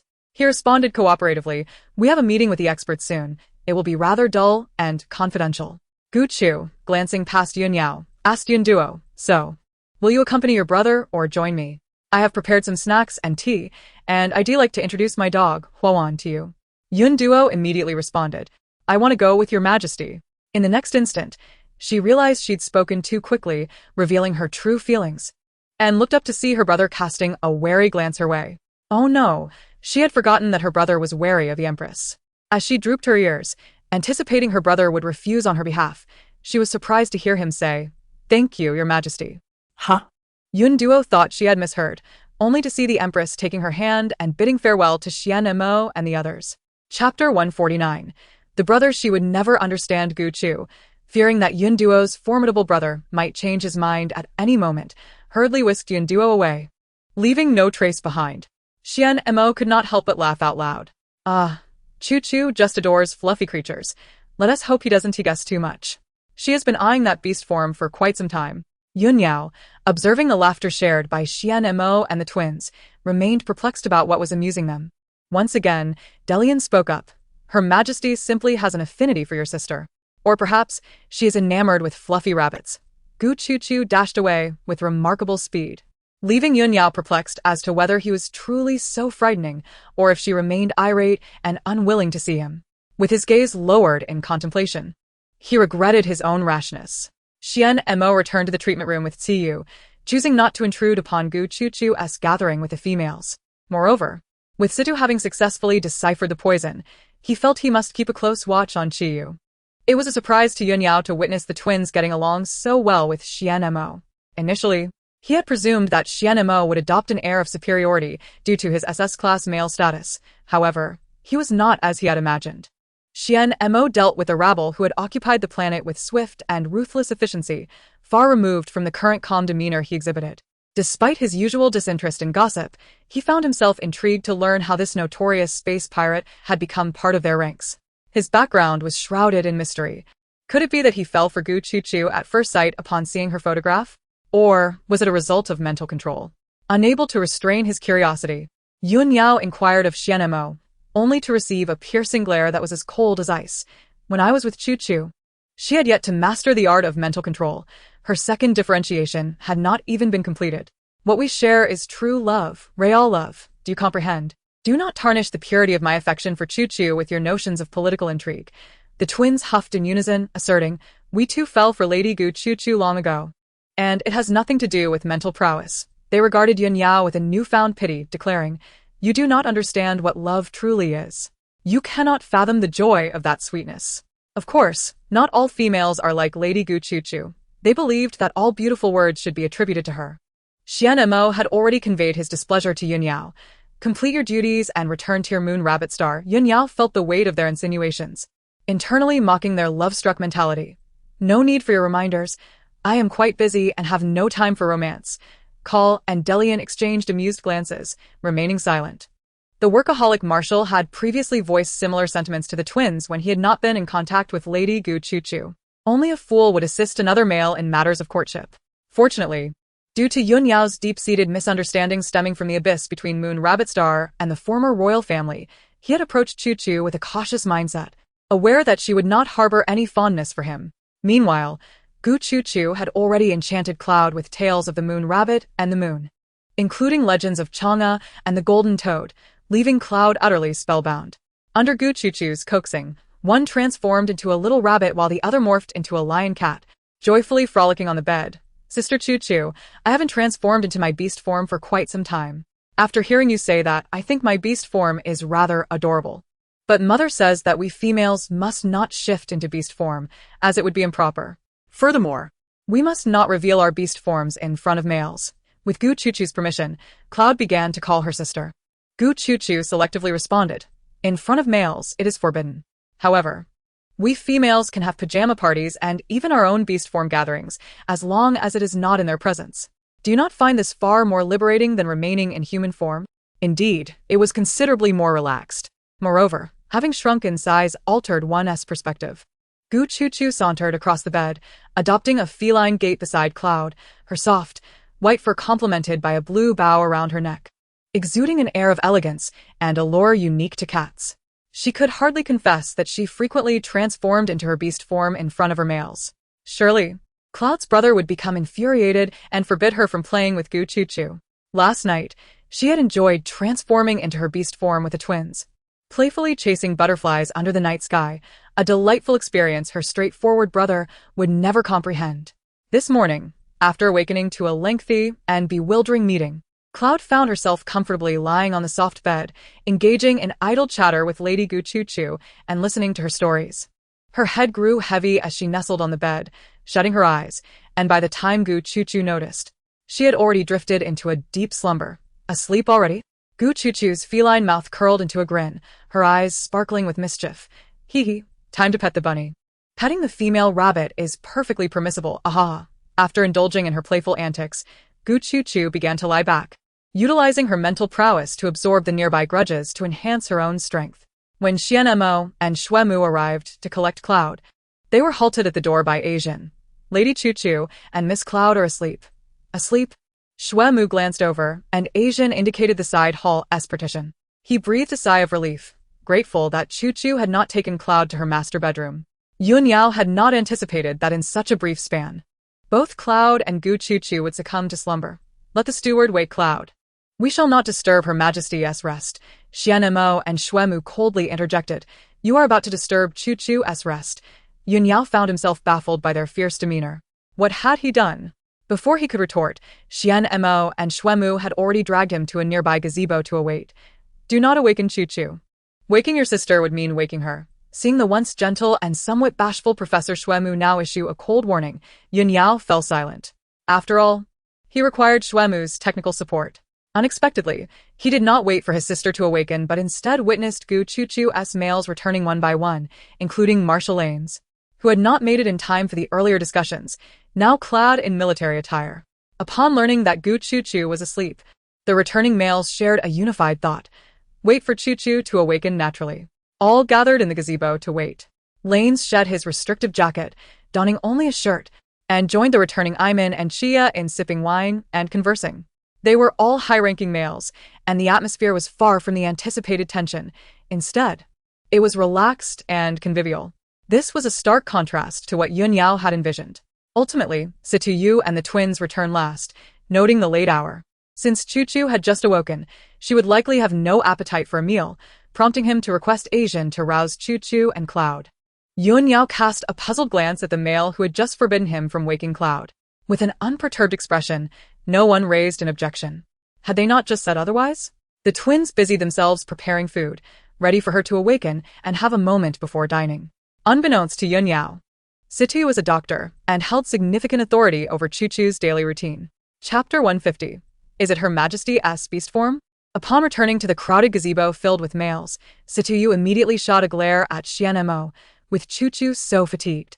It must be this foul old tiger who has been pestering her. Receiving Situ's silent warning through a glance, Xian Mo awkwardly rubbed his nose and turned his head away. Why must Situ remind him of such a delightful evening? Lanes raised an eyebrow, his expression subtly shifting. He seemed to know this old tiger all too well.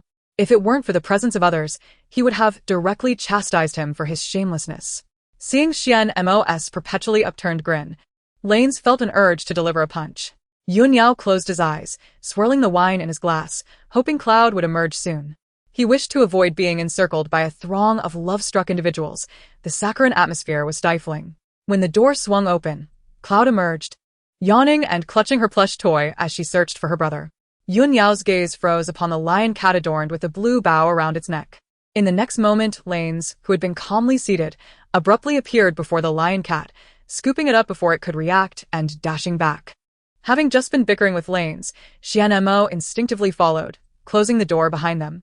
Cloud, still yawning, looked on in bewilderment, lowering her head to meet the gaze of her toy. Where did Sister Chuchu go? She wondered, blinking in confusion.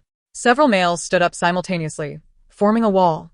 As Situ gestured for them to leave, Lady Cloud has already emerged. We shall not detain you any longer. Until we meet again. Upon encountering the towering wall of humanity before them, Yun Yao said little, hastily leading Yun Duo away.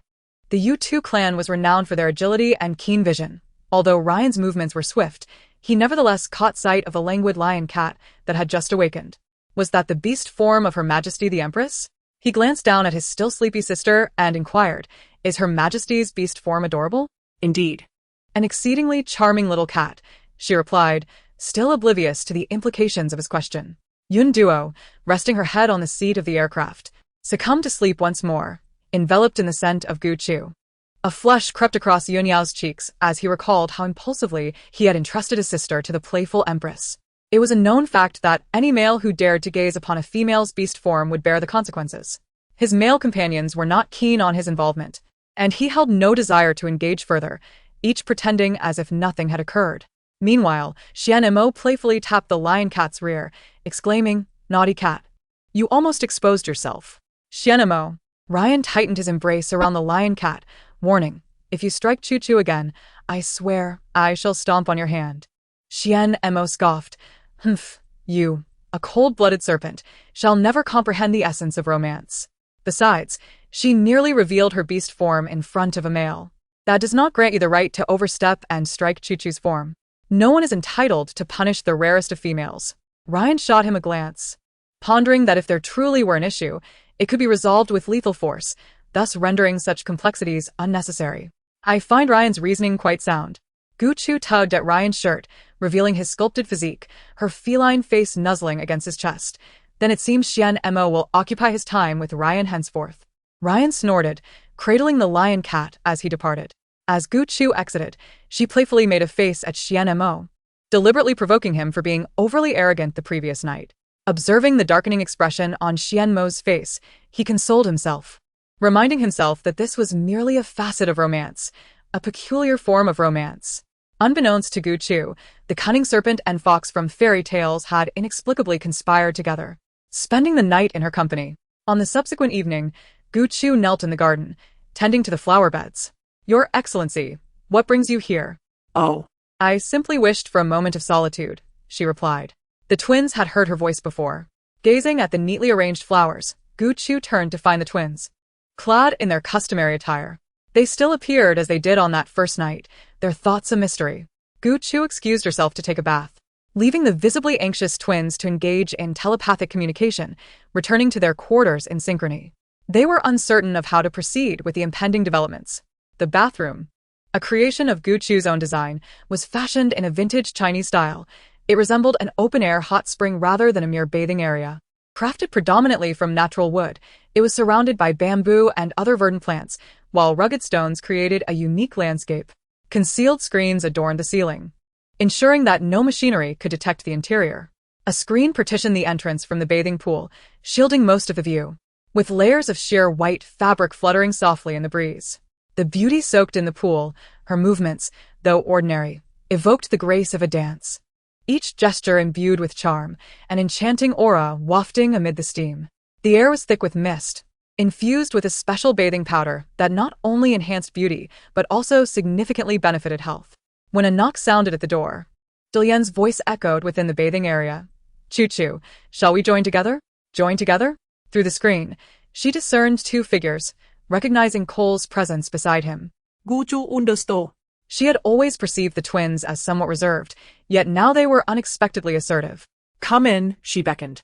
After a moment's thought, she politely reminded them to wrap themselves in towels. The twins comprehended instantly, their faces flushing crimson. Their ancestors had urged them to be proactive. Yet as fledglings who had been single for many years, the prospect of facing their female counterpart without shyness felt implausible. Chu-Chu's words provided them with a reprieve. In truth, Gu Chu was not solely concerned for them. She herself was draped in a layer of sheer crimson fabric, a customary attire.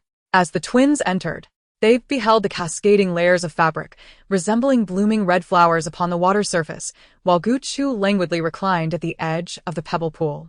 Glimmering droplets of water trickled down her fair, rosy visage, cascading onto her arms.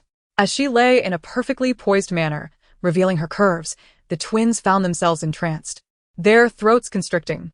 They longed to transform into droplets upon Gu Chu's skin. They entered the water, glancing at the motionless Gu Chu and recalling her previous words. They boldly approached her, inquiring, "Are you tired, Chu-Chu?" "Not at all," Gu Chu mumbled softly. Even as she straightened her posture, it stirred a flurry of thoughts. Cole and Delian averted their gazes, feeling a rush of blood to their heads. The sight of Gu Chu's sheer attire, barely concealing anything, was enough to disrupt their long-held composure. Gu Chu reached for Cole's arm, wishing to lean against him, but he felt warmth flood his face. Hastily covering the lower half of his face with his hand, yet blood still dripped from his fingertips onto the edge of the pool. Chapter 151. Let none contend. "He has triumphed," Gu Chu gasped. "Cole, what ails you?" The sound of splashing water echoed as someone rose from the pool. Gu Chu noted that Delian was experiencing a similar reaction, leaving her utterly bewildered. What had she done? Why were both of them simultaneously bleeding from their noses? Rising, she retrieved a handkerchief and sat near Delian, but as she reached out, her figure was undeniably exposed, her drenched red fabric barely grazing her thighs. Delian, who had just managed to stem the flow of blood, felt his face heat anew. Cole, too, mirrored Delian's embarrassment. Delian raised a hand, urging Gu Chu to keep her distance, retreating to a corner of the bath. Cole followed suit. Gu Chu, utterly confounded, glanced between the corners occupied by Delian and Cole, her eyes darting back and forth, her expression rich with intrigue. Were they influencing one another due to their telepathy?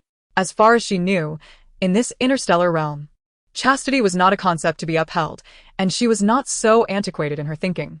Yet, the males around her appeared far more traditional than she had anticipated. Prior to her arrival, their devotion had been entirely to their careers, surrendering themselves wholly to their pursuits. Gu Chu tilted her head, pouting slightly. It seemed she had stumbled upon an astonishing revelation. The most innocent of all was not Xuemu, but the twins? Observing them as they managed to staunch the blood flow and cleanse their faces, Guchu submerged herself almost entirely in the water, maintaining a distance until they regained their composure. Leaning against the pool's edge, she whispered to the twins, "Have you never watched related films?" Noticing their violent coughing fits, Guchu crossed her arms over her chest, an expression of understanding on her face. "Hasn't your Marshal taught you to assess the enemy before heading into battle?" "Of course. This is fundamental military protocol. How could we not comprehend it?" In the next instant, they realized that Guchu was not referring to the same matter, but rather to the current situation at hand. The Marshal had indeed not instructed them, nor had their ancestors. Guchu leaned against the edge of the pool, observing the twins, who hung their heads in shame, stifling a laugh yet fearing to hurt their pride. They appeared as innocent as delicate white flowers. However, she felt a desire to leave her mark on these blossoms. "Come here," she beckoned, and the twins obediently approached, their spirits dampened and lost in reverie. What a predicament for Chuchu to witness their awkwardness. They suddenly realized that this was the sensation of love, a wondrous feeling, akin to feathers softly teasing the heart, akin to lying upon clouds, both delightful and comforting. Uncertain whether it was the warmth of the hot spring or the intoxication of emotions, a feverish heat enveloped her entire being. The soft caress at the corners of her lips signified a mutual affection between the two. Everything unfolded instinctively. Guchu caught a glimpse of Cole behind her. Trembling as he clutched her, his face flushed as if inebriated, his gaze cast downward to conceal his embarrassment. With a playful motion, Guchu kicked away his towel, prompting Cole to step forward. "Chuchu, we must apologize in advance," he said. The bond of twin butterflies, marked by their telepathic connection, was both a blessing and a perilous flaw. Meeting Chuchu felt like a preordained fate. Guchu leaned languidly against Cole's shoulder, suddenly reminded of the tyrant King Zhou of antiquity. Yet, how could such a delightful little butterfly harbor any malice? That night, the twins indulged in sweet dreams, their desires manifesting as reality. Upon awakening, the sight of Guchu still peacefully slumbering in his embrace felt surreal. As they quietly emerged, a certain envious tiger rolled its eyes at the marks on the twins' necks, crossing its legs and ignoring them henceforth. Sitiyu, taking a rare day off, sat nearby sipping tea. The antidote developed by Chi was ready. He could afford a moment of respite while waiting for Chuchu to awaken outside the pavilion. Casting a glance at the twins, Sitiyu urged them to assess whether their combat levels had improved. If Shuemu's level had risen, the twins might have as well. They complied. When they returned with the report, they executed a maneuver akin to that of Rain's, administering a shot to the military doctor to induce amnesia. This advancement in their levels needed to be reported to the Marshal. If Lady Guchu possessed such capabilities, the number of those coveting her would undoubtedly increase. Given that beastmen were inherently powerful, should other races become aware, they might conspire against Lady Guchu out of fear. To address this matter, they postponed the incident with Yun Yao and proceeded directly to the military headquarters. Guchu, meanwhile, accompanied by Sitiyu, Iman and Xianmo, headed to the temple, which had once been desolate but now attracted numerous males pledging their loyalty following Guchu's arrival. Prior to her visit, Iman had ensured the space was cleared.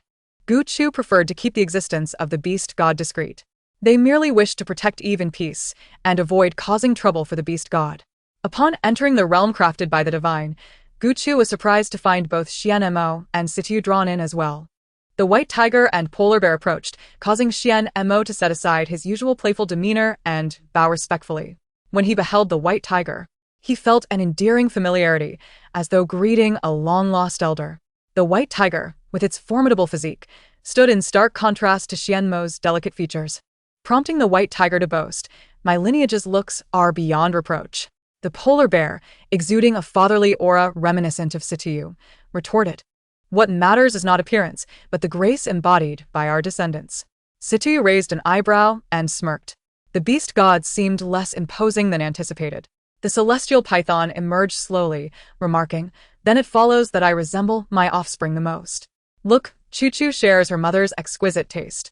Their banter continued unabated, creating a cacophony. The twins' ancestor, quietly fanning himself, observed without comment.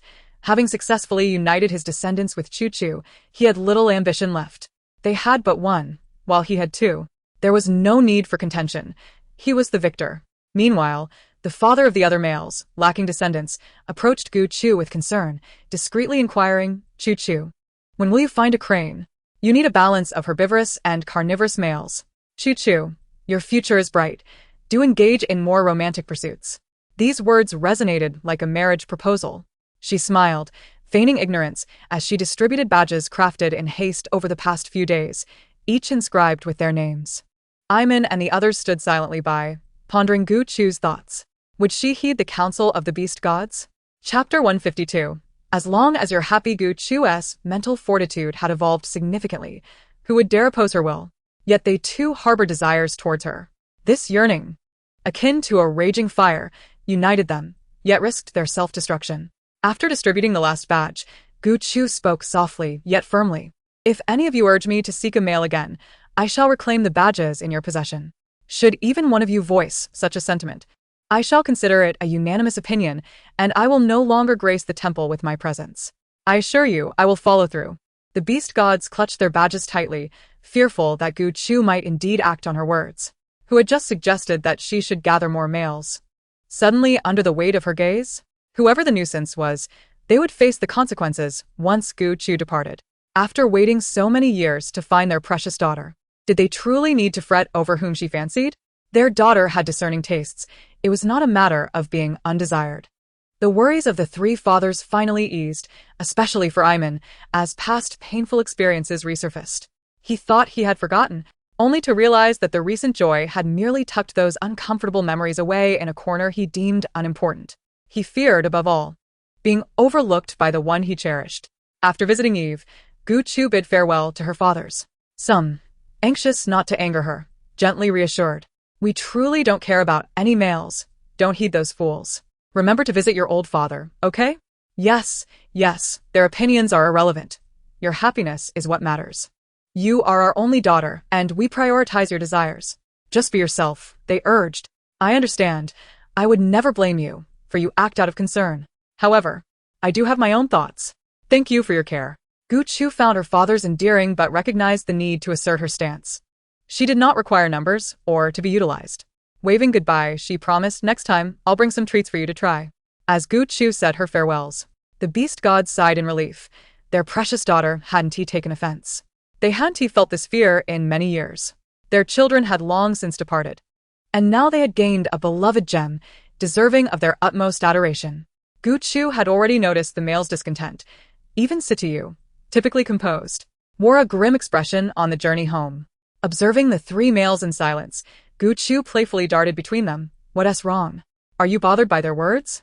Xian Mo shook his head, absorbed in calculating whether, should Gu Chu have 100 husbands, one each day, or perhaps 2 every other day, or favoring a particular male, she might forget him entirely. Without her intervention, he feared he might mentally unravel under the torment of such thoughts. Merely envisioning it sent shivers down his spine. Gu Chu wrapped her arms around Xian Mo's neck, leaping onto his back and clasping her waist. He instinctively supported her legs, carrying her home. Even the former star thief leader fears? Of course, I fear losing you. Situ shared the same sentiment as Xian Mo but was profoundly moved by Gu Chu's stance before the beast gods. Did she not express her disinterest by refusing them? The cosmos was vast. Finding an SS-level male wouldn't be an impossible task. What he feared was whether Gu Chu would continue to hold this conviction in the future. Gu Chu was well aware of their thoughts, yet she could not provide proof. If only I could use mental control to govern myself. Sitiyu, Iman and Xian Mo simultaneously interjected, no. What if it harms your body? No female has ever used mental control on herself. We must be cautious. Sitiyu spoke reassuringly. At first, we believed in you. Even if Gu Chu were surrounded by 100 males. The immediate thought in Yiming's mind was that he would rather inflict harm upon himself than allow Gu Chu to be hurt. Gu Chu was not like his cruel mother. She had always been attentive to her own physical and mental well-being. For this reason, how could Yiming possibly blame Gu Chu for any errors? Gu Chu, let everything unfold naturally and refrain from entertaining negative thoughts. Gu Chu responded with a cheeky grimace, a gesture that melted Yiming's heart. Gu Chu truly had him wrapped around her finger, and he found it utterly delightful. Yiming urged Gu Chu not to worry, but she knew that Yiming was the one plagued by thoughts. He suffered from post-traumatic stress, was clingy, and often overthought. Sometimes, he turned to alcohol merely to suppress his uncontrollable inner turmoil. Xian Mo nodded. Do not harm your body. If harm is to be done, Let it be to those who covet you. C2U's lips twitched. The interstellar leader appeared to lose his wits in front of Gu Chu. Was this really something that could be articulated so plainly? Gu Chu rested her chin on Xian Mo's shoulder, mulling over how to alleviate their concerns. She did not desire a harem of 3,000 beauties, yet when feelings arose, it became truly complicated. This dilemma lingered until nightfall, when she lay beside Yu. Noticing her distracted demeanor, C2U kissed her forehead. What troubles you? Are you still upset over the beast goddess words? Gu Chu shook her head. Yu, why don't you concoct a drug to sever emotions? C2U chuckled softly. How could that be possible? How many males does Gu Chu think are suitable? The mere thought of her chaotic father made Gu Chu roll her eyes. It was already more than enough. Life was quite pleasant. Yet she was curious about his limits of endurance in this regard. Gu Chu left herself an escape route, should the situation arise. It would be prudent to know their thoughts in advance. C2U genuinely pondered this question. Perhaps 20? So many? Could there be more? I should have said less. He masked his astonishment with a smile. In truth, for Gu Chu's status, 20 was hardly excessive. And her incredulous expression filled C2U with both surprise and joy. Gu leaned closer to C2U. I thought you would say I should be cherished exclusively. However, such words are unlikely to cross your lips, for you have always possessed a broad perspective. If exclusivity were possible, that would be ideal. C2U embraced Gu Chu and kissed her again, not denying his possessiveness, but I cannot entertain the impossible. The die was cast, females were scarce, and Gu Chu was a rare one, so it was not his place to claim ownership. Gu Chu playfully traced the bridge of his nose. Sometimes, having too broad a perspective can be a disadvantage. You may be eloquent, but your emotions remain the most stable. C2 responded to Gu Chu with a smile. Chapter 153. Gu Chu was inquiring about the emotional thresholds of the males around her. She found that the highest acceptance was with the Gemini and Xuemu, who suggested 50, followed by Chi with 30, and Yiming with 20. Only those two had stated they could not handle any more. Upon receiving reports from De Lian and Cole, she learned that due to a single question she posed, Xian Mo's loyal star pirate crew and the soldiers under Lane's command had been subjected to a stern reprimand and doubled their training. The Gemini were suffering thrice the workload. Gu Chu sighed. Lane's was truly merciless. He isn't human, merely a cunning serpent. Given the work context, the Gemini remained Lane's subordinates, and she feared that her intervention would only exacerbate Lane's ire. At this moment, her brother could only resort to appeasement. She instructed a Chong to prepare lunch and deliver it to each busy male. Only Lane's portion was special. While preparing lunch, Gu Chu crafted handwritten cards. Chia observed as Gu Chu dipped her thumb in red ink, pressing it on either side to form a heart shape. He chuckled softly, realizing why Yiming complained daily about Lane's, the jealous serpent. Truly, a child who is envious is rewarded with sweets.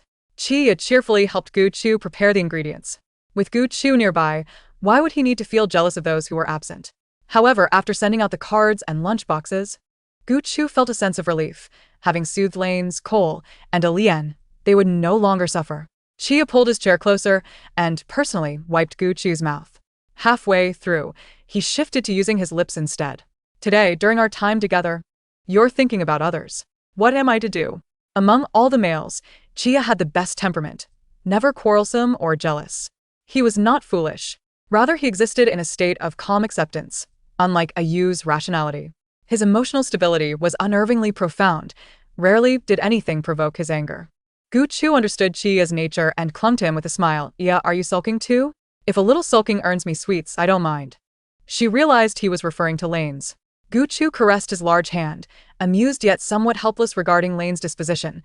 After all, he was her husband and deserved to be indulged. If everyone were like Lane's, I might as well convert this place into a kindergarten. I'd become the teacher managing you little children. Chia chuckled lightly, taking her hand as they strolled through the garden. He was pleased to see Gu Chu enjoying herself, no longer discussing others. Chia merely wished to spend quality time with Gu Chu. Gu Chu, I didn't receive your heart-shaped lunchbox this time. May I expect one next time? Of course, she replied. She often did this, though she didn't cook the meals herself, as long as they were from her. They brought joy for days. But I have a small request. I'd like a handwritten card. Chia whispered in her ear. His latter request made Gu Chu bite her lip and nestle into his embrace. Chia wished for her to leave a kiss imprint on the card. Gu Chu shyly glanced at Chia. I didn't expect the Minister of Finance to be waiting for me here. That only applies if Her Majesty the Queen consents. Granted. Gu Chu did not anticipate that after receiving the card with a sweet kiss, Chiyu would handle it with utmost care, placing it in a protective frame beside his bed. One side bore Gu Chu's handwritten card, while the other displayed a photo of the two of them together, allowing him to see it every morning upon waking. Of course, that was a matter for later. They held hands as they checked on Chiyu's condition. Chija. Having studied medicine, understood some aspects of Chiyu's situation. He had been afflicted with a deadly toxin, though he had miraculously been saved. He remained in a precarious state as not all toxins had been eliminated. The detoxification process was excruciating. Chiyu refrained from elaborating, but Situ insisted that Gu Chu must not approach until the detoxification was complete. She could only imagine the agony of having her skin peeled and bones stripped. When they arrived, Gu Chu was taken aback to see Chiyu clad in a shirt. Previously, his hair had been tied up by Xianmo or Gemini, and upon entering, Gu Chu caught sight of him with a hair tie clenched between his teeth, deftly arranging his long hair in front of the mirror. At the moment he turned around, he hastened his movements and bowed to Gu Chuhua. She clicked her tongue in wonder. Was this truly the same person who had called her mother just a few days prior? Now he was saluting her as Your Majesty. The eyes do not deceive. He had once been naive and carefree, oblivious to the ways of the world, yet now he appeared dignified and extraordinary. His violet eyes exuded an air of mystery and nobility, a natural grace that made it hard to believe he was not of noble birth. When Gu Chuhua spotted Situ approaching, she gave him a thumbs up. The journey had been arduous, yet the outcome was promising. It was likely that the most moved by Chiyu's transformation into a normal person would be Gemini and Xianmo, as they would no longer need to look after this child. Later, he would go to the military department for training. Although he was a rare male, he still required extensive learning in weaponry and other areas. Initially, he would be assigned duties within the palace, and later he would undertake military operations and handle special tasks. The palace boasted the highest level of security systems and counterattack measures, along with their vigilant companionship to protect Gu Chuhua. Nevertheless, they remained concerned about unforeseen occurrences. They needed human protectors in addition to machines. Aware that Gu Chuhua preferred not to have too many people close to her, he would remain in the shadows. He did not require training as a shadow beast. His rank was the best testament to his capabilities. Moreover, with no females capable of breaking Gu Chuhua's mental control, they need not worry about his loyalty. The males could safeguard Gu Chuhua without needing to introduce a rival, achieving two objectives with one strategy. Gu Chuhua turned to Chiyu. Do you have any objections? Chiyu vaguely recalled events from his previous day's state and, employing the etiquette he had recently learned, bowed to Gu Chuhua. I shall absolutely obey your orders. I sincerely apologize for my previous disrespect towards Your Majesty. Additionally, I am profoundly grateful for Your Majesty's life-saving grace. A debt I cannot adequately express in words. You are still quite weak. Focus on recuperating and only go to the military department once you are well. Yes, Your Majesty. Chapter 154. I adore watching you work earnestly. Situ left other doctors to administer nutrients to Chiyu while he accompanied them to the garden. Certain matters were too sensitive to discuss in front of the former crown prince, Chiyu. Gu Chuhua anticipated that a Yu would emerge, lingering near the artificial mountain not far outside. Did he now remember that he was the crown prince? He had forgotten much of his childhood, retaining only a vague memory of events following his rescue. Perhaps amnesia was a blessing in disguise for him. What do you think? Should we reveal his identity to him? And what about the queen? Gu Chuhua's perspective was quite straightforward. While few were aware of his identity, it would be best for him to assume a new identity as an ordinary male. The downside was that if someone with ulterior motives discovered his true identity, it could be exploited. Chia had already considered this. As long as he achieved merit, it would be sufficient. Although the queen was connected to him, he was merely a male and snared in a cage, entirely oblivious to the outside world. This matter was widely known across the entire star system. His background was genuinely pitiable and would hardly stir significant turmoil. The best course of action would be to redeem himself through accomplishments. Chi would inevitably learn of his identity eventually, and Meng would provide him with psychological suggestions to prevent him from losing his composure in the future. This would not affect his loyalty to you. As for the queen, we would simply state that we have made arrangements, without needing her to know too much. If Gu Chuhua wished, an additional layer of mental control could be applied. This was not out of the question. Seeing that it was lunchtime, the three of them dined together. Gu Chuhua recalled that Chiyu had previously encountered Yun Yao and Yun Duo. At the time, she had not considered much of it, merely noting Yun Yao's apparent aversion to Chiyu. Chia informed Gu Chuhua that Yun Yao's beloved aunt was a victim of the human experimentation laboratory, having suffered inhumane abuse and was in a pitiful state upon discovery, barely clinging to life. Even after being saved, she was left with a disability. Young Yun Yao had witnessed the scene and could never forget it. Gu Chuhua shuddered involuntarily. The existence of such laboratories was utterly horrifying. Because of that incident, the Jade Rabbit Star and Imperial Star had become irrevocably estranged, never to interact again. Due to its remote location, the Jade Rabbit Star had long since controlled surrounding planets, forming a significant scale, causing the royal family to refrain from confronting them. The rapid development of the Jade Rabbit Star incited envy in the former royal family, who coveted this lucrative territory. The former royal family had frequently contemplated using Lanes to instigate discord with the Jade Rabbit Star. Despite his name suggesting he was a weapon of war, Lanes was remarkably discerning and had not been utilized as a pawn by the royal family. Gu Chuhua understood. No wonder Yun Yao had spoken coldly. There was indeed a backstory to it. The people of the Jade Rabbit Star would soon accompany them to a planet being developed into farmland for an inspection.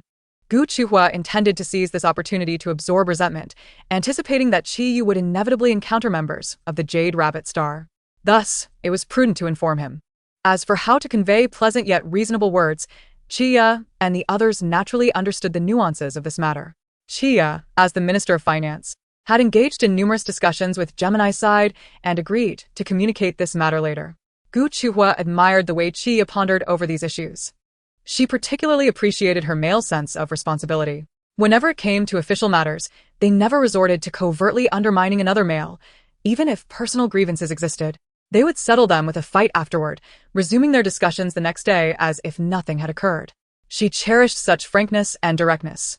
"Why are you suddenly staring at me?" Gu Chuhua's gaze was intense enough that Chia could hardly ignore it. It wasn't even evening yet. Yet Gu Chuhua seemed rather impatient, though he didn't mind at the moment. "I adore watching you work earnestly. It's incredibly charming. You all?" Chia chuckled in surprise. Noting that the term "you all" could easily be omitted.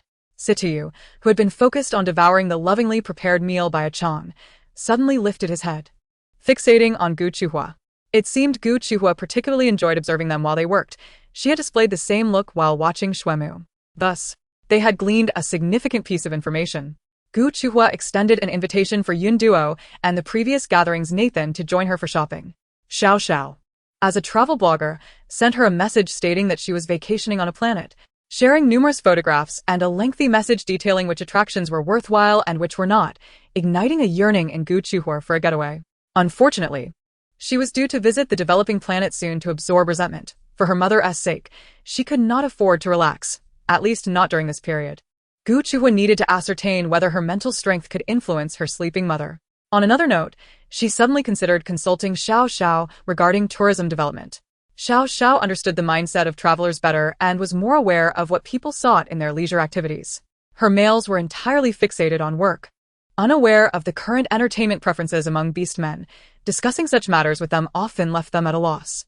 Perhaps, in the future, she could assign Xiao Xiao some tasks. Gu Chuhua contemplated what Xiao Xiao might be capable of when Nathan expressed her desire to donate half of her concert proceeds to the Planetary Management and Protection Initiative. It was then that Gu Chuhua discovered Nathan was a popular singer and dancer.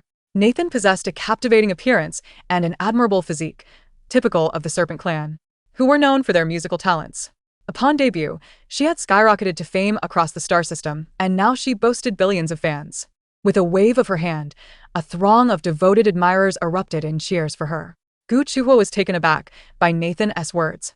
When Nathan expressed her wish to contribute to her star system, Gu Chuhua felt a warm glow in her heart. She accepted Nathan's generous donation. Regardless of the perspective from which she approached it, she was eager to foster this friendship and support her. Nathan candidly expressed that wherever her abilities could be utilized, she would dutifully respond without hesitation. Gu Chuchu never anticipated that Nathan would inadvertently become her spokesperson in the future. Not only did she rise to stardom, but she also evolved into a coherent orator, traveling to various developed planets to enlighten more females about the vast potential they possessed beyond mere amusement, emphasizing that their lives held numerous worthy pursuits. The average male chaos value on the Imperial Star had plummeted below 30, and even Yun Yao, who had arrived there, saw his chaos value drop to the 40s. He had even sought out Gu Chuchu to ascertain whether she was the cause. Upon discovering the truth, Yun Yao was momentarily taken aback, finally recognizing the formidable nature of Gu Chuchu's mental prowess. Unbeknownst to him, she had effortlessly resolved the greatest issue of his SS-level chaos. Her mental strength was indeed astonishing. Yun Yao's gaze towards Gu Chuchu became intricate. She was so powerful while he had repeatedly clashed with her. She either chose to disregard him or merely smiled, when she could have easily reprimanded him or called upon her males to teach him a lesson. Yet, she did none of this and even managed to lower his chaos value, which left Yun Yao feeling a pang of guilt. Chapter 155. The concept of celestial observation is non-existent. He was an SS-level male, and the difficulty of maintaining control was inherently more challenging compared to lower-tier males. However, his generally stable temperament had kept his chaos value within a controllable range. Yet, with the passage of time, his chaos value began to rise, prompting him to resort to sedatives for the first time before arriving at the Imperial Star. Regularly monitoring his chaos value became imperative for Gu Chuchu's silent assistance. He felt a moral obligation to repay her kindness. Clouds had previously complained about his harsh demeanor towards Her Majesty, and now that he owed her a personal favor, he resolved to temper his behavior, regardless of her feelings on the matter. Whether she would resemble the former royal family remained to be seen. On the day they embarked on the starship to the now-renamed Dingyun Star, a planet once deemed a wasteland, the soil quality and favorable environment had transformed it into a hub for agricultural development, necessitating large machinery and a substantial workforce. All males had deliberately adjusted their schedules to accompany her to Dingyun Star. In contrast to their anxious and cautious demeanor, Gu Chuchu gazed out at the scenery, holding a flower roll, sipping her drink with serene contentment. As she observed their ongoing discussions about safety protocols, her lips curled into a smile at the sight of dozens of starships trailing behind them, an assurance gifted by their collective support.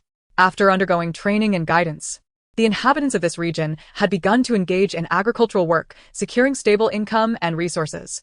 Gu Chuchu continued to contemplate the future development of Dingyun Star as she browsed her holographic device. The farmlands were still in the seedling phase, and upon successful transformation, she envisioned establishing camps and agritourism endeavors, merging education with practical experience. Despite the vast green spaces on the Imperial Star, there were no farmlands or farmers. The agricultural discipline at the Imperial Academy was considered quite niche, as practical work necessitated relocation to remote or primitive planets. Few among the privileged citizens of the Imperial Star were willing to toil in impoverished areas, except those desperate for money. When Gu Chuchu proposed this notion, the most fervent responses came from the dean and students of the Agricultural Institute. The dean, a field mouse, was overwhelmed with emotion, praying fervently to the beast god for Her Majesty's lifelong happiness and health. Upon receiving the task to transplant and cultivate flora from the Jade Rabbit Star, the Agricultural Institute was invigorated, tirelessly researching and nurturing plants without rest. They quickly fulfilled the assignment with remarkable efficiency. When they received a plaque from Her Majesty, accompanied by Shuemu's commendation, the professors and students were no longer evasive but eager to share the praises bestowed by the Empress. The plaque bore the inscription, "Farming is fundamental, the foundation of the nation." Initially, the professors struggled to comprehend its significance, but after Shuemu's explanation, their eyes brimmed with tears.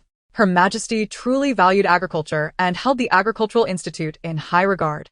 Gu Chuchu noted the absence of agricultural education resources here and envisioned hosting social practice opportunities for students from other planets. Many adult beastmen, having never encountered these concepts, would likely find the activities intriguing and be willing to participate.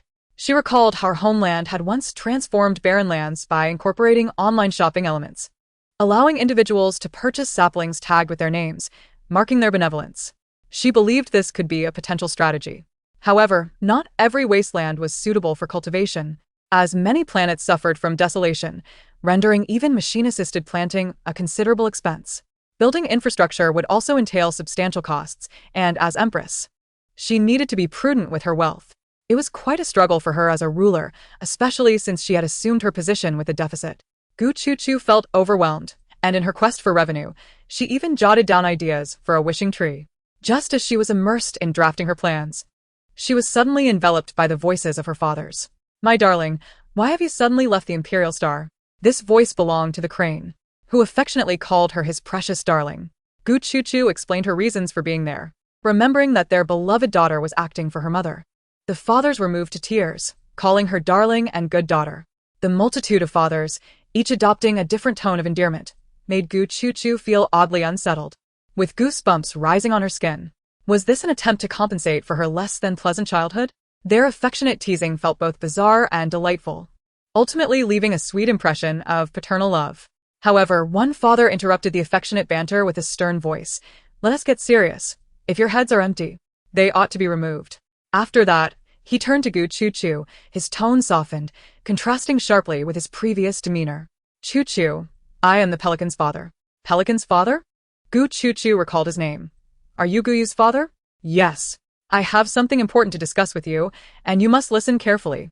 Noticing Guyu's serious expression, Gu Chu straightened up, ready to pay attention. "Please go on. Do you recall the temporal turbulence that brought you back?" "I recently observed that such turbulence has been manifesting again, with its appearance being unpredictable. I estimate that the duration will last approximately half a month. To be safe, it's advisable for you to stay on that planet until this period passes." Temporal turbulence. Gu Chu furrowed her brows upon hearing this. No wonder the fathers were so grave. Temporal turbulence could potentially transport individuals to unknown places or worlds, and it might even tear them apart, much like a storm devastating an armed starship. This was a matter of utmost caution, and she needed to exercise great care. Gu Chu glanced at Yun Yao and Yun Duo, who were seated nearby, and discreetly messaged Diamond before exiting the room to return to her own quarters. Before long, leaving Chiyu to accompany Yun Yao, her mails began to arrive one after another. The twins established a soundproof barrier. How could temporal turbulence suddenly reappear? "I don't recall it ever occurring before," asked Lanes, the first to voice his concern. Shuemu nodded in agreement. "I inquired with the Space Monitoring Department, and they reported no unusual activities recently." Gu Chu scratched her head. This situation was not easily explainable, especially since only the initial 3 males had a grasp of her identity. In the eyes of the beast men, technology explained everything, and only the fathers, who had lived for thousands of years, understood the concept of celestial observation. Chapter 156. Her Majesty's thoughts on the Moon Rabbit clan. She candidly expressed, "Our fathers suggest that the emergence of temporal and spatial turbulence may be attributable to the exertion of divine powers, rendering the situation uncontrollable. We must temporarily remain on Dinyan Star and cannot depart. The nearest manned spacecraft have suspended their operations. However, it is prudent not to mention the temporal turbulence to avoid inciting panic." This was something Iman understood how to manage. "I know what to do." Yun Duo mentioned that they would hasten back after observing the planet's agricultural cultivation. "Chia, could you speak with Yun Duo as brother?" Chia readily agreed. Of course. Gu Chu held a fondness for Yun Duo and naturally wished for her safety, hoping she would not suffer harm or meet a tragic fate. As Yun Yao watched the gradual departure of Lanes and the others, he felt perplexed. What prompted such an abrupt exit? Instinctively, he sensed they were evading something pertinent to their discussions. The journey to Dinyan Star took less than half a day, during which the males ceased congregating and attended to their individual matters. Presently, the males surrounding Gu Chu busily operated their holographic devices. Lanes, the twins, and Iman were absent. Yun Yao's expression grew increasingly grave as he quietly surveyed his surroundings. Indeed, there were matters to address. One concerned military affairs, the other diplomacy. Could it be connected to them? Gu Chu took the initiative to grasp Yun Duo's hand for an inspection of the planet. Rather than a formal inspection, it was more akin to a visit. No public announcement had been made regarding their outing. Accompanying them were a select few agricultural experts and specially invited journalists, while the remainder consisted of their own people and soldiers arranged by lanes. Yun Duo had never encountered such vast expanses of farmland. The lush greenery stretched endlessly before her, presenting a sight unlike any typical verdant landscape. Gu Chu smiled as she explained, "The power of technology accelerates the growth of rice. In a month's time, this area will transform into a golden sea, a symbol of bountiful harvest." The fields were immense, seemingly boundless. Gu Chu boarded an open-air flying vehicle and slowed down to inspect the land, causing workers engaged in labor to gaze in astonishment at the sight of Her Majesty, initially doubting their eyes, only to see her wave in greeting. They hurriedly bowed in her presence, still in a daze after witnessing the real-life sovereign. "Oh my, we have seen the real Her Majesty. She even waved at us," they murmured, marveling at her warmth and gentleness. News of Gu Chu's arrival on Dinyan Star spread rapidly. "A journalist is live-streaming from Dinyan Star. Is this farmland? How beautifully arranged it appears, resembling a cartoon from the sky. Is that a rabbit beast form? How adorable," another exclaimed. The report indicates that this imagery was designed by Her Majesty herself. Look over there. There are tigers and wolves. Suddenly, I feel that carnivorous beastmen aren't so terrifying after all. And those terraced fields, at the right time, they could also nurture small fish and crabs. I want to see Her Majesty. Is it too late for me to go to Dinyan Star? There's no way to go. Haven't you heard the latest news? All flights have been suspended due to a magnetic storm and other strange phenomena, expected to persist for about half a month. Even Her Majesty must remain on Dinyan Star for that duration. Her Majesty will stay on Dinyan Star? How could such an exalted figure adapt to a place that is not yet fully developed? It certainly doesn't compare to the Imperial Palace, but the environment seems quite pleasant. What is there to worry about?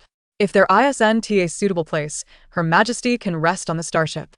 Upon learning that Her Majesty would be staying on Dinyan Star, those beastmen who were meant to travel for business but found themselves stranded due to the flight suspensions refrained from voicing their grievances. With Her Majesty unable to return to the Imperial Star, they understood that the higher-ups must have compelling reasons for this arrangement. They quickly informed their companies, and a certain weasel beast man nervously contacted his superior, bracing himself for reprimand. To his surprise, his supervisor, usually stern and businesslike, instructed him to return and simply inform the clients. The weasel beast man was taken aback. Was this really the same hard-nosed superior he knew? His superior was now blissfully watching the live stream from Dinyan Star, noticing the comments and seeing the beast forms in the farmland. He replayed and saved the images, realizing that this was the beast form personally designed by Her Majesty. At that moment, Yun Duo stood on a rudimentary observation platform constructed from bamboo, feeling overwhelmed by the beauty surrounding her. Sister Chu, your ideas are truly fascinating. How did you think to paint on the walls and create such delightful patterns in the fields? Although this is farmland on a developing planet, I feel so warm and welcomed here. Now, when I look at the walls of my room, they seem so cold and uninviting compared to this place. Yun Yao interjected, correcting his sister's description.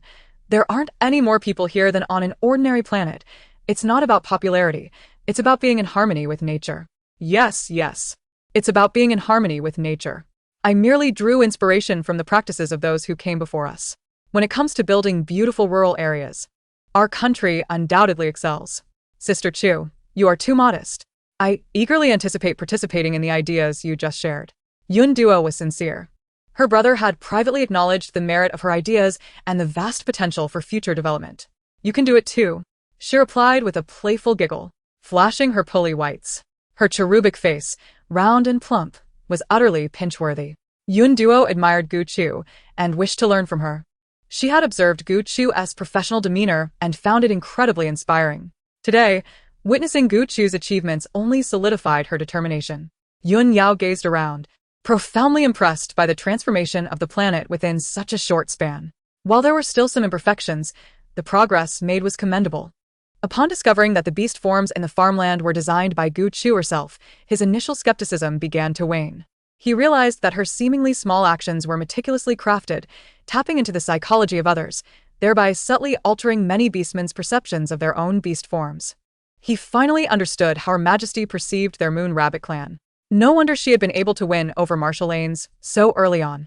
Lord Yun Yao, may I have a moment of your time? Yun Yao glanced at Yun Duo beside Gu Chu and nodded, following Chia to a secluded location. Upon learning that they would be staying on Dinyan Star for half a month, he realized this conflicted with his plans, which had initially stipulated departure by the following evening. He had seen the grave expressions on Lane's and the others' faces and sensed that the situation was more complex than it appeared. Chia opted not to inquire further and simply nodded in agreement. If there were no dangers, there would be no need for even Gu Chu to remain here. Upon reaching their accommodation, Xue Mu was busy setting up defensive measures. Chapter 157. He would do anything for her. The environment on Dinyan Star had improved to meet habitation standards, maintaining a comfortable temperature year-round. Considerations were being made for tourism facilities, and a few traditional Chinese-style buildings had been constructed according to the blueprints. For now, they could serve as living quarters. Gu Chu resided in a courtyard styled after a traditional Sihiyuan, fulfilling a long-held desire. In the past, she would gaze back at opulent Sihiyuan as she passed by, dreaming not of grand villas, but of living in such a courtyard, appreciating the wisdom of her ancestors and enjoying life. Now, lying on her bed, her gaze vacant as she stared at the tiled roof, she marveled at how she had realized one impossible wish after another in the cosmos. What are you thinking about? Iman, having just finished his tasks, entered to find Gu Chu sprawled and in shape, lost in thought while gazing at the ceiling. Iman softened his penetrating gaze, his eyes warm with affection. Just seeing his beloved brought him a profound sense of relaxation.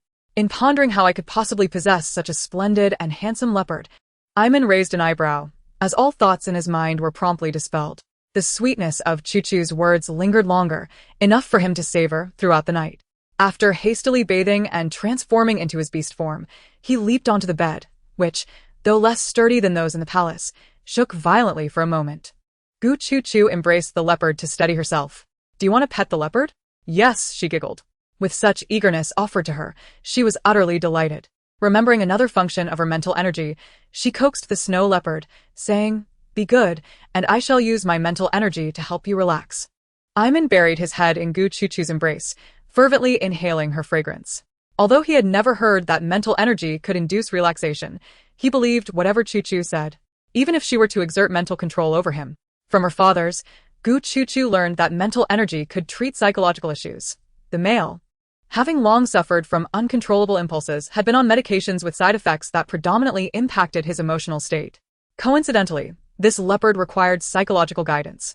Utilizing her own mental energy, the snow leopard's restless mind, which had been burdened by days of work, found an outlet for its pent-up emotions. The emotional blockages within him seemed to dissolve under the gentle influence of her mental energy. Scenes of past anguish surfaced in his mind, where a vague silhouette could be seen comforting him in his childhood tears. Though her face remained obscured, he felt she was someone he could trust completely and let down his defenses. She led him away from his tormenting past, far from the inhumane trials he had endured. Her love for him was profound, and he was willing to do anything for her.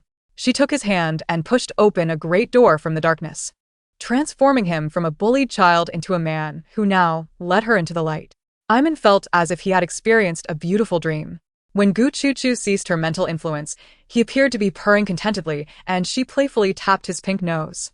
After thoroughly enjoying petting the leopard, she embraced him and slipped into a sweet slumber. In a drowsy haze, Gu Choo-Choo turned into a lion cub, sleeping while kneading her paws against the leopard's belly. The joy of a kitten is beyond your comprehension. Upon awakening, she beheld the still sleeping Iman and chose not to disturb him, knowing he had long battled insomnia. If he could sleep longer, she would let him. After seeing a message from Xuanma, she freshened up and turned to see the leopard still asleep on the bed. Cautiously, she tiptoed out, opening the door only to find Yunyao and Xuanma together. Fearing they might awaken Iman, she put a finger to her lips, urging them to remain silent, and quietly closed the door behind her as she left with them. Yunyao, standing a short distance from the door, noticed the leopard's head peeking out, his red eyes widening in surprise. He scrutinized Gu Choo-Choo anew, secretly lamenting that one should not judge by appearances. She was indeed bold, despite her delicate demeanor. She seemed to enjoy such antics. Could she truly withstand the beast form? No. Lying there was the snow leopard. How could she, with such vitality, not endure him? Xuanma, assuming the form of a winged tiger, observed Yunyao's astonished expression and felt his suspicions gaining credence. Did they all share this inclination? Yunyao's mind was in disarray. In his understanding, females did not favor the beast forms of males, nor did they ever engage with them, especially with a snow leopard on the bed, which left him to ponder wildly. Seeing Xuanma's knowing smirk only fueled his belief further.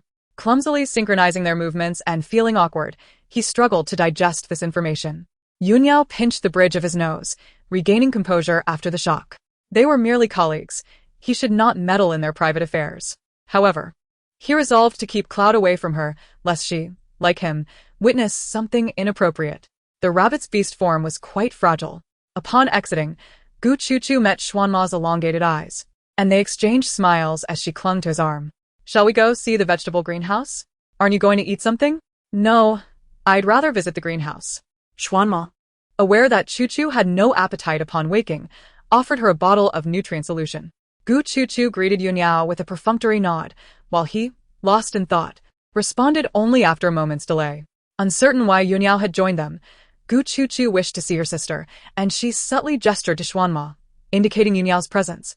Inquiring about his purpose for accompanying them, Xuanma found it amusing. He had witnessed Yunyao's expressive change of demeanor and had a good idea of his misinterpretations. Yunyao remained oblivious to Gu Choo-Choo's fondness for cuddling with their beast forms while he had approached Xuanma to inquire about some matters concerning the Star Thieves, coincidentally accompanying him. Males understood males best. He had initially misunderstood as well. Xuanma had no intention of divulging any private matters to Yunyao.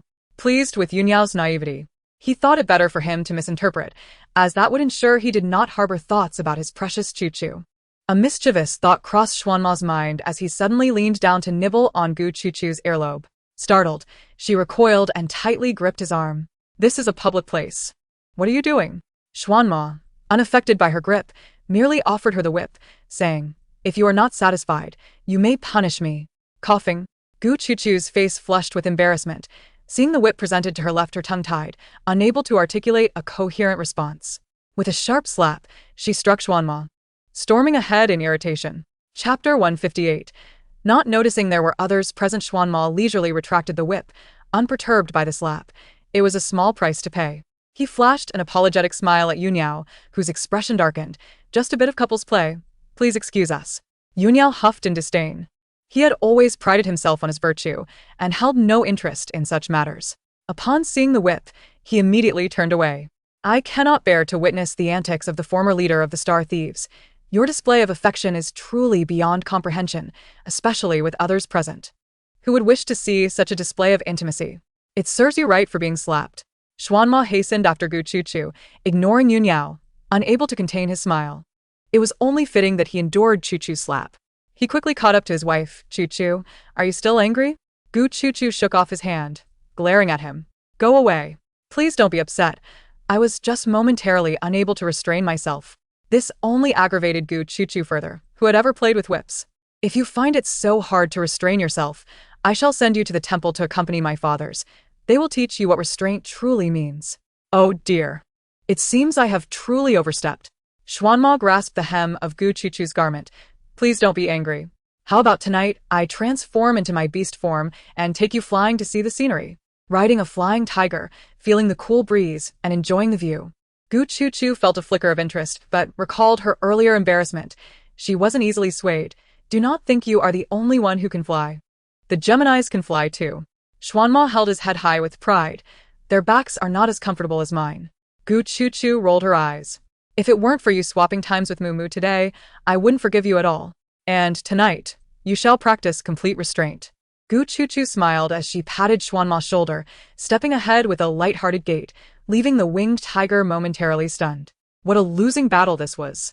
In the prime of his life, the winged tiger craved affection, but tonight he would indeed have to practice restraint, especially with Chu-Chu's enticing, yet teasing demeanor.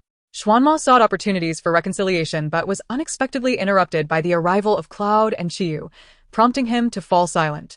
Gu Chu observed that the rabbit doll, which Yun Duo had always cradled in her arms, was now being held by Chiyu. The doll's feet bore traces of mud, suggesting it had been cleaned at least once.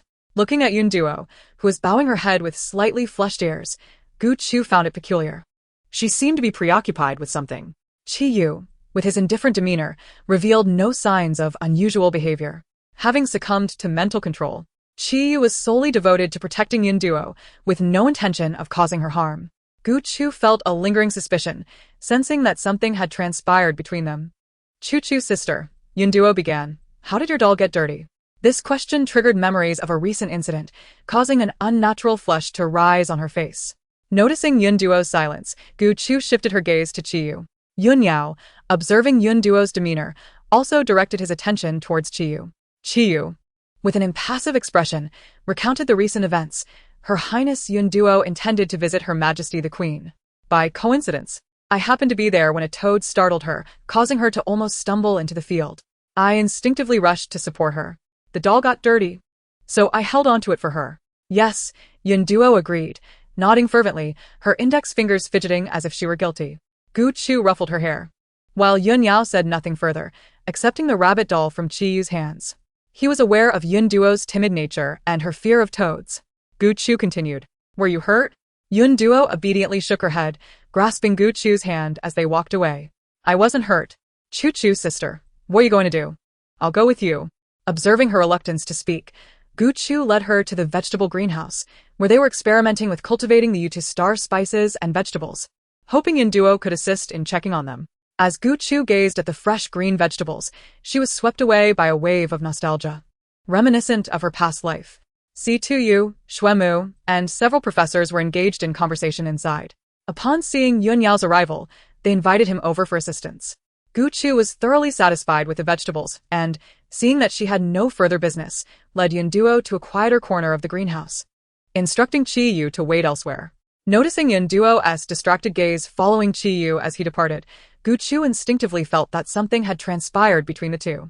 Finding a comfortable pavilion, she activated a sound barrier and presented a drink to Yun Duo. Speak up, did Chi Yu bully you? Yun Duo hurriedly waved her hands. No, he didn't bully me. He actually saved me. Gu Chu pressed further. Then why do you keep staring at Chi Yu? If he didn't bully you, I find that hard to believe. You needn't fear. I will stand up for you. Really, there's nothing to worry about, sister. Please don't punish Chi Yu. Yun Duo was on the verge of tears, her eyes glistening, and her red irises gave her an appearance of vulnerability. Seeing her distressed, Gu Chu gently reassured her. I won't punish Chi Yu. Now, tell me what happened. Why do you seem so distracted? Nervously fiddling with her clothing, Yun Duo hesitated before confessing. Just now. Chi Yu saved me by holding my waist and lifting me up. My heart was racing. Unlike when I interact with other males, I've never felt this way before. In the past, when her mother had introduced her to potential suitors, she had not experienced such feelings. Though Chi Yu appeared cold and unsmiling, he listened intently to every word she said, even if they might seem childish to him. Gu Chu suddenly realized, so this is the sweet pangs of love. She understood all too well. She had felt the same when she first encountered love herself. Yun Duo, despite being an adult, appeared childlike due to her petite stature and innocent demeanor. What are your thoughts on this? Gu Chu inquired. Yun Duo knew she could not linger, for she would eventually return to Star. No. My brother wouldn't allow me to be with him. Besides, it seems he has no feelings for me. This was the reason Yun Duo had been hesitant to speak with her brother earlier. My brother is quite perceptive. I'm afraid he might notice something. This was indeed true. Your brother dislikes those of royal lineage, and your status compared to Chi Yu's is somewhat disparate. Yun Duo shook her head, her expression forlorn as she lowered her gaze. The most crucial point is that he doesn't seem to like me. When I arrived at the Imperial Star and observed how you interacted with the males, I realized I yearned for a love like yours. One where both parties genuinely care for each other. All were females, and since Gu Chu was Yun Duo's trusted sister, she felt comfortable sharing her troubles. She confided in Gu Chu. As the daughter of the clan leader, many females avoid playing with me due to my timid nature, fearing any mishaps might implicate their families. My brother noticed this and has always cared for me. Despite the age gap of over 10 years, he never feared ridicule and played childish games with me. I don't want to cause him sorrow. Moreover, she believed Chi Yu would prefer someone like her sister, rather than a girl like her, who was still reliant on her brother at this age. Chapter 159. Unconditional trust. Yun Duo's willingness to confide in Gu Chu reflected her unconditional trust.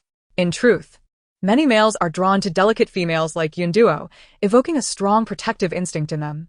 Gu Chu smiled and reassured Yun Duo about her mental control over Chi Yu, emphasizing that he could never harbor affection for her. After all, she had personally extinguished Chi Yu's royal lineage, rendering any romantic involvement impossible. In reality, if she desired, no one could impede her. However, she lacked such intentions. She spoke of this to alleviate Yun Duo's concerns and did not want the presence of a male to affect their bond. Gu Chu encouraged Yun Duo to have a more positive self-image. Yun Duo, you care for your brother and recognize those who genuinely care for you. You also consider Chi Yu's background. Your attentiveness and thoughtfulness are your strengths. Do not belittle yourself. Pointing to the rabbit doll cradled in Yun Duo's arms, she continued, Chi Yu can be rather taciturn, so it would be wise to engage with him more before determining your feelings. I remember how startled you were the first time you met Chi Yu. Gu Chu's teasing caused Yun Duo to blush, and with Gu Chu's warm, gentle smile, the tension that had gripped her began to dissipate. Having your brother play house with you as a child may lead to someone in the future who can hold your doll and walk hand in hand with you. As Yun Duo envisioned this scene, a glimmer of hope flickered in her previously tranquil eyes, creating ripples in her heart like a stone cast into a lake. Sister, you are right. I am uncertain if I truly like him, so there's no need to be so troubled. I'll engage with him more and see where it leads. It seems Chi Yu has no such feelings for me, so there's no point in overthinking it. I shall let things unfold naturally to avoid heartache. However, just a few days later, Gu Chu discovered something significant. The typically reticent Chi Yu had proactively gifted Yun Duo a wooden rabbit toy, one he had crafted himself. Although it wasn't artistically perfect, it was impeccably smoothed, devoid of any splinters, revealing the care and effort that had gone into making it. Seeing her brother's disapproving expression, Gu Chu rushed to intervene, pulling him aside to eavesdrop behind a tree, scolding Yun Yao for his lack of understanding. It's just a gift. Why the sour face? You have no idea what he intends to convey. Yun Yao, restrained by Iman and the twins, was visibly agitated. She is my sister. Gu Chu shot him an exasperated glare. If not for her concern for Yun Duo, she would have disregarded him entirely. Get your facts straight. Even if Yun Duo is your sister, she is still a female of higher status than you. What right do you have to meddle in her affairs? Is the situation unfolding worse than you imagined? Just look at how happy Yun Duo is. Yun Yao was rendered speechless by Gu Chu's pointed remarks, his face darkening further. Gu Chu was correct. Should Yun Duo become enraged, even he, her elder brother, would not dare to retort. Left with no choice, Yun Yao reluctantly followed Gu Chu into the act of peeping. Meanwhile, Chiyu maintained an impassive expression as he handed a wooden puppet to Yun Duo, explaining the reason behind his gift. I failed to protect you adequately, and in my negligence, your doll became soiled. Unable to find a suitable toy here, I crafted this wooden puppet for you, hoping to earn your forgiveness. The craftsmanship was evident, as the puppet's limbs were connected by strings to across atop its head, allowing for manipulation of its movements. Yun Duo observed the puppet's rather poor artistic execution, with crooked lines adorning it, yet inexplicably, she found herself enamored, a peculiar warmth swelling within her heart. The earlier feelings of despondency and uncertainty dissipated, replaced by a radiant smile as she beamed at Chiyu. I love it, and I will cherish it dearly. Chiyu, feeling bashful, scratched his head, fully aware of his lackluster artistic skills. However, his sewing skills were even worse, rendering him unable to craft a better gift. Thus, he resorted to creating a wooden doll instead. Seeing Yun Duo's smile brought a grin to his own face.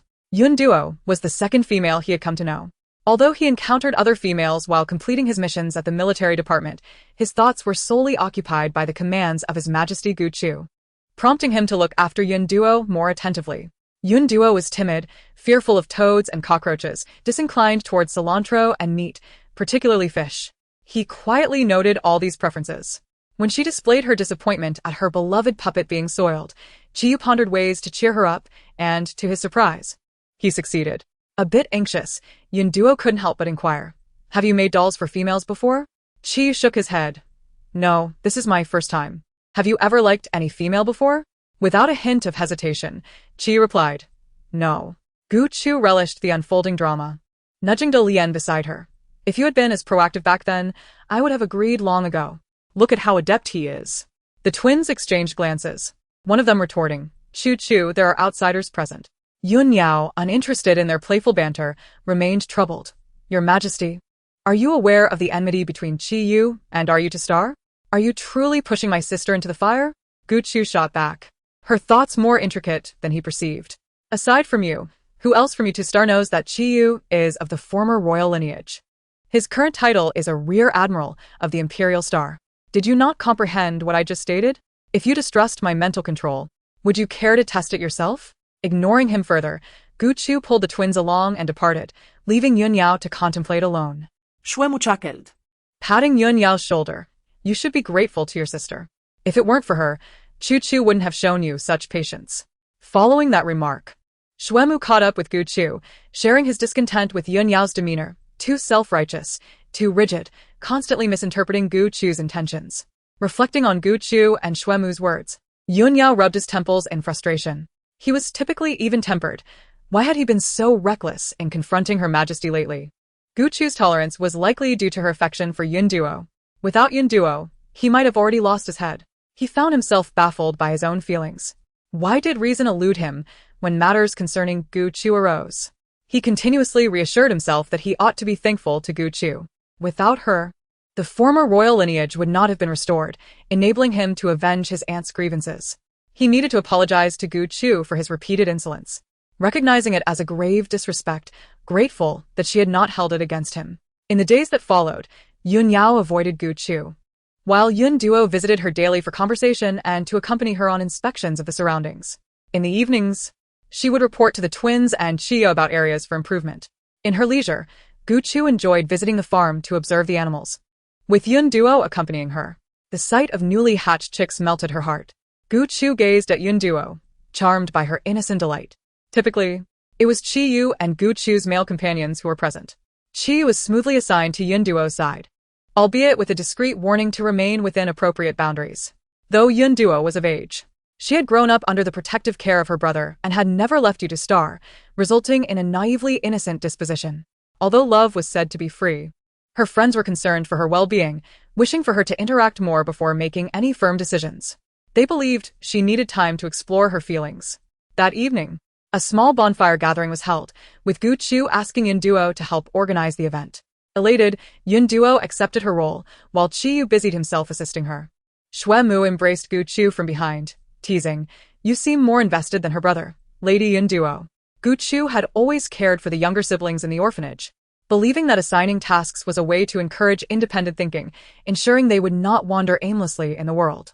"I genuinely see Yun Duo as a sister, perhaps due to my fondness for rabbits." Xue Mu held Gu Chu's wrist, urging her to caress his face, his gaze darkening. "Does that mean you like deer?" Gu Chu smirked, planting a light kiss. "I do. But we must prepare for the bonfire gathering. Don't get carried away." Xue Mu smiled, savoring the sweetness of their kiss. "Is it possible that it's actually you who is overthinking?" Gu Chu shot him a playful glare, playfully smacking his chest. "You've turned mischievous. Tell me, who taught you such naughty things?" Xue Mu chuckled. "You did, Chu Chu. Ah. You naughty dear. Truly a bad influence, even slandering your wife." Gu Chu pretended to strike him, but Xue Mu laughed and nimbly evaded, suddenly turning to embrace her tightly, causing them to tumble onto the soft mattress together. Holding Gu Chu, his voice thick with desire, he murmured, "Just a moment, just a moment." With that, he kissed her lips, his hands wandering restlessly over her form. Gu Chu lowered her lashes, surrendering to his fervent touch, allowing him to take the lead. Arriving late to the gathering, they walked hand in hand. The other males exchanged knowing glances. After several days apart, Yun Yao, intending to apologize to Gu Chu, noticed the ribbon tied around her neck. Recalling the red mark from earlier, he cast his gaze downward, suppressing his understanding and choosing to return to a seat. He was not so foolish as to disrupt the moment. Leaning against a tree with other professors, his eyes unconsciously drifted to Gu Chu, who was nearby, while Yun Duo happily experimented with grilling chicken wings. Protecting Yun Duo, his attention frequently wandered back to Gu Chu, who was engaged in conversation with her male companions. In that moment, Gu Chu felt as though she had returned to a simpler, more natural environment, relishing the ambience. Unfortunately, their male counterparts were burdened with official duties, tethered to video conferences that consumed their days. Gu Chu scrolled through some disgruntled comments from beastmen, lamenting the lack of incidents, believing that the travel suspension greatly disrupted their lives. Iman was handling these matters, managing the narrative to prevent escalation. The beast god would never jest with the fabric of time and space. Time passed swiftly, and Gu Chu learned to communicate telepathically with her father, inquiring if they could return the following day. Upon receiving a definitive answer, she stretched and rose from her slumber. Gu Chushi, after freshening up, opened the door intending to let the crisp air flow into the room, only to find Yun Yao standing at the threshold, poised to knock. The two exchanged a moment of wide-eyed surprise, and Gu Chushi, fluttering her long eyelashes, was the first to break the silence. "Is there something you need?" Yun Yao, who had hesitated for nearly half an hour at the gate, finally resolved to enter, yet found himself holding his breath at the door for an additional 10 minutes. Still wavering on whether to knock. What a coincidence. He awkwardly withdrew his hand and cleared his throat. "We plan to return directly to you to Star tomorrow and will not accompany you to the Imperial Star. I wanted to inform you personally before we leave." "Oh, what about Yun Duo?" Gu Chushi inquired, peeking around, as the child had recently been quite attached to her brother, but was notably absent today. Yun Yao struggled to concoct a plausible excuse. She mentioned wanting to bring back some local specialties. She also expressed a fondness for the newly hatched chicks and wishes to raise them. If Yun Duo were present, there were certain things he would find difficult to discuss with Gu Chushi. I see. Whatever Yun Duo likes, let her take it. I'll ask Asian to prepare some of her favorite snacks to bring back for her. Yun Yao was aware of Gu Chushi's attentiveness towards Yun Duo. He had witnessed the gradual transformation in her, becoming more cheerful and confident, all of which was undoubtedly influenced by Gu Chushi. "Thank you, Your Majesty." Yun Yao bowed with decorum, and perhaps it was merely Gu Chushi's impression, but his tone today seemed less frosty. He then ventured to invite her. "Might Your Majesty have time to sit in the pavilion?" We have prepared some gifts for you. Gu Chushi pondered. Her familiarity with Yun Yao was not as deep as she had imagined, so his sudden eagerness to converse intrigued her. Nonetheless, within her own courtyard, she acquiesced. As the future heir of Star, Yun Yao would not dare to bring calamity upon his own realm. Once seated, Chong brought in tea and stood behind Gu Chushi, while Yun Yao straightened his posture and presented several food boxes. These are Star's specialty snacks, a humble offering for your majesty. Gu Chushi's fondness for sweets was something Yun Yao had learned from Yun Duo. Previously, during Gu Chushi's ascension, Star had sent numerous unique gifts, and unable to think of anything else to atone for his past behavior, Yun Yao chose the snacks. Thank you. Gu Chushi smiled as she stowed them away in her spatial button, sensing that his visit was not merely to deliver gifts. Is there something else you wish to discuss? Do not hesitate to speak plainly. Yun Yao hesitated for a long while before finally mustering the courage to say, I wish to apologize for my previous ungracious demeanor. Apologize? Yes, I harbored many prejudices against you due to my ties to the former royal family. For that, I am ready to accept any punishment you deem fit. Gu Chushi did not deny it. His attitude had indeed been rather unpleasant. Considering Yun Duo and the upcoming business cooperation, she chose to accept his apology. However, she intended to reclaim some profit, as she required substantial funds for her recent planetary developments. No one could ever have too much money. If your intentions are sincere, then reduce our cooperation profits by an additional 5%. In the future, any collaborations you undertake must be exclusive to us and not extended to other star systems. Chia had mentioned that the neighboring Taurus star system was keen to pursue Star's culinary authorizations, indicating their interest in collaboration. Without a second thought, Yun Yao agreed. No problem. My presence here represents not only myself, but the entirety of Star. Yun Yao had been designated as the clan leader within Star, with his parents having long since delegated authority to him. They chose not to announce this publicly, waiting for the right moment to proclaim it alongside the announcement of his future consort. All matters, great and small, had been entrusted to him, and he had already declined any communications from the Taurus system. Although they were located on the periphery of the Lyra system and had strained relations with the former royal family, it did not mean they would blindly follow trends or factions. Yun Yao promptly drafted a contract on his holographic device and instructed his subordinates to amend the profit points and send it to Chia.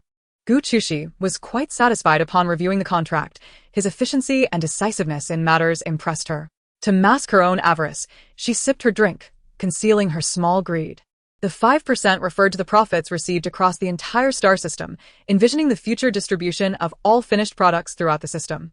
That 5% represented no trivial sum, but rather a fortune. Yun Yao was acutely aware that conceding 5% felt akin to sacrificing a substantial portion of his own resources. Yet, rather than feeling regret, he found solace in Gu Chushi's forgiveness. He continually reminded himself that this was merely her personal life and did not concern him. He did not wish for his biases to cause trouble for Star. Sacrificing this portion served as a personal awakening. Once this topic was exhausted, the two sat in silence, Gu Chushi resting her chin on her hand, gazing at the sky, waiting for Yun Yao to bid farewell. There was little else for them to discuss. Yun Yao, acutely aware of his presence being a burden to Gu Chushi, awkwardly rubbed his nose and, before she could dismiss him, took the initiative to rise and bow in farewell. He hoped that their future interactions with the Imperial Star would not be as uncomfortable as this encounter. There's no need to see me off. Will Yun Duo be coming by soon? I would like to see her. She will come later to say her goodbyes. Gu Chushi felt reluctant to part with Yun Duo. Next time, remember to bring Yun Duo along. Yun Yao bowed to Gu Chushi. As you wish. As their conversation concluded, the gate to the courtyard opened to reveal Yun Duo and Chiyu, laughing and chatting. However, when Yun Duo turned to face Gu Chushi, her smile abruptly froze.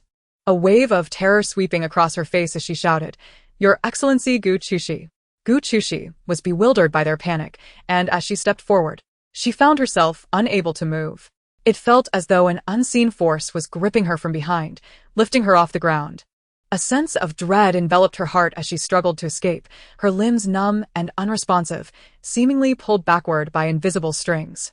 Gu Chushi, Yun Yao, closest to her, was struck with alarm and rushed forward, grasping her hand in an attempt to pull her from the encroaching darkness. His terror grew as he realized a distortion in time and space had manifested behind her. Gu Chushi, her eyes, once devoid of spirit, regained a flicker of clarity as Yun Yao held onto her hand with unwavering determination. Yet, she found herself unable to control her body, laboring to cry out to him. "Let go." Yun Yao gripped her tightly, beads of cold sweat forming on his forehead as his feet scraped against the floor. Gu Chushi's form sank deeper into the vortex, and he could not relinquish his hold, unwilling to abandon her to her fate. In the distant sanctuary, the Pelican Valley Rain suddenly stood up. "This is bad. We have disrupted the rules. The time distortion is heading toward my daughter." The beast gods rose, channeling their divine power towards Ding Yun's star, striving to avert the impending crisis. The YouTube beast god wore a solemn expression, transmitting vital information to his descendants. Most of Gu Chushi's being had been consumed by the whirlpool, her peripheral vision catching sight of Yun Duo and Chi Yu rushing towards her, witnessing Yun Yao's futile resistance. Gu Chushi bit her tongue, the sharp pain and metallic taste grounding her in the moment. With her spinning head, she struggled to exert mental control. "Chi Yu, restrain Yun Duo. Do not let her approach. Find Marshal." As Chi Yu received the command, both Gu Chushi and Yun Yao simultaneously vanished from sight, as though the vortex had never existed, leaving behind only an illusion of the two. Disrupted by the magnetic field of the time distortion, Chong regained consciousness, the sound of electromagnetic interference ringing in his ears. "Warning. Warning. Chu Chu has disappeared. Elevate to the highest defense level and notify all husbands." At this moment, Chi Yu was frantic, oblivious to the tear-streaked face of Yun Duo, who was lost in a whirlwind of anxiety. He scooped her up with one arm and dashed off, soothing her while obeying the order to seek out Marshal. Gu Chushi had lost track of time when a wind carrying a foul odor brushed against her nose. It jolted her awake. As lips brushed against her cheek, Yun Yao, who had awakened slightly earlier, felt a subtle sensation on his face, causing him to shudder. Yun Yao realized his hand felt hot. In a haze, he had been holding Gu Chushi tightly in his embrace, but soon succumbed to unconsciousness himself. As she awakened, she found herself at a loss as to where to place her hands on Yun Yao's body. Gu Chu cradled her head, her expression wrought with pain as double vision clouded her sight. After a prolonged moment, she mustered the strength to rise, leaning heavily against Yun Yao's chest, her mind still reeling from the exertion of using her mental energy at the last moment. A sense of foreboding washed over her, as if the chaotic currents of time were converging upon her. Yun Yao, pinned beneath Gu Chu, felt her weight was almost insubstantial. Yet her hand pressed firmly against his chest, and her attire, a flowing skirt, imbued the scene with an unmistakably intimate air. A faint flush crept across Yun Yao's face, and discomfort coursed through him as he awkwardly cleared his throat. "Ahem, Your Majesty, might you consider rising?" Gu Chu shook her head in distress. Having never witnessed her in such a state of discomfort, Yun Yao reached out to grasp her arm, noting the pallor that drained the color from her face. "Your Majesty, are you well?" he inquired, just as an ominous roar echoed through the small grove they occupied. The sound jolted Gu Chu into alertness, her familiar sense of danger cutting through the fog in her mind. This was not a good sign. Ignoring her unsteady state, Gu Chu strained to gain a vantage point. "Gu Chu," Yun Yao exclaimed, seeing her frail form struggle to rise, and he quickly moved to support her. As her gaze shifted, Yun Yao too beheld a side of this world previously unknown to him, desolate woods, devoid of life, with uncorrupted bones scattered ominously throughout. When he witnessed the grotesque, decomposing zombies aimlessly gnawing upon the remains of the fallen, a grave seriousness overtook Yun Yao. Chapter 162. The queen in such a state is terrifyingly alien. The grotesque creatures, reminiscent of beasts, filled the air with a nauseating stench of decay, and the surrounding landscape was barren, stripped of any semblance of vitality. A pervasive sense of strangeness and despair enveloped the world. Yet, his greatest concern remained with Gu Chu. Her expression shifted from disbelief to a calm, cold smile, as memories she thought long buried surged forth, igniting a fierce hatred within her as she clenched her fists, fixating on the zombies she loathed. She had returned, Blue Star. Fearing she might faint again, Yun Yao, disregarding all decorum, steadied her. Seeing her pallid face fixed on the grotesque beings below, he asked sternly, "Your Majesty, do you recognize what these creatures are?" "Zombies," Gu Chu replied, a semblance of a smile gracing her lips, though it did little to mask the simmering hatred in her eyes. Her blue gown billowed in the wind, starkly contrasting with the absurdity and brutality of their surroundings. "Welcome to Blue Star, the world I once inhabited." "A world where Your Majesty once resided?" Yun Yao mused, having never heard of such a planet before. Judging by its current state, it appeared perilous, The zombies, festooned with putrid flesh, emanated a repulsive odor, their sharp claws and teeth suggesting a formidable threat. Yet Yun Yao was more concerned with Gu Chu's condition. She trembled uncontrollably, her eyes reddened with strain, standing motionless. This version of the queen was terrifyingly foreign. "Your Majesty, you have yet to recover. Shall we find a place to rest?" he inquired gently. "Is there anything troubling you? I possess a medical kit to attend to your needs." A bitter smile flickered across Gu Chu's lips. She truly could not endure any longer. Since awakening, her headache had persisted unrelentingly. Her legs buckled, and Yun Yao swiftly supported her. "What ails you, Your Majesty?" "Nutritional agent," she murmured. Yun Yao recalled a strange male voice echoing in his mind, declaring himself a beast god, insisting he must take care of Gu Chu. Remembering her complaint of a headache, he offered her a calming nutritional solution alongside a vial for pain relief. "The temporal turbulence has affected your mental state. It is crucial that you remain still for now." Gu Chu nodded, surveying their surroundings to confirm they were in a safe location. After consuming a nutritional agent, she noticed the blood trickling from a scrape on her knee, a sign of impending trouble. Yun Yao sought a higher vantage point, setting up a cloaking barrier to mask their scent. Knowing the zombies possessed a keen sense of smell and a thirst for blood, he nodded in acknowledgement of her still weak limbs. "I beg your pardon, Your Majesty." He lifted Gu Chu in his arms and carried her to a spot that appeared relatively secure. She felt utterly powerless, her body seeming to melt against his chest. The sensation was so intense that Yun Yao held his breath, his body inexplicably aflame. He quickly turned his gaze upon the hideous zombies, their grotesque forms aiding in steadying his breath. After establishing a barrier to conceal their scent, he knelt to tend to her wound. Seizing the brief respite, Gu Chu imparted the rules of this world to Yun Yao. "These zombies are the result of humans mutating from a viral infection. We must not allow them to scratch or bite us. I am uncertain if beasts can be infected." "Humans? Virus?" he echoed, astonished. "Indeed, these are not beasts, and we are not in our original star system." Yun Yao, momentarily taken aback by her words, quickly regained his composure. "I shall heed your guidance. Do you possess a small spacecraft?" she asked. "Yes," he replied, "but I have yet to fully recover. It would be safer for us to remain inside the small spacecraft." "Very well." In the haze of her consciousness, she heard her father's voice. The turbulent currents of time seemed intent on her. While Yun Yao appeared unscathed by the recent upheaval, her mind bore the brunt of the impact. As Gu Chu sat down, fatigue washed over her, rendering her immobile. She had exerted every last ounce of her strength, and now, traversing the short distance to the spacecraft, felt as if her legs were no longer her own. "Yun Yao, carry me," she uttered, causing him to startle. Reluctant to convey a potentially misleading message, Gu Chu knew they were in an isolated area and that she could not recover swiftly. Yun Yao was her only support. She rationalized her request. "If you could provide a wheelchair, I would not require you to carry me."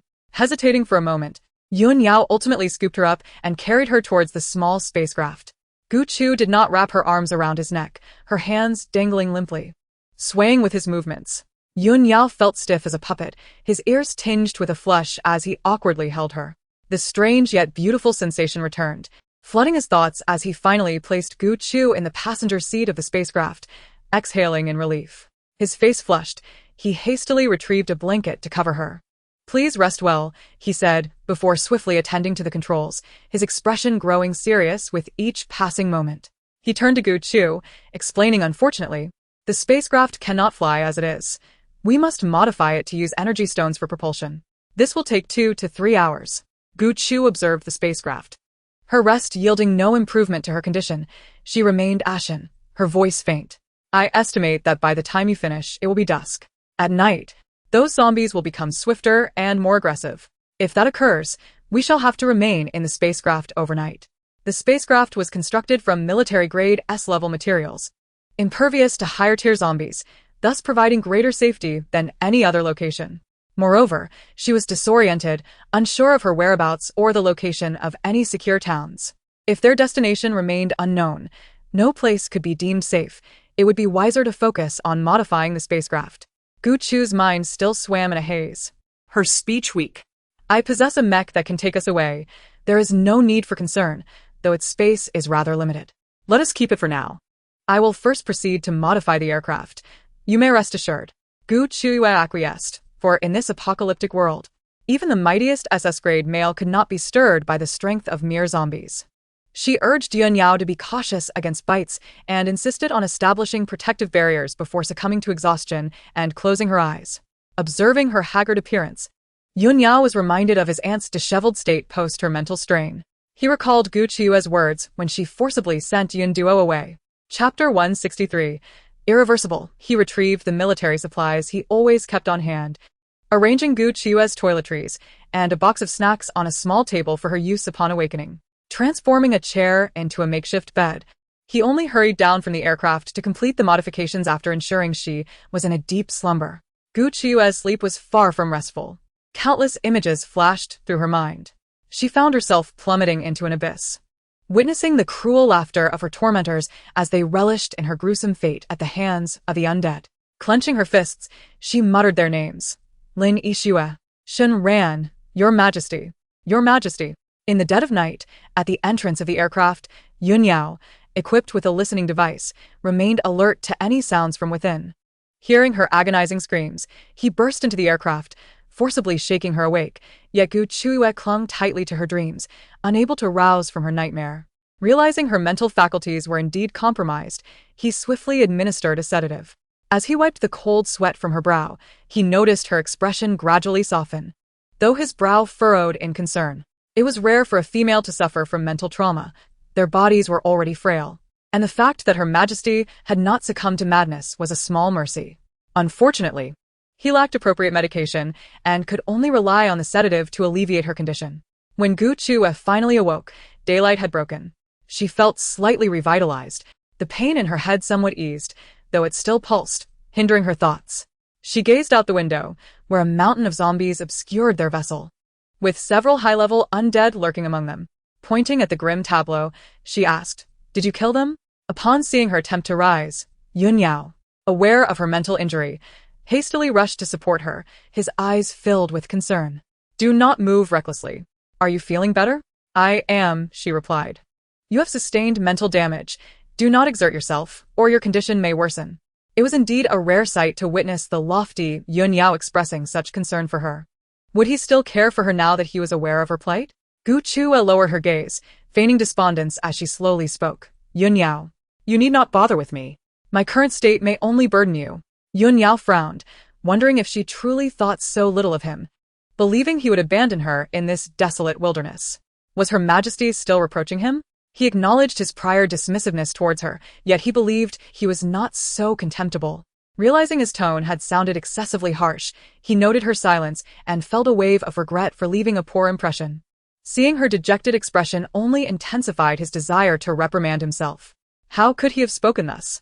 "I apologize, Your Majesty. I have offended you." With that, Yun Yao slapped his own face, the first strike leaving his cheek flushed as he held nothing back. Gu Qiue silently watched him chastise himself until his face turned red and swollen, the area around his jaw turning a purplish hue before she raised her hand, signaling him to cease. She had intended to discern whether Yun Yao would reveal a more vulnerable side upon learning of her mental distress. Yet it appeared he was only inflicting harm upon himself. As Yun Yao spoke, Gu Qiue's mental energy silently focused on him. Even in her weakened state, she remained a rare female in the interstellar realm. Should he harbor malicious intent, she could easily turn him into a puppet. Upon returning to Blue Star, Gu Qiue quietly exhaled, relieved that Yun Yao was not as feeble as the humans in the apocalypse. She knew her fathers would come for her, and she would unhesitatingly choose Yun Yao over the others. She did not wish to engage in further disputes with him at this moment. Yun Yao's face flushed with shame, the redness obscured by his self-inflicted punishment. He had never meddled in others' affairs, yet he couldn't help but question his own irrationality in offending a rare female and prying into her personal life. Her Majesty had but a handful of husbands, a trivial number compared to other females. Had he been clouded by the actions of the previous royalty? He scolded himself repeatedly, reminding himself that their affectionate bonds were none of his concern. With a heart full of remorse, Yun Yao bowed to Gu Qiue, saying, "I am sorry, Your Majesty. I shall heed your commands from now on and will never again express dissent or harbor prejudice against you." Gu Qiue pressed her fingers to her temples, acknowledging that he understood the situation well enough, and she refrained from elaborating further. "You have yet to explain the mountain of corpses outside." She pointed at the several headless high-level zombies. Seeing her struggle to speak, Yunyao noticed her breathing labored with each word and proactively offered her a nutritional supplement to restore her strength. He found the sight of the zombies repulsive, being fastidious. He was particularly averse to these creatures dirtying his aircraft. It is I who set up several counterattack barriers. S-grade barriers. They cannot see them, and thus became trapped within. I am unsure why they seem to be colliding here with intent. The scent of recently deceased zombies attracts others nearby. Gu Chua explained, extending her hand to extract the crystal cores from the high-level zombies using her abilities. Though uncertain of their utility to her, she resolved not to leave them for others.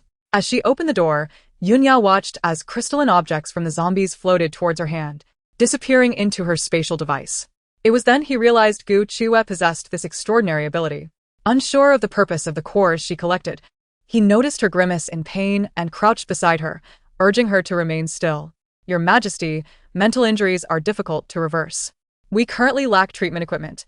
Do not overexert your abilities, or you will exacerbate your physical burden. Irreversible? Gu Chua scoffed.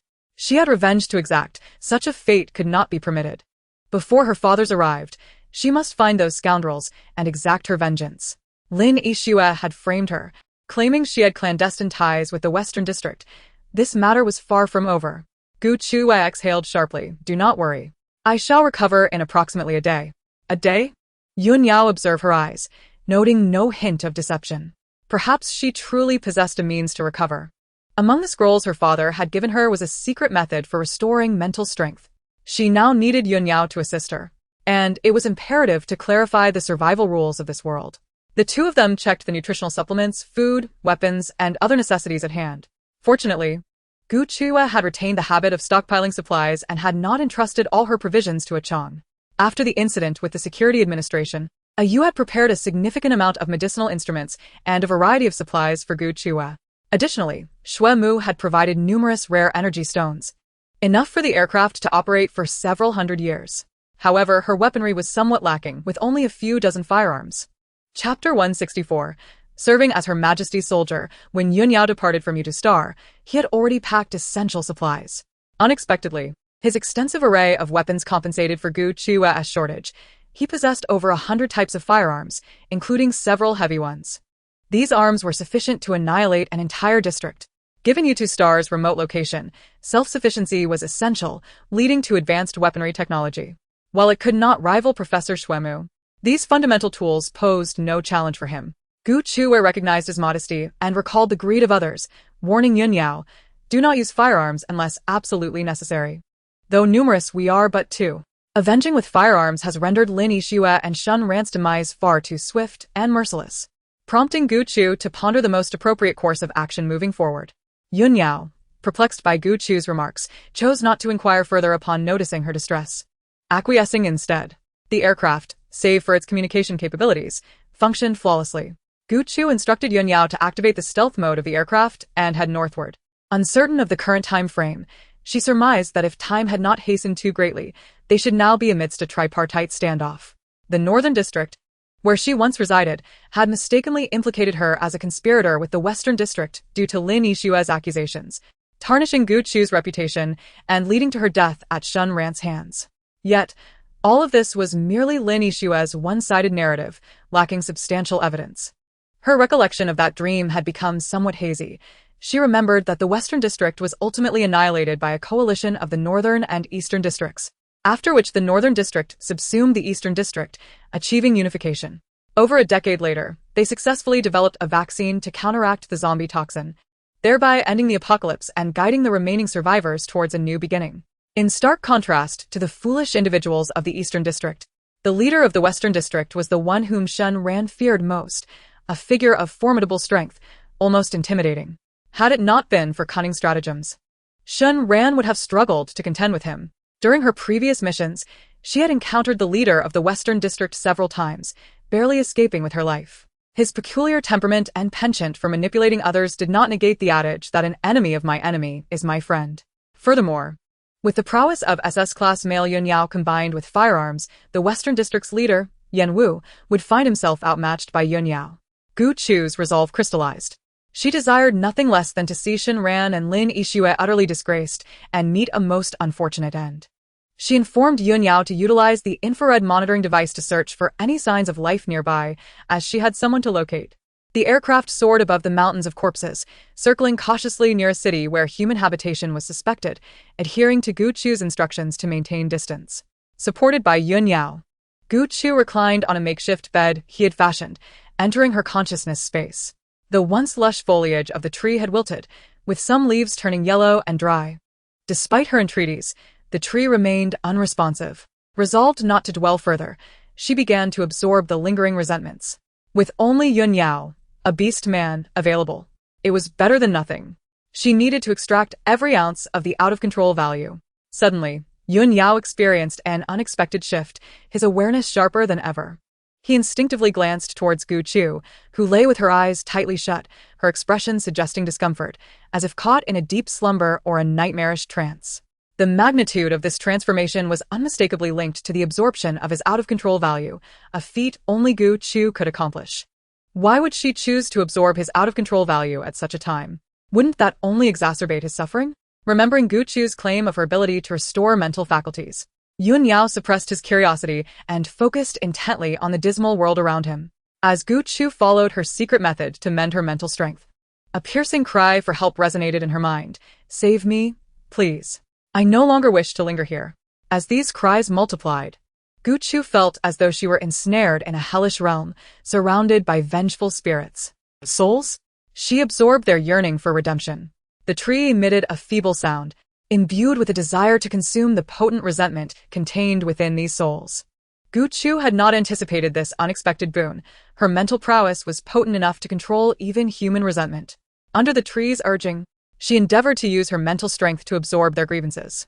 With her eyes closed, she discerned faint expressions of gratitude amidst the void, as if they had achieved liberation, breaking free from their shackles. Observing the tree devouring with fervor, Gu Chu, with no time for questions, continued to absorb the spirit's resentments. Time slipped away, and when she finally opened her eyes, darkness enveloped the outside world, with zombies moving restlessly below. Her recovery had surpassed her expectations. The tree had regained its former jovial demeanor. Now do you understand why it's called resentment?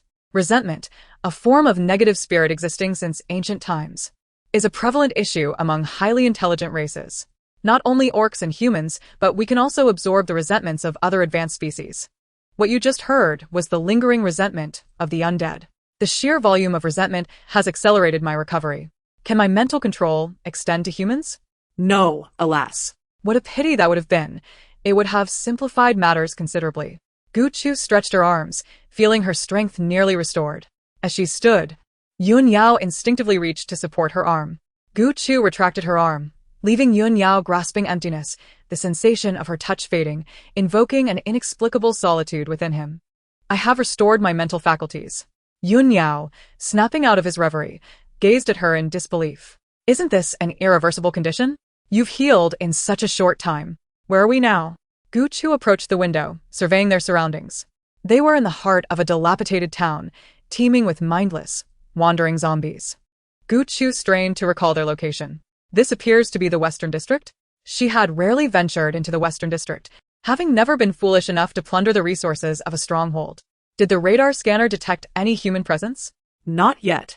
My aircraft has been modified and equipped with offensive weaponry and military scanning devices. Now that Gu Chu had recovered, Yun Yao, with no reservations, directly inquired, "Your Majesty, what are your intentions?" Gu Chu leaned against the control panel. "I intend to seek out certain individuals, those I find rather detestable." Detestable individuals? Why seek them out then? Gu Chu elucidated their current predicament, informing him of their ability to return to the Tianqin star system. Omitting the details of her wrongful downfall, "We are likely at the periphery of the Western District. I bear a grudge against those from the Northern District. Before the beast god locates me, I must resolve some personal matters. Are you willing to accompany me?" Yun Yao resolutely chose to follow Gu Chu. "I am willing to serve under your majesty, to be your soldier."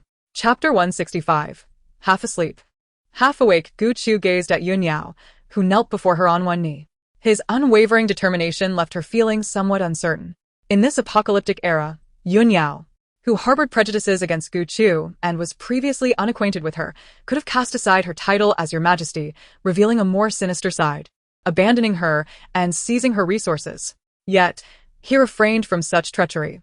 Upon learning of her mental affliction, he chose not to abandon her, but instead cared for her and offered his apologies. Gu Chu deliberately sought to test him, and he had passed the trial. Her aloof demeanor was inconsequential. She was indifferent to his caustic remarks and could retort in kind. As for vile comments, even if uttered by Yun Duo, she would not hesitate to eliminate them. Her mental distress did not signify an inability to wield her mental powers. I need to rest a bit longer to regain my strength. We shall remain hidden tonight. Tomorrow, we must swiftly locate a city with survivors to ascertain our position. I recall a city named Shangning. It is a crucial stronghold at the northern district's border. Suddenly, Gu Chu realized that Yun Yao was unfamiliar with the local language and script. Thus, she took to pen and paper, inscribing the local characters and instructing him to quickly identify the city based on the written symbols, utilizing the dilapidated road signs to uncover clues. Gu Chu articulated this concern. Even with a translator, it would be futile. The language is not universally comprehensible. Yun Yao devised a solution, a neural link. By connecting their minds, Gu Chu's knowledge about this place could be transformed into learning materials and transmitted to Yun Yao's consciousness. This was the swiftest method they could conceive. Gu Chu agreed. With electrodes affixed to their temples, both she and Yun Yao performed the procedure, seated cross-legged with a small device placed between them. Gu Chu, following Yun Yao's guidance, concentrated her mental faculties on language, enabling the instruments to gather pertinent information to transmit to Yun Yao's brain. With his eyes closed, Yun Yao silently practiced the local dialect, immersing himself wholly in the learning process. As Gu Chu's mind began to wander and drowsiness crept in once more, it resembled the disorientation she experienced during her second differentiation, compounded by intense negative emotions. Bowing her head, she furrowed her brow and closed her eyes for a brief respite, teetering between dreams and wakefulness. Suddenly, Yun Yao opened his eyes, memories of Gu Chu plummeting into a pit of zombies flooding his mind. As if he could sense her despair and anguish from that moment, his once unyielding heart softened. He gazed tenderly at Gu Chu, whose enchanting beauty concealed myriad burdens. The depths of her despair had bred an equal measure of resentment. The vendetta she spoke of was one that could not be reconciled. It was no wonder she had transformed so drastically upon arriving in this world. Had he been in her shoes, he would have only descended further into hatred and madness. He reflected on the times Gu Chu had playfully teased him, her gentle smile and soft-spoken words radiating happiness. He realized he had misjudged her in many respects. Gu Chu was beset by a throbbing headache, having also received memories that were not her own. She opened her eyes in astonishment, glaring at Yun Yao, a blend of anger and embarrassment swelling within her. So, he thought of her in such a manner. In his tender reverie, Yun Yao was soon met with a weary slap from Gu Chu. Stunned, he held his face in bewilderment, confusion reflected in his clear, innocent gaze. Gu Chu, feeling weak, found the slap less impactful than if he had struck himself, yet he could not fathom why he had been struck. "What is happening?" Gu Chu exclaimed in frustration. Yanking the electrodes from her forehead, her cheeks flushed as she pointed an accusing finger at Yun Yao. "What exactly are you thinking in your head? Why do you perceive me and Iman in such a way?" "Iman." Yun Yao silently cursed himself, realizing he might have inadvertently transmitted his thoughts about Iman's diplomatic beast form into the Empress's consciousness. "My relationship with Iman is not as sordid as you imagine. Why are you so lecherous and judgmental?" Gu Chu chastised, branding him a pervert despite his decades of celibacy, never having felt any attraction to females. Yet, no male had ever revealed their beast form in front of a female, especially in bed. It was hard for him not to think astray. I misunderstood you as a despotic ruler," Yun Yao murmured, his words feeling hollow and powerless. "Indeed, you believed I was a scheming woman, seeking to usurp the throne with the help of Reigns and the others. You are blind. My males are certainly not," Gu Chu retorted vehemently. The entire galaxy was well aware of how she had come to inherit her throne. Such blatant memories incited her ire. Yun Yao closed his eyes, acknowledging that he had indeed entertained such thoughts. Choosing silence, he recognized that explanations would only serve as a mask. Gu Chu seized the collar of Yun Yao's shirt, confronting him with a cold, derisive smile. "If your mind is so filthy, imagining the private lives of others, tell me how I should punish you. Perhaps you should not be a male at all. Becoming a eunuch would suit you better." Yun Yao frowned. Given that he was perceived as so depraved in the Empress's eyes, he might as well embrace it and delve deeper into the depravity. Leaning close to Gu Chu's ear, He whispered, I do not understand your private lives. Perhaps Her Majesty could enlighten me? Smack. Another slap. This one brought Yun Yao back to reality. His gaze fixed in shock on the cold floor as he struggled to comprehend how he could utter words he had always considered disgraceful. What had come over him? Gu Chu exhaled deeply, her eyes smoldering with anger, incensed by Yun Yao's words. The galaxy was inherently governed by a matriarchal system. How could he perceive her as a wanton female? Wiping the blood from the corner of his mouth, Yun Yao was met with yet more slaps before he could process what was happening. Gu Chu scoffed. Is it only me that you perceive as so filthy, Your Excellency? No. Yun Yao vehemently shook his head, eager to convey to Gu Chu that those were merely his past thoughts. He wished to assure her that he did not view her in such a light. Yet, after his earlier remarks, Gu Chu would not believe anything he said now. It was my own prejudice, my narrow-minded thoughts. I made hasty judgments, without understanding the situation. You are right. I am the one who is filthy. Gu Chu stiff-head lo. A sardonic smile gracing her lips as she inquired, then how, pray tell, do you truly perceive me? Yun Yao lowered his gaze. I wish to replace Iman as your closest companion. The moment this thought took root, Yun Yao questioned his sanity, grappling with the uncontrollable nature of his desires. His heart was a tempest, and he could not ascertain what he truly wanted. Suddenly suppressing his yearning, he bowed his head and accepted Gu Chu's punishment. Your Majesty, you are remarkable. You express affection towards every male around you.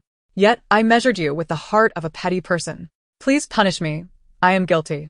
Gu Chu, managing her fury, delivered several more slaps.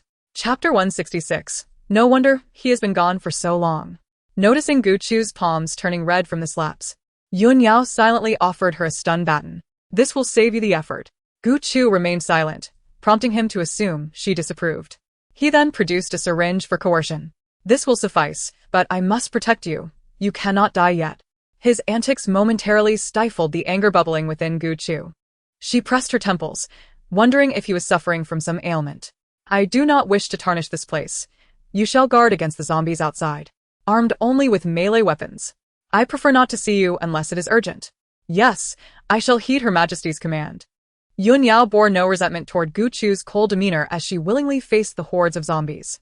As he leaped from the flying craft, Gu Chu leaned against the cold metal, deeply sighing as she rubbed her temples. Their venture had begun on the wrong foot, leading to immediate conflict with Yun Yao. She wished not to dwell on it, activating the barrier to isolate herself from the external noise and struggling to sleep. Yun Yao, an SS-class male, was impervious to the zombies. Gu Chu awoke earlier than usual, gazing upon a mountain of corpses outside, with dark purple gashes marking the zombies' bodies, evidence of Yun Yao's handiwork. Upon waking fully, Gu Chu realized Yun Yao was absent from the barrier, his whereabouts unknown. While his skills were exceptional, she worried if he had remembered her admonition not to be bitten or scratched by the undead. The flying craft was equipped with surveillance cameras capable of monitoring hundreds of meters away. Though unfamiliar with the modified controls, she managed to scan the screens for Yun Yao's figure. At last, she spotted him on one of the monitors. But her heart sank upon seeing a gunman pointing a weapon at him. Without hesitation, Gu Chu retracted the aircraft and armed herself with Silver Moon, racing towards Yun Yao's direction. Chao Yu assessed the pallid, unfamiliar foreigner before him, his indifferent gaze scrutinizing Yun Yao. He possessed a striking visage reminiscent of European aristocracy. Tall and robust, adorned in extraordinary attire, exuding an air of superiority. In his hand, he clutched a bag containing dozens of high-level crystal cores. This area was a zombie-infested zone. The individual before him had seemingly eradicated the high-level undead. Chao Yu exchanged glances with Chun Lingyi beside him, signaling the others to remain vigilant but refrain from acting hastily. The person before them was no ordinary foe.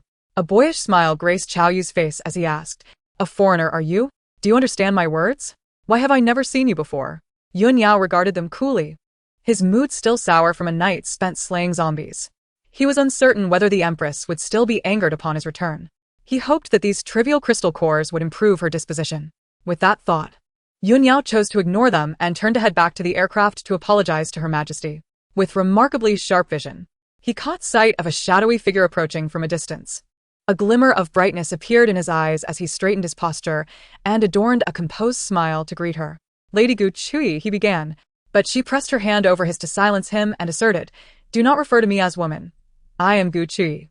Casting a meaningful glance in his direction, He nodded obediently like a trained pup. Understood, Gu Chui. The conveyed information indicated that in this realm, the female should be addressed as woman. Though somewhat unaccustomed to uttering Gu Chui's name in the language of Blue Star, he observed her expression as he opened the bag containing crystal nuclei. I have brought you these, he said. These are all I could find nearby. Should they prove insufficient, I will procure more for you. A flicker of surprise crossed Gu Chui's face upon seeing the numerous crystal nuclei. After all, she had merely acted on a whim. How had he remembered? It was no wonder he had been absent for so long. Having endured a night filled with remorse, Yun Yao had completely shed his prior arrogance, behaving submissively in Gu Chui's presence, hoping only that she might forget the unpleasant memories. Gu Chui, did you not perish in the valley filled with zombies? Yun Yao retorted, slightly irritated, turning his head away. Why were these people obstructing his conversation with Her Majesty? He mused that he should have eliminated them all earlier. Gu Chui regarded the individuals nearby and returned the crystal nuclei to Yun Yao. Put those away. Yes, he replied. As the bag vanished from view, a tall, slender man standing behind Xiao Yu exhibited a flicker of astonishment. This foreigner possessed spatial abilities. Gu Chui looked ahead at several familiar faces from the West District. How did you come to know each other? We became acquainted through various encounters during our skirmishes. Upon seeing Gu Chui, their expressions shifted to one of disbelief. In their minds, she had perished a year ago. Gu Chui replied nonchalantly, How did you ascertain that I was dead? Am I so renowned that the upper echelons of your West District were aware of my demise? Chunlingyi's gaze was peculiar. How could we not know? Our leader personally ventured into that zombie pit to retrieve your remains. No wonder their leader had found no bones. It turned out she was still alive. However, gazing at the tall, robust foreigner, Chunlingyi pondered what their leader would think about Gu Chui being accompanied by a man. Meng Jiao Jiao, the strategist of the West District, stepped forward. Though her name suggested femininity, she was notorious for her ruthlessness, her reputation second only to the West District's leader, Yan Wu. Gu Chui, we have no desire to engage you in battle. Coincidentally, I harbor no intention of fighting you either, Gu Chui replied coolly. I do not seek to harm the people of the West District. Let us each pursue our own matters without disturbing one another. Chan Yiling interjected as she walked towards the North District. Are you not aware that you have been declared an outlaw in the North District? If you return, you will meet your demise. Come back to the West District with us. Gu Chui disregarded the warning, turning to leave with Yun Yao. Gu Chui, return to the West District. Our leader wishes to meet you. Meng Jiao Jiao was perplexed by her sudden reappearance. She had vanished for nearly a year, during which the West District had seized numerous resources from the North District. As a resident of the North District, did she not comprehend this? Or had something transpired during her absence? The man beside her was formidable yet unfamiliar. If he were to align with the North District, it would pose a threat to them. Gu Chui recognized that Meng Jiao Jiao was primarily driven by self-interest. Holding on to Yun Yao, she declared, I will not return to the North District to throw myself into a trap. I was betrayed by Shun Ran and pushed into the zombie pit. If you are interested, perhaps we could discuss this matter further.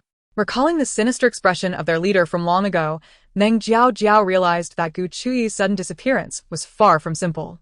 Without much hesitation, she acquiesced, and only then did Gu Chui follow them.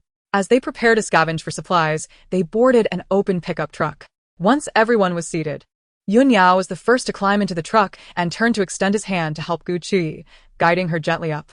Be careful. Chapter 167. Actions incomprehensible to the survivors of the apocalypse. Gu Chui noticed the West District individuals watching her intently. She remained silent, resting her hand on Yun Yao's for support as she climbed into the truck. This was likely an action that those from the apocalypse could not fathom. To the people of the West District, it appeared that this foreigner treated Gu Chui with utmost care, while he paid no heed to anyone else. Gu Chui remained taciturn. The West District knew her well, but Yun Yao's presence, a stranger, was an unknown variable that she could exploit. She seated herself between Chen Yiling and Yun Yao. Observing the rough, thin metal of the truck bed, Yun Yao removed his jacket, folded it neatly, and placed it against her back, speaking gently, It's clean. Use it as a cushion so it doesn't dig into your waist. Qiao Yu rolled his eyes. In this apocalypse, how could this foreigner still be so particular? Gu Chui did not refuse, and as she leaned against his clothing, Yun Yao felt a thrill of happiness. Did Her Majesty no longer harbor any anger towards him? However, Observing Gu Qi's indifferent demeanor, he quickly dismissed the thought. She was still displeased. As the pickup truck set off, it jolted along the road, occasionally encountering zombies. Gu Qi needed not lift a finger. Yun Yao had already dealt with them before she could act. Her foremost concern was to gather information. From Meng Jiao's comments, she had been absent for nearly a year, during which the North District had been plundered of several cities. They were currently at the border between the North and West Districts. Gu Qi's memories of that dream were hazy. No wonder Shen Ran had allied with the East District to obliterate the West District. It appeared that Yan Wu had cornered Shen Ran. In Gu Qi's recollections, Lin Yixue possessed dual abilities, one of ice and snow, the other of healing. Due to her healing prowess, Lin Yixue's standing had risen significantly.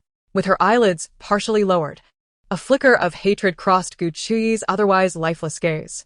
What she sought was not Shen Ran or Lin Yixue's heads, but the entire cadre of ability users in the North District. She had diligently safeguarded the North District, yet her efforts were undermined by mere whispers. The lives she protected bore prejudice against her. Since her return to the apocalypse, the darkness within her had intensified. She yearned for vengeance. She craved blood. Her body trembled uncontrollably, driven by hatred, as if ensnared in an inescapable nightmare. A cool embrace jolted her back to reality. Lifting her gaze, she met Yun Yao's concerned expression. "Are you fatigued? Would you like to rest for a while?" Though Gu Qi regained her composure, her body still exhibited discomfort. Yun Yao suspected that the temporal turbulence had adversely affected her health. Gu Qi stared blankly at Yun Yao and shook her head slightly. At that moment, it was indeed Yun Yao who provided her with some solace. The tree sensed Gu Qi's unease. "Chu Qi, your emotions seem unstable. It feels as though the temporal turbulence has greatly impacted you. Would you like to meditate to stabilize your mental state?" "How could I be happy when my enemies are thriving?" The tree lapsed into silence. Those villains truly deserve to perish. Meng Jiao also noted Gu Qi's distress and paled. "Where have you been during your disappearance?" "After falling into the zombie pit, it was Yun Yao who rescued me. I sustained a head injury and remained unconscious." How could someone with wind abilities fall into a horde of zombies?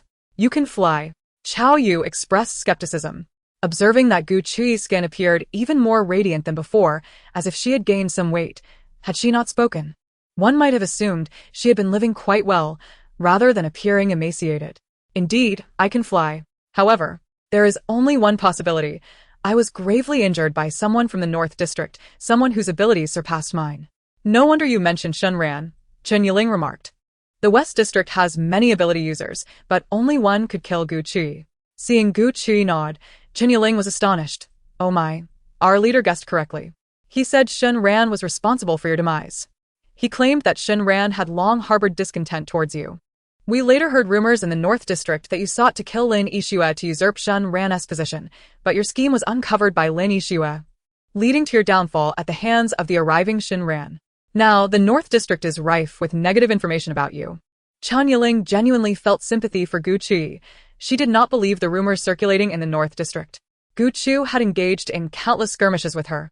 It was only later that Chen Yiling discovered that on several occasions, Gu Qi had deliberately let her escape. No wonder the leader remarked that she was cold on the outside, yet warm at heart. Unfortunately, Shen Ran was a petty individual who disliked having subordinates whose reputations outshone his own.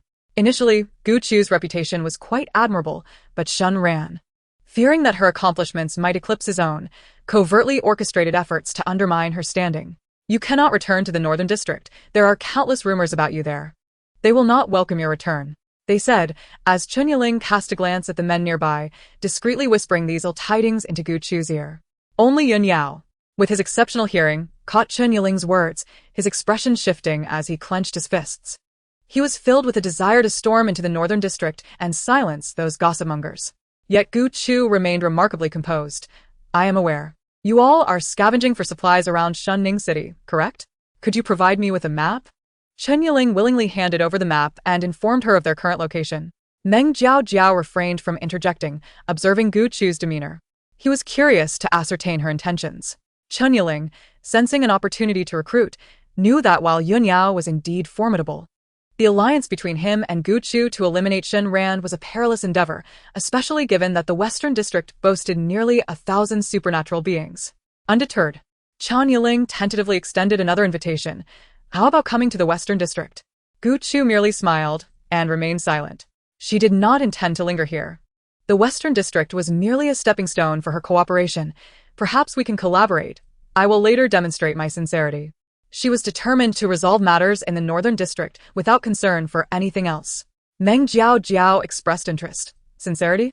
He found it hard to believe that Gu Chu, knowing she had been framed, would return to the Northern District like a sycophant. Revenge was her only option, and he was eager to observe her actions. You will find out soon enough. As a strategist, Meng Jiao would ultimately discern her plans. Yun Yao, silent and attentive, transitioned from confusion to understanding. The Northern District, the Western District, no wonder the fragments of Gu Chu that had reached his consciousness were so filled with anguish. In the minds of those in the Western District, Gu Chu was deemed utterly irretrievable. Seated in the back of the pickup truck, which occasionally jolted, Yun Yao longed for the convenience of a flying vehicle. This short journey had taken far too long. As the truck surged over a small hill, its occupants bounced in their seats, prompting Yun Yao to reach out and embrace Gu Chu, concerned for her well-being. This was not the first time they had been jolted about, and he feared discomfort for the recently recovered Empress. He added a pillow atop her clothing for extra comfort. What a wretched vehicle. Gu Chu, are you truly all right? We could use a flying vessel. No need, Guiyu grumbled, having voiced his complaints about the pickup truck on numerous occasions. Just look at how the Northern District and Eastern District covet this vehicle. That evening, they sought refuge in a city relatively free of zombies, locating a sturdy residential building for the night. They planned to depart in the morning, only half a day's journey from the border city of Shunning in the Northern District. Gazing at the shabby, spider-webbed room, Yun Yao continued to complain while extracting a mini cleaning robot to tidy up. Meanwhile, Gu Chu closed the door, discreetly finding a corner to set up a corresponding barrier. Chapter 168. Their vision was not so grand. Gu Chu sat upon a meticulously cleaned sofa. Did Yun Yao possess a cleanliness obsession, carrying a cleaning robot everywhere? A simple tidying would suffice. I plan to sleep on the spaceship tonight, so keep watch here to prevent suspicion. That night, Gu Chu intended to stabilize her emotions through the cultivation of her mental power, as suggested by Shu'er. Very well, Your Majesty. Here. You need not address me as Your Majesty. In this apocalyptic world, you may view me as such, but they do not. This statement was a self-deprecating remark from Gu Chu, yet in Yun Yao's eyes, it evoked sympathy for her past. He wished to avoid further misunderstandings with her. Kneeling before her, he placed his fist over his heart and sincerely declared, I know I have angered you, Your Majesty, but at this moment, I hope you can trust that I will protect you. I am willing to submit to your mental control and become your puppet in this apocalypse. Confronted with Yun Yao's sudden pledge of loyalty, Gu Chu's expression darkened, and her head buzzed with pain, rendering her unable to discern the truth of his words. She stepped closer to Yun Yao, seeking to glean the authenticity of his intentions from his gaze. Mental control? You would become a puppet, losing all sense of self. Surely, you cannot be unaware of that. This unexpected proximity and the pressure of her advancing presence caused Yun Yao to retreat a step, his fists tightening as he felt the heat of his own blood rise. The remnants of his rationality compelled him to push Gu Chu away gently, asserting, I speak only the truth. I wish for there to be no misunderstandings between us. Gu Chu shot him a glance, recalling how he had always doubted her.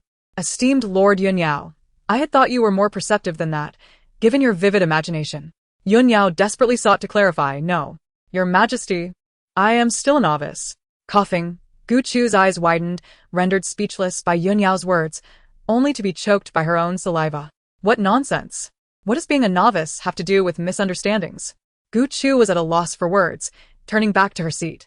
Observing her reaction, Yun Yao approached, gently patting her back to soothe her.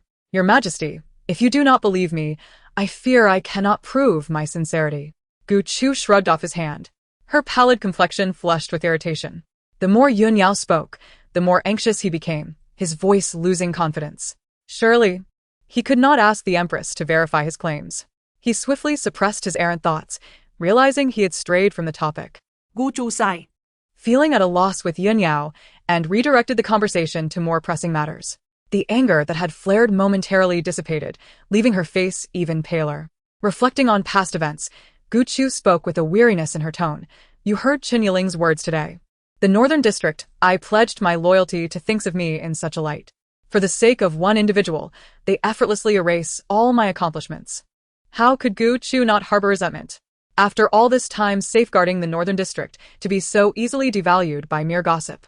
Yun Yao approached her silently, gently patting her back, unafraid of her potential rejection. I am sorry, my words have caused you to recall painful memories. We must seek vengeance swiftly and return to the Imperial Star. There are those who love you awaiting your return, including Marshal Laney's. The mere mention of Laney's and the others seemed to evoke a tender memory within Gu Chu, her previously sorrowful countenance finally graced with a hint of a smile. Seeing the smile on her face, Yun Yao couldn't help but smile in response.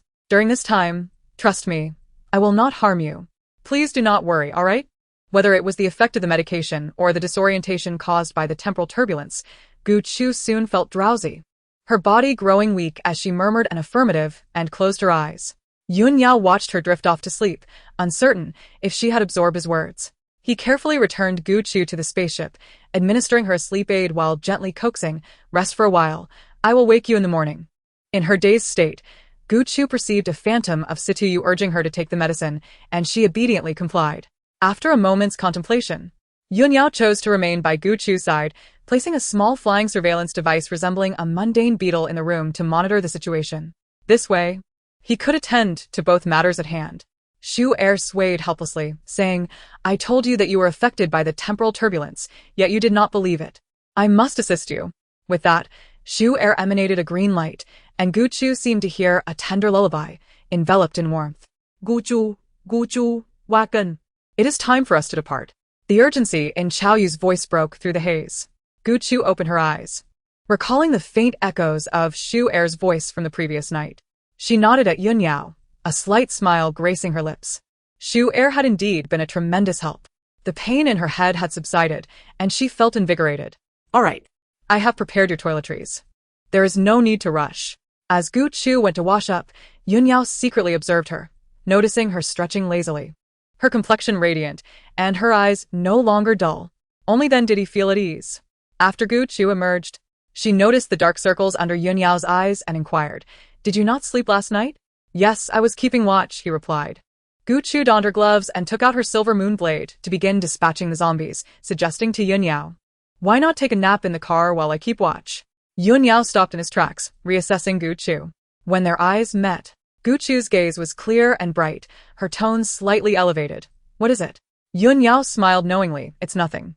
2 nights without sleep is inconsequential to me. Her Majesty the Queen seems to be in a much better mood today than yesterday."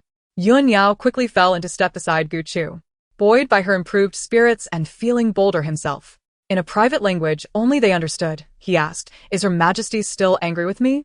Gu Chu shot him a sidelong glance. "Your Excellency Yun Yao, you are my only soldier available. How could I dare to be angry with you?" Her tone was light-hearted, both teasing and sincere. Yun Yao rubbed his nose sheepishly, recognizing this as a prime opportunity to break the ice. "That is because Her Majesty possesses great magnanimity and grace, choosing not to use mental control over me, but rather winning me over with virtue." Oh. "Have you learned to flatter now?" Gu Chu teased. "That was taught by Her Majesty," he replied. "I did not instruct you in flattery. It was my own misstep. I have achieved this through self-learning and genuine admiration for Her Majesty." Chao Yu nudged Meng Jiao Jiao and glanced at Yun Yao, who was effortlessly chatting with Gu Chu as he dispatched zombies. What is his background? So strong, yet unheard of before. I've never seen anyone kill zombies so casually in all these years of apocalypse. Meng Jiao Jiao turned away with a grim expression and got into the car. It wasn't as simple as Chao Yu thought. Yun Yao was a contender to the boss. Meng Jiao Jiao was uncertain if the boss would allow Yun Yao into the Western District, fearing for her own position. Such a person would pose a threat no matter where they were placed. Chun Yiling observed Gu Chu, comfortably seated on a lazy sofa, sipping a drink, feeling at a loss for words. Was Yun Yao providing Gu Chu with a 5-star service? There was always room for improvement. Should he bring out an umbrella next time? Gu Chu whispered to Yun Yao in the orc language, her words unclear, sounding like a minor dialect to others. Gu Chu briefly explained Yan Wu's abilities, stating that he was her first choice for collaboration. He possesses dual abilities, one of shadows and the other of lightning. The shadow ability is unique, allowing him to traverse through various shadows, killing invisibly. The stronger he is, the greater his range, making him virtually invincible at night. I once dreamt of him being besieged and killed by numerous ability users. Upon returning, I found that the dream corresponded eerily with reality. If I am not mistaken, during that battle, he fought alone, and Shin Ran must have used some method to convince them to exchange countless lives of ability users for Yen Wu's. Yun Yao quickly accepted the dream's premise, as people from advanced planets had a high acceptance level when arriving at backward planets. However, he found Gu Chu's assertion puzzling. From what I understand, this world is sustained by ability users. Wouldn't that be akin to inflicting 1,000 casualties upon oneself? Who will kill the zombies? Gu Chu shook her head. They do not possess such grand aspirations. They do not think about who will kill the zombies. Rather, they aspire to become kings of the apocalypse. Chapter 169. I wish to give her a beautiful double ponytail. The mindset of a garbage planet. Yun Yao recalled that Gu Chu had once lived here and, fearing he might irritate her again, immediately apologized. I did not mean to imply you in my eyes. You are the queen of the Lyra system, not of this place. Shin Ran and the others indeed have a narrow perspective. Gu Chu had long grown accustomed to Yun Yao's occasional sharp tongue, not minding his words. Yun Yao sighed with relief and continued, do not overthink it. Rest for a while. I will wake you when we arrive. All right, Gu Chu replied, no longer pondering the matter. As Gu Chu buried her head to sleep, Chao Yu marveled at her treatment. This is too generous. Gu Chu was not like this before. She was always vigilant, guarding while others rested. Now. She trusts Yun Yao so completely? Feeling Chao Yu's gaze, Yun Yao shot him a glance, and in that fleeting moment, Chao Yu felt a chill run down his spine. This man was like an impenetrable iceberg, showing expression only towards Gu Chu, indifferent to everyone else, as if they were zombies. After driving full throttle for a considerable time, Chun Yi-ling reminded, we have reached the boundary of the northern district. Your old acquaintances will soon be in sight. Gu Chu. What exactly do you intend to do in the northern district? Gu Chu finally lifted her eyelids, realizing she could no longer travel with them. I happen to need a few people. Will you assist me? I will grant you a city. Chao Yu was skeptical of her words. Gu Chu, do you know how much effort it takes to seize a city? You speak so lightly. Chao Yu glanced at Yun Yao beside him. Do you really think your man can handle so many ability users alone? Yun Yao raised an eyebrow, feigning indifference as his gaze shifted to Gu Chu. Gu Chu's man. Gu Chu remained silent.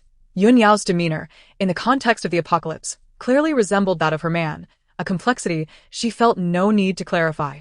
The nearest city, with abundant resources, was Shangning City. You have been scavenging for supplies nearby these past few days, right? Come to Shangning City tonight. I will deal with the ability users there, and you can come to reap the rewards. With that, Gu Chu knocked on the window, signaling to stop. As they disembarked, Yun Yao discreetly released a beetle that crawled onto the pickup truck. The pickup rolled away, stirring up clouds of dust, as Gu Chu began to outline her plans. Yun Yao nodded in agreement, dutifully following her lead. Whatever Gu Chu instructed, he complied. They activated their invisibility shields, and Gu Chu used her abilities to gracefully lift Yun Yao into the air. Yun Yao felt the exhilarating sensation of being buoyed by the wind. He realized that the flying ability referred to by Chao Yu and the others was indeed this. The two stealthily hid behind a dilapidated truck as zombies emerged from inside, clawing and gnashing their teeth. Yun Yao, expressionless, swiftly twisted one zombie's neck, tossing it aside, watching it arc through the air in a perfect parabola. I suddenly find zombies less terrifying, he mused. Why is that? They look so repulsive. Because they seem rather pathetic in your hands. They hardly resemble zombies at all. Yun Yao remarked, Gu Chu, I take that as a compliment. He quite enjoyed the way Gu Chu spoke to him. The moment Yun Yao stepped into the outer city, he sensed a distinct difference. There was finally a semblance of life here. Many humans resided within, and the buildings were sheathed in layers of metal, with guards watching over them and diligent workers reinforcing the walls, fearful of a zombie ambush. Gu Chu understood his confusion. Many zombies nearby have been eliminated. It appears there are quite a few ability users inside. Noticing no barriers or shields, and confirming that there were no ability users affecting their flight, they entered the flying vehicle. Gu Chu opened the medical kit, retrieving paralysis and hallucination puppet potions, lowering the dosage, and mixing them into sprays for several mechanical insects. Yun Yao skillfully controlled the machines, deploying various mechanical bugs for different tasks in preparation for the night's descent. As he positioned the explosives on the city's defensive wall, he turned around and was momentarily frozen in place by Gu Chu's appearance. Gu Chu had donned a cream-colored long dress that reached her ankles, paired with incongruous white sneakers for the apocalypse and topped with a khaki knitted cardigan. At that moment, she was tying her hair into double ponytails. Yun Yao gazed at her poorly tied ponytails, feeling an irresistible urge to intervene. Longing to fashion a charming pair of twin ponytails for her, Gu Chusui nonchalantly styled her own hair into twin ponytails, presenting herself as innocent and unassuming. Peering through the frigid walls, she scrutinized her soft and delicate appearance, a stark contrast to her former self. Satisfied with her transformation, she settled into a chair, loading the energy cartridge into her firearm. This was a compact electromagnetic pursuit gun, chosen for its ability to mask the traces of murder, resembling the powers of certain lightning or fire abilities, thus diverting suspicion away from her own abilities. Coincidentally, Meng Jiaojiao possessed fire-based powers. With utmost seriousness, Gu Chusui meticulously handled her weapon, her foot resting on the pedal opposite her, a movement that seemed incongruous with both the firearm and her outward appearance. Chapter 170. The ambush begins. Yun Yao was perplexed by her sudden retreat to the aircraft's bathroom to change into this outfit. Does Your Excellency have any intentions that require my cooperation? To alter my image. The exterior is merely the first step, Gu Chusui replied. Are you attempting to feign weakness to infiltrate the enemy's camp? Not at all. It means you're leading the charge is of little concern to me. Yun Yao chuckled awkwardly, and Gu Chusui candidly remarked, Isn't this precisely what I ought to do? Unfazed, Gu Chusui continued. They know me well, but they do not understand you. I am not yet capable of dealing with Shen Ran. Your presence will be a source of trepidation for them, turning you into the ace up our sleeve. Her equipment was sufficient for a solo assassination of Shen Ran, yet why not utilize the arsenal at hand? This way, they could return to Emperor's Star sooner. Gu Chusui immersed herself in her weaponry, a fleeting glint of murderous intent flashing in her eyes before quickly concealing it. Before nightfall, Gu Chusui effortlessly wielded her powers to infiltrate the interior alongside Yun Yao. They had thoroughly researched all information pertaining to the ability users in this area prior to their arrival, finding few worthy of their concern. With a concealed barrier, their first destination was the library. The library, a remnant of the city's original architecture, housed an impressive array of books. The sight of the rows of splendid volumes was awe-inspiring. In the cosmos, such paper-bound tomes were scarce, rendering it a novel experience for Yun Yao. Why are we here? Yun Yao had already administered the hallucinogenic spray, ensuring that anyone entering would experience illusions, making it seem as though the library remained unchanged even if it was emptied. Their retention of books was not born from a profound love for literature, but from the necessity of preserving and advancing civilization. Within those tomes lay the knowledge vital for the development of the galaxy. Books could materialize the concept she desired. She was not an omnipotent being. Yet books happened to be the most essential resource for the Tianqin galaxy. Do not underestimate the simplicity of the contents within. Even in the cosmos, there are realms where daily life can continue to evolve. As Gu Chusui flipped through a tome on traditional Chinese medicine, she murmured, I wonder if you has any interest in traditional medicine.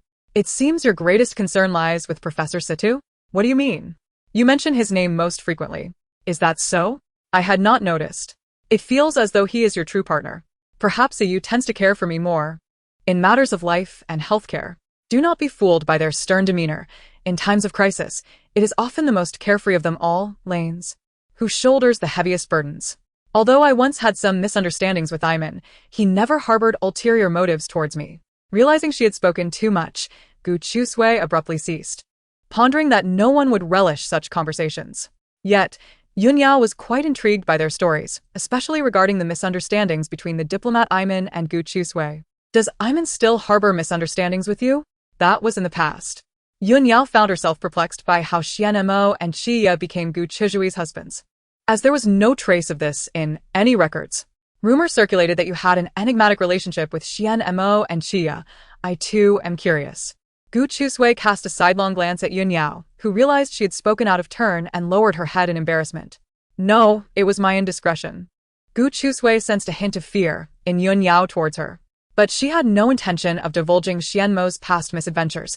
This truly is not a convenient topic to discuss. Yun Yao could not help but ponder whether Xian Mo had ascended to his position through coercion or accident. Together, they began to clear the library before proceeding to the granary. The two moved as if in an uninhabited realm, observing the grains, with Yun Yao feeling a strange mix of familiarity and unfamiliarity. Gu Chusui produced several types of mushrooms, commenting, they may appear similar, but their flavors differ significantly. The nutritional values are also distinct and can be brought back for Muumu's research. Soon enough, we can produce them in bulk for Cole and Deliang. Yun Yao felt a pang of envy as she heard Gu Chusui affectionately refer to Shuemu. After exhausting all useful resources, they commenced the evening's grand performance. Hiding in the tower, Yun Yao expressed her concerns for Gu Chusui. Are you truly fine on your own? Rest assured, they cannot harm me. Yun Yao hesitated for several seconds before silently kneeling beside Gu Chusui, connecting her life monitoring system to Gu Chujui's wristband. Should any issues arise, she would be able to rush to her side immediately. Gu Chusui observed his actions and teased. What is this? Has Lord Yun Yao undergone a transformation?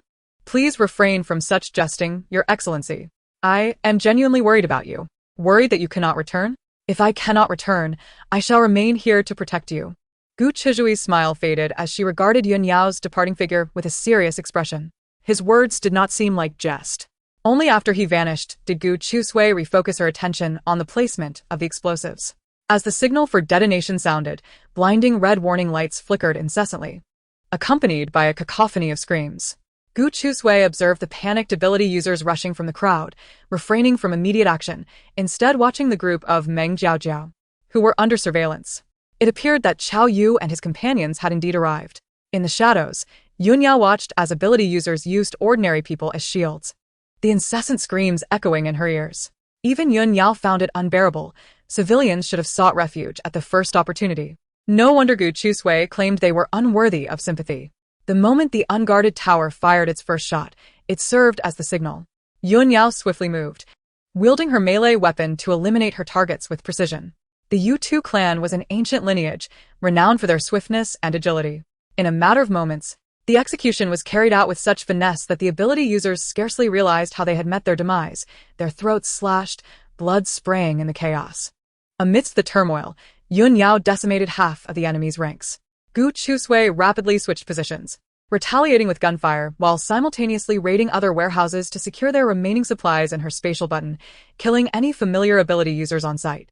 Observing that Qiao Yu and his group had arrived early, yet remained idle, Gu Chusui scoffed. Are they merely spectators? Their group covertly observed from the outskirts of the crumbling city walls. Through the scope, Gu Chusui spotted a tall figure clad in a trench coat and white shirt. Her gaze lowered slightly upon recognizing him. Yun Yao, to your left, Qiao Yu and his group are hiding behind the trees. Find a way to draw them out before revealing yourself. Conceal your strength. Understood. Yun Yao had already observed some eyes lurking in the shadows. With a swift movement, she picked up an improvised explosive device crafted by an ability user and tossed it forward.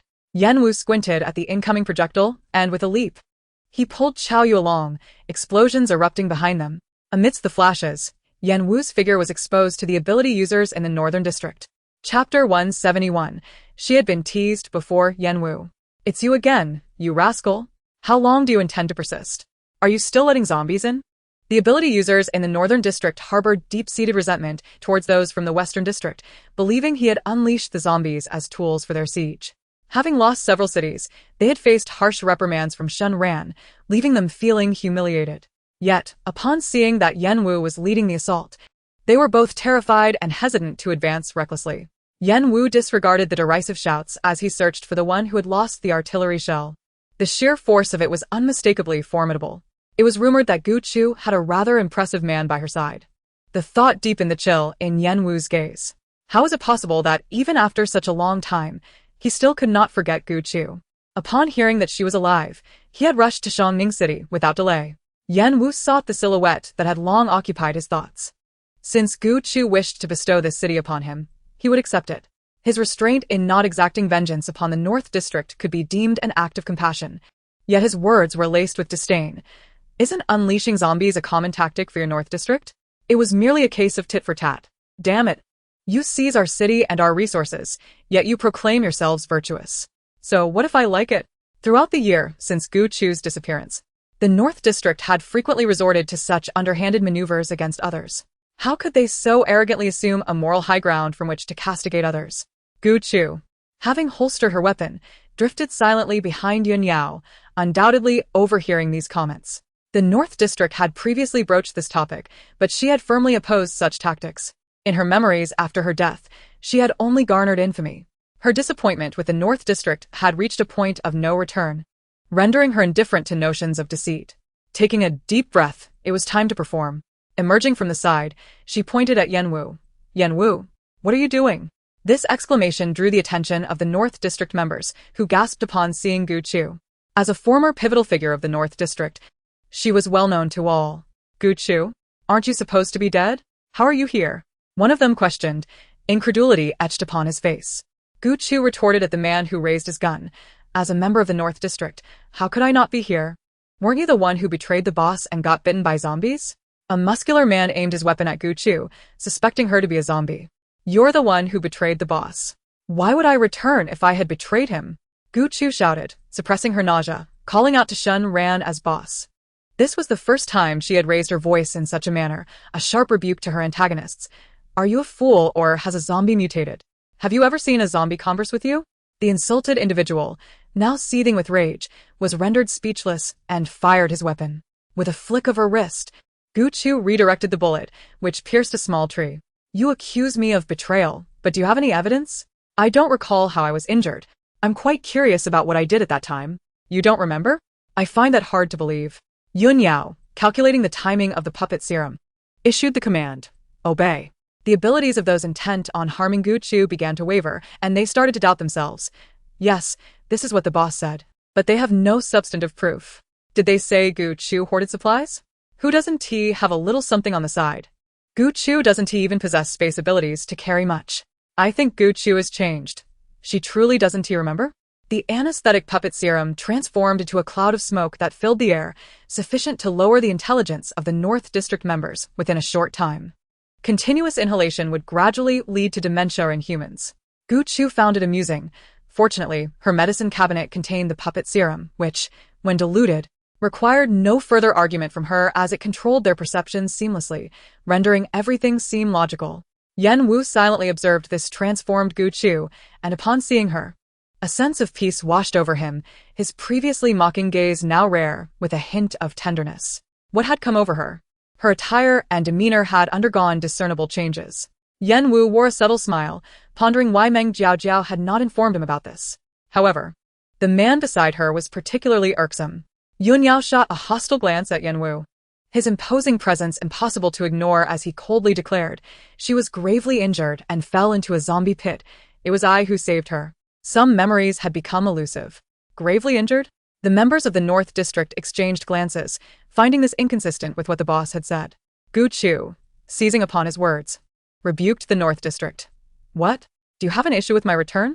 When did it become your place to discuss me? If you can handle the situation in the West District, don't involve me. No, we wouldn't dare, Mississippi. The most influential figure here had perished, leaving only a few foot soldiers. Yan Wu was the leader of the West District, and only Gu Chu could stand against him. Otherwise, they would all perish, and their trust in Gu Chu was unconditional. Whoever could save their lives would be revered. Gu Chu smiled, discovering an abundance of intriguing items in her medicine cabinet.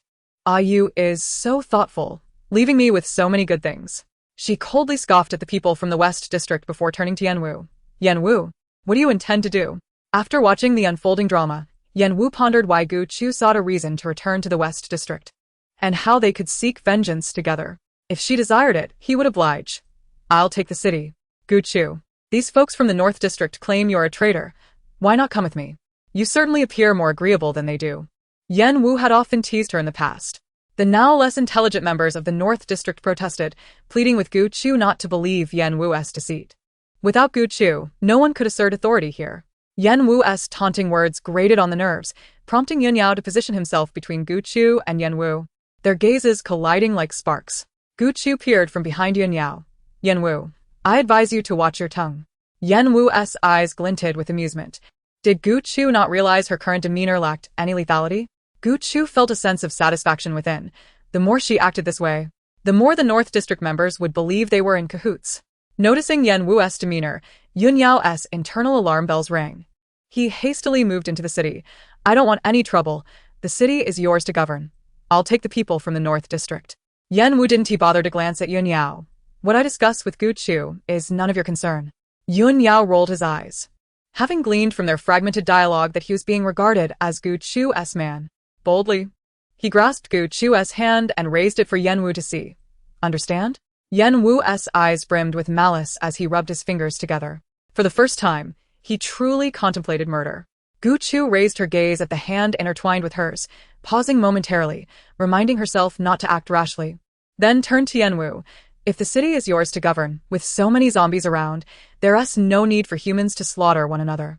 The North District members nodded in agreement. Right. Yenwu pointed at the breach. Have your companion seal this gap, or else you won't be leaving. Yun Yao narrowed his eyes. Was this human attempting to command him? Gu Chu perceived Yenwu's bluster and contempt, not wishing to jeopardize their plans. Yet it was merely a stone. I'll handle it. With that, she raised her hand, manipulating the wind to lift a massive rock and seal the blasted opening. Yun Yao halted Gu Chu's actions. Don't concern yourself with this. He could not allow Gu Chu to take on such menial tasks. As he landed beside the stone, his speed was unmatched, and the massive rocks flew through the air, shaking the ground upon their descent. Yun Yao wiped his hands and returned to Gu Chu's side, towering over Yenwu due to his height. Chapter 172, undoubtedly inciting the ability users to set a trap for Gu Chu. Yenwu maintained his smile. Yun Yao was exchanging barbs with him. His desire to kill was intensifying. The way Gu Chu and Yun Yao interacted resembled that of a couple, while he felt like an unnecessary intrusion. Yenwu, frustrated, substituted the murderous intent in his eyes with a smile, lowering his voice. Scram, don't let me see you again, or I'll show no mercy. Gu Chu waved at the ability users from the North District. Hurry and leave. The ability users, murmuring about the supplies in the city, were compelled to retreat behind Gu Chu, their hearts heavy with reluctance despite Yenwu's prowess. Even Shun Ran dared not provoke Yenwu, let alone the rest of them. Yun Yao shielded Gu Chu as they gradually vanished into the night, while Yenwu licked his lips, consumed by the desire to become a shadow and eliminate Yun Yao, seizing Gu Chu for himself. Understanding Meng Jiao's unspoken thoughts, Yen Wuxin gently grasped her hand and shook her head. Yun Yao's strength is not inferior to Shin Ran's. Yen Wu smiled, yet the chill in his eyes was as penetrating as ice. Do you harbor doubts about me? The intensity of his gaze sent a shiver down Meng Jiao's spine, and she swallowed hard, attempting to clarify. Gu Chu is aware of your unique abilities. She will uncover them. You know her stubborn nature. It was only then that Yen Wu's rationality began to resurface. Gu Chu despised being coerced. With a cold demeanor, Yen Wu dispatched a nearby zombie that had approached him, and a piece of paper floated down in front of him. It was Gu Chu's ability. Upon opening it, Yen Wu couldn't help but let out a cold laugh. Gu Chu only required the heads of certain individuals from the West District, while the entire West District was her share of the partnership with him. Despite the apparent advantage he had gained, a sense of satisfaction eluded him. What if he were to conquer the North and East Districts and present them to Gu Chu? Meanwhile, Gu Chu sat in a dilapidated truck, following the abilities users from the North District to their next stronghold. The remaining abilities users from the North District dared not utter a word. Gu Chu lounged on a makeshift sofa while sipping a drink, as a foreigner who had just thrown stones took the liberty of spraying perfume around. This foreigner appeared to be quite powerful. With her eyes closed, Gu Chu cracked them open slightly to see Yun Yao whispering to her in a language only they could comprehend. You needn't demean yourself in such a manner. Whatever you desire, I alone can help you achieve. Gu Chu recalled the moment he had raised his hand, realizing that Yun Yao genuinely cared. She felt no need to feign anything, especially not when provoked openly with words. Gu Chu patted his hand reassuringly. Yen Wu is merely a sharp-tongued individual. There is no need to heed him. She simply wished to avoid unnecessary risks. In this world, Yen Wu's strength surpassed Shen Ran's, yet he ultimately fell short to him. Shen Ran and Lin Yixue were peculiar. It seemed as though they reigned over this world, with all fortune favoring them. Moreover, this vendetta had to be avenged by her own hand. Yun Yao remained unconvinced, fearing that Gu Chu might approach Yen Wu at any moment. Do you still not trust me? Gu Chu shook her head. I trust you. Even so, Yun Yao felt an unsettling disquiet within. Gu Chu had just been defending Yen Wu. Did that imply she held affection for him? This thought gnawed at Yun Yao's mind, leaving him with no outlet for his emotions except by slaying zombies until dawn. The cacophony of zombies stirred unpleasant memories from the past, shattering the peaceful sleep she had cultivated in the starry expanse. By morning, a throbbing headache began to plague her. Noticing Gu Chu rubbing her temples, her pallor alarming, Yun Yao rushed forward with concern. How are you? Are you unwell? I'm fine, she replied, but Yun Yao still offered her a soothing potion disguised as a drink. The onlookers from the North District eyed her enviously and approached, fawning over her. What troubles you, esteemed lady? It's nothing, just some lingering ailments. Yun Yao, provide them with some food they have not eaten. Yun Yao tossed some instant bread their way. The North District individuals, having gone all night without sustenance, showered her with compliments.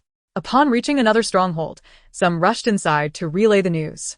The remaining members from the North District bowed and beckoned Gu Chu to enter. Yun Yao caught a glimpse of the guards above gossiping, his eyelashes fluttering slightly as he glanced down at Gu Chu. They were speaking of her in disparaging tones. Failed to entice a man? Stripped of resources and position? And who was it that she had framed? The words cut deeply. Shall I eradicate them? No need. Such slander had merely been echoed from the mouths of certain individuals to these ordinary folk. As they entered a structure resembling a drum tower, a familiar voice pricked Gu Chu's nerves, prompting a faint smile to grace her lips. Gu Chu. How dare you return? Ignoring the man who spoke, she instead focused on the girl hiding behind him, clinging to his arm with a look of feigned innocence. The girl was not strikingly beautiful, yet her expressive eyes, framed by long lashes, gave her an air of innocence that no man could bear to harm. Lin Yixue. Gu Chu sighed. She felt ill-equipped to embody Lin Yixue's demeanor. Initially, she had intended to broaden her horizons by imitating Lin Yixue to see the effect. Gu Chu then redirected her gaze to the four-member team, including Lin Yixue's elder brother, Li Cheng. Before Lin Yixue's emergence, their relationship had been quite amicable. However, after Lin Yixue had saved him, he became her unwavering supporter, offering Gu Chu nothing but disdain whenever they crossed paths. Under Lin Yixue's influence, he had incited abilities users to set traps for Gu Chu. To her surprise, they were all here. It was too easy. Lin Yixue shook Li Cheng's arm. Brother Li Cheng, do not be so harsh. Perhaps Gu Chu had her reasons back then. After all, she still remembers us from the North District. Who knows what her true intentions are? Gu Chu had previously dismissed this fool. Li Cheng, did you witness my actions with your own eyes? You pushed Schwer into the zombie pit. If you weren't such a fool to be counterkilled, who else could be blamed? I don't recall how I was injured, but are you certain she had the capability to counterkill me? It was Shun Ran who countered you. I truly don't remember. All I recall is executing a mission. Why would I want to kill her? It's your jealousy of Schwer's popularity and beauty that led you to plot against her. At these words, Yun Yao glanced at Lin Yixue with a serious expression. Inquiring of Gu Chu, Chu, is it the North District folks with poor judgment, or do they simply lack taste? Lin Yixue's looks wouldn't even compare to ordinary females on you to star. Gu Chu chuckled softly, covering her mouth to stifle her laughter. Yun Yao.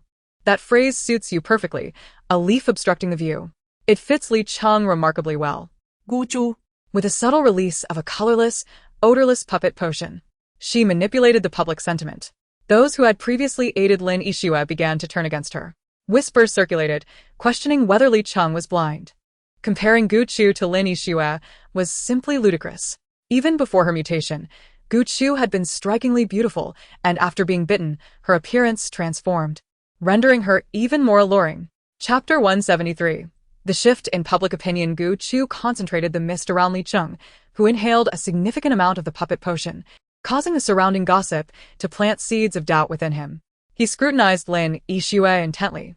Gu Chu was indeed beautiful, and she had been relatively quiet in the past.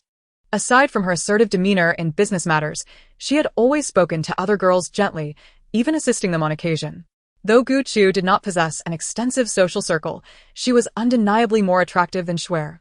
This was a sentiment that anyone would agree upon. To claim otherwise would be absurd. Lin Yixue's eyes brimmed with tears of rage, her feigned fragility resting against Li Cheng, her innocent gaze concealing deep-seated fury.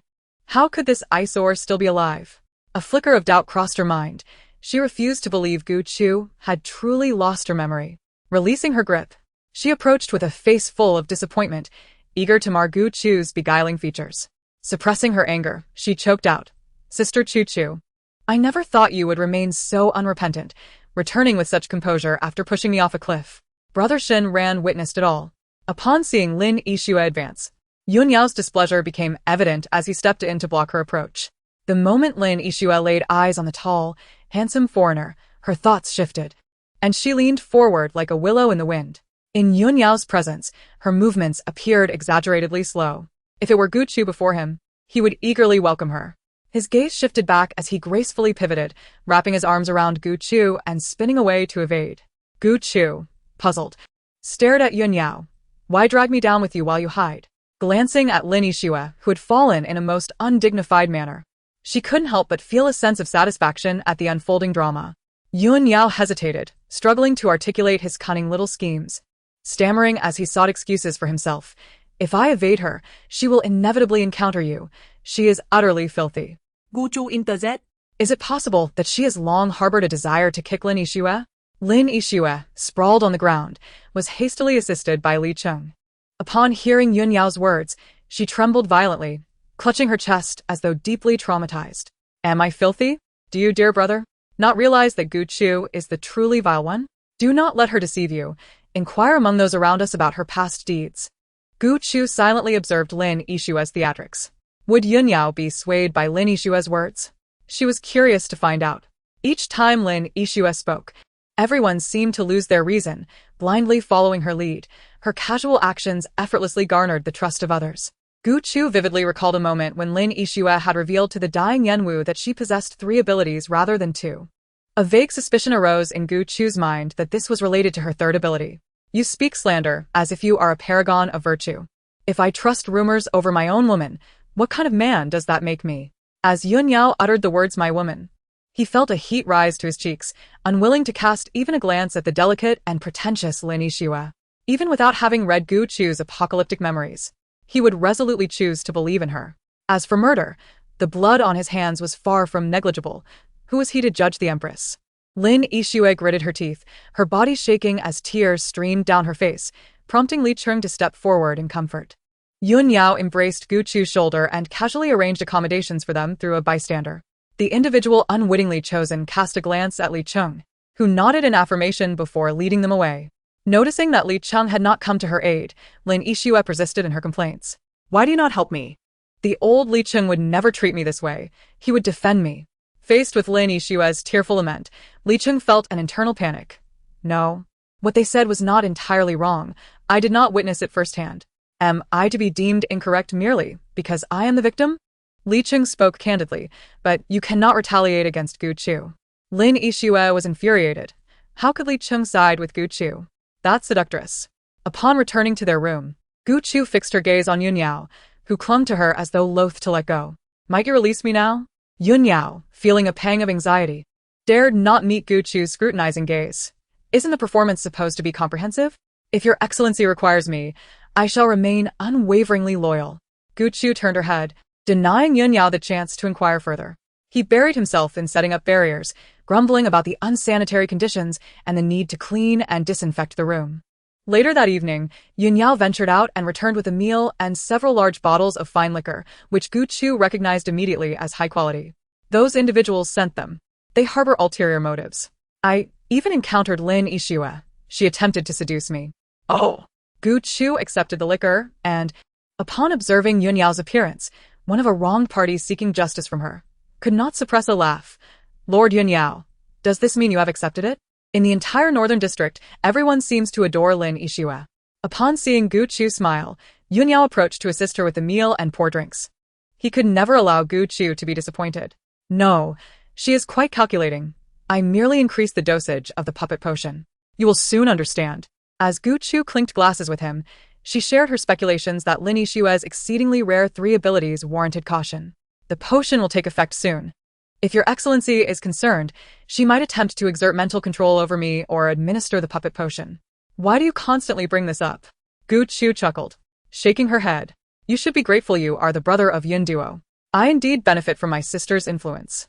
Yun Yao understood perfectly, downing the liquor in one gulp, feeling a fiery sensation in his throat. The drink was delightful, yet stung. Across from him, Gu Chu remained composed, sipping delicately while cautioning Yun Yao. This liquor has a strong aftereffect.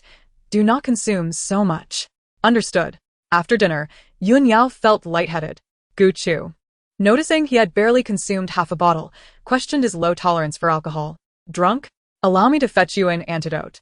Yun Yao shook his head, bewildered at how, in this interstellar realm, he could not maintain clarity after a modest drink. He had underestimated this liquor. Gu Chu returned with the antidote, offering it to Yun Yao. Take this. His face flushed from the alcohol. Yun Yao dazedly accepted the pill, raising his voice like a child. Chu Chu is so wonderful. Gu Chu pushed him away, using her powers to gently force him onto the bed. He was indeed quite intoxicated. Fearing that his condition might expose their relationship, she employed her mental energy to lull him into a deep slumber. While she accepted drinking, she detested drunken revelry. Her cheeks bore a faint blush as she ensured all safety measures were in place before departing. She intended to pilfer the entire wine cellar. Upon her return, Yun Yao still lay in the chair, not fully sober. Gu Chu observed this and decided to rest on the bed. Chapter 174. Her return to the apocalypse is their masterpiece, Your Excellency Gu Chu. What has happened to your skin? Gu Chu was roused by Yun Yao's anxious call. Opening her eyes to see him flustered, hurriedly grabbing a medical device to examine her. Gu Chu felt a persistent itch and discomfort on her skin. Looking in the mirror, she discovered her face covered in red spots and slight swelling. Her body was riddled with rashes, and she had been uncomfortable even while sleeping last night, having scratched some areas until they bled. Gu Chu puzzled over this. I have never experienced this before. I consumed more before without any allergic reactions. How could that be? Did you not have an allergic reaction previously? Yun Yao, in a state of urgency, tested for allergens and applied ointment to her. Gu Chu fell silent. The last incident had not been due to allergies. Ultimately, it was determined that her severe allergic reaction stemmed from unclean bedding. Gazing at her rash-laden face, she lamented. This is hideous. I've never had this before. It is exceedingly strange. The prior illness had weakened her immunity, and part of the issue was her body suddenly failing to adapt. Life in the interstellar realm, no matter how poor, was still cleaner than in the apocalypse. Your Excellency, it should subside shortly. It is my fault for not providing you with clean bedding. No harm done. Your Excellency, let me apply some ointment to your face. Yun Yao's face still bore a hint of redness. Being so close to Gu Chu made his heart race. Lord Yun Yao, must you debase yourself in such a manner? It is quite inappropriate. Isn't it my duty to serve Her Majesty the Empress? If you wish, I can do this for a lifetime. His words were sincere. Gu Chu remained silent. She was not oblivious to the underlying meaning in Yun Yao's words, but simply needed time to process. I currently wish to resolve matters with my enemies. I understand. I will assist you in achieving this, even if it means stepping over my own body to do so. Just grant me the opportunity to care for you now. Yun Yao's eyes reflected unwavering determination as he crouched down to hold her ankle, continuing to apply the ointment. Gu Chu halted his hand. Allow me to do it. Yun Yao gazed at her with a pitiful expression, resembling a small puppy. Do you still find me distasteful? Your Excellency Gu Chu? Gu Chu retorted. Playing the victim here, are we? She reached out to pinch his cheek. Are you still not sober? Lord Yun Yao. My body is covered in rashes, and you still wish to take advantage of me? Yun Yao suddenly realized, his gaze dropping. I am solely concerned for your Excellency's health. Gu Chu regarded him with a sidelong glance. Only you would say that. Touching her pinched cheek, unable to suppress a smile, she remarked. I will step out to keep watch for you. As she observed him leave, Gu Chu sighed. How had she not noticed this other side of Yun Yao, who yearned to be a little puppy? Outside the door, Yun Yao, glancing at his disguised watch-like bracelet, concealed his smile, his expression turning cold and foreboding as he crushed a small green bug with his hand. In the dead of night, had someone already succumbed to their nefarious thoughts? Various insects continued to approach the barrier, meeting their demise. Analysis revealed they were all poisonous creatures. As Gu Chu opened the door, he immediately recounted the matter to her. Gu Chu instantly discerned the identity of the individual. Anir, a former comrade, whose peculiar ability lay in controlling insects, harboring various venomous creatures within his body. His powers proved ineffective against zombies but were remarkably useful against humans. It was no surprise that he harbored resentment towards her after she severed one of his arms. Severed an arm? Gu Chu responded somewhat ambiguously to this inquiry. He possessed a type of insect known as the aroma worm, reminiscent of certain perfumes from the stars, which heightened certain desires. Upon discovering this, I decided to amputate his arm. What? Why not kill him outright? 1,000 deaths would be insufficient. Yun Yao was oblivious to Anir's intentions towards Gu Chu. Gu Chu preferred not to recall those repulsive past experiences. At that time, she faced not merely one adversary. Due to the nature of his abilities, she had noticed the strange movements of the insects and thus evaded the trap laid for her. After punishing that group, she found herself irreparably stained, branded with the label of a harlot. Yun Yao stormed out, weapon in hand. But Gu Chu grasped his arm to restrain him. Do not exacerbate the situation. The regulations of the Northern District prohibit indiscriminate killings, particularly of those with abilities. Yun Yao, In a fit of rage, retorted, "Do they not use civilians as shields? This world operates on the principle of survival of the fittest. Ordinary individuals are not within the scope of consideration. Otherwise, why do you think I only took those with abilities from the capital city and left the ordinary folk behind? They possess no voice against those with powers. It makes no difference to them who governs the city as long as they survive. The greatest victims of the war among the empowered are indeed the common people." Yun Yao retracted his weapon, taking a deep breath to regain his composure. "This is not the stars. The intricacies of human nature here surpass those of the cosmos. I understand, but that individual cannot be let off easily. Once will lead to a second time. Naturally, Gu Chue would show him no mercy. I will administer an injection to gain complete control over him, which will conveniently yield intelligence regarding Lin Yixue." After Gu Chue had severed his arm, Lin Yixue had shown considerable concern for him, rendering him her most loyal servant. Yun Yao, with a bloodthirsty glint in his eyes, set out to find that Aniu. Lady Gu Chue had not forbidden him from inflicting torment upon him. Upon returning to her room, Gu Chue felt a mysterious force enveloping her, voices echoing from all directions. She smiled. "Father Beast God. My dear Chu, how are you? Have you faced any grievances? Is this not her most reliable beast godfather?" "No, I am perfectly well." Yun Yao returned at dawn, bringing clean water for Gu Chue to wash up. After taking medicine, the rashes on Gu Chue's skin subsided, and as they ventured outside together, she conveyed an important message to Yun Yao. "The beast god has located my position. We can return at any time. However, I wish to address matters here first. What are your thoughts?" Her return to the apocalyptic world was their handiwork. "The beast god? So he truly exists." "Yes, I inquired about the situation on Empress Star. Your disappearance there has caused quite a stir. On Jade Rabbit Star, the clouds are collaborating with Iman in a charade to convey the past, stating that you have new plans to discuss. If you wish to return, I will find an opportunity to send you back first." "No." Yun Yao unequivocally rejected. "You are here alone. How can I allow you to remain in such a perilous place?" Gu Chue's heart trembled. She did not wish for Yun Yao to leave her side, but Jade Rabbit Star needed him as well. Yun Yao's steadfastness began to sway Gu Chue's heart. It wouldn't be ideal for Yun Duo to remain on Emperor Star indefinitely. After weighing the options, Yun Yao concluded that if Iman and his associates could manage the situation, he could protect Gu Chue without worry. The apocalypse was far more terrifying than the stars. Chapter 175. He was willing to create a world that Lady Gu Chue desired. Yun Yao locked eyes with Gu Chue, having made his decision. "Please, Lady Gu Chue, contact that side to inform them of my safety, and ensure Chiyu protects Yun Duo." Gu Chue was taken aback that Yun Yao would assign Chiyu to protect Yun Duo instead of his own guards. "Chiyu? Are you certain? Isn't Yun Yao opposed to Chiyu?" Yun Yao felt awkward. He couldn't very well admit that he had tasted the bitterness of unrequited love and did not wish his sister to suffer emotional harm.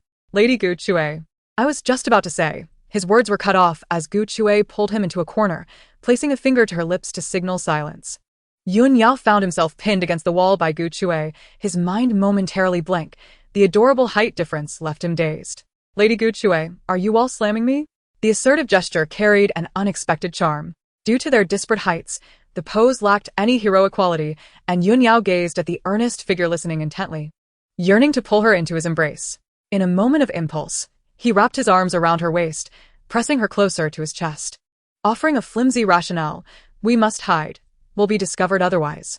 Seeing the mischievous glint in his eyes as he held her arm, Gu Chue shot him a glare, uninterested in his antics, and leaned out to eavesdrop.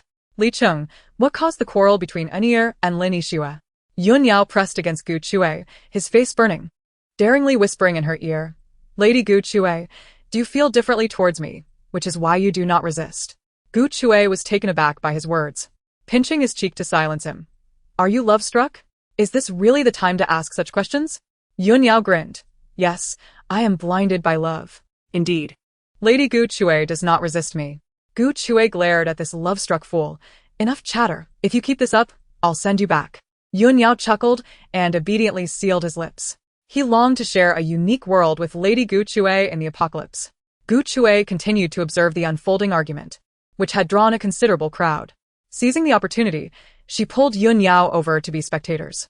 Anir, the puppet, was poisoned to death by Yun Yao, obedient to orders. He publicly exposed Lin Yishua's scandals, claiming she had slept with numerous men, including Shen Ran and Li Cheng, those with both beauty and strength, using them to further her own ends. The rumors about Gu Chue had originated from Lin Yishua's lips. Bystanders began to fixate on Lin Yishua, murmuring, "Isn't she a woman of many beds? You slander me." Lin Yishua's face flushed red, furious and at a loss for words, resorting only to tears of feigned victimhood. Under the influence of the potion, few stood up to defend her. Li Cheng's face turned ashen, not wishing to play the fool any longer. He roughly pushed through the crowd and departed. Just before setting off, Gu Chue questioned Yun Yao. "Was Anier's affair your doing?" Yes. "The situation is more severe than I imagined." Gu Chue countered. "Do you think a female in the stars could genuinely fall for a male attendant?" No. "It's merely a game. Marrying one would bring disgrace to the entire clan. She is akin to the male attendants of the stars, seeking profit rather than love." Yun Yao did not view this as a major issue, but for those in the apocalypse, it was indeed a scandal. Under duress, Anier had divulged more sordid details. Lin Yishua had often commanded Anier to use his powers to manipulate those around him, their lives intertwined with sordid dealings. Gu Chue was nearly forced into such circumstances under Lin Yishua's direction, as Anier had long been her pawn. Yun Yao murmured, "I am quite relieved that you managed to escape this world." Gu Chue, puzzled, chuckled softly. "Why do you say that all of a sudden? You do not belong in this world. Your past efforts have been taken for granted." Gu Chue's smile faded slightly, the light in her eyes dimming. "That is all in the past." "Yes, the past." Yun Yao gently shook Gu Chue's hand. Her face reflected in his gaze as he tucked a strand of hair behind her ear. "Everything is for the best. Lady Gu Chue, I willingly accept all consequences as I embrace this. May I interpret this as us being in a romantic relationship?" Gu Chue stepped back, raising an eyebrow. "Are you very eager to know?" "I shan't tell you." A subtle smile tugged at her lips as she turned away. Observing Gu Chue withdraw her hand, Yun Yao smiled and hurriedly followed. If His Excellency Gu Chuj desires, he could conquer the entire northern district, along with other territories. He is willing to create a world that Gu Chuj yearns for. Upon entering the vehicle, Yun Yao's audacious actions once again astonished the inhabitants of the northern district. Despite Yun Yao's superior prowess over Gu Chuj, he dutifully served her, prompting Lin Yishua, who had just endured verbal humiliation, to erupt in utter indignation. It was she who deserved such treatment. Lin Yishua, using her concealed ability of allure, glared at Yun Yao and exclaimed, "Sister Gu Chuj, how can you treat brother Yun Yao this way? He toils at night to eliminate zombies, and during the day, he still has to serve you. You are being overly dramatic." Yun Yao cast a cold stare at this unwelcome interloper disrupting his intimacy with Gu Chuj, while Gu Chuj appraised Yun Yao, remarking, "Not bad looking. Even more appealing than Shen Ran and Yen Wu, and his strength is on par with Shen Ran's. So, Yun Yao, are you now your next target? I haven't even called him brother, yet you do so quite effortlessly." Upon Gu Chuj's words, those nearby stifled their laughter, as she succinctly summarized what Anier had just said. Was this not a veiled jab at Lin Yishua for attempting to steal her man? "Gu Chuj, I am merely kindly advising you not to behave so theatrically. We in the Northern District do not accommodate those incapable of self-sufficiency." "Am I being theatrical?" Gu Chuj retorted, glaring at Lin Yishua's outstretched finger. "Care for a duel? Do you wish to part with that finger?" Lin Yishua recoiled, concealing her finger behind her back, fully aware that Gu Chuj might indeed wish to sever it. Desperately seeking support, she noticed Li Cheng nearby, observing with a cold indifference, cursing this disloyal dog in her mind. She was no match for Gu Chuj. Lin Yishua continued to defend herself. "Brother Yun Yao is stronger than you. It should be you serving him. On what grounds do you presume otherwise?" Yun Yao found her incessant chatter tiresome. "What business is it of yours? Who do you think you are?" "Brother Yun Yao," Gu Chuj echoed her annoyance. Lacking the energy to continue their quarrel, Yun Yao, wearing gloves, delivered 20 slaps upon her face. "I find it distasteful to be unloved. Enough." Lin Yishua's protests were silenced as Yun Yao gripped her neck, lifting her off the ground, with slaps resounding in succession, causing bystanders to gasp in shock. No one dared to intervene. Even Li Cheng, who, intimidated by Yun Yao's commanding presence, tried to diminish his own visibility. Yun Yao approached Lin Yishua like a judge administering punishment. Gu Chuj, resting her chin upon her hand, stifled a yawn. Yun Yao, commanding the entire Jade Rabbit Star and its surrounding planets, was not one to show mercy. Lin Yishua, overwhelmed by the blows, collapsed to the ground, losing consciousness. leaving behind a smear of blood and teeth. Yun Yao, glancing at the aftermath, casually removed his gloves and commanded a nearby ability user, "Clean this up." "Yes, yes." The summoned ability user, trembling, began to collect Lin Yishua's teeth from the bloodied ground, startled by Yun Yao's bluntness. The ability users of the upper city, having witnessed such scenes before, ignored the unconscious Lin Yishua, grinning as they flattered, "Brother Yun Yao and Gu Chuj are as sweet as honey. Spare us single dogs." Indeed. Indeed. We are utterly envious. In light of the crowd's agreement, Yun Yao felt as if he had discovered a new continent. What he considered ordinary behavior was perceived by them as the actions of a married couple. Meanwhile, Lin Yishua, groggily regaining consciousness, employed her powers to heal her wounds, tearfully seeking Li Cheng's help, only to find him silent and with his eyes closed. Li Cheng was genuinely repulsed by her toothless appearance, and Lin Yishua assumed he was still brooding over the morning's events. What a petty fellow. Anir, at that moment, mercilessly mocked Lin Yishua, whose discomfort only fueled her use of powers once more, resulting in Anir delivering 2 more kicks, leading to a brawl within the confines of a narrow cargo truck. Yun Yao, disgusted by their trivial banter tainting Gu Chuj's ears, knocked them both unconscious, finally restoring some semblance of calm. Chapter 176. The fear of following Yen Wu's path, they headed straight for the Northern District's headquarters, arriving before nightfall. Upon seeing Shun Ran, Gu Chuj offered him a slight smile, masking the flames of hatred that burned fiercely beneath her polite demeanor. Shun Ran, with his thick brows and large eyes, possessed a classic square face and extraordinarily handsome features. Upon seeing Gu Chuj, his eyes sparkled with intrigue. Is this Gu Chuj? She appears even more beautiful than before. When he learned that Gu Chuj had no recollection of how she fell into the zombie pit, he felt no guilt. If blame were to be assigned, it should fall on Gu Chuj for her inability to assess the situation. Now, accepting Gu Chuj was his magnanimous act of forgiving past grievances. Locking eyes with Yun Yao, whose gaze narrowed, Shun Ran felt a wave of disgust wash over him, his eyes reflecting malice. Gu Chuj concealed her true feelings, feigning a call of boss. His ability was related to bones, and due to mutations, he had grown tall and strong. Gu Chuj had witnessed him alter his bone structure to accomplish tasks. She had heard that this was not Shun Ran's true appearance. He was actually quite short and slender.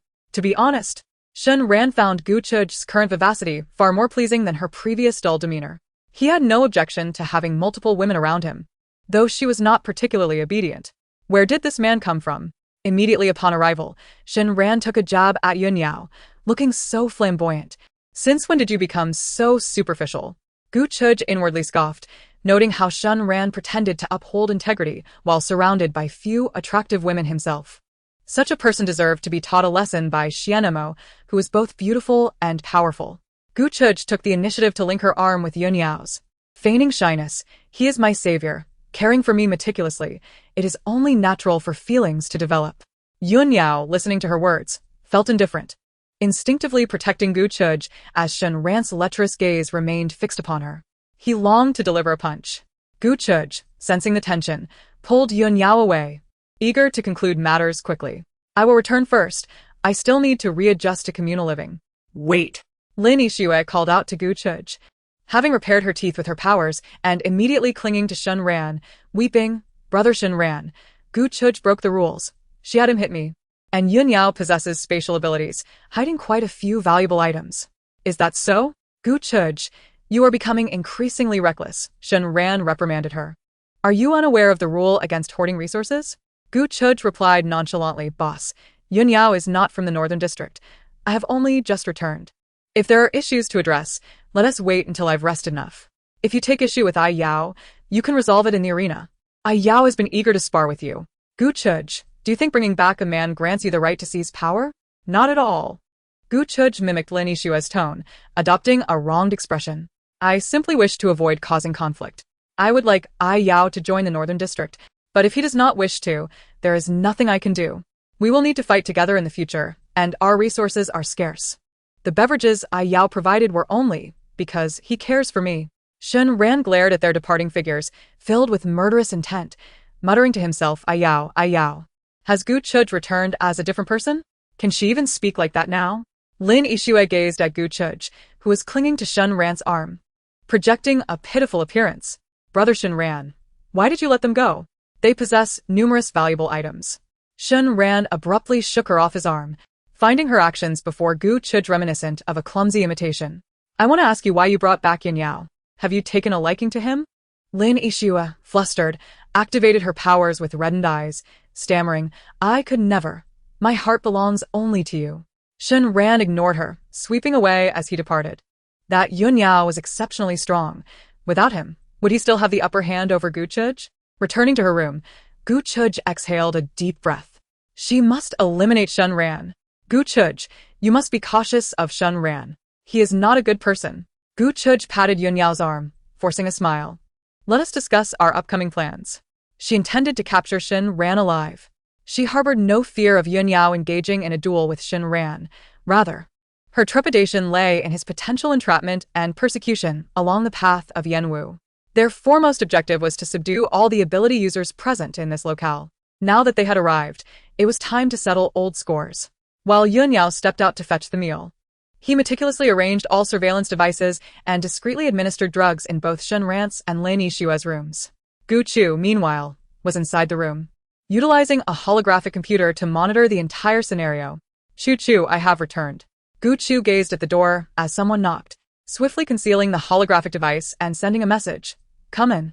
Yun Yao returned with the food, using his foot to close the door behind him, drawing Gu Chu's attention to him as he placed the dishes on the table. Chu, it's time for dinner. Gu Chu turned to observe Yun Yao's actions. Aren't you going to serve the dishes? Serve the dishes? Yun Yao hesitated for a moment before arranging the plates. I was deep in thought and forgot. That's all right, Gu Chu responded, retreating gradually towards the door instead of approaching the dining table. It's rather stifling today. Let us open the door to eat. Chapter 177. The feline beastman's sense of smell is not inferior to that of other beastmen. With so many people outside, it would be unwise to open the door. Yun Yao lifted his chin, casting a condescending glance at Gu Chu, signaling him to close the door. Is it too noisy? Are you foolish? Don't disturb our time alone. Is that so? Gu Chu smiled as he closed the door, silently messaging through his smart bracelet, a fleeting glimmer of intrigue passing through his eyes as he stared at his empty wrist. Yun Yao's gaze fixed on the pile of crystal cores on the bed, a flicker of unease crossing his features. Chu, I need crystal cores to enhance my abilities so I can better protect you. Is that so? I believe I can take care of myself. What disadvantage is there in me being strong? There are many disadvantages. Yun Yao, grinding his teeth in mild impatience, retorted, when I'm not in the North District, those people will bully you. You're merely a delicate woman, so do not entertain such thoughts. Haha. Gu Chu's laughter was laced with sarcasm. You used to say that these concerns were solely for my benefit. Things are different now. Chu. You must hope I can lead the 3 major districts. Gu Chu offered no response, instead placing the crystal cores carefully. If she still did not recognize who was before her at this moment, she would truly be foolish. As a feline beastman, her sense of smell was as keen as any other beastman. Detecting the repugnant odor emanating from Yun Yao, her hunger dissipated, and the meal before her suddenly lost its appeal, causing her to feel a wave of nausea. Once again, this despicable tactic. Shun Ran, disguised as Yun Yao, disregarded Gu Chu, believing that soon both he and the crystal cores would be his. He handed her a drink. Let's eat. I've brought back plenty of meat. Gu Chu smiled faintly, accepting the small cup of alcohol but refraining from drinking, releasing a potent mist of puppet drugs and anesthetics from beneath her wrist. Unfamiliar with interstellar etiquette, Shun Ran's careless arrangement of the meal revealed his shortcomings. Yun Yao, accustomed to treating her with interstellar decorum during the apocalypse, displayed a demeanor that was wholly unconvincing. Gu Chu rested her hand on her thigh, preparing to play along, when suddenly, a loud crash reverberated through the air as the iron door was flung against the opposite wall, revealing a towering beast man in the doorway. In that moment, upon Yun Yao's return, Gu Chu was momentarily stunned, never anticipating his timely arrival. Having received word, Yun Yao rushed back, his shoulders heaving with exertion. Fury etched across his face as he locked eyes with the individual who bore his likeness. Instinctively, he enveloped Gu Chu in his embrace, glaring coldly at the impostor, seeking death. Shun Ran, disguised as Yun Yao, found himself at a loss, having been caught in the act by the original. He had not anticipated Yun Yao's swift return. Did he not instruct others to delay him? Seizing the opportunity, Gu Chu feigned terror, calling out to the onlookers. Shun Ran. Why do you, disguised as Yun Yao, approach me? Taken aback, Shen Ran was startled that Gu Chu had discerned his identity so quickly. Yun Yao, upon learning of the situation, realized the ability user beside him had deliberately stalled him, prompting his rapid return in fear of Gu Chu's safety. Now that Gu Chu was unharmed, witnessing Shen Ran's audacity ignited a simmering rage within Yun Yao. He longed to obliterate that face. Without uttering a word, he charged forward and threw a punch. How could the feeble strength of a human compare to that of a beast man? Even a high-level ability user like Shen Ran was no match against an SS-grade male. The punch shattered Shen Ran's jaw. Before he could react, he was met with a flurry of blows, each strike landing with brutal force.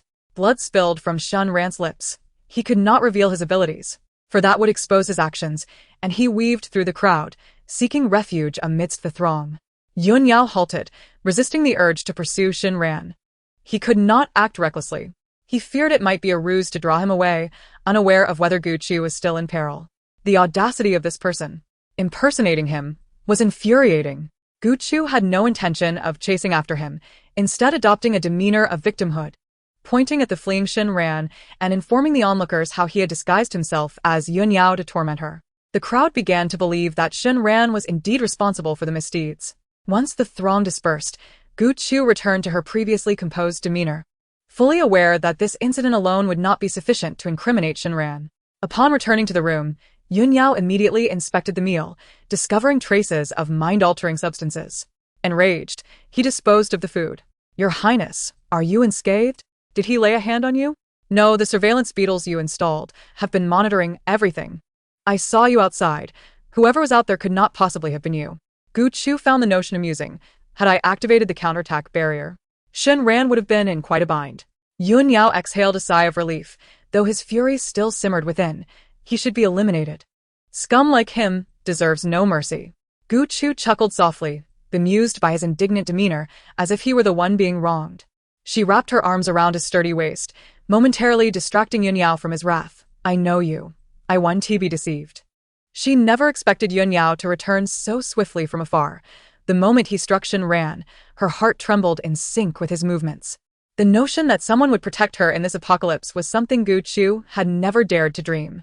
Thank you, Yun Yao.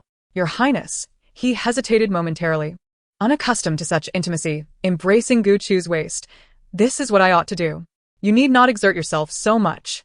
In truth, she had not placed high expectations on Yun Yao. Yun Yao bashfully confessed his true feelings. I cannot forgive myself for any harm that befalls you. Even if it meant sacrificing my life, I would never absolve myself of that guilt." "Enough of such talk. He cannot harm me." Gu Chu pointed to the pile of crystal cores. "Do you remember the crystal cores you brought back? They can amplify my abilities. Perhaps due to my transformation into a beast man, my absorption rate has accelerated. I have already assimilated half of them. By tonight, my strength will match Shen Ran's level. Please keep watch over me while I absorb these crystal cores." All right. Knowing the significance of these crystal cores to Gu Chu, Yun Yao contemplated when he might have the opportunity to hunt more zombies to procure additional cores for her. Shen Ran had fixated on her crystal cores, but Gu Chu would never acquiesce to him. As Gu Chu absorbed the power contained within the crystal cores, turmoil erupted outside. Led by Li Cheng, individuals were thoroughly investigating the one impersonating Yun Yao, suspecting them to be an insider or from another district. Yet, many believed Gu Chu's account, recalling Shen Ran's ruthless methods, though they dared not voice their anger, whispering in private. Some speculated that Shen Ran's actions stemmed from jealousy and love gone awry, insisting Gu Chu had not betrayed him. Others conjectured that Yun Yao's overwhelming strength left no room for rivals. The opinions were varied and numerous. On the following day, Shen Ran declared that the matter was unrelated to him, instead capturing a scapegoat. Chapter 178. It seems as though someone relishes the company of war machines. The scapegoat's ability just so happened to alter appearances. Gu Chu, now that the truth has been revealed, it would be prudent for you to refrain from causing any further disturbances that might unsettle the morale of our forces. Gu Chu maintained her composure. Is this not the response I should expect from the Northern District? How has it transformed into a matter of me disrupting the military spirit? How amusing. Gu Chu's retort caused Shen Ran to clench his jaw in frustration. Having lost face with Yun Yao yesterday, he was determined to reclaim his standing. Gu Chu, you must understand who truly holds authority in the Northern District. Gu Chu no longer tolerated Shinran's oppression. I am merely speaking the truth. When did you become so intolerant, Shinran? Gu Chu, sister, it is quite benevolent of us to offer refuge to both of you. Yet how could you speak to brother Shinran in such a manner? Lin Yixue had often supported Shinran, as she needed to uphold the integrity of her team. That fellow Yunyao possessed an exceptionally resolute will, and her seductive powers could not infiltrate his defenses. The man was utterly enthralled by Gu Chu. She must firmly cling to Shinran's support to prevent Gu Chu from seizing any opportunity. Once Yunyao was eliminated, a mere Gu Chu would pose no threat. Gu Chu glanced at the time and proceeded to exit with Yunyao. We have a mission today. It is of greater significance that we attend to practical matters rather than dwell here. You. Lin Yixue protested on behalf of Shinran. Brother Shin, is she implying you are not taking action? Silence. Shinran shot Lin Yixue a fierce glare. He was inexplicably plagued by a debilitating headache today. Perhaps it was a result of Yunyao's influence. Shinran had been overwhelmed last night, desperately trying to mask the truth. He had barely begun to procure those crystal cores when Gu Chu abruptly interrupted, watching the opportunity slip away. He still desired those cores. His resolve was as unyielding as steel. The wild man Gu Chu brought back had managed to shatter his jawbone with a single blow, indicating that his strength surpassed Shinran's. He must acquire those crystal cores to solidify the Northern District's position. Having squandered a substitute, he must retrieve what he could from Yunyao. Gu Chu, alongside Yunyao, set out to eliminate zombies while replenishing the supply of puppet elixirs. Certain targets, such as Li Cheng and other captains, were dealt with directly. Gu Chu administered a syringe to their necks to ensure compliance. Having resolved these matters, Gu Chu engaged in dispatching zombies in the desolate woods. These targets were designated by the Northern District, and for her, slaying zombies was merely a warm-up exercise. Executed with ease. The skeletal remains of the zombies formed a small hill, and Gu Chu paused to take a photograph, intending to share it with Lanes and the others.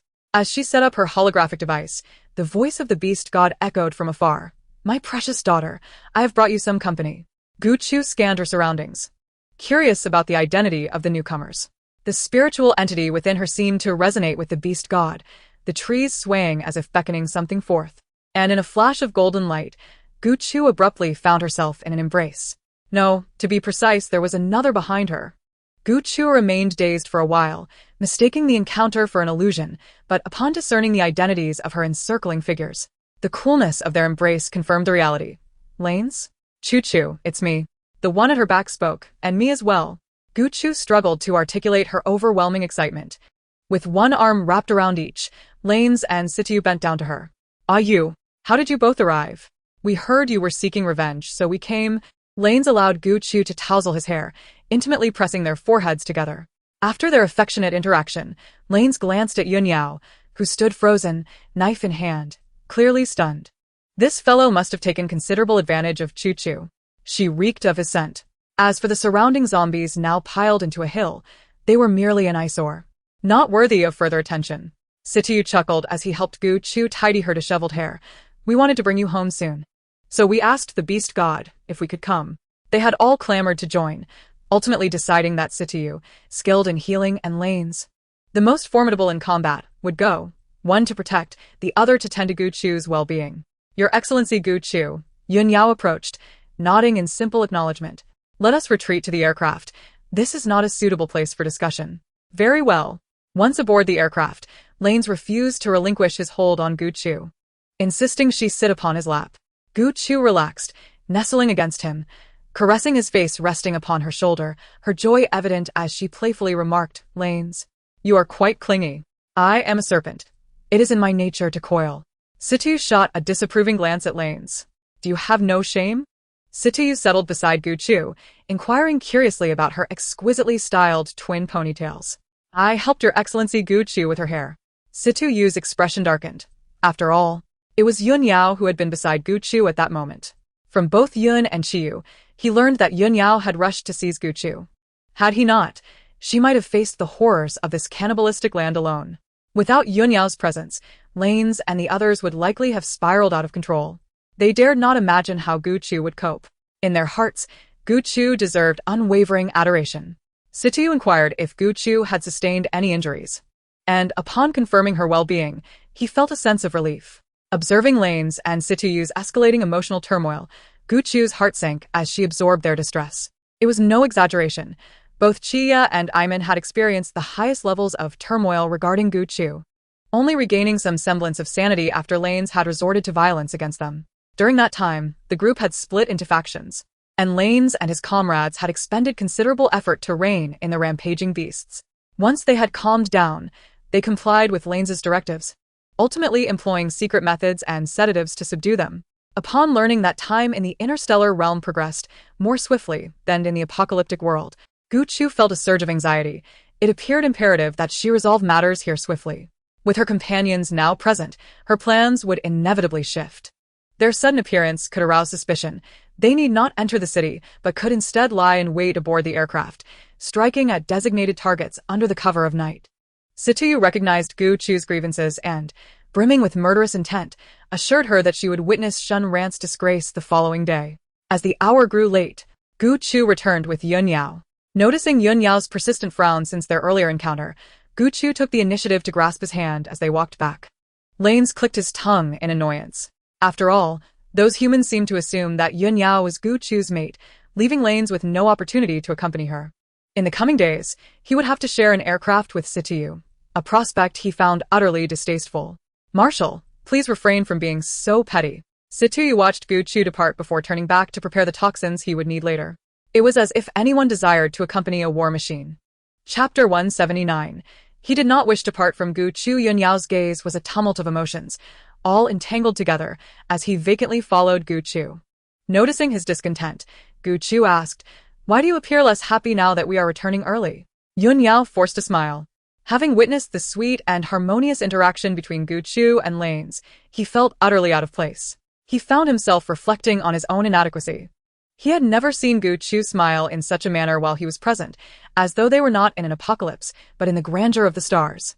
Gu Chu stifled a laugh, thinking it amusing that a rabbit would droop its ears to express discontent. When he was around, Gu Chu felt anything but lonely in this desolate world.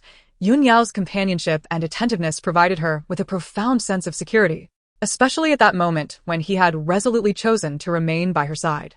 Yun Yao, you underestimate your worth. Yet in the presence of Marshal Lanes and Professor Situ, I indeed seem insignificant. He once believed that he could calm his heart, eschewing rivalry with other males and disdainful of jealousy. However, it has become evident that he lacks such fortitude. Gu Chu acknowledges that both Rhaenys and Situyu hold a unique place in her heart. Faced with Yun Yao's insecurity, she simply takes his hand and strides forward. Does your excellency think I am useless? Yun Yao's tone is affirmative, his head bowed in self-reproach. His protection has not bestowed upon Gu Chu the security she requires. Your excellency Yun Yao, how could you possibly believe yourself to be useless? Gu Chu gently pinches Yun Yao's exquisitely handsome face, lifting his hand as he had once raised hers. Is this not the finest proof? Yun Yao's fair skin harmonizes seamlessly with Gu Chu's, their fingers entwined, revealing her delicate pink nails. He draws Gu Chu into his embrace, unwilling to part from her, even if Rhaenys and the others were to arrive. As night falls, Gu Chu joins the larger group in keeping watch, vigilant on the city walls against the rustling of the wind and grass. Lin Yixue approaches, attempting to separate her from Yun Yao, assigning him to another task. But Yun Yao coldly disregards her command. He is Gu Chu's man, not a member of the Northern District. A breeze picks up, and Gu Chu gazes at the sparse stars scattered across the night sky, lost in thought. Yun Yao receives word that plans are underway. Gu Chu has contacted individuals from the Western District who will arrive in the next few days. Once Rhaenys updates him that everything is arranged, Yun Yao and Gu Chu prepare to return for their rest. Fearing that Gu Chu might experience another allergic reaction, Yun Yao had intended to bring out his usual military single bed, but to his surprise, Rhaenys arrives with a brand new bed complete with a mattress, alleviating his concerns. After her shower, Gu Chu notices a glint of mischief in Yun Yao's eyes as he lays out the sheets, leading her to entertain a playful thought. Upon seeing Rhaenys and the others, she had felt the urge to pet a small animal. With only a rabbit before her, it was destined to be him. Can Yun Yao pet the rabbit? As he arranges the bedding, Yun Yao feels a chill run down his spine, stiffening as he meets Gu Chu's mischievous gaze. Indeed. He comprehends the literal interpretation of her words. Your excellency is serious? Yeah. Do you know what this implies? I do. Did you not say that the little rabbit lacks a sense of security? This should suffice, right? Is it merely Yun Yao's misconception that Gu Chuchu's gaze has changed since she encountered Rhaenys and the others? So, do you want to? Yun Yao hesitates for a moment, suddenly feeling awkward about reverting to a rabbit, displaying a touch of shyness. Yet the thought of Gu Chuchu's rosy cheeks ignites a flicker of anticipation within him. The males of their Jade Rabbit clan, once transformed into human form, never revert to their beastly guise. Their animal forms rank among the least esteemed among herbivorous males. The survival of the beast men from Jade Rabbit Star relies entirely on secret arts and superior skills. Has Gu Chuchu ever seen their beast forms? Them? I have seen Rhaenys and the others' beast forms, have you not?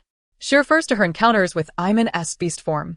Yun Yao's thoughts become muddled, glancing around, sensing that this may not be the most appropriate setting. What does one do after transforming into a beast? To Yun Yao, she speaks candidly, pet the rabbit. The sight of his blushing face, so incongruous with his tall and aloof demeanor, leaves Gu Chuchu perplexed. Was he truly this timid in such matters? Continuing to coax him, she suggests, why not give it a try? You might enjoy it. Yun Duo certainly does. She knows precisely where rabbits prefer to be petted. Huh? Yun Yao's lips part slightly. What has his sister been hiding from him? It appears that Yun Duo shares this anecdote with Gu Chuchu. Without further hesitation, Yun Yao transforms back into his beast form. Embarrassed, he buries his head in the pillow. My beast form is not fierce. Shuemu's elk form is far more robust than mine. I truly like rabbits. Gu Chuchu's gentle smile soothes Yun Yao's anxiety. Looking at the grayish-white fur, floppy ears, and crimson eyes of the large creature, she lies down, cradling it and stroking its soft fur. It is now the early hours of the morning. Having had several sleepless nights, Gu Chuchu is genuinely weary and longs for a peaceful slumber. The outside world is tumultuous. She seeks to rest well tonight, for there are matters to confront upon waking. As she caresses the rabbit, her hand eventually grows heavy and falls away. The rabbit, one ear perked up, attentively listens to the rhythm of Gu Chuchu's steady breathing, too fearful to move, even closing its red eyes to suppress its desires. When the soft weight of her body presses down upon its face, the rabbit's limbs stiffen, paralyzed by tension. It realizes the torment this can inflict. As dawn breaks, the rabbit hastily reverts to its human form and flees. Gu Chuchu cracks open her eyes to witness the rabbit's retreat, and seeing that it is still early, she turns over and resumes her sleep. When she awakens again, she finds Yun Yao perusing the books in the room. Are you? Situ's hand halts mid-page, as he has taken on Yun Yao's visage to guard Chuchu. How could she so swiftly and accurately discern his identity? It is me, Chuchu. How did you know I was Situ and not Rhaenys? Yun Yao moves stiffly. Rhaenys does not leaf through books. Their actions differ. The Marshal has never been one to adhere to norms. Gu Chuchu is taken aback that Yun Yao fled and left someone to impersonate him. Situ smiles, pleased that the person he admires understands him so well. How could he not be happy? Moreover, this description is quite accurate. Why hasn't Yun Yao returned? Situ, unaware of the situation, remains by Gu Chuchu's side to prevent any discovery of the ruse. He fears losing composure. Situ catches a whiff of the scent belonging to the beast form. His self-control is rather weak. Chuchu, perhaps it's best to refrain from petting rabbits next time. When Gu Chuchu sees Situ, her heart relaxes and she lazily opens her arms to tease him. What about a bear? Situ coughs to mask his embarrassment. That could lead to complications at this juncture. Then a snake. It would undoubtedly devour you. Indeed. That is very much like the Marshal. Situ conducts a brief examination of Gu Chuchu's health, having heard that she has recently been prone to headaches. And he prepares some medication for her to take. Chapter 180. The operation commences. Situ, bearing Yun Yao's countenance, refrains from excessive contact with Gu Chuchu, feeling as though he is merely a facilitator for another. Until Yun Yao returns to complete the handover, Situ activates his invisibility shield and departs. Yun Yao, still buzzing with the remnants of excitement, forces himself to maintain composure. There's a commotion outside. Gu Chuchu stretches and rises. Then let us go. Just as she reaches for the door, it is violently pounded from the outside, prompting a faint smile from Gu Chuchu. They arrive with remarkable speed. The intruder, cursing, approaches to seize Gu Chuchu, but as he brushes past Yun Yao, he is caught unawares when Yun Yao swiftly breaks his wrist. Gu Chuchu coldly glares at the man who cries out in pain, delivering a kick that shatters his other wrist. As he writhes on the ground, allow me to teach you what it means to treat others with respect. Gu Chuchu glances outside. where her former teammates and friends cower amongst the crowd, too afraid to speak. From the moment she laid eyes on Shun Ran, it was clear that she had intentionally sent the 13th Division to capture her. This was a provocation against Gu Chuchu, a means to assert that regardless of her efforts, her people would still belong to him. Gu Chuchu avoids meeting her gaze and proceeds with Yun Yao to the plaza where they convene, surrounded by a throng of spectators who all turn their eyes toward her in unison. Gu Chuchu looks down at the neatly arranged corpses strewn across the ground, a sight she had anticipated, feigning a solemn expression as she examines the dead, a single fatal blow to the neck. And there are over a dozen powerful ability users. Who could have done this? Lin Yixue sneers, pointing an accusatory finger at Gu Chuchu. Who else could it be but you and Yun Yao, the two outsiders? She clutches Shun Ran's arm, proclaiming, Brother Shun Ran must have been behind this. Who else possesses such power? Shun Ran glares at Yun Yao, his hatred for him palpable, wishing nothing more than for Yun Yao's demise. As he glanced at the plain-looking Lin Yixue beside him, he found her exceedingly tedious, her incessant chatter giving him a headache. He abruptly shoved her away, irritated by her attempts at affection. Gu Qi had come to examine the corpse, and Lin Yixue, apart from her incessant sobbing, was of no use. She was less valuable than Gu Qi. Lin Yixue collapsed to the ground, staring at Shun Ran in disbelief. Just last night, he had been tender and affectionate, but now he publicly rejected her, turning his back as if she were a stranger. How could she maintain her dignity in front of so many witnesses? Lin Yixue was baffled. She had been exerting her seductive powers all night, and it was only a matter of time before her strong will would succumb. Gu Qi coldly observed the unfolding drama, inquiring of the former forensic staff nearby. When did the death occur? Why was there no commotion last night? The coroner, already under control, obediently provided the time. Gu Qi calmly stated, At that time, I was stationed at the tower. Teams 5 and 6 were present. Neither of them encountered any issues. Instead, it was an ear from Team 13 and another individual who perished, and their deaths were particularly gruesome. Described as being torn apart by horses would not be an exaggeration. Someone raised an objection. Indeed, why did only Team 13's members die? Weren't they closest to Gu Qi? Could it be that Teams 5 and 6 were spared because Yun Yao and Gu Qi were present, preventing any action from being taken? This theory held some weight. Gu Qi, are you not supposed to explain this to me? Shun Ran ignored the murmurs, sitting regally as if he were an emperor. The people around you are not from our northern district. You have made mistakes in the past, yet I have tolerated you because of your character. I have high hopes for you. Do not jeopardize your future for an unworthy man. Character? Gu Qi scoffed inwardly. Shun Ran had always detested her adherence to rules. How could she not understand that he looked down upon her? His words were merely an attempt to compel her to abandon Yun Yao and implicate him in these crimes. But she was the true mastermind. Gu Qi's gaze fell upon the petite girl from Team 13, cowering in the crowd. She sighed. The girl had not approached her, consistently avoiding Gu Qi's sight. Perhaps sparing her life was prudent. The rest was left to fate. Gu Qi pointed at Anier's corpse. Yun Yao's powers are spatial and powerful. This corpse bears signs of frostbite. Observe these fragmented and incomplete wounds. They are indicative of being shattered after rapid freezing, are they not? We have only one ice and snow ability among us. Why do you cast suspicion upon us? The accusatory glare shifted to Lin Yixue, who, abandoning her pretense of fragility, vehemently rebuked Gu Qi. Do not slander me. To kill so many in such a brief period, it could only be a group effort. I possess dual abilities, but cannot execute such swift killings. Gu Qi readily agreed. It was all the fault of Rains and a you for acting too swiftly. Next time, she would instruct them to take their time. Gu Qi waved her hand dismissively. That does not prove we are responsible. We were assigned a task yesterday. With numerous eyes watching, how could we kill anyone? You have suggested a group effort. Could it not be that you conspired with others to commit the murders? You know the Northern District better than I do you not? You lie. How could I harm the people of the Northern District? Yet, unless someone from the Western District, like Yan Wu, possessed such skills, how could so many be slain? Were there truly that many Yan Wus in the world? Moreover, was that individual endowed with the same ice and snow abilities as you? Gu Qi presented her doubts. Ania had a quarrel with you in Shangning City. Many witnessed it. She pointed at several individuals. These are all eyewitnesses from that day. You. Lin Yixue's face drained of color, as if caught in a web of confusion, powerless to refute the claims. This was truly not her doing. The throng of individuals she had mesmerized now turned their questioning gazes upon her. How could this be? Had they not previously despised Gu Qi? Gu Qi lowered her gaze. Having said all that needed to be said, the rest was left to their mutual suspicions. Shun Ran began to harbor doubts about this companion of his. Had she seduced him only to secretly conspire with Yanwu? If that were the case, was she not attempting to seize his power? Did she aspire to be the Empress of the Apocalypse? Shun Ran smirked, dismissing her with a glance at her meager skills. Tonight, you all will remain under observation. Brother Shun Ran. Watching her pleas ignored as Shun Ran departed without a backward glance, Lin Yixue clenched her fists. How dare he treat her this way? Lin Yixue glared at Gu Qi in fury.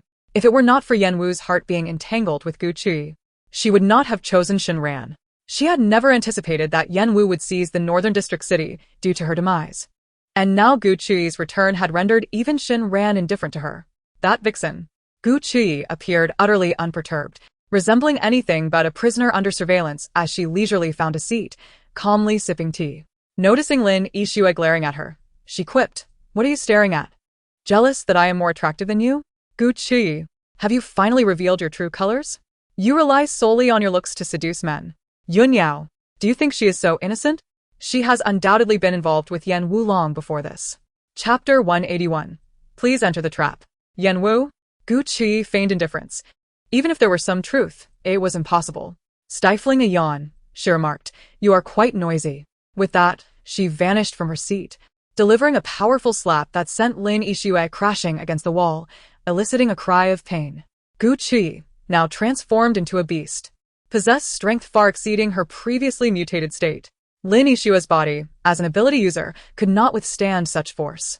She collided with the iron wall, clutching her shoulder in agony, curses directed at Gu Qi escaping her lips. The guards, loyal to Gu Qi, would merely open the door to let her leave. Ignoring Lin Yixue sprawled on the ground, standing like automatons in place. Gu Qi swiftly rendered Lin Yixue unconscious. With the unpleasant noise silenced, she closed her eyes, awaiting the dawn. Tonight, rains, and you knew what needed to be done. Yun Yao observed Gu Qi's actions, her strength unmatched in the apocalypse. He could not fathom why others underestimated her. Before daybreak, Shun Ran stormed in, enraged, kicking the iron door with such force that it shattered. The sound reverberating with unrestrained fury, leaving those present in a state of panic, fearful of incurring his wrath. Yun Yao squinted open his eyes. This man was truly crude. Gu Qi approached the fresh corpses, inspecting them with a thoughtful demeanor befitting the northern district.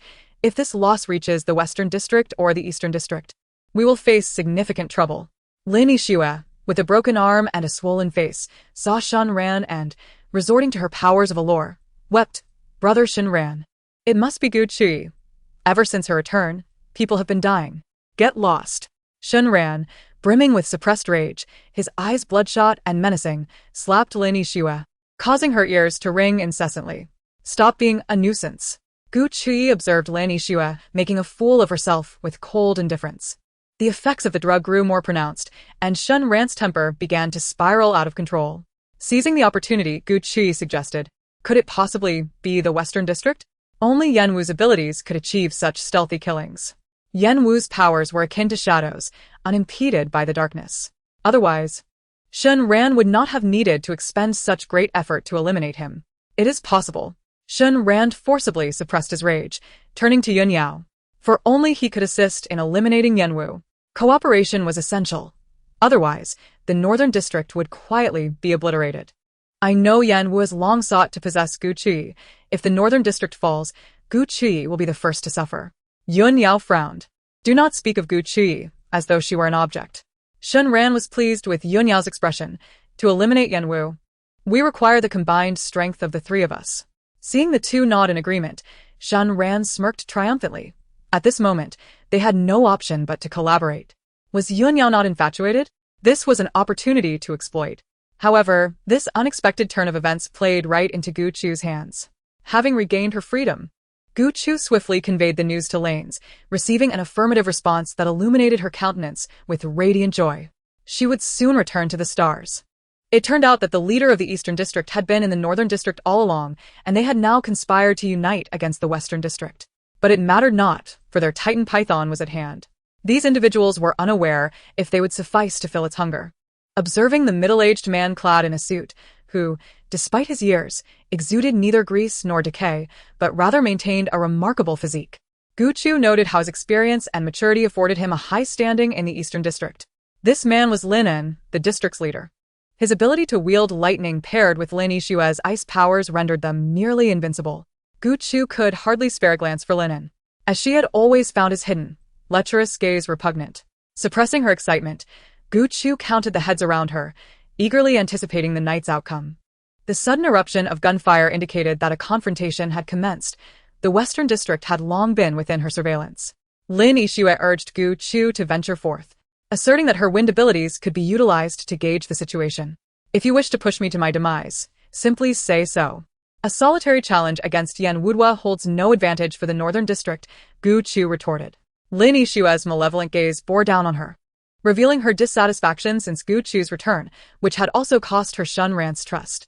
She tired of feigning innocence. Sister Gu Chu, you are quite close to Yan Wudua. Are you not? Are you afraid he will not care for you? Before Gu Chu could respond, Lin Yixue was sent flying, spewing blood. Yun Yao regarded the woman coldly. Having never struck a female before, he found himself breaking that principle in this desolate world. If you lack the capacity for coherent speech, I shall sew your mouth shut. No one paid heed to the fallen Lin Yixue. Gu Chu was correct. Yan Wudua was formidable, and a siege was their best strategy. Lin En's eyes gleamed as he observed Yun Yao's prowess. This gentleman possesses remarkable skills. Formerly a businessman who valued profit above all, he now recognized Yun Yao as an invaluable asset. Boss. The Western District is here. Yan Wudua and Meng Jiaojiao have arrived. Shun Ran yearned to tear Yan Wudua to shreds and feed him to the zombies. Let us test the newly developed gas bombs on him. Yet but boss, they are in the civilian zone. Do it. Shun Ran bellowed. When did it become your place to command me? He seized the report holder by the throat, throwing him aside. Despite his reluctance, the man fled, terrified by Shun Ran's threats. Lin En, wearing a broad smile, praised Shun Ran's decisiveness. Mr. Shun possesses a grand vision. Yun Yao turned his gaze towards them, knowing that the so-called grand vision was beyond his comprehension. Thankfully, Lady Gu Chu had foreseen this, leaving a contingency. With a subtle movement of his fingers, explosive sounds echoed, striking the heart with alarming force. Flames erupted, accompanied by haunting screams. Boss. The room containing the gas bombs has been leveled. All the bombs seem to have vanished without a trace of gas leakage. Boss. Our resting quarters have been attacked. Li Cheng and his faction have betrayed us, and they are slaying our comrades. Shun Ran was aghast, unable to accept this reality. He violently grasped the collar of the informant, shouting, "How could Li Cheng betray us? He is my dog." Lin En sensed impending doom as the wrinkles at the corners of his eyes deepened, cautiously retreating. You have a traitor in the Northern District. Shun Ran, the fool, was oblivious to his own squad's defection. What a laughable situation. Noticing Lin En's hesitation, Shun Ran revealed a sinister smile. Do you wish to flee? Lin En, do you think Meng Jiaojiao will spare you after you have slain her family? Why do you think Yan Wudua would allow her to lead the Eastern District? Lin En's eyes narrowed in alarm, realizing Shun Ran had cornered him. Driven to desperation, Shun Ran, who had believed victory was assured, now recognized that Yan Wudua had anticipated their every move. The tide was turning against him, and he, who had always considered himself the king of the Northern District, was pushed closer to madness. We four, combined with Lin Yixue's healing abilities, can surely triumph. We will win, without a doubt. Excuse me, but that does not include me or Yun Yao. Shun Ran turned to Gu Chu, barking angrily. This is not your place to speak. He reached to seize Gu Chu by the neck. This woman is utterly insubordinate. Who dares to lay hands on Chu Chu? A gloved hand grasped Shun Ran's robust wrist, twisting it back until a bone-crunching sound echoed. Shun Ran grimaced in pain, staring at his broken limb. He knew his bones were harder than steel.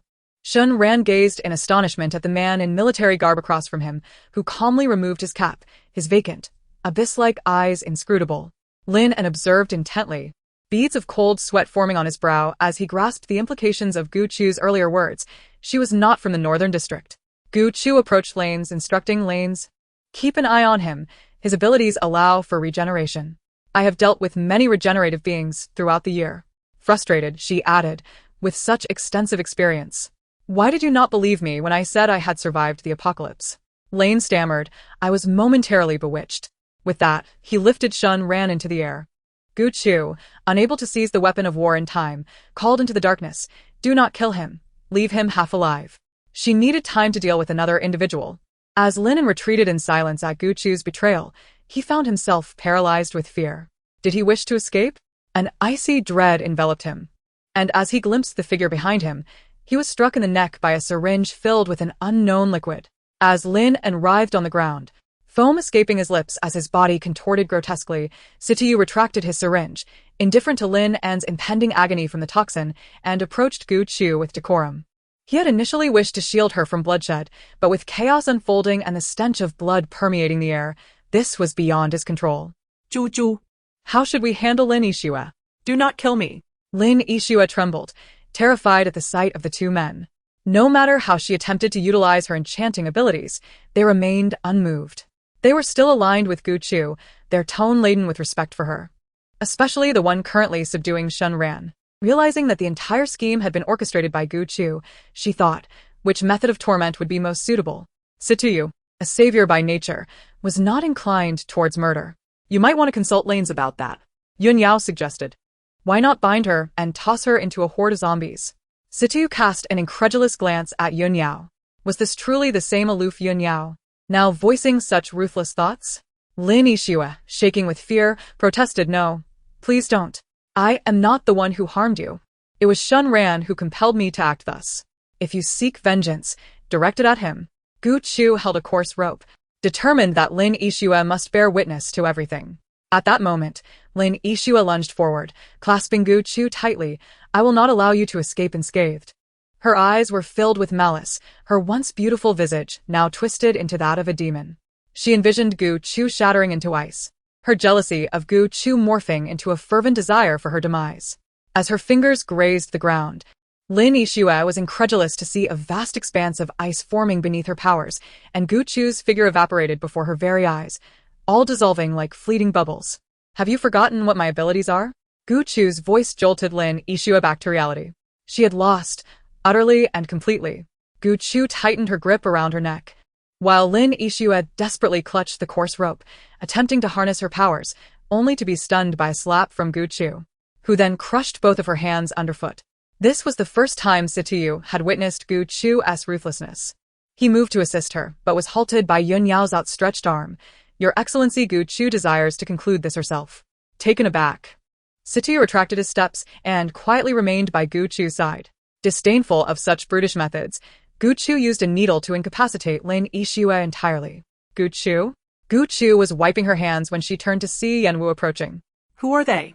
Gu Chu felt no obligation to elaborate, responding curtly. "You need not concern yourself. You have changed," Yanwu remarked, furrowing his brow. The Gu Chu he remembered was never reliant on men. Yun Yao, as Gu Chu's partner in the apocalypse, wrapped his arm around her waist and provocatively declared, "I cherish my beloved. It is not for an outsider like you to meddle." Sitiyu cast an irate glance at Yun Yao, exclaiming, "What nonsense. They were supposed to be cherished by Gu Chu, not the other way around." Yanwu shot him a cold glare. He found Yun Yao thoroughly detestable. Yun Yao felt the same disdain for Yanwu. After all, Gu Chu harbored no feelings for him, so what right did he have to criticize her? "Sitiyu, protect your Excellency Gu Chu. I shall confront this man," Sitiyu, seeing Gu Chu's lack of objection, allowed Yun Yao to advance. He was unaware of Yanwu's identity, but there must have been a reason for Yun Yao's actions. Gu Chu regarded Lin Yixue, who could no longer struggle, her body convulsing as she desperately begged for mercy. Channeling her powers, Gu Chu commanded, "Ayu, I must undertake something rather unsightly. Keep watch for me." Sitiyu understood her intent. He was reluctant to lay a hand on Lin Yixue, but followed Gu Chu into a room, ensuring the door was shut behind them before guarding the entrance. As they were taken to the torture chamber, the anguished cries from within were met with Sitiyu's calm demeanor as he stood sentinel outside, dispatching anyone who dared approach. This was his domain, where he excelled. Yet, he felt conflicted, aware that this might tarnish Gu Chu's perception of him. The flames of conflict finally subsided in the dead of night. The Western District had successfully conquered the Northern District, while the leader of the Eastern District perished amidst the chaos, leaving only a handful of foot soldiers. The Westerners busied themselves with the aftermath, and Meng Jiaojiao shielded her eyes behind her glasses, masking her shock. Yanwu squared off against Yun Yao, but ultimately, Yan Wu was defeated, leaving Yun Yao unscathed. He had believed Yan Wu to be the strongest among the 3 districts, only to be bested by this formidable foreigner. Gu Chu discarded the battered Lin Yixue into a horde of zombies, watching as they feasted upon her. "Do not watch," Sitiyu urged, covering her eyes. "Why suffer the sight?" Gu Chu felt disoriented, unable to distinguish her own identity. With her enemy vanquished, she felt no joy. To Sitiyu, who witnessed the gruesome scene, she remarked, "This place is unlike the Tianqin star system. I too can be cruel. I will only find joy in this. From now on, you may live in the Tianqin star system without concern. You need not engage in such filthy deeds. I will take care of everything." Tears welled in Gu Chu's eyes, and she forced a smile. Chapter 183. Why does Sitiyu always seize the opportunity? Sitiyu placed a gentle kiss upon her forehead, confident that no other female in the galaxy could match Gu Chu's prowess on the battlefield. Her strength among males was unparalleled, and he felt proud to have such a wife. They could step outside with an air of confidence. Gu Chu should be happy. The coldness in Gu Chu's gaze melted away in Situyu's warm embrace, and he led her away from the grotesque sight of zombies that marred their romantic moment. Situ. "While I am here fighting, you seem rather at ease," complained Lanes, who had reduced Shin Ran to a pulpy mess, his eyes filled with dissatisfaction. "Why does Situyu always manage to seize the opportunity?" Situyu commended Lanes, "Because the capable must shoulder more work." Gu Chu was taken aback upon witnessing Shen Ran's transformation into a gelatinous mass, his head the only intact remnant. Compared to Lane's brutal tactics, her own methods seemed almost childish. Remarkably, Shen Ran was still alive, his eyes rolling back, gasping for breath. His bones were regenerating, albeit at a sluggish pace. Lanes shrugged his shoulders. "Let him recover, and I'll beat him again. His organs will never return to their original state. His regenerated bones render him a mere husk."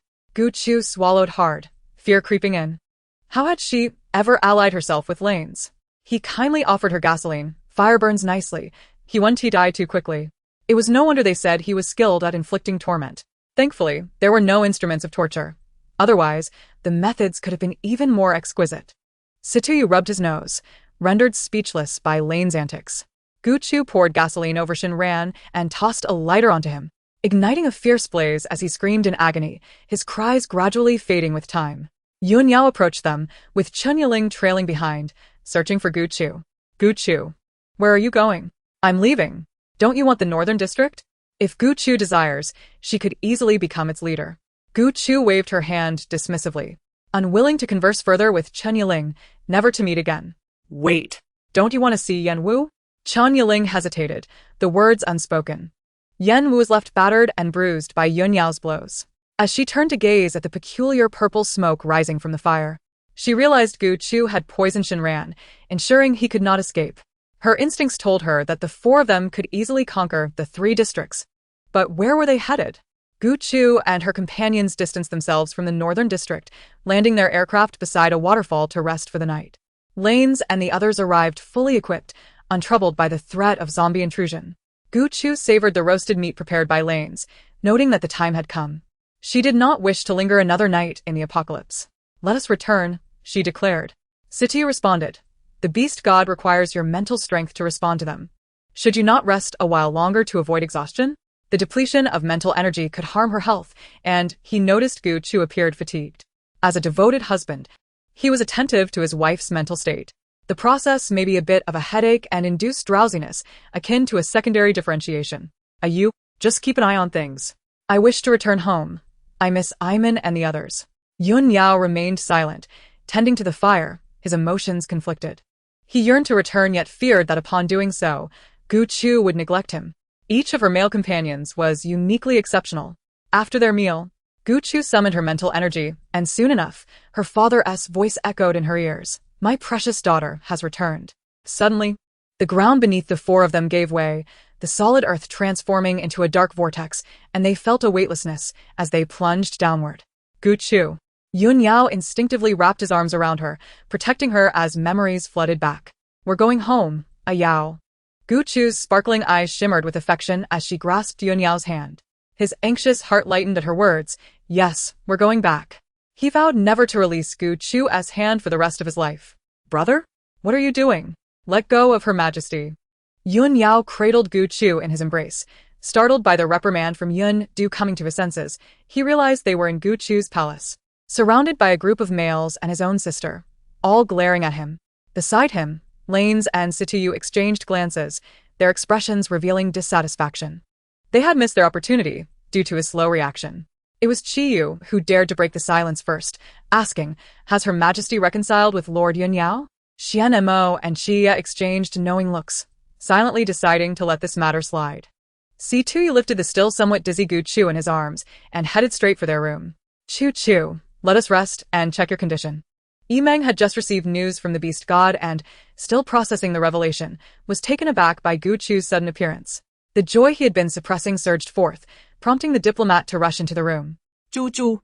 Chia, hearing about the health check, followed closely behind with concern. "Is something wrong with Chu? Where does it hurt?" Shuemu was grinning foolishly, his mouth breaking into cheerful laughter. "If C2 needs any assistance, I am at your service." Xian Mo and Lanes followed suit, trailing behind. Yun Duo began to grasp the nature of her brother's relationship with Her Majesty the Empress. Noticing Yun Yao still standing there in a daze, she anxiously nudged his arm. "Brother, what are you still doing here? Go inside. If you don't hurry, you might miss your chance." Huh? Oh. Upon seeing Yun Yao step inside, Yun Duo beamed, quietly shutting the door behind her. Both of her favorite people had returned safely, and they were holding hands no less. How could she not feel elated? Inside. The presence of the esteemed Chu made it inappropriate for her to intrude on their conversation, so she decided to wait a while before checking in on them. In a flurry, she lifted her skirt and dashed outside. Shun. Quickly summon Ah Chong to prepare some food for Chu to eat when she awakens. Yimeng anxiously clutched Chia's arm, who frowned in response, wondering why he didn't just grip his own. Yimeng's gaze was fixed intently on C2U as he applied a heart monitor patch to Gu Chu, and he turned to Lanes with a whisper. "What is wrong with Chu?" Lanes glanced at Yimeng's tight grip on Chia's arm and gestured for them to move to a side room, where they could observe Gu Chu's condition without disturbing her. Only Yun Yao remained by Gu Chu's side, watching for any way he could be of assistance.